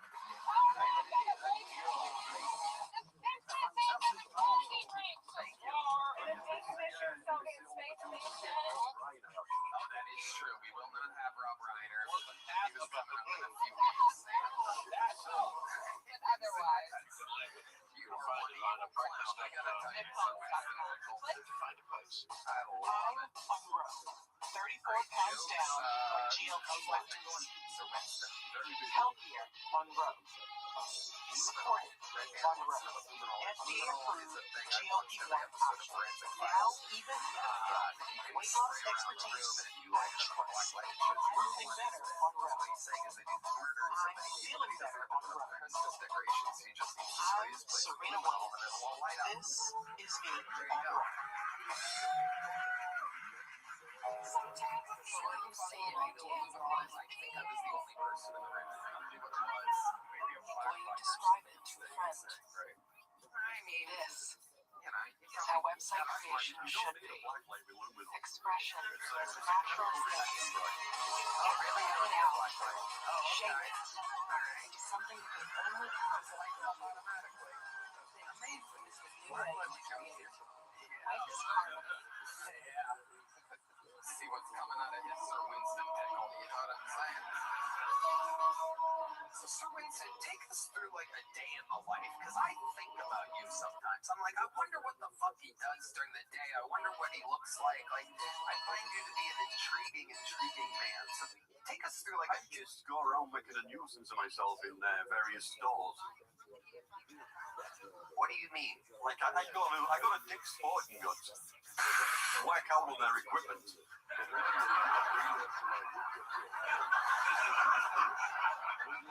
Actually, I've just bought a rowing machine. Yeah. It's got a great price on it, but flooding the living room every night is costing me a fortune.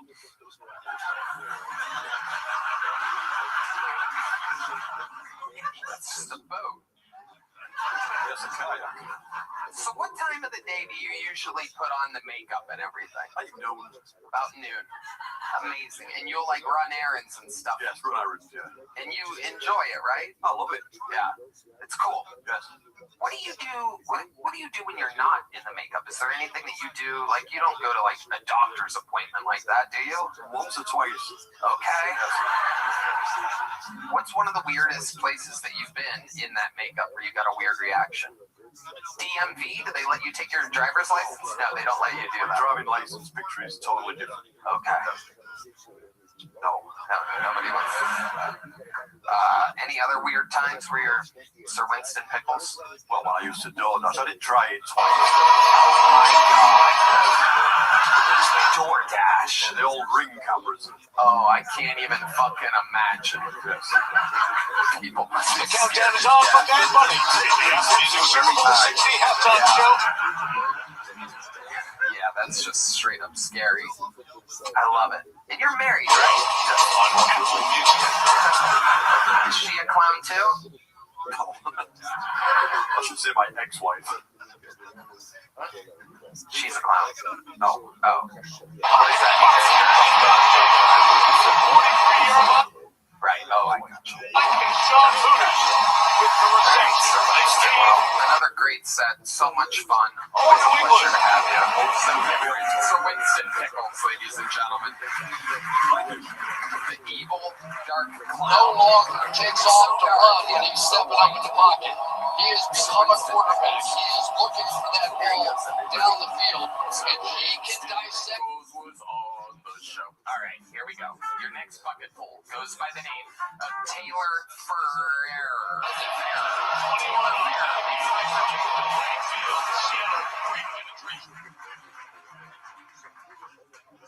So I'm still mad at Obama. Once you go black, Shake to watch Greg Thomas, who took over early in the year.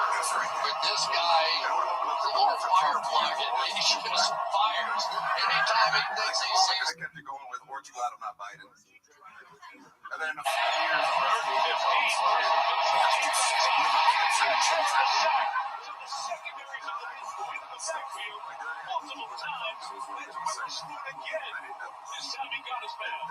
That's as good a rush by Devin Weatherspoon as you will see in the National Football League. Watch this fly up. He's going to make the first tackle miss and go right through the rest for a routine sack. They have two guys out there, Witherspoon and Eman Warren, who are as good as there is in this league, coming with pressure off that edge.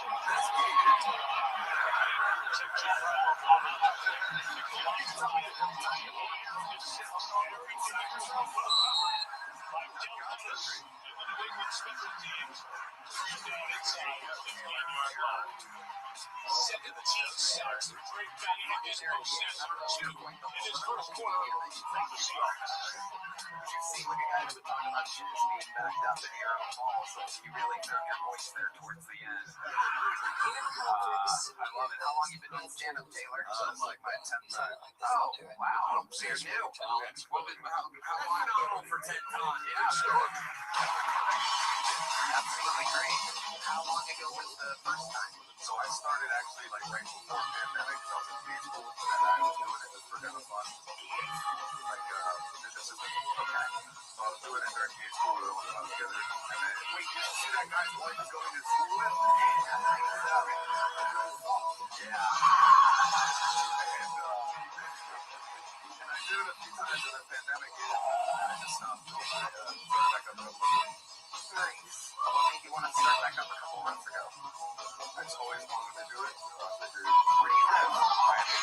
Okay. These are interesting fucking habits. I'm a little. So what exactly do you do for work in Miami? Work in Indiana as a regular. Hi, I'm Dr.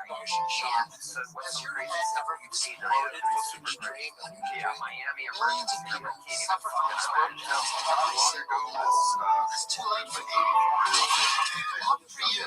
That's why I teamed up with Liquid Death to develop their new Better For You energy drink. It has 100 milligrams of caffeine, equal to a cup of coffee, plus essential vitamins and zero sugar. And it's guaranteed to not explode your head. So we're taking off an UTI, and then she was telling the nurse the reason why she didn't share the UTI is because she was having sex, and a bunch of liquid came out, and she said her boyfriend told her that squirting is a thing, and so then we had to tell her, yeah, that is a thing. Perfect. And she That is a clear and achievable so goal. she just came to the But ER to confidence tell us isn't just she built in the squirted gym. for the first time. Try snapping slats, the insoles that add one vertical inch of height and help short kings stand tall.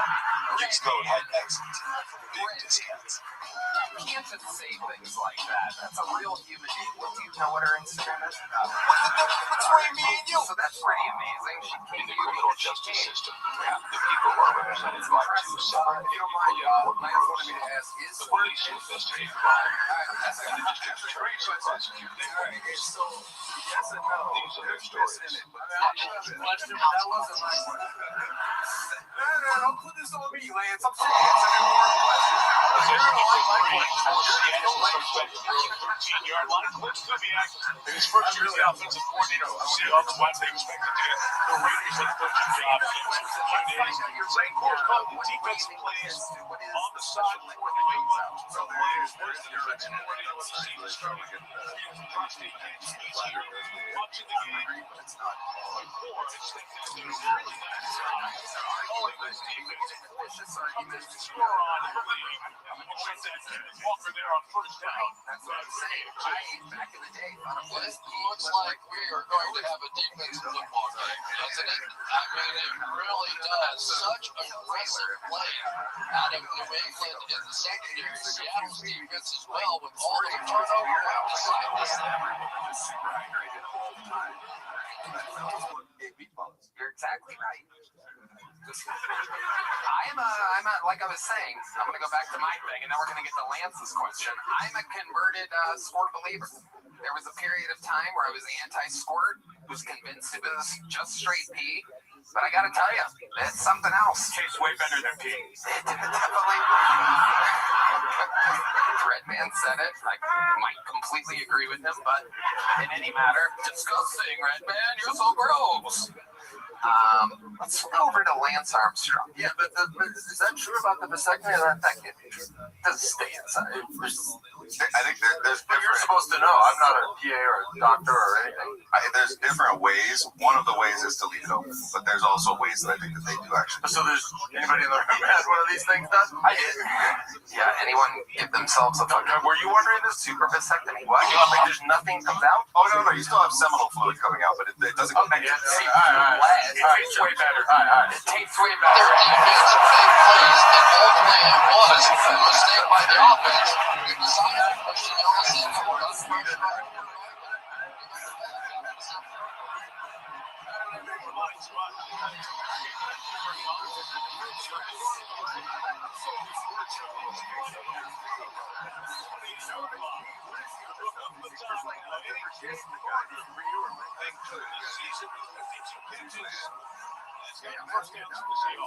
Travis Kelce play. Let's block, and then we're going to escape and just catch it. See if we can run for a first down. So there is something to be said for that in this game. How can your quarterback get the ball out of his hands and not let these defenses win? Right now, the defenses are really winning.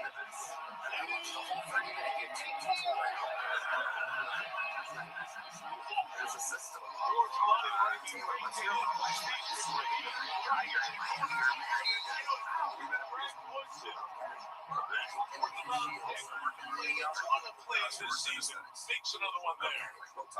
Well, you knew trick plays were coming because this is simply the way it is in Super Bowls because everybody has 2 weeks to get ready and, they got a lot of time on their hands.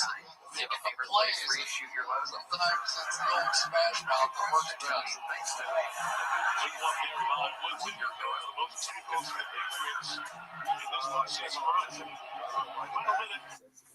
Got it. Yeah, you're sick of her face at this point. Have you made her squirt? Interesting, right?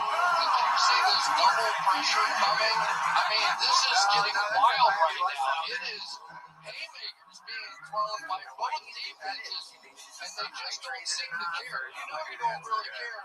You end up with one of your edge players out there on the best player, best receiver in football.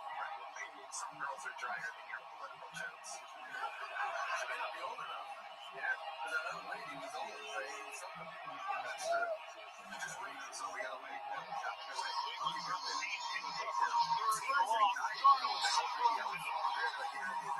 Looking towards the check button.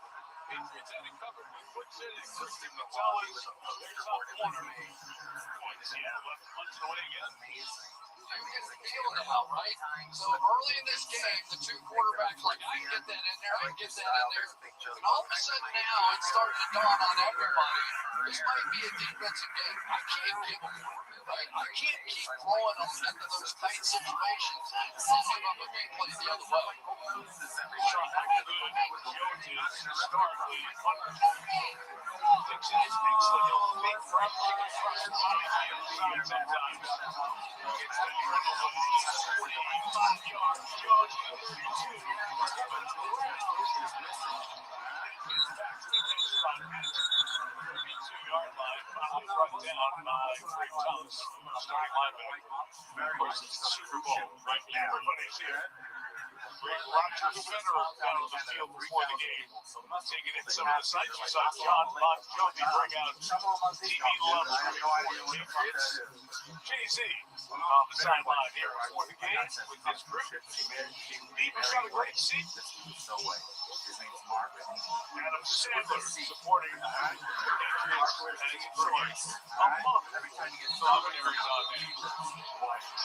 So much fun walking down the field for the Super Bowl. Everybody's taking pictures. Everyone else. He's a grown man.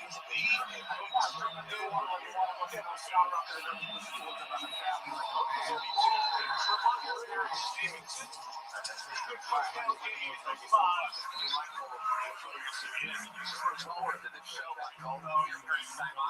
Only points. Jason Myers, 33-yard field goal. The opening drive for Seattle. Canada, all over. Started Alberta, Toronto, and yeah. That's where you're born, Alberta? Yeah. So glad you're with us for Super Bowl 60. It continues on NBC. Happy New Year. Absolutely. 13 years. What ethnicity are you exactly? I'm mixed. So don't know if you want to ask me the whitest thing about me. Well, all right, here we go. I guess this guy's ready. I watched the show. 13 years. He is prepared. What is the whitest thing about you? I don't use a washcloth in the shower. That is true. We don't do that. Do you use a loofah?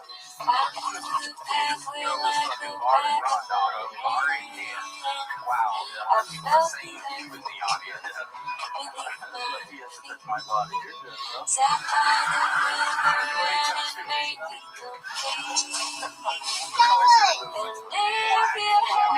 Look at that. We have that gentleman. Look at us. Hopefully we don't ever get mixed up.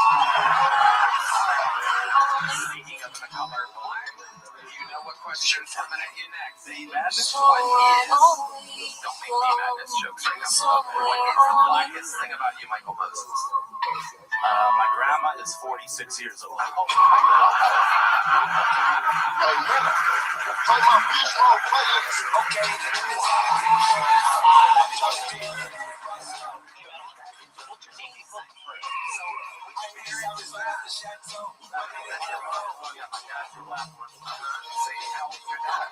All right, 37.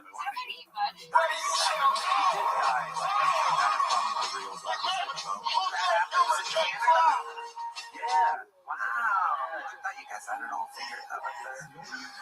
37. He was killed by a gun. What exactly went down there? D Madness is going to find the killer. Yeah, pretty Being killed.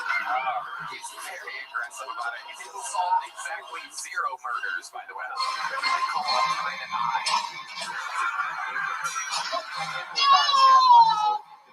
I made that joke 5 seconds ago. So what happened? What happened where your dad got shot? It was a clothing store robbery. So it's he was doing the robbery? Hold on. Let's take it one step at a time. No, you're fine. Your dad was doing a robbery With his friends. in Canada. In Canada. Denim jacket store. I also think that beats the 42-year-old grandma. I mean, what's the exact song to the football? You don't know the clothing store? I know. You never asked? I just like that's we don't. Well, there it is, the Pro Football Hall of Fame class of 2026. Referees, Larry Fitzgerald, Keith Lee, the Patriots are in front of Adam Vinatieri and Roger Craig honored here in the Bay Area. Of course, the accident at the candlestick. First conversation, but did not get in. An understandable conversation. This is what I've heard from my uncle, who kind of went up there and like, look, my mom said so. Your 18-year-old uncle. Conversation with Belichick, Robert Kraft. So the thing with like my dad had that moment of this ain't right, and then tussle back. Fitzgerald and Keekly out there on the field. First ballot guys. Like every time I watch, it's really strange. Another record. Slinging on my bad. What are you thinking here as we start the second with Seattle? They've had answers for everything so far defensively, and it seems the more aggressive these defensive play, they get better, and they haven't been shut down yet. So something's in there. Hey,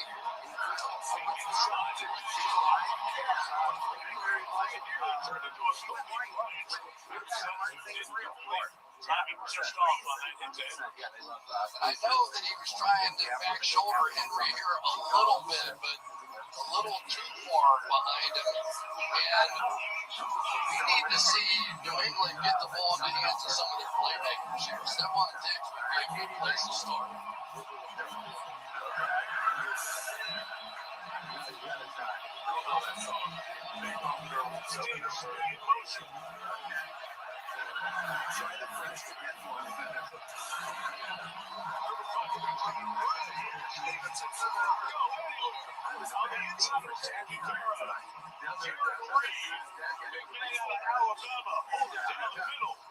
Forces the Patriots to punt it away. I think this is a little bit of a concession here.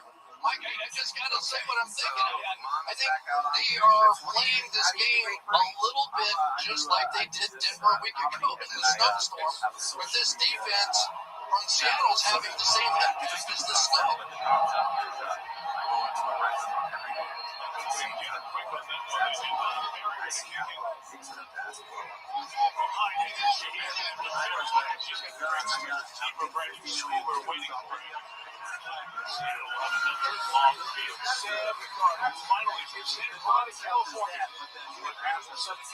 Sending to USC, third overall pick. It's going to be great for the Jets. 3 years, it wasn't. Traded to Carolina, some injuries.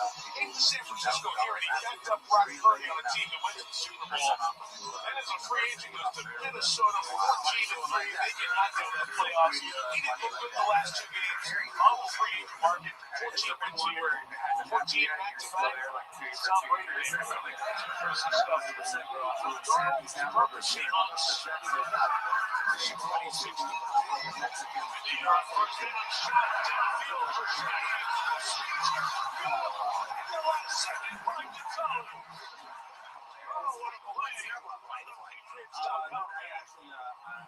And here's what we're going to have to see out of both these teams tonight. Take some shots. Throw the thing up the field. Give your playmakers a chance to make some plays. But Christian Gonzalez, that is a tough assignment. Rashid Shaheed, and he can fly.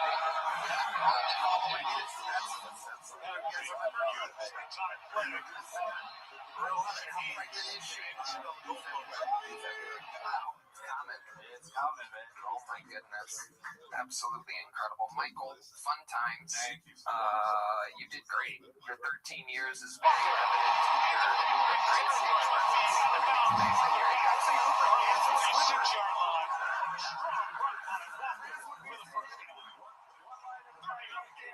We had a chance to watch Kenneth Walker in practice the other day. And so many times he's casual with the ball at first, and then he makes one of those jump cuts and takes off. I think I've seen a guy practice faster than I am. On the ball quick, it is deflected, and with the ball out the field rule, incomplete pass. But one of the things that's going to decide this game is the play he just ran is called an outside play, right? And you're going to run at the edge of the defense, and if you can keep going with his speed, you're going to see some big plays in the running game. And any sort of breakout play in this one so far just feels significant. Zach Charbonnet was the back coming to the his goal round victory over the Nuggets.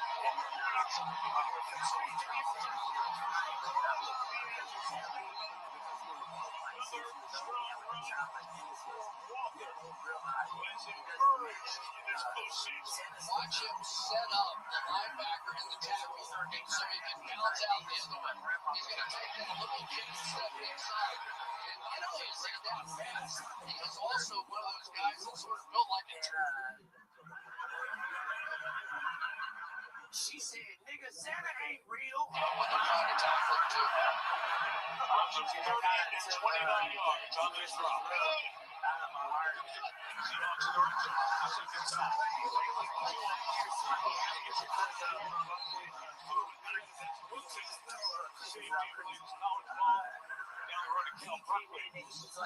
But you can see he's one of those guys that really. What happened? He said that won't do. And then he came back into the house a couple hours later like a fully decorated tree. Oh, man, something happens really quickly, and if he can get in space, so people are stunned by how fast he was idolized when they're watching. Even the players said, yeah, let's say Thursday practice was dialed in. Is the man in motion next to Darnold.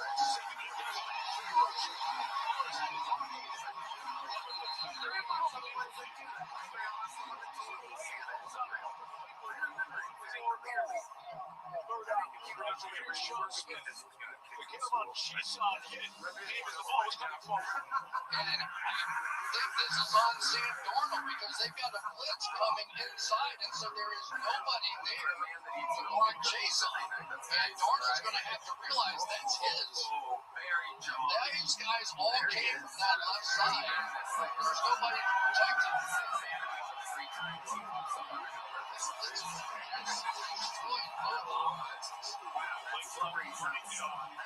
That's real.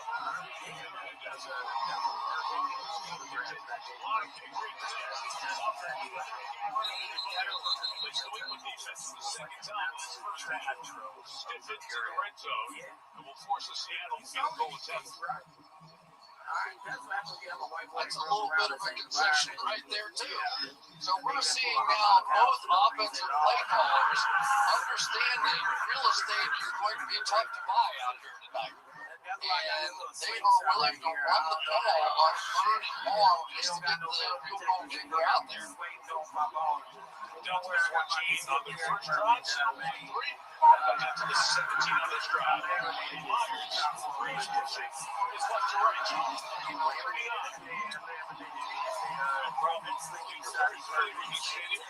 Once a year. 6-0 Seattle. As we approach the golden hour, Golden State. Well, they didn't have any brown markers near me when I got the idea. Yeah. We prize people T-Mobile store to tell it why. I did. Something I got. I went about some marbles. They let me use the marbles. They took the marbles just to shout out to the Mexican fans. They are very good.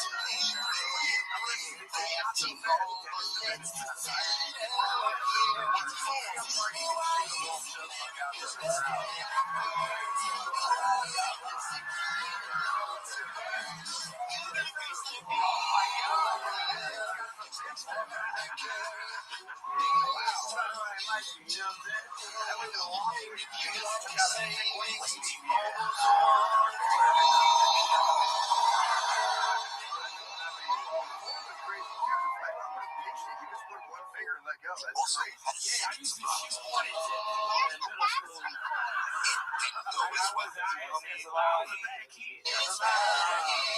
Because I knew Santa Claus wasn't real, so I gave up on being good. I'm going to text the cop by the exit doors right now.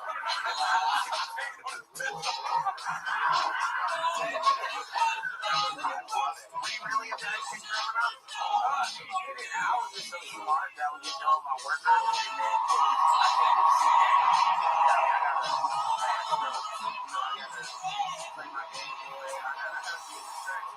One way this all fits. Watchmen. Watchmen, Barry. They're right. We need weather tech. I don't think only make 4 lines of Really, Garrett? Really, Garrett? They made the seat protectors, the deflectors, neutral lessons, and the cup phone. And I just ordered weather technical products. Each basket makes for easy loading of heavy gear. Increase storage with Upper Flex. Celebrate the big time with bigger savings at WT.com. Weather tech for the win. Super Bowl 60 on NBC is brought to you by Steven Spielberg's Disclosure Day. Only in theaters June 12. By Dove. Our joy is louder. The game is ours. By T-Mobile. We'll tell you why it's better over here. And by Uber Eats. When football makes you hungry, order Uber Eats. Texas with the Jigba Offensive Player of the Year, who targeted 6 times already, with just 1 reception and targeting Sam Darnold 0 for his last 5.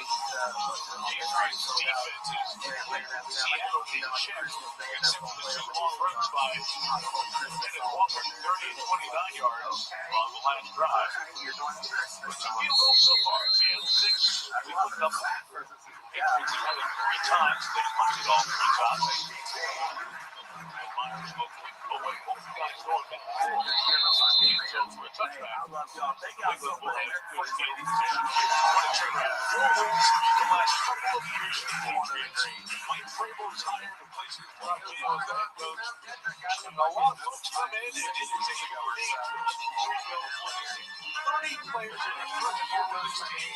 It's the most ever rebuild team. Both sides of the ball, veterans brought in. Including postseason 17-3, 13 more wins than last year. Never been done in league history.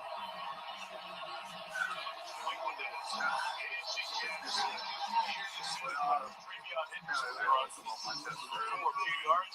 Chris, in large part, I love as we visit Mike Vrabel this season this week. Veterans in each position, receivers, defensive backs, all the way across. He's really built a great team around him. In his opening speech for the team when he first got there, you will respect everyone in this building. And it almost shook up the players. They were talking about winning or working hard or tackling. They were talking about respect inside this building. You will feel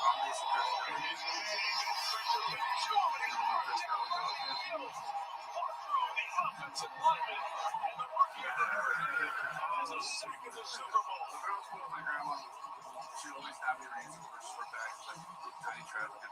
now Riley Bill's going to get it in on the act, and another rookie. He's attacking Jared Wilson. So it has been that left side of the offensive line that we anticipated having problems. I just don't think that New England can continue to try to run back passing plays. They have not protected it yet. Maybe play action, maybe bootleg, maybe they run it. That's what I would do.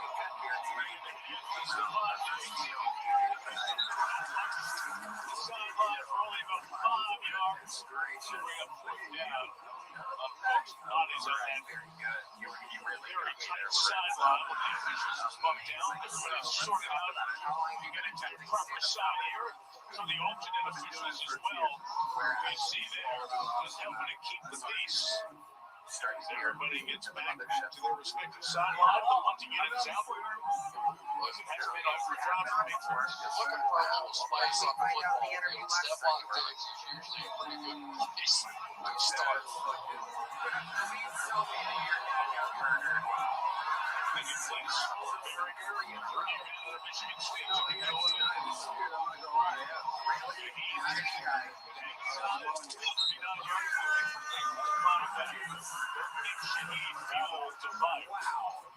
What crime was he committing when the pneumonia frustrating the offense? The story of the first third of the Super Bowl. Was he robbing at the time?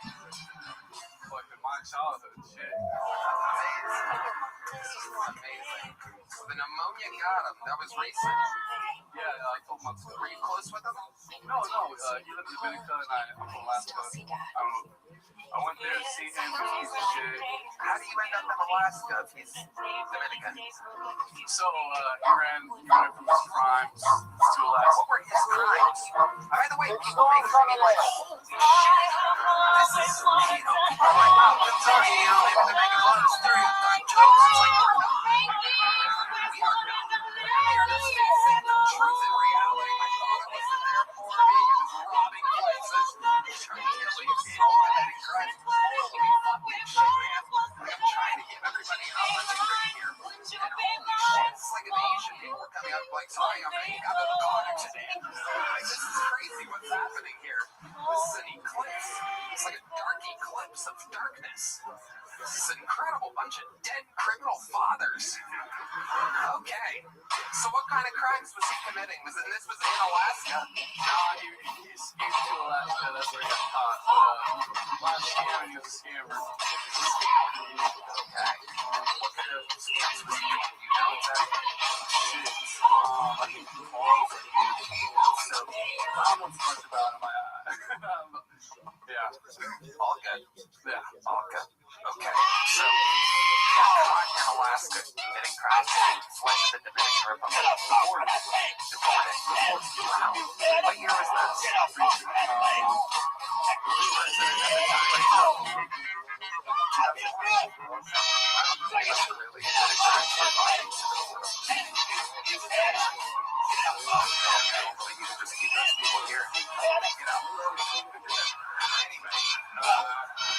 So, Tyree, so what's Mom up to? Stay tuned for Bad Bunny at the Apple Music Super Bowl 60 halftime show. Still on drugs. Switch to Apple Music and easily bring your playlist with you. So you're out there on your own. Just doing it. Don't worry, Lauren. She got a man though? Huh?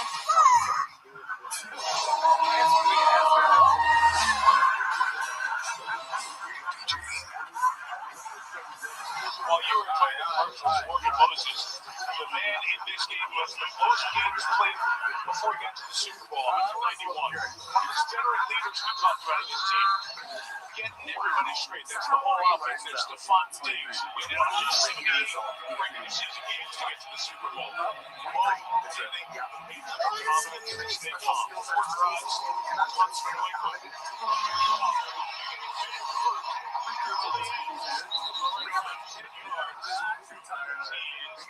In this first half. It's amazing how deep inside the hole he can get and still bounce it outside and be able to get there. But I feel like I'm watching practice. I sort of the same thing with this guy. And you can tell even in the picture, I look like, what was that? Running back was football when he came out with the Joe Palmer Award. 1 year camera. Oh, you're taking money out of it. Oh, you're inside your own personal game. Williams and company trying to shut it down. Your parents would be so disappointed. Standing up in the middle, 97 for New England. He's a guy who knows all about the Super Bowl. I guess I'm the Two couples, his 13th playoff game. He's one of those veteran leaders. 23. He's not flopping for long enough. It's a first down 4. Seattle. Work out a little stand shot. Williams definitely believes that he has the advantage in this game. Chair spot here. That gets him a 39-yard line. Surrounded by bodies, the Williams at the ball shots to the 30.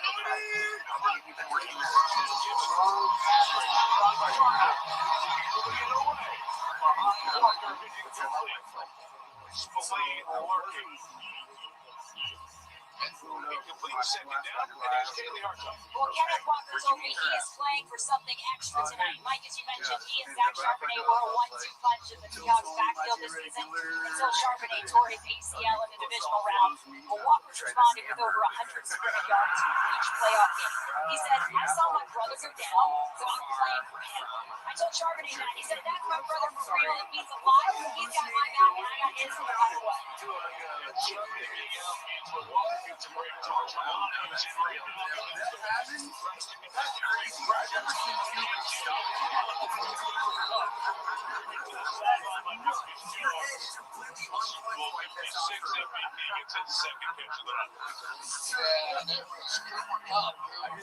Admitted to us in our meetings and our discussions with him, he said, I've seen it.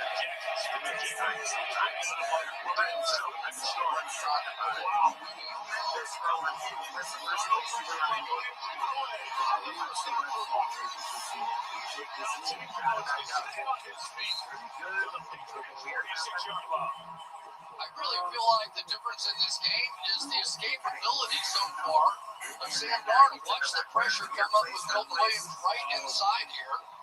Beautiful move, and then he's going to find his way out and around. And I think that Darnold's doing the right thing now. Let's get the ball out of my hands. I can even see him take off and run a little bit. Both of these quarterbacks need to open it up with their legs. You're the one that should be working on the right.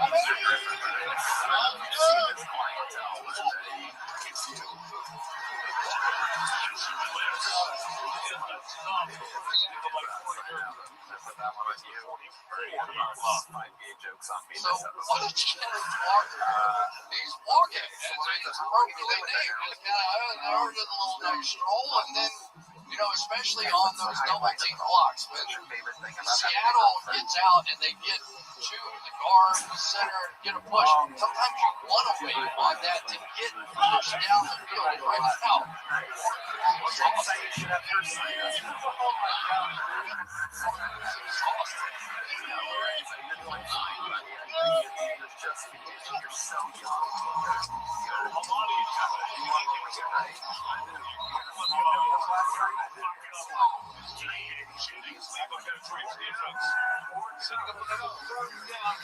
Ladies and gentlemen, there he goes, Lorenzo Tyree. Most of the NFL season, you would go, all right, this is down territory, right? But not with this head coach, and not in this game. It's so much a field position game. I feel like everybody.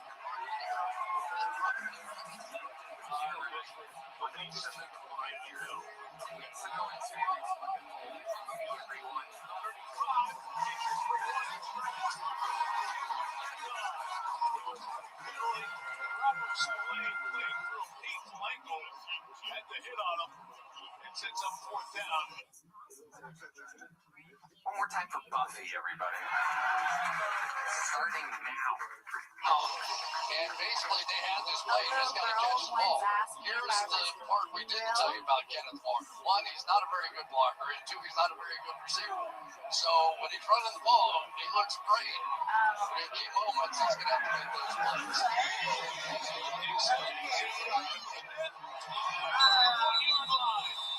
The kick was brilliant. Bayless Jones escorted the ball to the sideline. New England's got 98 yards to go. 9 possessions, 7 punts. Defenses, special teams. Top notch. Here in Super Bowl 16.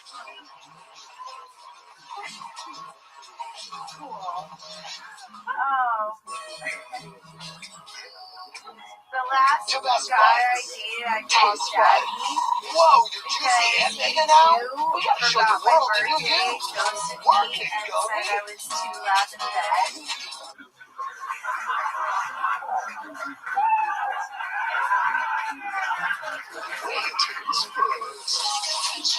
When I'm finally dating somebody that's not after just one thing, he's after two.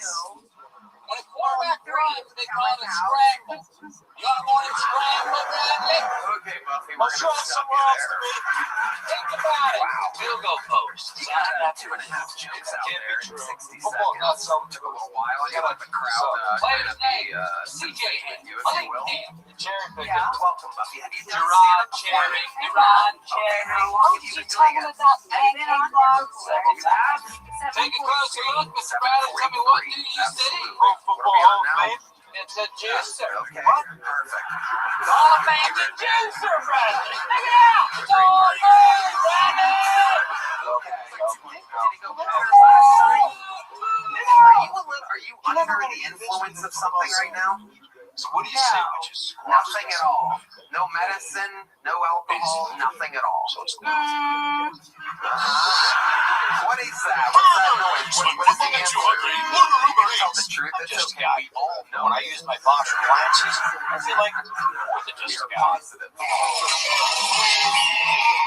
Okay, what did you have? just Just one picture? guys. I'm gonna look like it's And it's a vodka soda picture, right?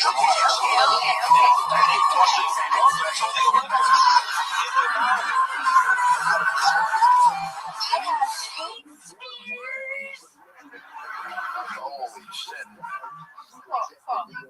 You're not driving tonight, are you? No. Okay. All right, good. How do you travel? How do you get around? I should be all right. Super Bowl 60 halftime show coming up tonight. It's an Apple Music app. The show for an exclusive event for the playlists Thank you. and more. No, don't thank me. Just out of curiosity, can we get the breathalyzer? Do you have a breathalyzer? Money's ready to roll for the Super Bowl 60 on for your field position for either team. Thus far this evening, New England from its own 2. Here she goes.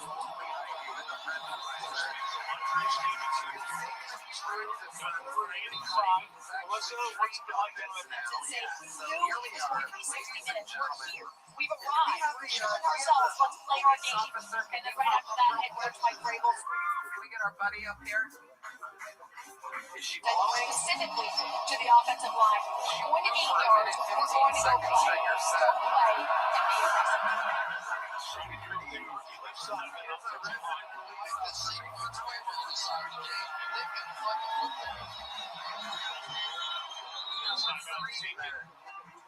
It says flow. FLO. What does that mean, Barbosa? Flow. And flow.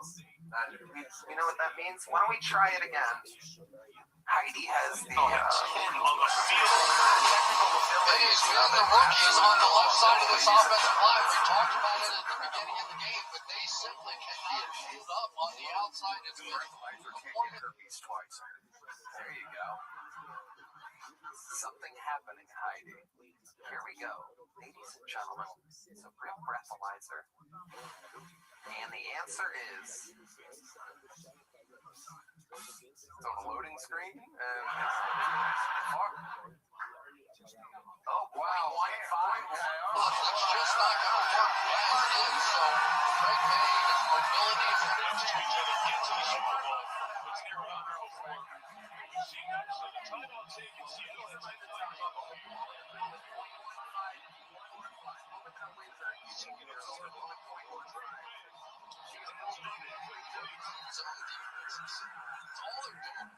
And the clock in the head of Craig May has been so sped up. He's thrown it 4 years to 37 opportunities. This has to be a first down. If they're going to go in, probably down at least 9 of them.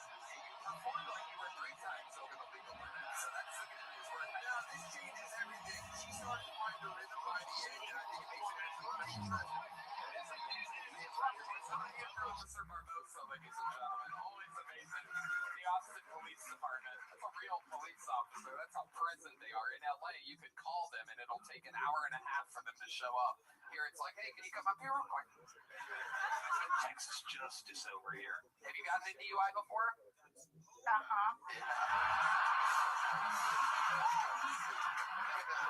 Only one? Only one. Very good. How'd you blow on that one? A cop?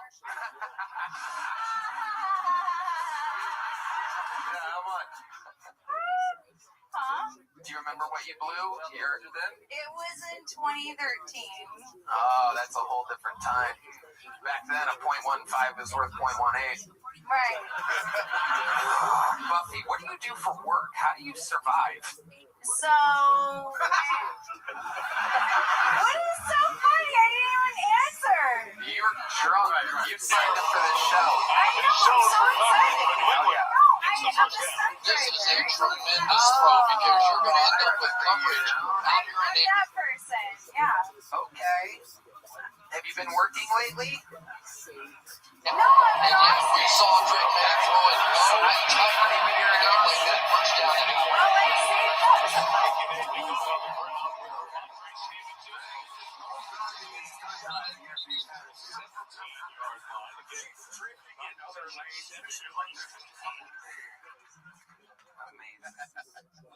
Buffy, what's your love life like? You're here in Austin, Texas. The first and second in all of history where each team went penalty free. Like the I've been offered a lot of ski trips. Is that a code for something? Yeah. You guys want to do cocaine with you on 6th Street? No. Let's take a ski trip to Shakespeare's. Half-price pictures. I've been jacking off 2 guys. Yeah. No, when I was on here, I mentioned about not wanting to date older men because they were writing off activities like skiing. And so men in my DMs were offering me ski trips. Wow. I'm like, they have money, so I should take them up on it. Did you take anybody up on it? One guy offered me like golf lessons, and so we're gonna have like a golf lesson. Seattle brings the fence around. It really is, and it's also ski. I mean, they are getting great runners coming all the time. I'm not sure exactly why Greg May did not take the exactly down. It looked like it was fairly open. It's called the breathing snub. It's a lot of the guys on the street. More than like their plays are brilliant. It's a good shot in Baltimore.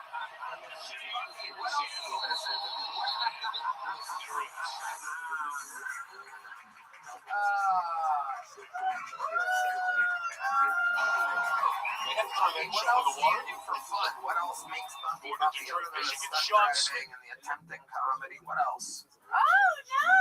It's at What? comedy. Oh, okay.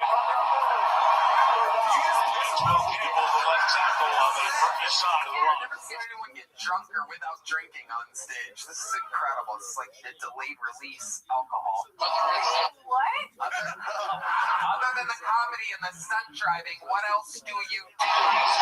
It makes me leak a little. What?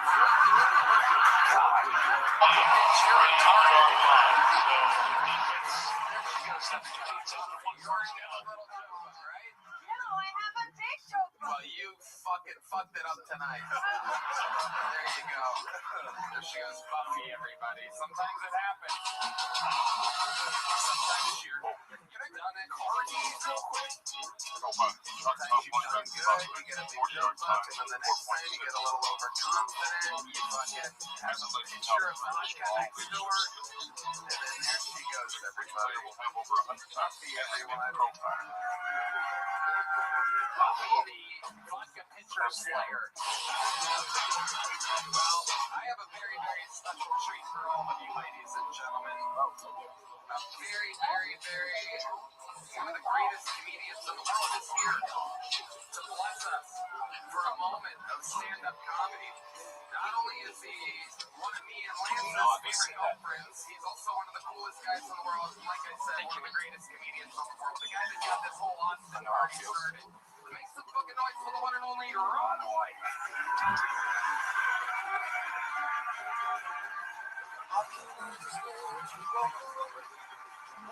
can do is watch you.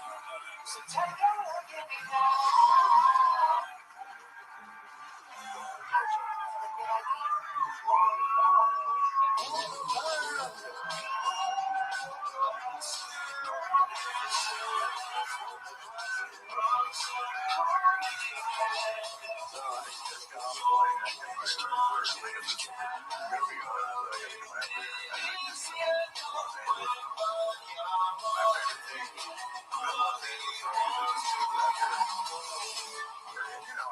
For anyone who needs a laugh, you just gotta keep. So, I'm broke. Get out there and heal them people.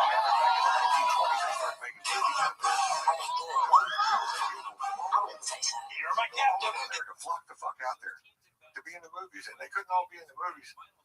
Some got regular jobs, but they met those people all united. They had these beautiful babies, and those babies grew up and met other babies from the same area. They got together and had even more beautiful babies. And almost the exact opposite thing is happening right now in Kansas. It's a train and gladiator.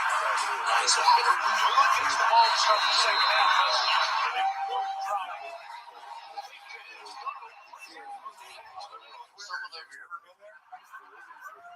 It's true. Those people who live on the West Coast, their forefathers got on the Oregon Trail and fought hardships you and I can't even dream up with starvation and weather crossing the Rocky Mountains. Not those people in Kansas. Their forefathers got on the Oregon Trail to St. Louis, Missouri. They got to Kansas and said, fuck it, I'm staying here. And I'm going to fuck that Please, this is just a bit of a bloodbath out here. And remember, Sam Darnold is the guy that led the NFL with 20 turnovers. None in the play.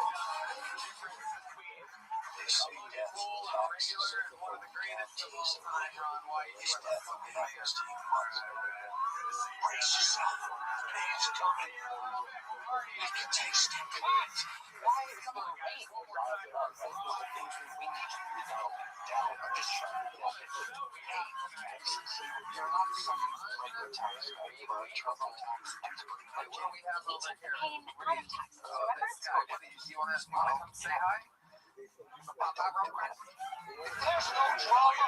It's like the Royal Rumble tonight, ladies and gentlemen. Absolutely anything can happen. Calling in also to say hello. Another one of the greatest comedians of all time. Absolute royalty. The son of Vince Storm, movie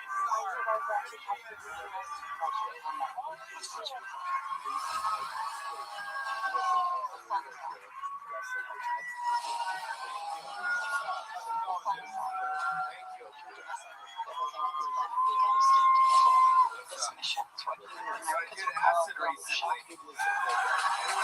Acid. The thing is, if you do acid, don't do it at the fucking Sphere in Las Vegas. That's fucking gay. I did it back at one of those Waymos. Holy shit. The Waymos are the fucking cars with no one fucking driving. I started freaking out. I started fucking driving the car. And after that, I gave myself 2 stars. 2 stars. At least I'm not sober like gay ass fucking Charlie Sheen, bro. What a fucking sellout this guy is. Right? Anyone here sober? That's not fucking cool, dude. That's my friend sober. I got this one friend that's sober. He doesn't do shit. I'm like, you can't have a glass of red wine with your fucking dinner, bro. He's like, if I do that, then I'm gonna snort an 8-ball. I'm like, how the fuck do you go from wine to a fucking 8-ball? I don't know. You fucking tell me, dude. I have another friend of mine that smokes pot every day. You guys got these friends? He's doing a marijuana and puts in his food. Went to his house the other day, had some chicken pot pie. Of course, all more leftovers.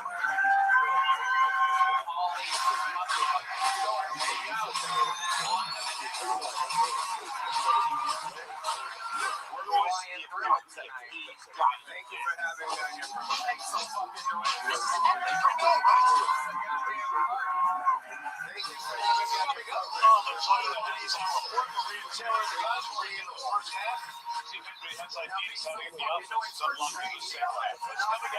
On the Toyota Halftime.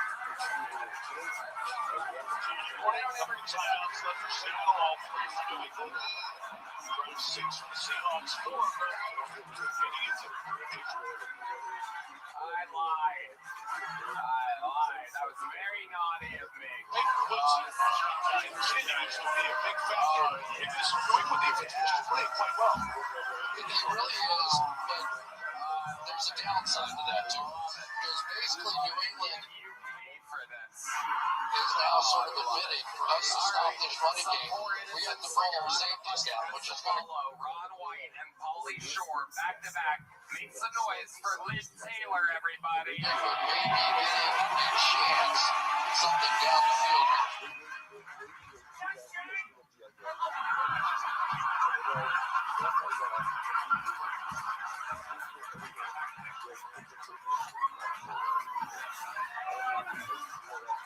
Nearly so.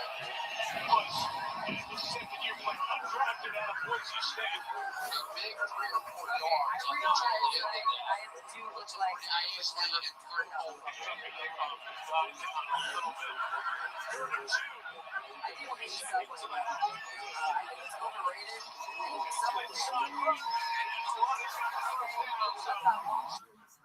I think it's overrated, but also like I just think their subs suck. I think like I hate Subway because they managed to convince the entire world that Jared the Subway guy. Now it's shifts over. Now you're going to see Seattle go for it. The ball at the 30-yard line there. 1 timeout. Managed to convince the entire world that Jared Fogle, the Subway guy, lost over 250 pounds by only eating Subway. And not fucking kids. Guys, we all know the saying. Weight loss is what? Diet and exercise. Okay? I've never fucked a kid, but I imagine it would take a lot to help me with the sipping out of those. It's a tough spot you were in. That was a rip. It was back. You said Shane, and I'm like, where the fuck is he? Yeah. Like, stop. I know. You had to sweat it out back there, literally and metaphorically. Liv, welcome back to the show. You've been on before. Yes. What do we find out about you, Liv? Remind us. A lot of sad shit. Thank you.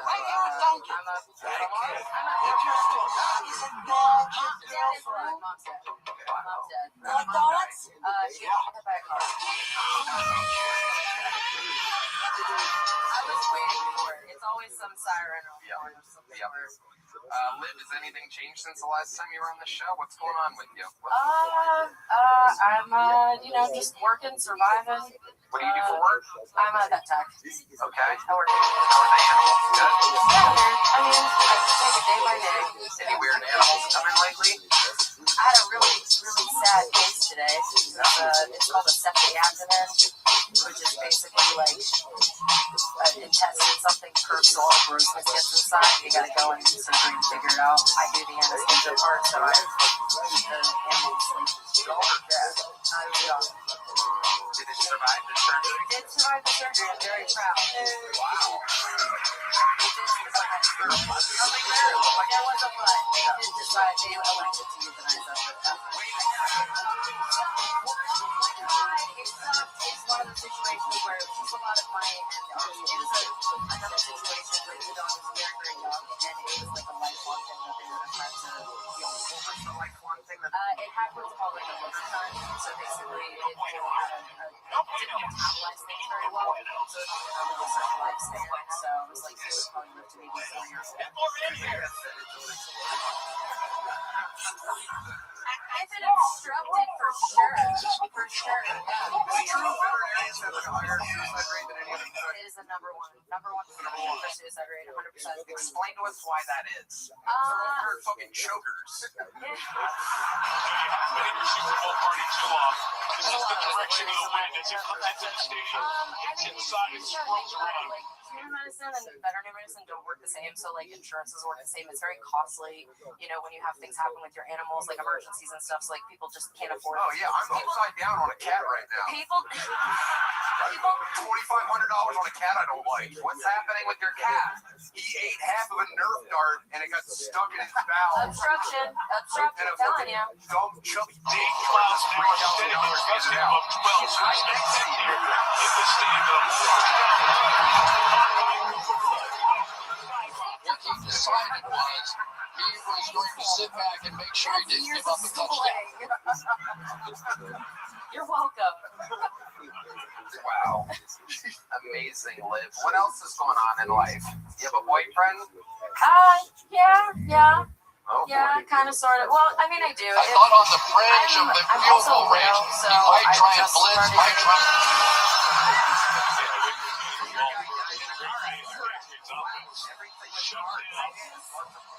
Total yards. Timeout for 20 seconds remaining.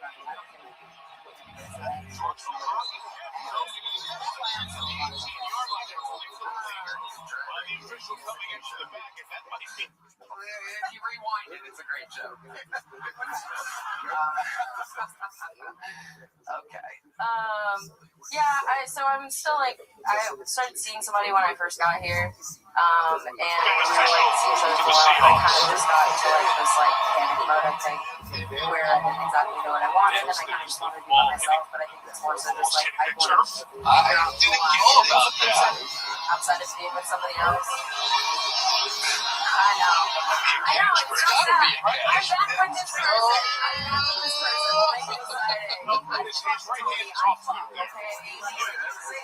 What exactly do you mean? I talk. When you say that so aggressively, what exactly do you mean by that? But it didn't ever touch the ground. With us, what are you watching? Yeah, Mike, we see two different angles and two different things on the angles. The first angle doesn't look like it touches at all. The second angle looks like it does. Given that, I think this is, it appears that this is going to stay the same. This is going to be an even thing. That's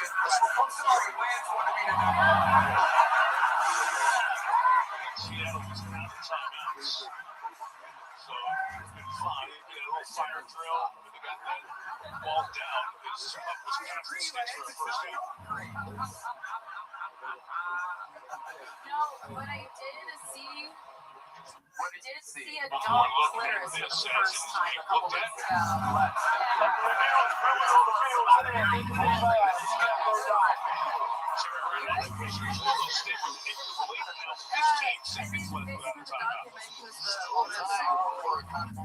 On the vulva, which for men, that's the outside of the vagina, just so you know, that's what it's called. There you go. How much pressure do you got to put on him? Are you supposed to be inspecting your pet's vulva? And I didn't know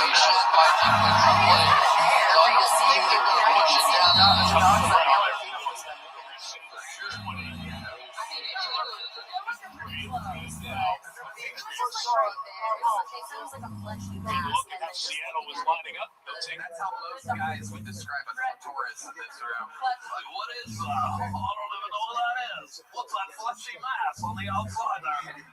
So I don't know. I think that's her clitoris. So was it a big clit? It wasn't. It was just not. It's not. That's not really where it was.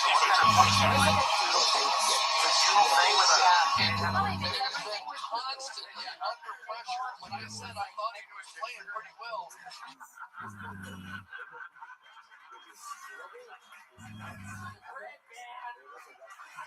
Oh my God. I thought they were on the secret dog show.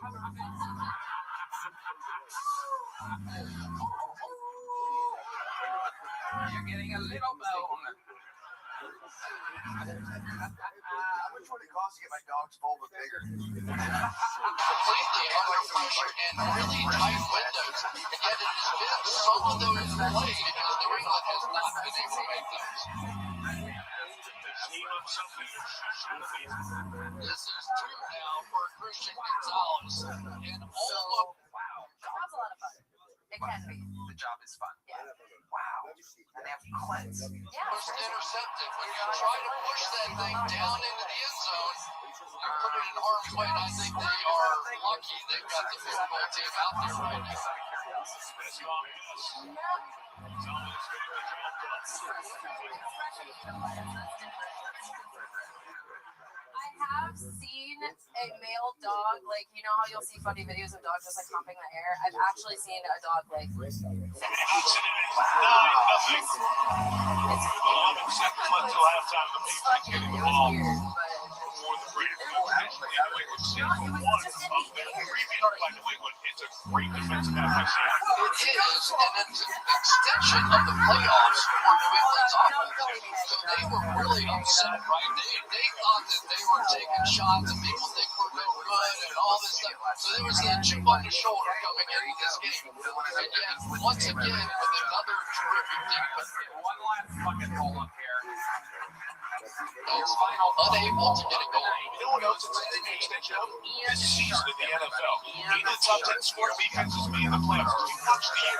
It's all like we're getting a good defense. We're winning the big games, and that's exactly what's happening on the road. I mean, it has been strategic. Thank you for having me here. Thank you for welcoming me into this on this stage of this free speech zone where I could say whatever I want with no repercussions whatsoever. It's been physical and it's been overwhelming. Well, I got no free speech zone. Yeah. That is good.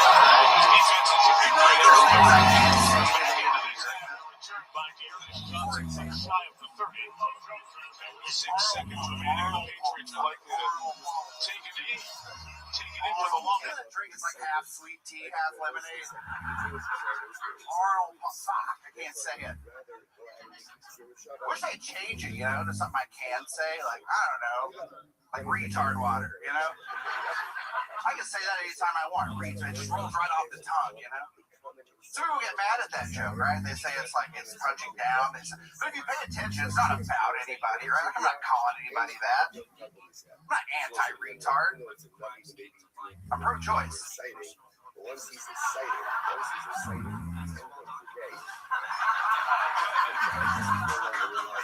Shit, was that a minute? Was that not a minute? Jesus.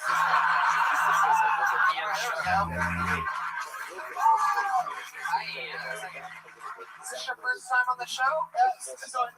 I counted as my first. My first time was on like a turbo round, so I just went up and did my minute, and then you guys got me out of here. Okay. Was that at Vulcan? No, it was here. It was like the record-setting most guests ever on the show. Okay.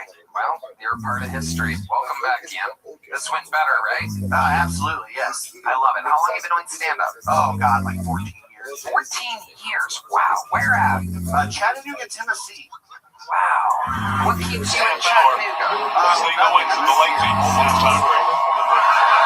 Take it to the locker room. We go to Melissa Starr. Mike, straight me under a lot of pressure, especially for these linebackers. What can you do to help them?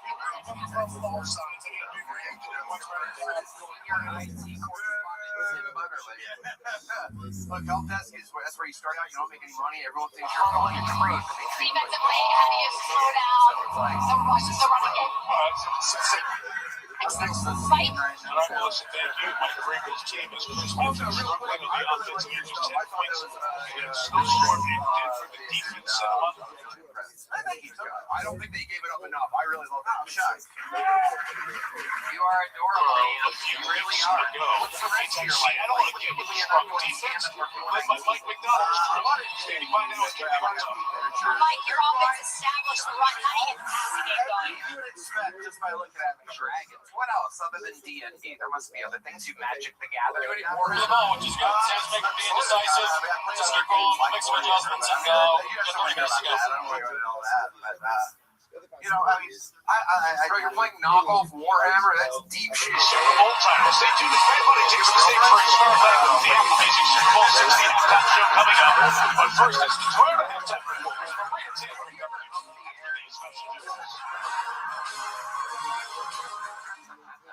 it's like there. Show people how great I am. You and I so much more for gambling. I only bet on myself. Make sure I'm like a waitress for great tips. Great interview.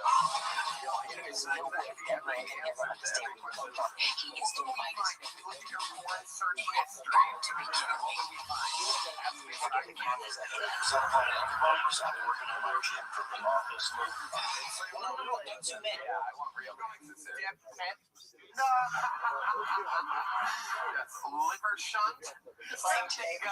From what I've seen so far, what do you like? That's your question. My pick is for us. Okay, well, you're Opulence honest. and Search ambition. history. That's Give why us the something fans good love here you. and honest. But seriously, I what like do the you like? older lady. Only a certain thing that everyone wants. Fans want to know. Have you ever kissed an older lady in Austin, General Texas? Had you? Not in Austin. Stop. Really? Is there an older lady out there that wants to come up and get this guy kid? That's a man, for sure. We have the best fans in the world. Is there a woman over, we'll say, 40 or 50 out there? Anybody? That guy really wants to get on stage. Really? There's not, I guess there's not even really an older woman. This lady doesn't want to dance and test people. We have to love to do it. There's got to be someone out there. I'm looking at you, yeah. Wait, that's your husband? Holy shit. Where's the lady in Cyber to the rest of the illustration?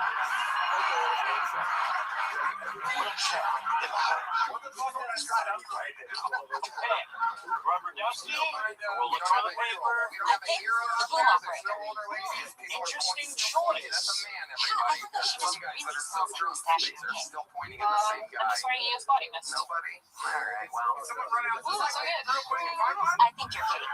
Okay, Bakers, let's find out. I'm not lying. No, I'm not kidding. no way. That's exactly what a geek would say. Well, like a The regular IT investigates or chatbot something. boyfriend and We do like a girlfriend. glory hole kiss, maybe?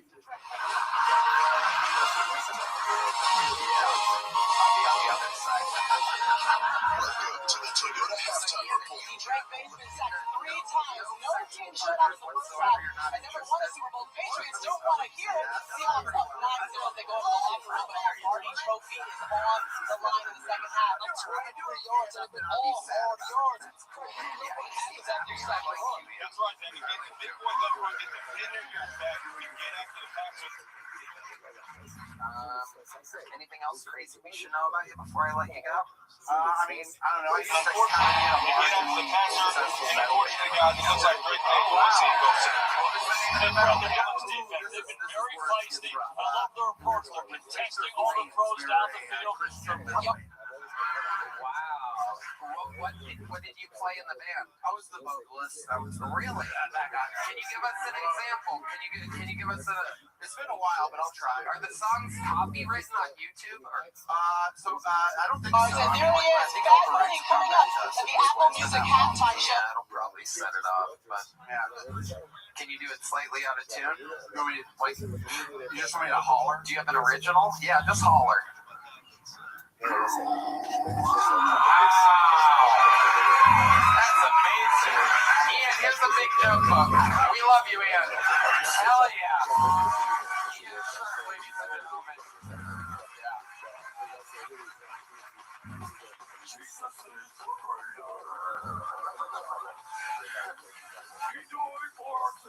All right. There's only one way to end an episode like this, and what an episode it is. We have the great Lance Armstrong, Matt McCusker, Tim Butterly. We've seen so much. Sir Winston Pickles, Dedrick, Ron White, Pauly Shore. Ladies and gentlemen, I present to you the record holder for all-time appearances, all-time interviews, a living member of the Kill Tony Hall of Fame. The greatest Kill Tony regular of all time. Ladies and gentlemen, it's the Memphis Strangler.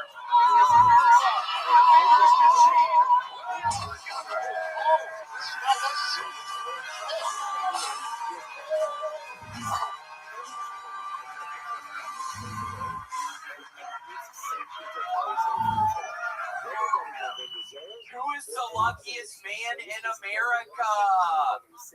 Amy Schumer's husband. She's divorcing him. I was driving through Oklahoma this weekend and noticed signs that said, "Do not pick up hitchhikers. They may be escaped prisoners."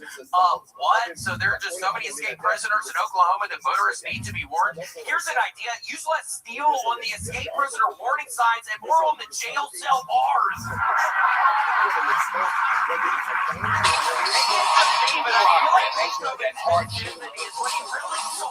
If I'm done full, I don't want to fall back on anything. I want to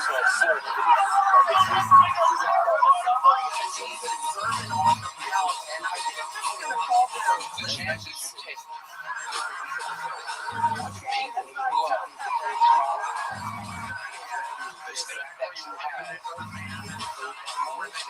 That's what's going to define William.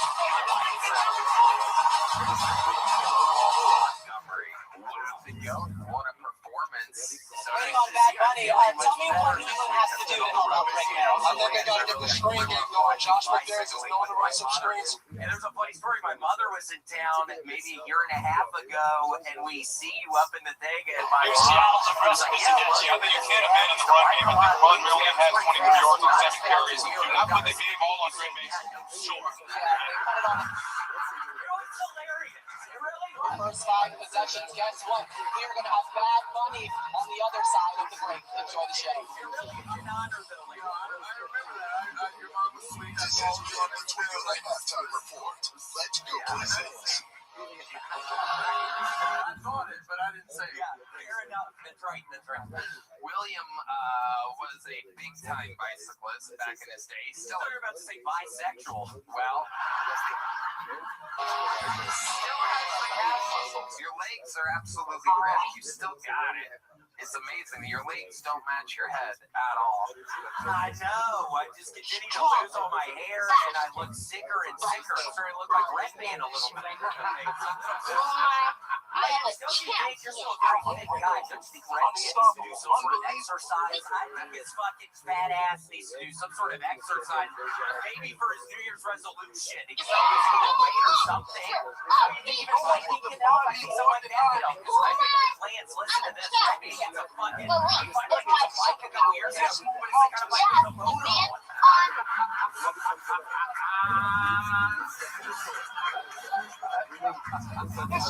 We all forget to be true. Get the world. Make it up and to next day.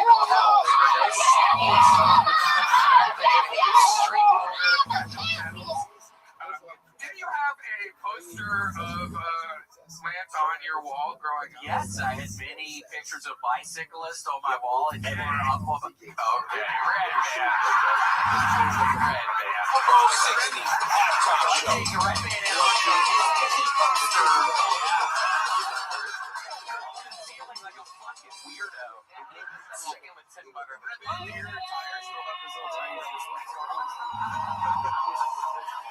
He uses the motor. He is the hell out of the motor. He's had to change the oil. And he's no oil. No, I know. It's electric. They're electric. Yeah. Two motors. Get my fat on have something. But seriously, do you ever ride that thing? No, I do all the time. Really? In Pflugerville? Or?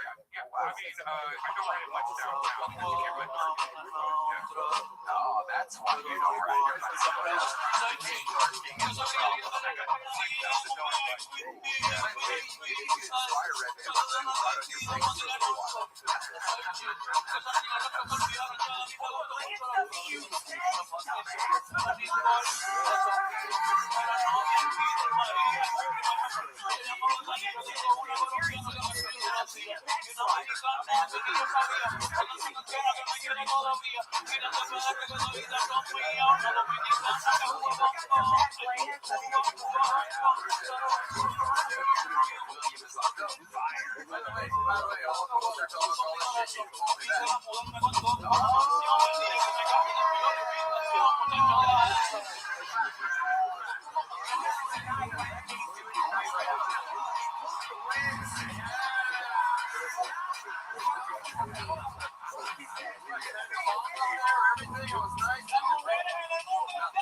Wow, why is that, William? Why didn't you follow us back? I don't know. I'm weird about it on there. There's no excuse at all. Oh my gosh. What do you mean with Restream?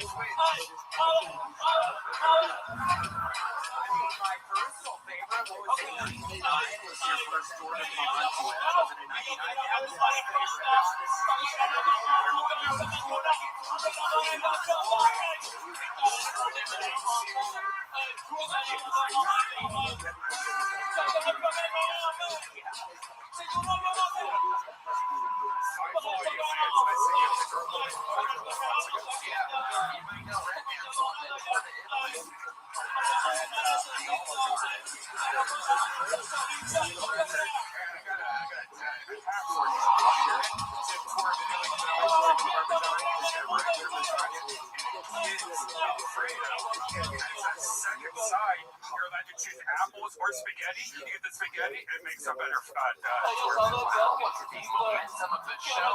We lead into a hole, everybody. You're all laughing here for a while. Be careful. You're gonna picture your fucking ass finally having your deadly heart attack right in your face. Spaghetti. It's like so sad.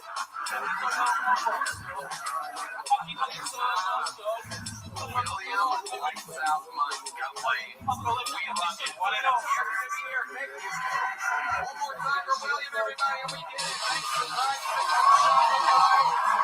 Tomorrow he has the Algonauts. Fourth Tuesday of every month with Master, who's got this special offerings on Netflix right now. How long can this place get? He had no reason to join us. Isn't it pretty good? A cool guy.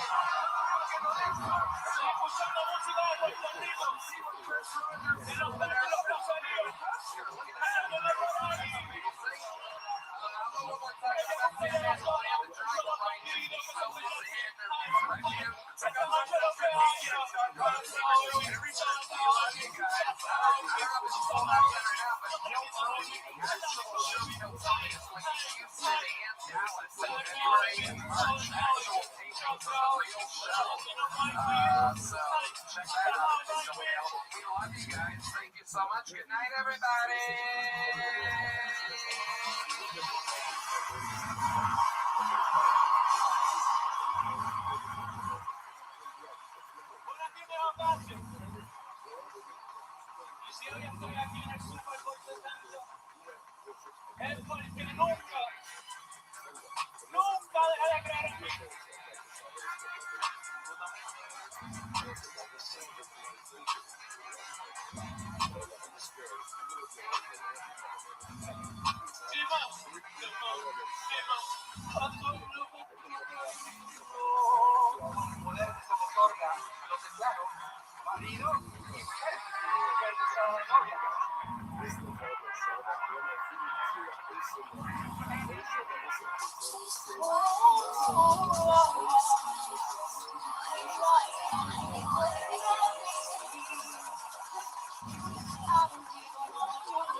That's not a guy dressed up for Halloween. This is the real madness live in the flesh.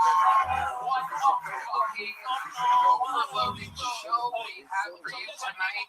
We get started. Here's a little bit more of the amazing sponsors that made it all possible. Texas, we are jumping the tour bus. Ladies and gentlemen, we are taking the actual Kill Tony show to Houston, Texas, February 28th, and Dallas, March 28th. Go to TonyHinchcliffe.com for tickets right now. Come see an actual Kill Tony show in the greatest state of Texas. One in Houston, February 28th, one in Granbury, March 28th. TonyHinchcliffe.com. Get tickets now. You guys ready to start tonight's fucking show or what?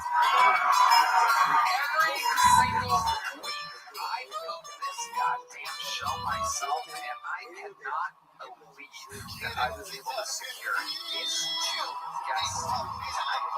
I mean, sometimes we go a little off the rails with exactly what we have. Sometimes it's, two of the biggest comedians on Netflix. Sometimes it's two of the biggest comedians on this and that and blah, blah, blah, blah. Tonight is very special. Tonight is one of the greatest actors of all time. One of the greatest rappers of all time. Yeah, ladies and gentlemen, I present to you tonight's guests, Sylvester Stallone and Tony Yeo. Oh my God! Make some fucking noise! Alright, Tony Yeo, welcome. Sylvester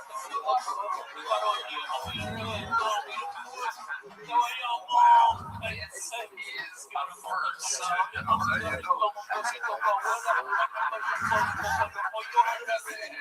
Sylvester Stallone, welcome.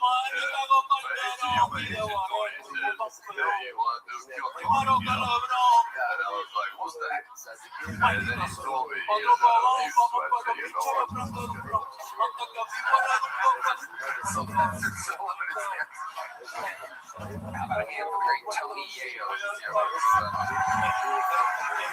Coming out just after New Year's Eve. Tony Yeo, I just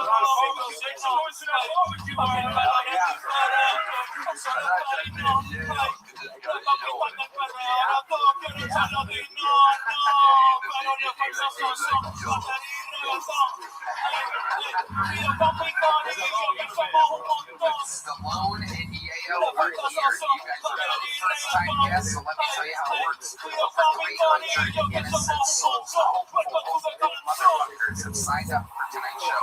They are loaded up in a bar next door. They get pulled out of this fucking car. They get 60 seconds to stand up comedy time, uninterrupted. You know the time is up to get a side of the kid. Then they throw up in a bed house. They bring up an ambulance. Hollywood Bear. With this Filipino masseuse impersonate. Let's see if we have a happy ending here for this. Oh my goodness. And the first name is the people. We go wrangle that person. We're going to have one of our elite ticket winners start the show with a minute of uninterrupted stand-up comedy. He was discovered here on Kill Tony, given a golden ticket immediately on an episode with a record 22 other speakers. Find anyone funny one night at Gas Company about 3 or 4 years ago, and we just kept pulling and pulling and pulling at a very fast turnaround. Finally, we found this man with no voice after 2 appearances. Howie Mandel discovered him on this show, rushed him on America's Got Talent, and got second place because they sabotaged his final appearance. And now it's time for us, ladies and gentlemen, to make some noise for the golden ticket winner, the great Aaron Lyle, ladies and gentlemen.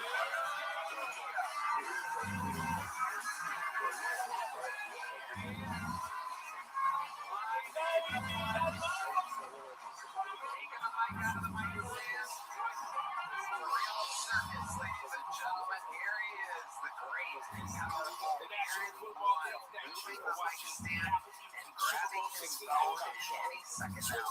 The show will begin. Here it comes, and here we go. Visit NFL.com/live-visual-album to watch all of tonight's. To get the American experience, I went out shooting the other day. I shot a .38 and a handgun. What kind of idiot would give me a rifle? That's just irresponsible. They were super cool about it. The guy handed me a handgun, but they didn't notice that when they handed me the gun. They all took like 3 steps back. They're like, this is America, so we are going to let it shoot. But also, this very special boy is definitely going to shoot one of us. Luckily, I had my handicap pass, so I just shot everything.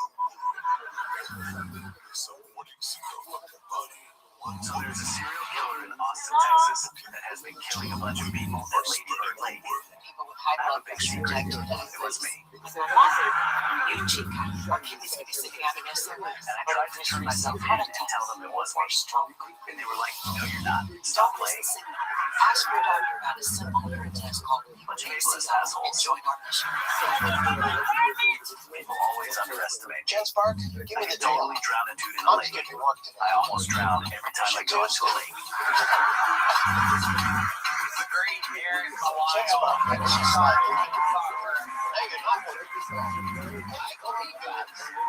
I believe everything you said. Can you swim? Do you know how to swim? Perfect. So you and Tony Ayo at the same swimming time.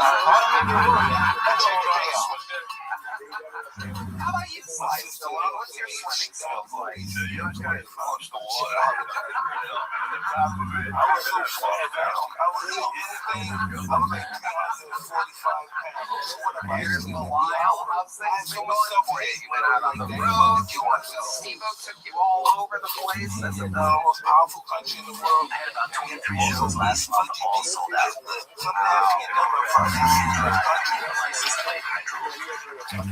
I love it when you say something and the crowd applauds because you don't know if they're going to applaud or not, and then they applaud over whatever the rest of what you just said was.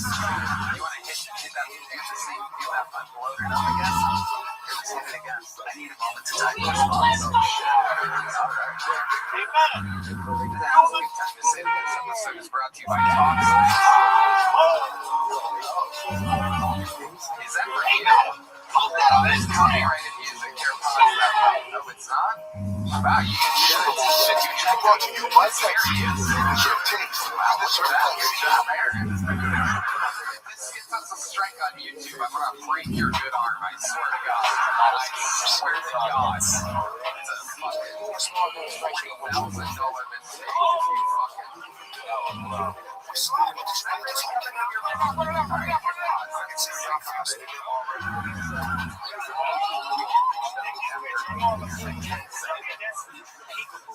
Show me what else is going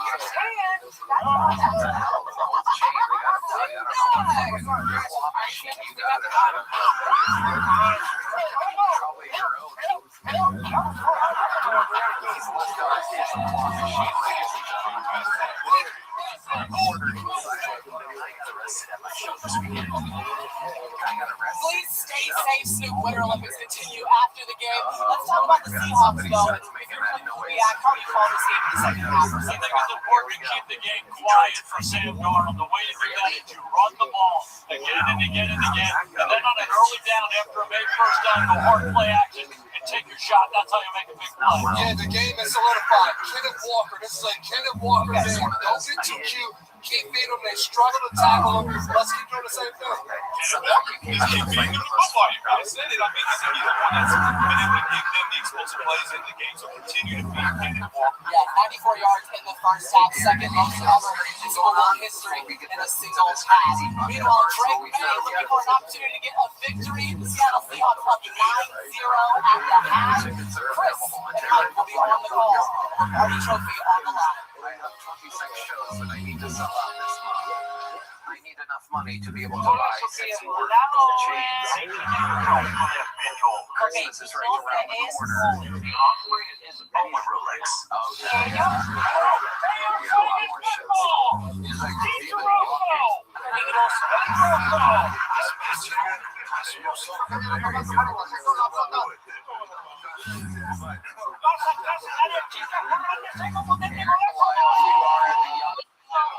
You're always a fucking great way to start the show. And now it has got to go to the bucket, ladies and gentlemen. This is where we give people that some of them have been on before and done good, some of them been on before and done bad. Anything can happen. The Filipino princess and the selected our first bucket. And so, we're going to meet them all together. Interview this person, the whole thing simplifies. You guys hear it. Your first bucket ball tonight goes by the name of Lingo Smith. Ladies and gentlemen, here we go. Here comes Lingo.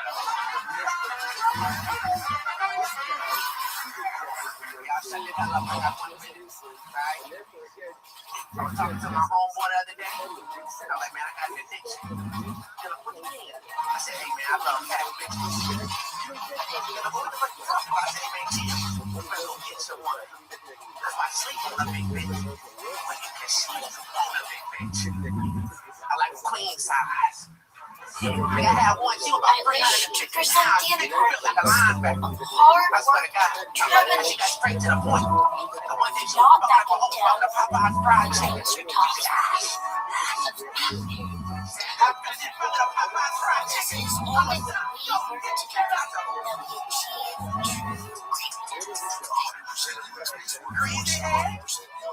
She was right there. She went down, she was taking that thing so good, I started seeing her throwing that bitch up. They got another chicken from Pastor. I'm doing is definitely going to transform my company. I don't want to make it easier for I just create a path that includes all my farmers markets. I've never coded a single line in my life. Skinny bitch can never. Hey, that's all I got. So I'm every single word of what you're said up here tonight. I think that's honest material that you truth. I think you're talking about your real life. I think it's 1611. Did you share any of the chicken with you? Were you able to resist the bucket of Popeye's chicken? Hey, we talking fried chicken. Hell yeah, you got to share that. You're damn right. You got to share that. Absolutely. Lingo, what's the biggest girl you ever met? Truly. She ain't even gonna lie to you about.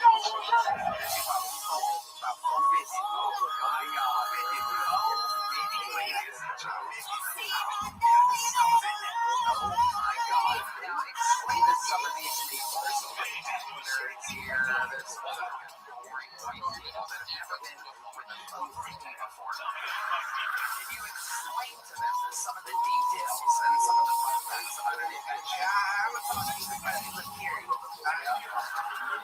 I'm trying to tell you, you get a big one that's more cushion for the pushing.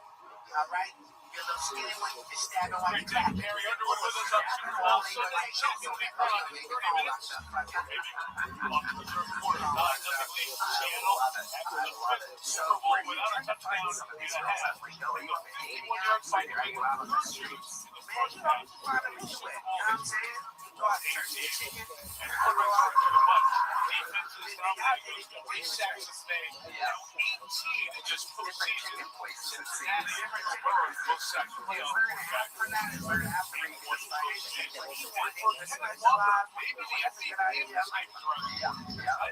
second most in the first half in Super Bowl history. He swung 131 on the way in. 204 in Super Bowl 22. I swear, I was running through the halftime jump. That was second half. I don't think it was a lot of people were seeing or listening in the Patriots locker room. Figuring out what can they do to sustain some offense. It's too much right now for Drake May because they're disguising the coverages really well. They're making late moves to get into what they're actually playing. It's really hard for the young quarterback to pay attention to that because he's under so much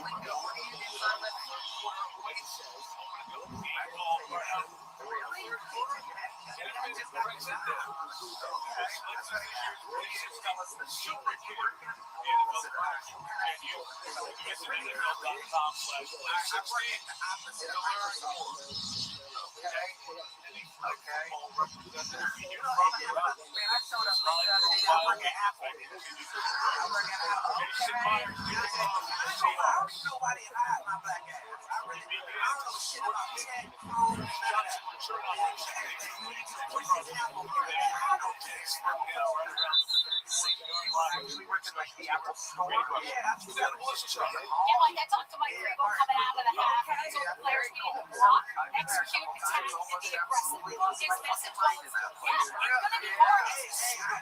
Of course, it's going to be hard.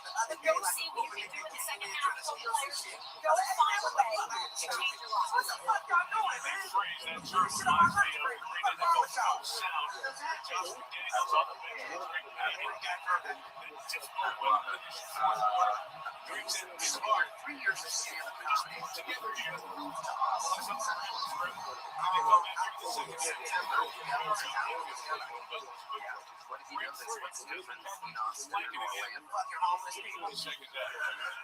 Somebody may worry who's out there had a bit of an ankle sprain during the course of the week. He is such an important piece of this defense. He can play the linebacker position, and then he's fast enough, big enough, and strong enough to cover a very quick slot receiver going down on the wheel route. There is a lot to try to overcome when you're playing Seattle. Second in the defensive rookie of the year voting this year.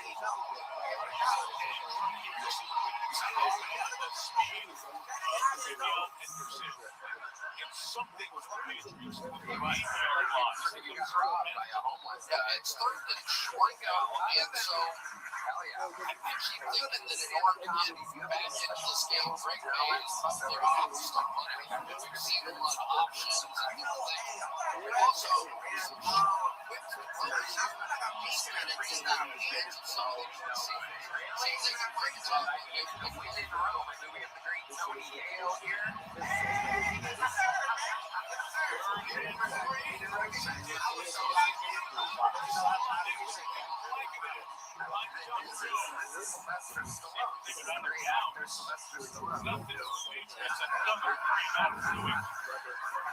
These defensive backs are simply rushing. They're just rushing the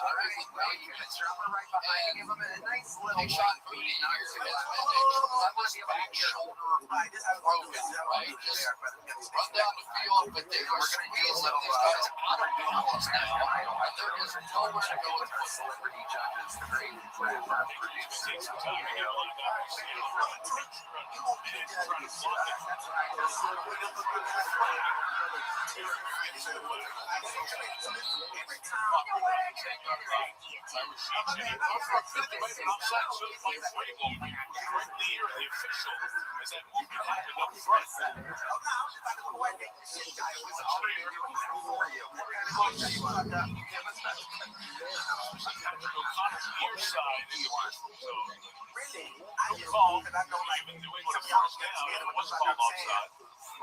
So they go 3 and out. Seattle takes over the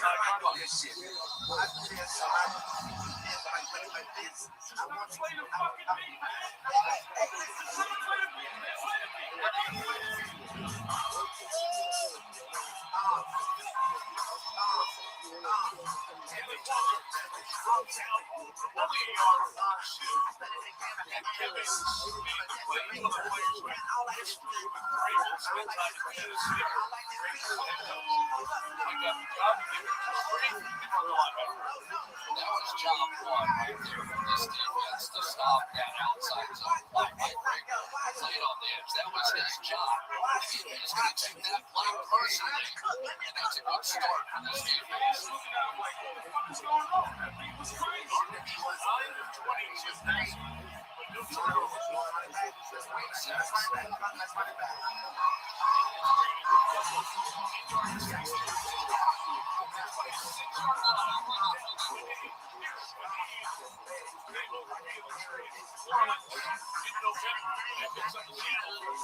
Yeah, we're seeing as many hits on Sam Darnold as we are on Drake May.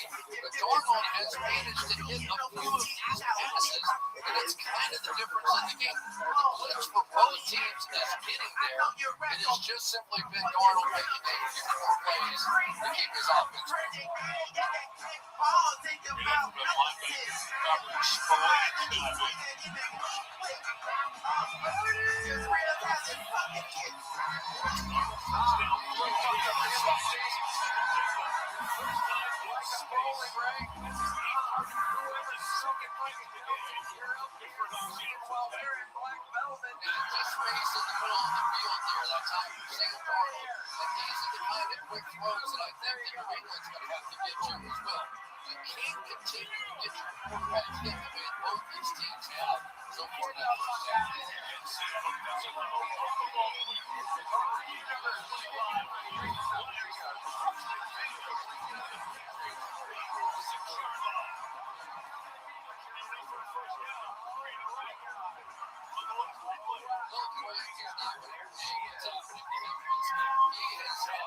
Sam Darnold dead cracked several times, and they can't get him on the ground. Like, this has been a really impressive game. These are two tremendous defenses, and it has sort of been the heart and the gut and the escapability so far of Sam Darnold. It's really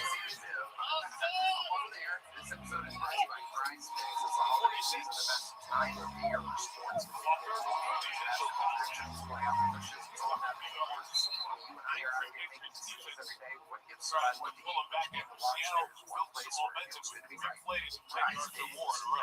They're getting some penetration along the defensive line. They've been trying to pull some of these offensive linemen out and around. So the front four, really, for the Patriots, is they're doing their job, and they're stuffing it backwards. They have to be able to stop those edge plays, and they have to be able to get Sam Darnold onto the ground when they get the opportunity.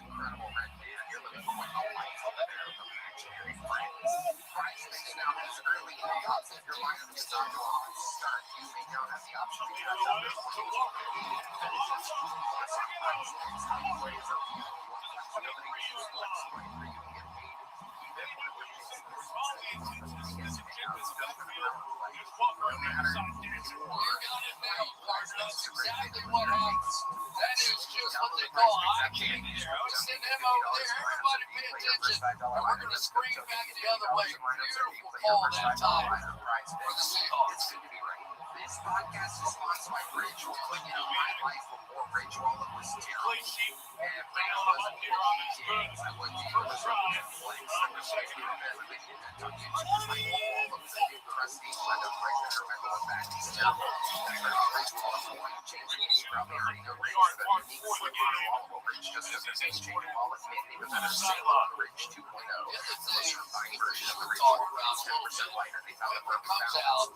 First possession in the second half and do nothing. Looks just like the first half, right? And defensively, you're starting to get a little demoralized, right? You've been playing, you've been fighting through this whole thing.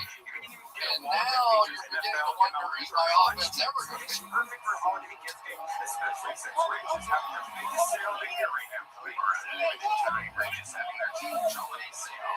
RIDGE.com to get up to 47% off your order. That's Rich.com. From the 47% off your order during their biggest sale of the year.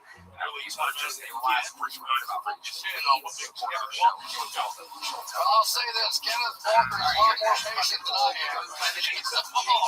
He just takes his time and is willing to let it happen in front of him. And then it is his strength, it is his quick moves, and it is more than anything. So we've got an obesity epidemic. It's just given So I like to say more baby fat and rupture in abortion clinic. They knew of all the weapons that this office That had, jump into its infancy. and they also knew about that. There's no surprise as far as the judge is concerned. They literally toss the salad. And the junkie's ass.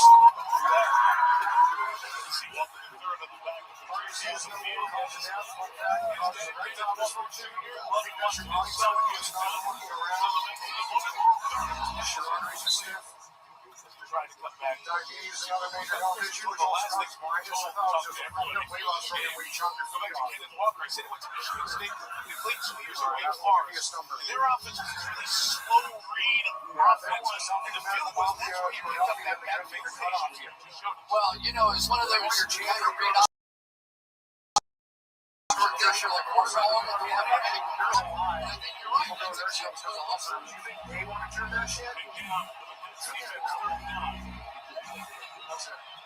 right, Jason Robo, ladies and gentlemen, it's your first time on the show, right?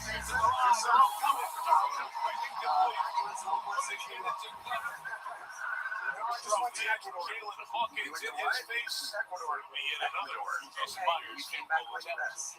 The pressure from both teams has been very consistently getting there. And Sam Darnold, I wonder if he's thinking what I'm thinking too. As long as we keep making field goals, they're probably, if they make this one, they're probably one more away. It's connected to the job or something. Yeah, I know that's a really tough slot.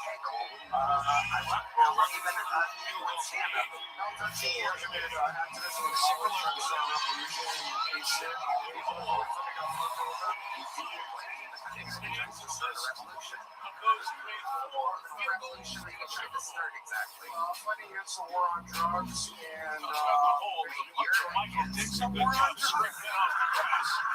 Putting it in place for Myers. Man of the drugs. Were you fighting for the drug side?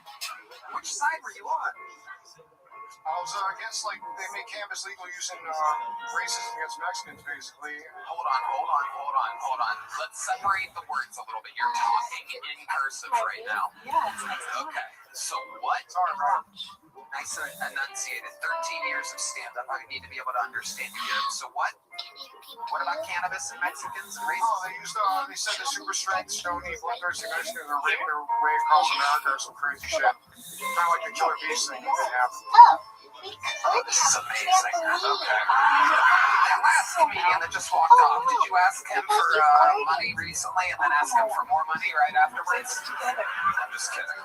Okay, so you're saying that who was racist? Who? The government? The media, basically, they just want to all hate each other, so I like to say they just like to rub shit in our third eye and make more of a turd eye. Okay. All right. Okay.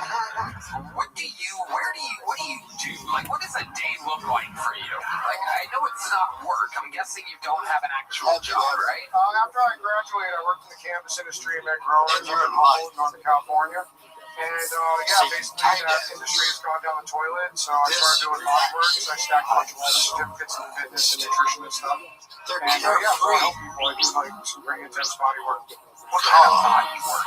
What does that mean to you exactly? You know what these studies are so nice about? So prostate cancer teeth and like crystals, they've learned a simple finger-free blood test. Hardcore. Roughly 1 in 8 men will be diagnosed with prostate cancer, and I was one of them. I'm here today what do you do with the shark's teeth? Let's go one by one here. What exactly do you do with the shark's teeth? Cancer screening. Some people out here that look like they could use some real find out if reflexology help. And relax. It's a blood test. Well, I mean, shoes basically like make our feet like this. Next to the hands are like that. It would suck, you know what I'm saying?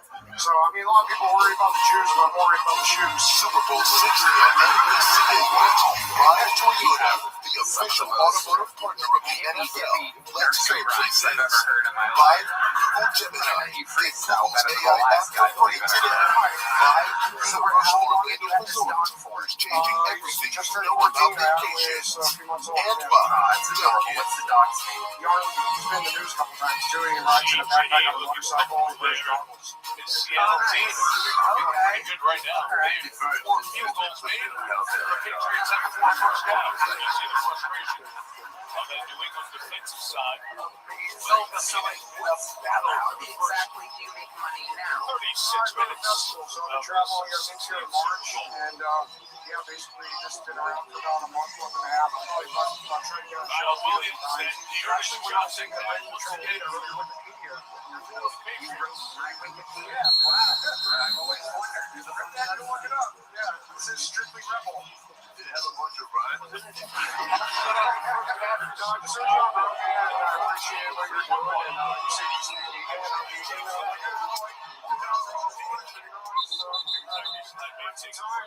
Yeah, I became a lot happier and more successful when I started meeting meat. Just so that you know. Don't think I was ever like if you will, a descendant of the Legion of Seattle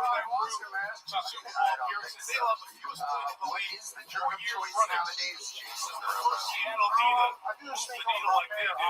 Here's what's allowed this season in the NFL. It's like a grounding thing. You put medicinal tobacco next to different medicinal herbs and you blow it up your nose instead of snorting the lights out. Pretty intense. Blow it up your nose? Yeah, there's different plants they mix in right now. Okay, how often do you do that daily? I do it like 4 hours of lights and energy. And yeah, much over in this range of space.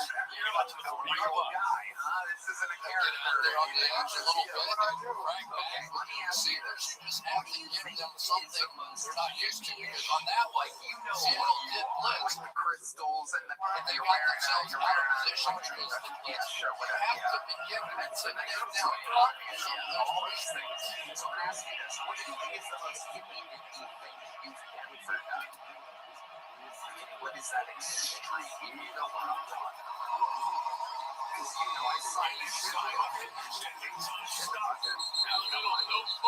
I would expect that from you. I want you to surprise me with this answer. I want to hear the extreme thing where you're like, gosh, this is crazy for even me. You know, football is one with that line goes that way. I ask you the opposite question. What do you think is the most safe and conservative? I'm sure they're thinking about Jerry on that side and 450-yard touchdown runs this year. Oh, God, some breakout player happening in some way.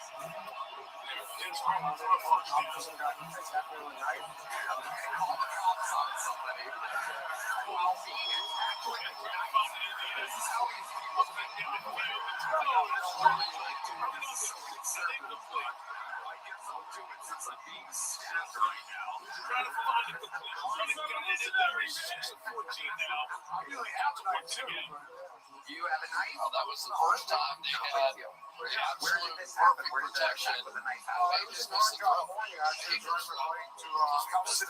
It was there. That was a big play they've been waiting indoor grow to have happen. Okay, let's go back one more time. Let's see if you thought of anything. The most hippie-ish thing you've ever done, because you are an extreme character, I have to tell you. We've never really had anything like you were here. Like, the dog is so peaceful, sleeping time. On the same tranquilizers, the Longhorns before a big football game. Dark side is showing up. You ever Most seen folks this watching. mascot? I fucking love it. And it all makes sense, by the way. It all Running makes in sense. Seattle is Nothing second. better for the Texas mascot than a fully grown bull on tranquilizers just drooling on itself. Jet lag Okay, there. you and I'm trying to think about it. crystals on the toes is like, She has a Alright, 12 if you don't have an answer, Red Band has something to $50 an hour to do it. Here you go, Red Band. Is there a crystal that really improvise pisses you on the off? spot. Like you It's don't want always anything nice to do to with make it funny. There it is. Right on cue, everybody. A definite unanswerable question. I got another diabetes joke about the blindness thing, and it's basically the processed sugar causes your eyeballs to cloud because it's so good for your vision. He likes to sleep. Alright, Jason. Pretty pretty interesting character. You've been doing stand-up, you say 13 years? Yeah, no, 25,000 YouTube subs. I got some mixes on there. My underground mixes. That's one of them. It's a mix of It's just purely voice after 92, so I use all that, and I like audio level it all. So I think you're going to have your best material after 92 as well. The age of 92. But thanks to be Jason, very fun interview. You definitely are an original character. There's a medium-sized joke book. Jason Rothschild, ladies and gentlemen. Alright, well, I have a special treat for all of you, ladies and gentlemen. One of our elite regulars of all time is here for you. He is a reigning, defending Kill Tony Hall of Fame member that is here to grace us with his presence. I present to you one of the greatest to ever do it here on Kill Tony with hundreds of appearances. This is the long-awaited return of David Lucas, everybody.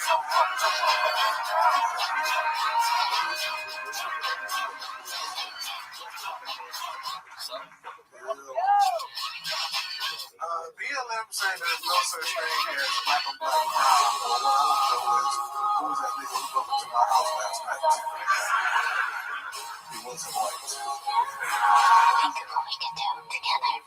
Trump said that Tylenol is making kids retarded. I do believe it. Because the last few bitches I had sex with all had kids. They're not gonna let you know they kids are retarded. They truly in the back of the house. You got many fan viewing parties around the world. Melbourne, Australia. Down in Rio, Brazil. On this Sunday, across the border in Monterrey, Mexico as well. The next thing I know, they're from the games in London. Great following there. They're watching in England. House of Guinness is going to Germany this year. Watch party for London as well. What the fuck is that? She's like, that's my autistic son. This nigga, bitch, I didn't be playing the next season. I didn't know you lived with a Texas Chainsaw Massacre. She's like, let me put it back to sleep. He was having a bad dream. I said, bitch, I'm having a bad dream. I just seen a retarded nigga's dick. How you think I'm feeling? She's like, we ain't finished fucking. I'm like, I'm good. I don't want no more of that retarded nigga's pussy. He's actually niggas inside of themselves.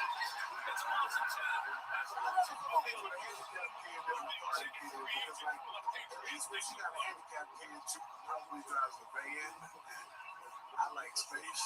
It's a nice job there by the team defense trying not to pressure inside by Bill Williams. They put so many people up around the line of scrimmage. You can hear Sam Darnold go can. So they had a run play off. So stacked in there. They forced him to the road, got the big sack. That was brilliant.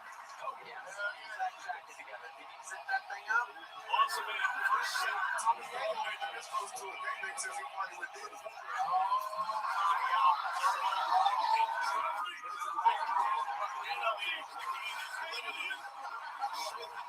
Slow to get up. Yes, you did, nigga. Sliding the load. Have you ever been to a Diddy party? That's just before this drive. Jackson's been jiggling had a bandage applied to his right foot on the back of his heel. There was no additional tape put in place to support it.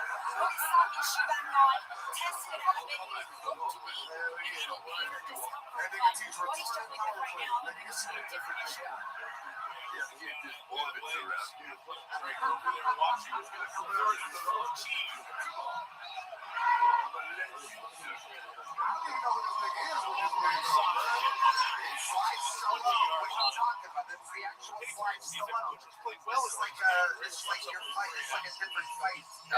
Another section down there. It's good your defensive play. But that feels pretty good, right? Get a sack, get the ball right back to your offense. And maybe it's time to just spread it out and see what we can do on the offensive side. Take some shots down the field, but more than anything, get the ball out of the quarterback's hands. You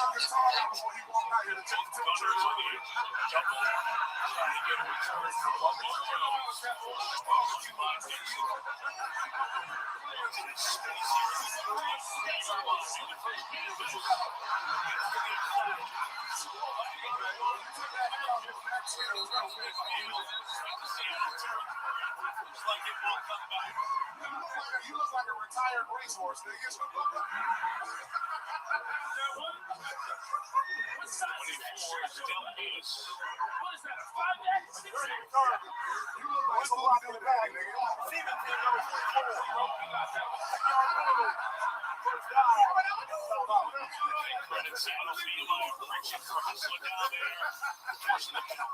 David, blue has some right. all the other kids with the buffed up kicks. I love it, David. I called you gay 10,000 times, dog. I don't know what else to call you or something.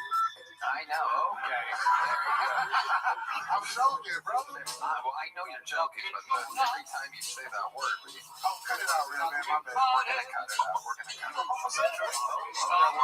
out. Yes, you can. All right. Take a breath because you need it. That is an incredible haircut that you have. What exactly do you ask the barber for when you go in there? The fucking Starlink antenna? What most of the dogs go to? Do you start outdoor cameras? Wi-Fi? Search market for races. AI no fit. Spot lost dog. It's crazy. More than a dog a day. You're hanging up the search right back. Available to everyone. Oh my God. Join the neighborhoodring.com. You are something else. And David, what's been going on in life? Man, touring on the field, Tommy tour, you know what I'm saying, bro? Working on a lot of stuff. 2026 is looking real exciting. You know what I'm saying? Tony's 2026 is what David sees when he stands on a scale. Hello. 2026 is how many you upticks you got in your phone. You up, like I think about to come through. Yeah. You up, Tony? I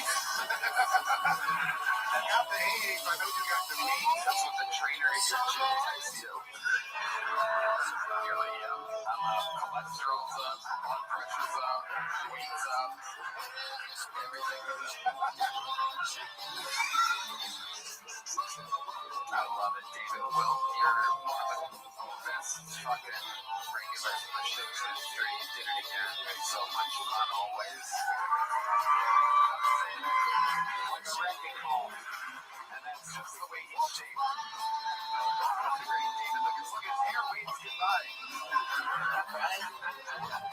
To the middle finger there. All right, back to the bucket we go, ladies and gentlemen. Your next bucket ball is Ben Dolphy. Ben Dolphy, everyone. Here we go.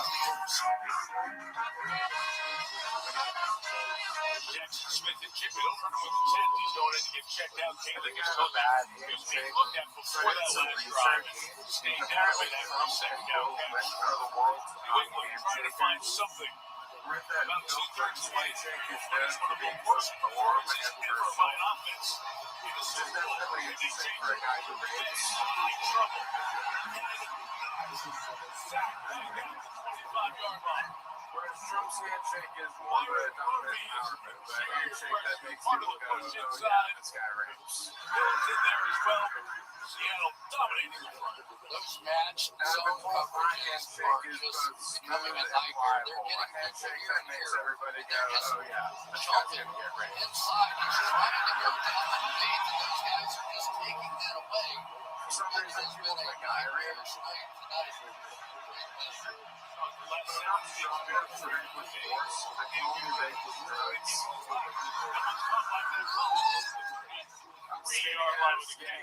That sack was But I read that your legs are about twice as strong as your arms, so maybe I just try raping with my legs instead. Cincinnati electrical currently sack.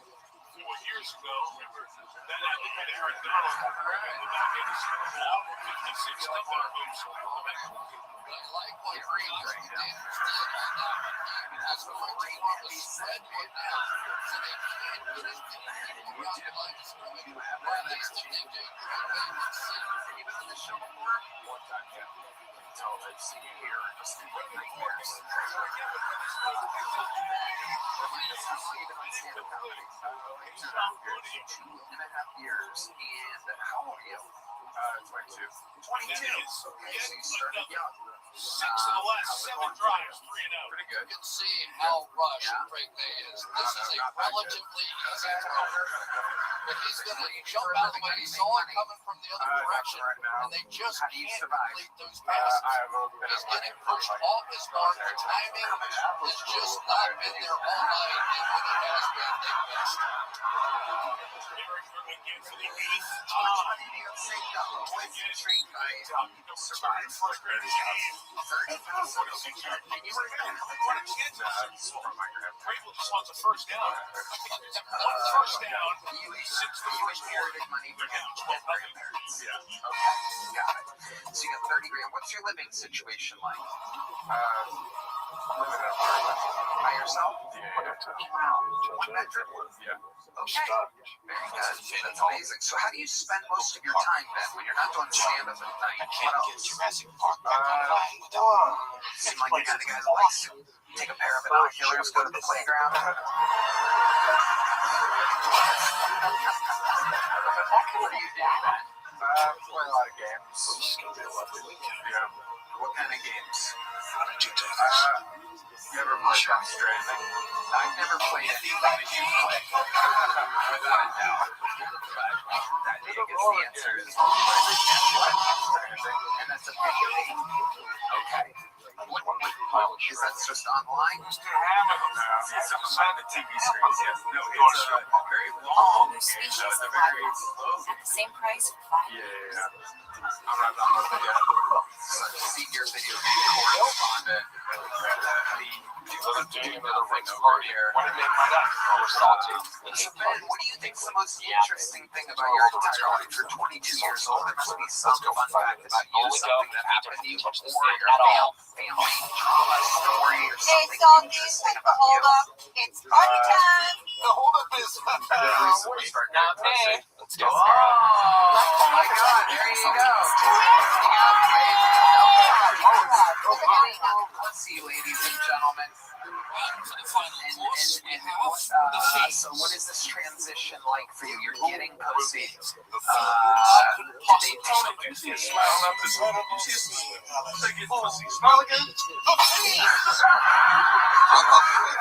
So you're transitioning, you're getting a pussy is what you're saying, is that right?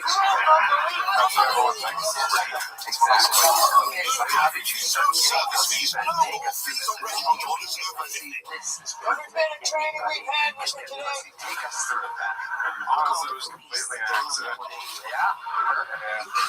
Unlike the raping that you're used to, which are very purposeful raping. So let's talk about the accidental pussy. Yeah, no, I started banging an open micer.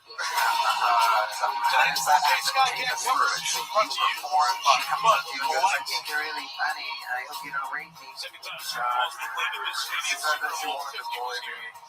And I was like, that doesn't sound fun. And I told her not letting her bully me. Okay, and then we're following exactly what happened. Seahawks leading by 12. It's over 21. What is that? What did she say about it? Nowhere to go.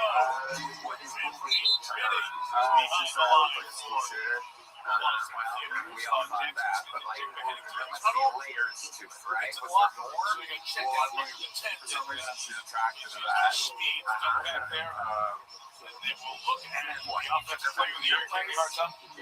Yeah, that's right, Mike. When Jackson Smith and Jigbo went into the medical tent, the independent concussion specialist followed him. It was about a 2.5-minute long exam before the specialist then went over the monitor to review the video of that play that we saw him slowly get up and bring his head in contact. And then it was Jackson who chose to walk off the field. Inside the television, breaks up. Yes, another pass was intended for Cooper Cup. And we'll set up third and long for Seattle. It's ironic, isn't it, that probably the best player on the field tonight is Nick. What was she doing? If not for the plays that he's made each game, it would have been an absolute blowout at this point. He has saved a couple of deep ones down the field. And it's just you and the Patriots that have won the field. They were going to hang in at the top of the series. So we're there, and then when the Chiefs are making out,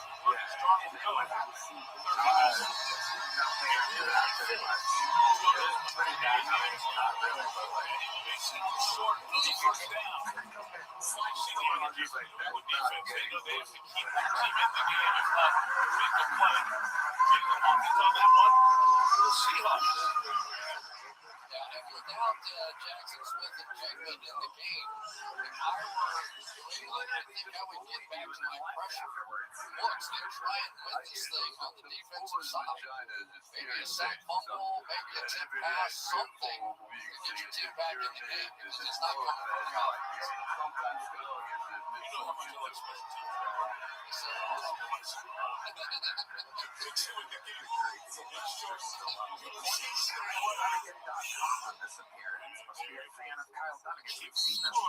Elon Musk wants Kyle Dunnigan, Lamar, the great Joe Lamar, but Kyle Dunnigan loves you. Come on here, there's players who should be coming to take the ball. He was born in Massachusetts, Georgia, at the age of 17, high school ball there, went to the University of Georgia, Notre Dame, about football, being around practices. But then he had a business finance degree as well. He was going to work in finance. In 2014, she was being alive and an internship. And a dozen years later, here he is, third youngest coach, head coach in the Super Bowl. He had a chance to be one of the youngest Super Bowl winners ever.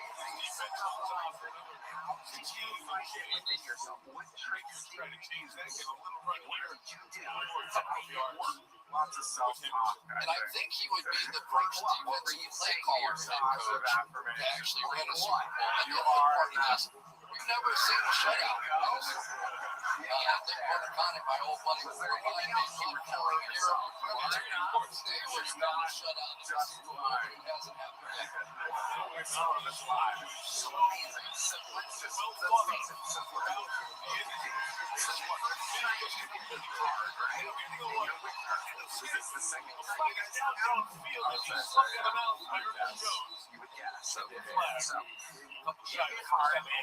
Initial indication is a defensive hold. It would give New England the first down this second half. Just fumble around for a bit. What exactly does that mean to you? You just did something with your hand. What does that mean? Go soft again, and I think this is what this game is going to have to come down to. They're going to have to spread it out a little bit on the offensive side and open up the possibility of three big ones. I mean, really, that's excited for their success. How long do you think that lasted?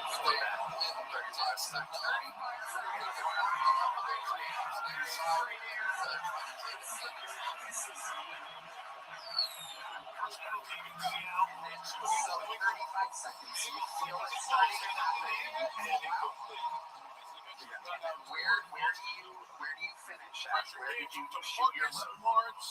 Long-time running Dallas. Very good. I would have expected something weirder than that. I would have thought you would have been shy and shot it on the floor to someone on your own field or something like that. He brought an intensity to this defense. Did she make any noises or anything? What type of noises did she make? Give us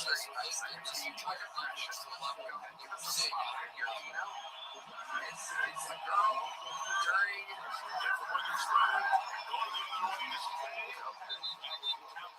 sideline is Henderson. Guys, Marcus Lawrence's wife Sasha is here tonight, 37 weeks pregnant with their sixth child. Joseph brought her doctor along. Now, DeMarcus and his teammates have had some deep conversations about what he'll do if his wife goes into labor during this game. His teammates said it's not guaranteed to make another Super Bowl, but you can't have another baby. If she goes into labor regularly since then. It was just that one time. Not regularly. Every day. They're still here. Very good. You're excited about it. He lost the football. It's great. Seattle has recovered. 35 seconds since last week. Balls on the football.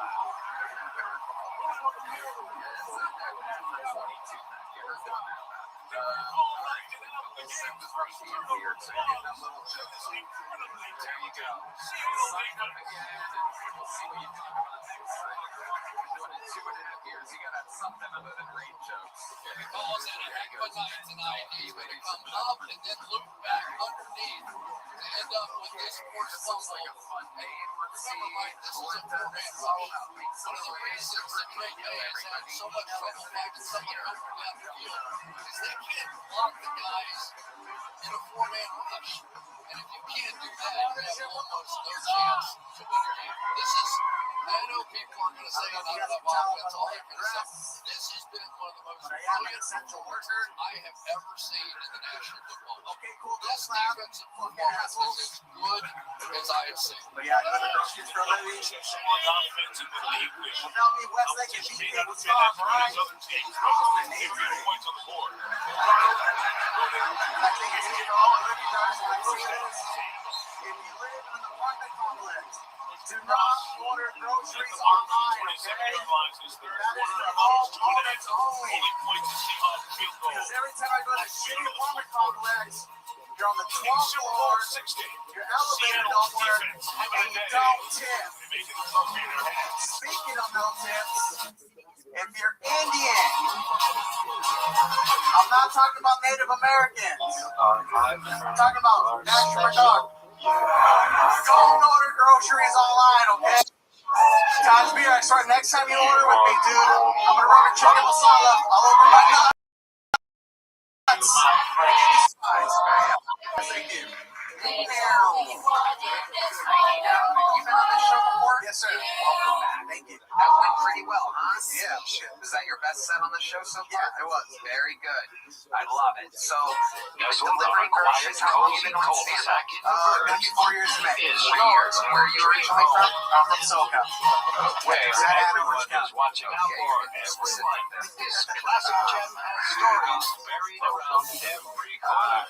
And how long have you been in Austin? Almost 4 years too. So I started here. Have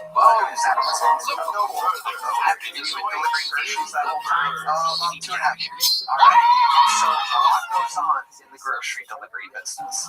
My granddaddy owns this land, my daddy owns this land, and now I'm farming. Okay. Sometimes the elevators don't work. Yeah, This so we're has gonna use every the single stairs. crop daddy's ever People in planted. apartments for some reason want to order the heaviest shit too. It looks like we Pieces of water, dog food, dumb shit, bro. Can you generate a report for how much What do you water do when you're not doing stand-up or delivering groceries? Well, my I'm on the family's spectrum. been doing this for over 100 years? I collect I want to be toy the one to mix it up. Yeah, like Hot Wheels, main scale toys, trailers, replicas. Except enough to take my mom on a cruise. You guys want to see the smallest toy car in the world? Yeah. So this is called the Micro Mini. And Tony, open it up. I want you to open it up. It's really, grab it by the front wheels and open it up. That's like a micro mini. Yeah. Pick up the car. There's all that color in there. The smallest toy car in the world. Wow, that's amazing. That is indeed a very small car. There it is. Yep, so small. There you go. I'm gonna put it there. Oh my God. Okay, so that's a small car.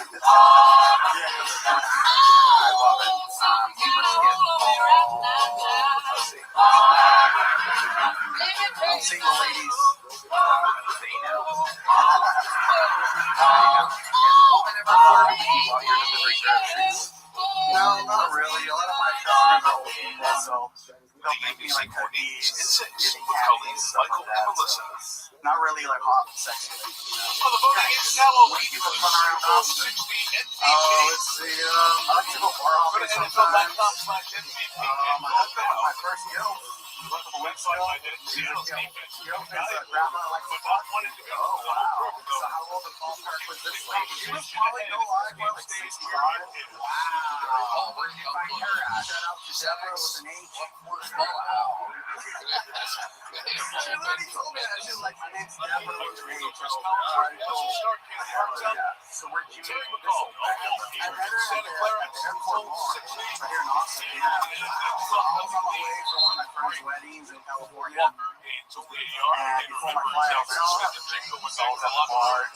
I saw she was sitting by herself. I thought she had a fat ass. So, oh shit. All right, cool.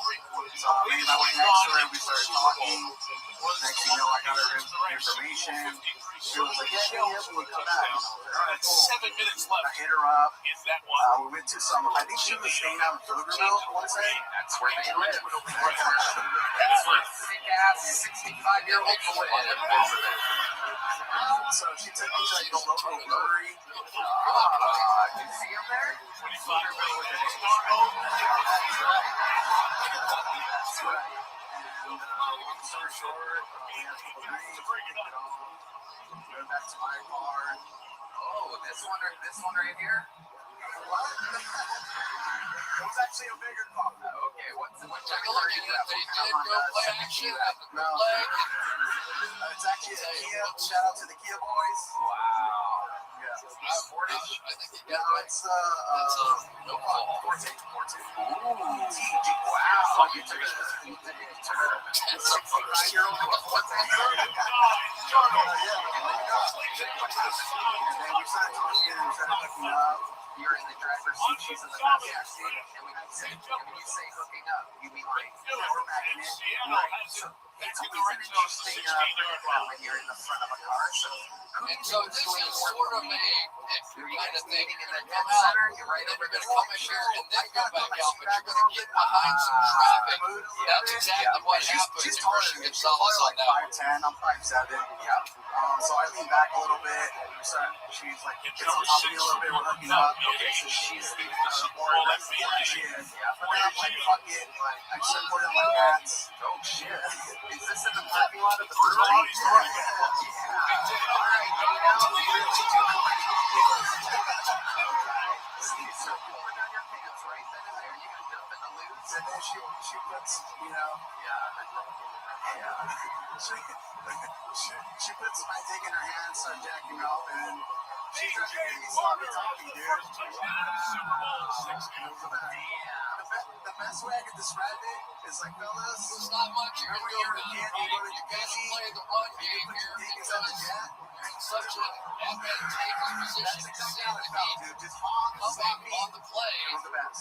But eventually you do that. Yeah, that's amazing.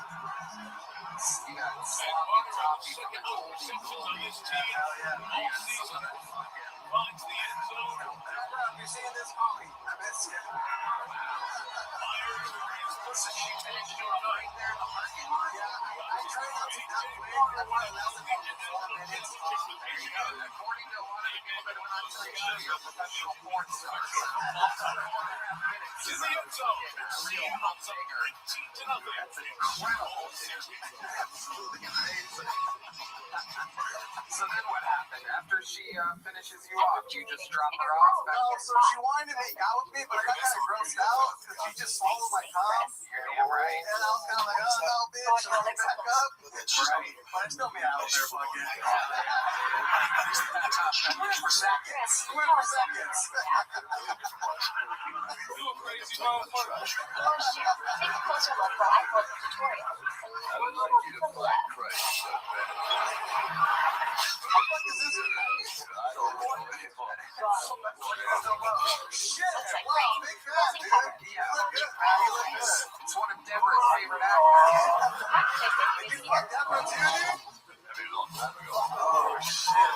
D-Man is famous homophobe on this show. After you made out with a girl after coming in her mouth, he's gone. He's like, I can't take this no more. Hell yeah. All right, Nino. Well, you did okay. You talked about your actual job. It was pretty decent. So, you're getting a layers potato. Congratulations, Nino. There you go. All right. And today we're turning them into legs and delivering them to your door. Oh, you want the And if car it back? doesn't get there in 72 hours, You we'll are. give you your supply of legs. This one? Seriously. Okay, cool. The potato, the chip, You're doing Boston Flies West. So grab your phone, scan the code, and that What am I going to do about it? 72 I'm hours. throw it in the crowd after this show. Okay, ladies and I gentlemen, just put like I said, this is $1 an billion action-packed inside show this we have hole. here And tonight. one of We you, have yes, you watch it, will one of the link greatest it all. regulars in the We'll show's have to solve history a ready series for of right puzzles, now. something in front of your eyes Newest right regular now. on the What show. about these? He is Good known news. as the The powerful Star new of AI from Atlanta. Salesforce will help you Ladies and decipher the gentlemen, puzzle. make Like this some thing. noise Is it a for clue? the great, I powerful don't know. Patrick. The first one to decipher that hidden code will become a millionaire. So enjoy the game and go in and millions!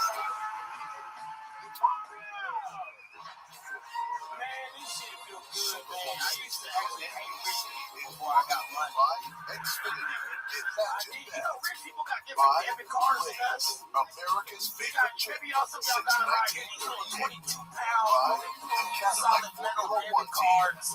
They got a vibranium for Wakanda. Lost dogs with Ray's new feature search party. And they did it to me. Leonard Williams and Seattle defense. That shit, I'm throwing up in the air. Have not had a snap all game inside the Seattle 48-yard line. That is how dominant this Seahawks defense has been. They are marching ahead away from a Super Bowl title. People got heavy debit cards and they can break down cocaine. Any hope maybe about a 28-3. Meanwhile, I just roll my blunts and my debit card. They can Long way to go. Long way to go on this one. It's cool though, because like now that I got fame and success, I can talk to people that like That hasn't been a good time at all. Understandably, tough defense, the best in the National Football League. But when they've had those rare opportunities, they simply have been unable to hit those as well. And maybe there was no chance that they were going to win this game, but there were some chances to get a little more out of on offense, and they never did.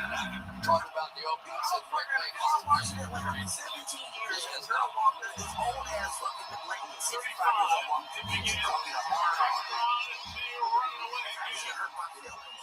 Because I wasn't even in one at the time. To the sideline. Let's just start. Yeah, my strict day has seen daily activity outside of the sideline. We could see he was frustrated after the turnover and he hit him down by Grable. Kicked right over, bent down in front of him for about 2 minutes, talking face to face, encouraging him, pumping him up, saying, "You're good. You know that work." And then Greg Hartwright just took the field. Grable came over with a smile on his face, tapped him on the helmet. 10 years later. You see a little John there, stick on it, take to us. But today's fight was not yesterday. You guys get out to this racist ass bitch. She better tell me, she said, "You niggas are always racist twice." I was like, actually, I'm living down in the neighborhood. My grandma's in the conversation with Jay Paul, but side judge was getting involved in the situation that was going on with Stephon Diggs. He hopes to be sports Super Bowl, trying to jump back and defuse this. This was out of bounds on the Patriots sideline. And now hit over there with caused things to come back in after Josh Joyce. The flags were thrown, and he got in there quickly. Third and finish. That'll be now in Seattle. Absolutely right. It's out of the play. It's clearly out of bounds. Knocks it down. And a punch there, Terry, as you saw. Yeah, absolutely. You really want customer service at a car wash? You gotta get customer service car wash. Restaurants, they're not playing over. But you do restaurants, serve tables, serve beer. I used to believe in people. Right? That's correct. Before I worked customer service, if somebody died on the news, like people died from a family would come together and pray for their family. And then I served one shift and like 6 people died. I was like, good. You should have called me. It could have been 12. Was it like a chain restaurant that we would know, or was it Logan's Roadhouse, Texas. I hate all them bitches, bro. They fired the fuck out of me. That play was a run by Drake Bears, 8-6. Yeah, one lady, St. Patty's Day weekend, I went to Logan's Roadhouse in Savannah, Georgia, where they had like the biggest like St. Patty's Day parade. A lady Jones just gave her the clocks all set properly. And then I beat up her husband. You're one of the penalties. You can't hit women that good. I wanted to really take it out that She's on the sideline. You're for New England. They got mad at me for it, so I wanted to. mashed potatoes on your head. Did she warn you? Was there not an argument? What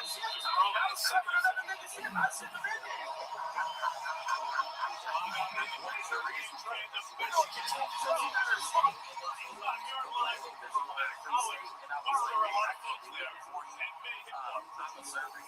to see how tiny the holes are in the zone tonight. Great game. Watch this. It takes perfection to get one play down.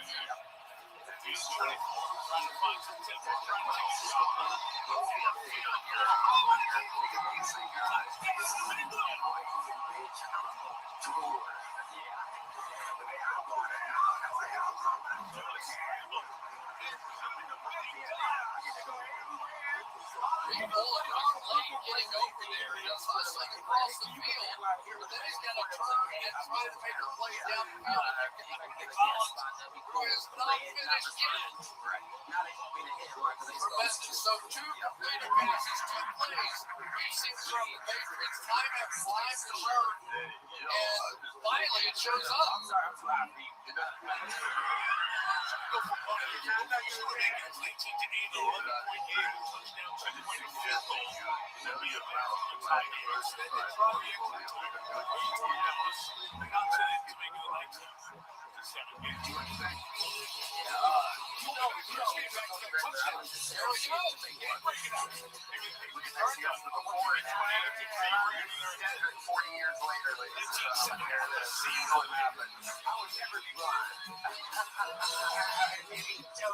Has anyone in your family ever had diabetes? Yeah, my dad. Yep, you're gonna be blind. But it's cool. Blind guys can be like rock stars and shit. That's a whole thing.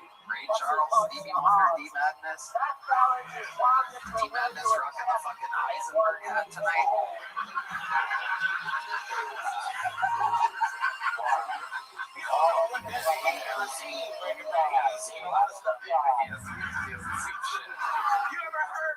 Jen Spark, give me the deal. I'm sticking one. Yeah, he has. Should D taste Madness, it. what's your favorite? You ever listen to a Sylvester Stallone movie? Jen Spark, finish this slide deck. Now you're not working from home. Hey, you put on pants. You ain't here to Mike. Jen Spark, dial in the switch. We got it. We're done? Circle back Lateral around. damage. Slide Stallone. Let Jen You Spark have any, automate your work. Then take a day behind the off. scenes info on what it was like filming Collateral Damage? I saw wheels turning. Charlie, I made so many movies. You're right back. Rambo 1, come, Rambo 2, let's go home. Rambo 3, Charlie, stop. Charlie, what are you doing? Stop that. Charlie, crazy. for the Taliban is Rambo 3. Besides the fact, I give a young kid a right, but yeah, I think he hijacked the plane years later. I was cold and steady. It was the Rambo 3. My difference was that alone. Perfect. Kendrick, another unbelievable set. I mean, you are just so fucking freak it out. I love you.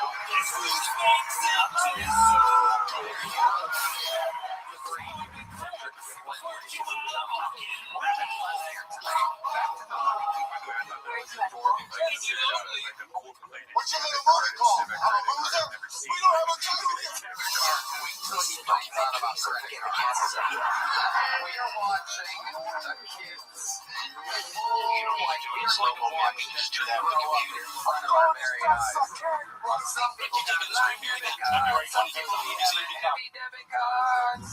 Like he has no idea what credit is.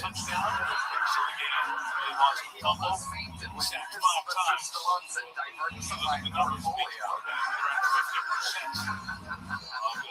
We're gonna get to watch him learn everything. Oh wow! Okay, we've seen this guy before on this show. Here we go, ladies and gentlemen. Make some noise for what some people are calling a full legend. This is the return of, I believe, the second time ever. Carmichael, everybody. Here we go.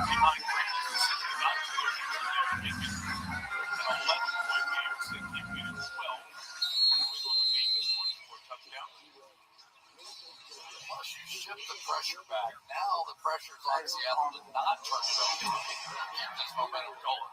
workouts with this one down play. Strikes out, 9 times out of 10. You're going to cover this speed. I don't know who the 10 girl is. 31-yard line. Tell her he goes to throw the ball. Well, the one reason this team is still in contention here has been the night of Christian Gonzalez. He has had to make some tough one-on-one plays against some of the fastest and some of the best receivers in the National Football League. And he has been up to form all night long. Just basically keeping his team in the game. Because burritos roll.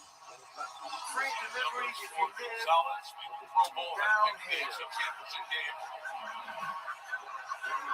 Smith and Jigba out of the locker room, but still on the sidelines. All the competitors driving in the party.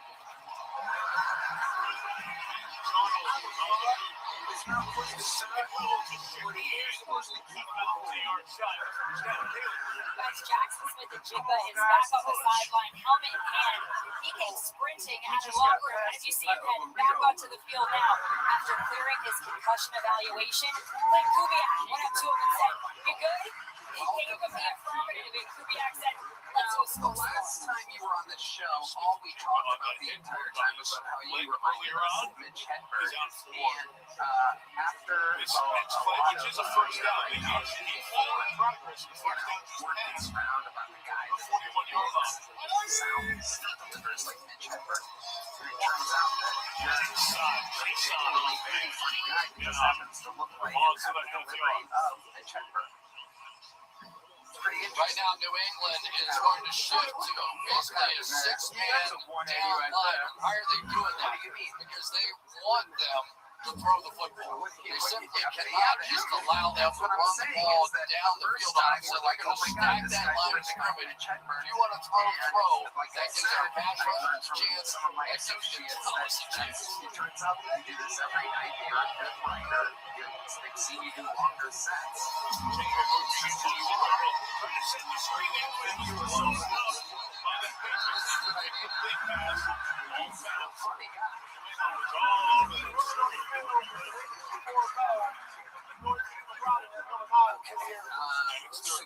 That had a little flash of the Denver game right there in it too. So they're bringing everybody here. Arnold steps back in the pump fake is how Denver got in trouble last week. He did throw the forward though, but you can tell the momentum now is shifting because there's so much pressure on the offense to not turn it over.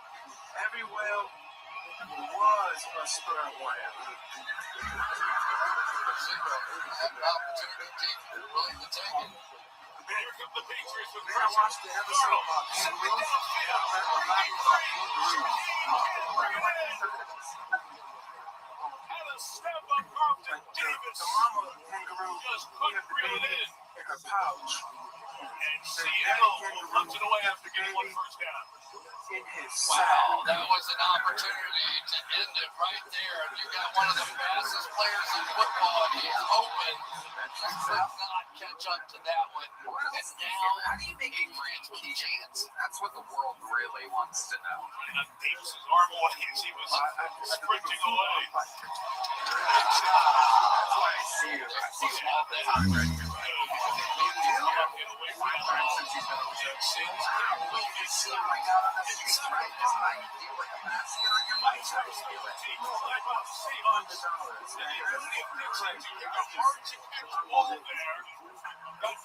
Stay away.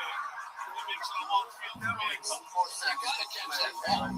You're the punt returner. You gotta catch that ball because you know what's going to happen. Coach started using this. When you remember, Xavier Smith with the Rams lost the shield, and part because Dixon kicks that very tough to catch ball. I got it, but this is professional football. If you're the punt returner, you gotta catch the ball. Doctor company. I told him, like, I shot my shot. I was like, hey, you need someone on special teams on your gut.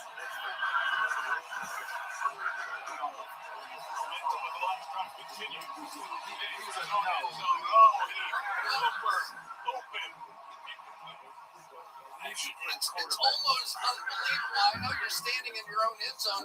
This is wide open. as you can get. Can you imagine if they hit that one and it breaks him out somewhere around the middle? He's just wide open. They blow the coverage. There's nobody there. It's a very good question. You don't see that mobile. You gotta sway a lot. You see it's more intelligent presence. Oh my goodness. I never would have guessed this.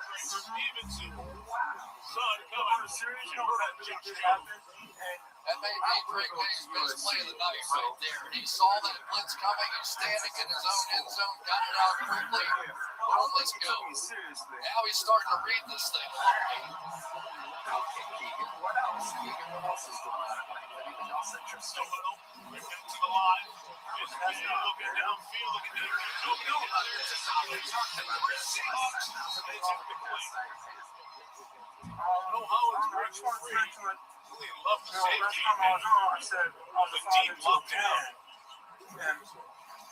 Everyone was like, missed opportunity. That one almost got caught there. That was up for grabs for everybody. But when you get in this situation, I guess you got to go for a few throws. But that one was not what you would suggest that you could do around.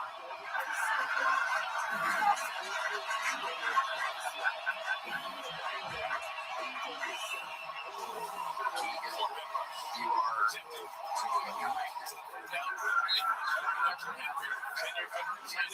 here's a big joke, buddy. I like your style. He's signing up. There he goes. He has a little athletic prowess. He doesn't know about pocket presence. He didn't catch that. How close to this first and left to get to go for it? Here, one to catch. Ernest waits to catch a joke. That was a lot of time left. All right, back to the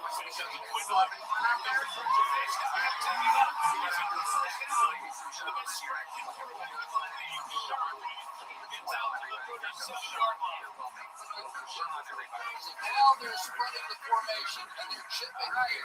But you have a four-man rush, and there are gaps in the four-man rush. There always has been. And so now by spreading out the defense, you're giving your quarterback a chance to do what he does best. All of a sudden, there's a rhythm into the way you're not still see a little confidence building. Well, he's reading the defense now. He's seeing the blitz off the right side. He knows he's hot. He's got to throw it to the other way. These are the couple of best plays that he's had so far in this game.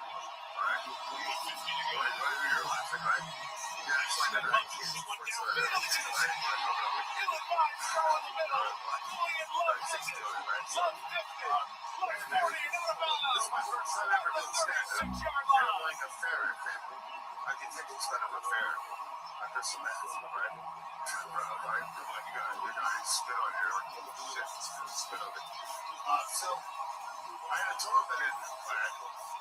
No, I didn't. Seriously. Crossing route in here eventually. No way that ball was going to be completed. What the fuck did you just do? I think it got hit. It really wasn't that close to desperation time yet. You just had to put it to work. How long have you wanted to do it? About 3 weeks. About 3 weeks. Julian Love, 7 years in the league. Out of Notre Dame. Yes. What made you want to do it on this show in front of this many people? 2023. Because he's got something to say. You got to say it's One of the leaders of this channel defense. That's very nice.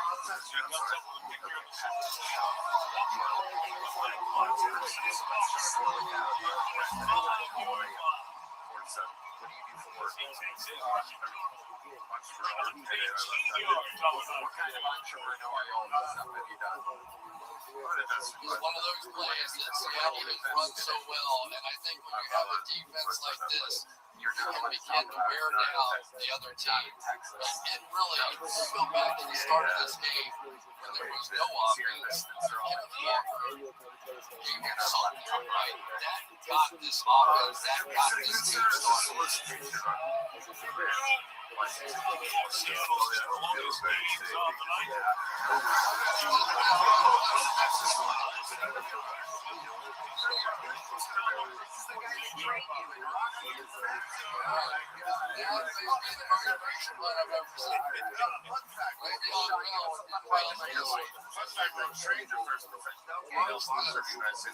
You really did? You were the quarter person? He's got. That's professional football. Are you on something right now? Slow motion looks paused. I can't talk about that. You can't talk about things that you're doing an interview with somebody that can't answer questions about their job or anything. I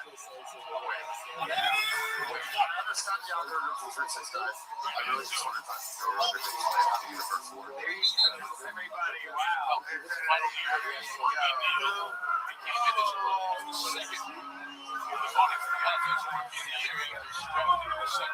There he goes.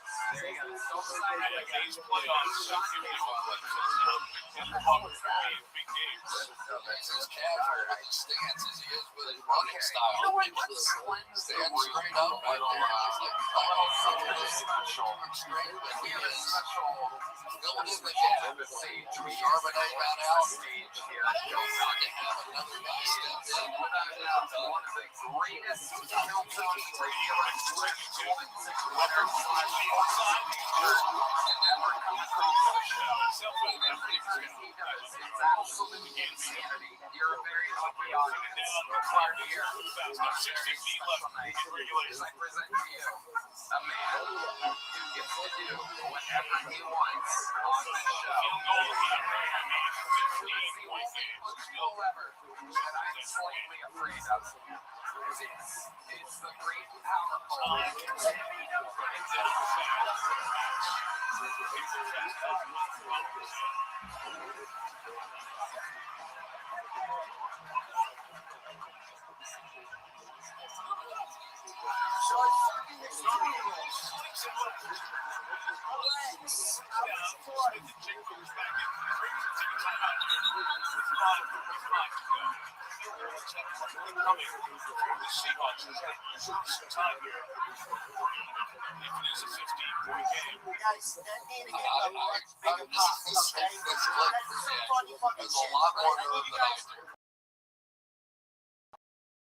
They're a little late there because I think it should be some pick six. But anyway, this has been a full day from the beginning, especially on the defensive side. And you just have to give Seahawks credit. They've been doing this all year. This isn't unusual. I just don't know if everybody in the country sees them on a regular basis.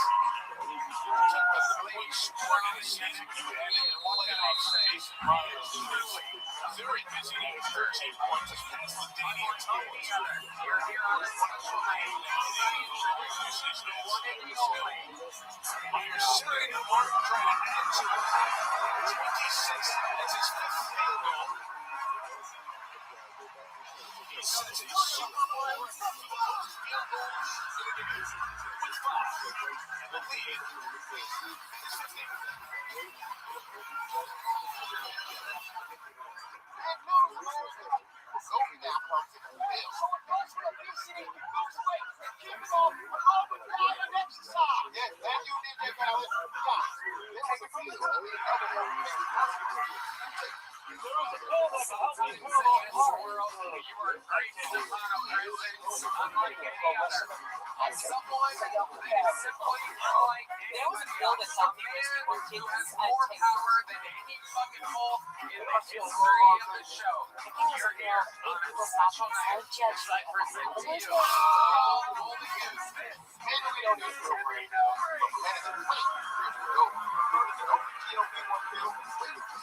Don't take it for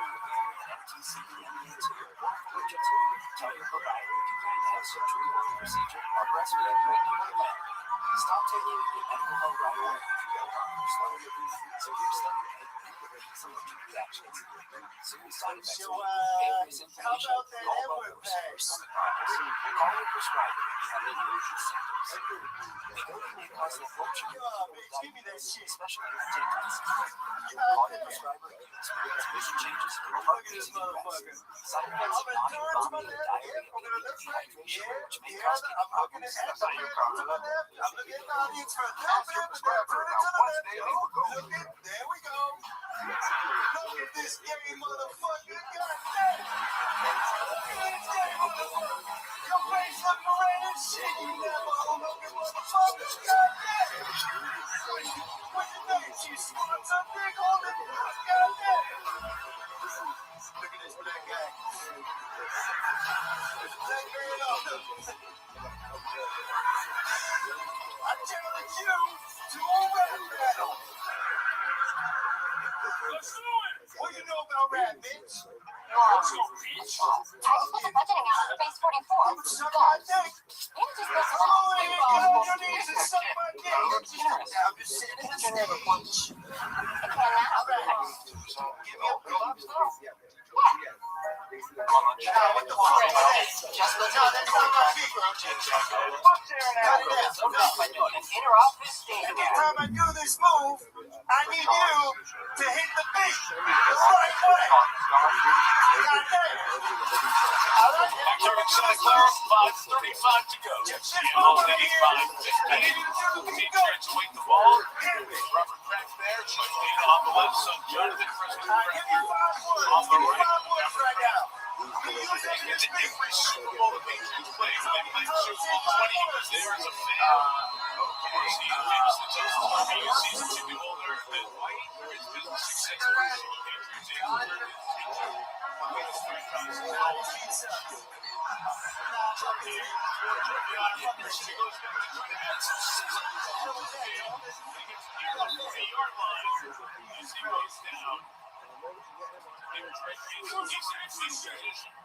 You want to see some gangster shit? I'm going to say that everyone is 3, 2,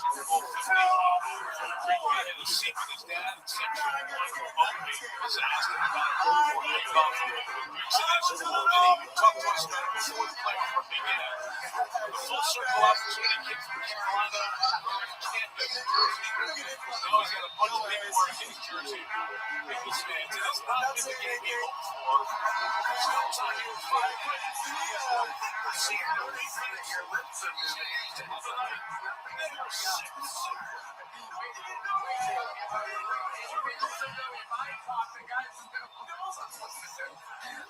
Like this is what the formula punch. You know, you're not going to win any later if you block the formula punch.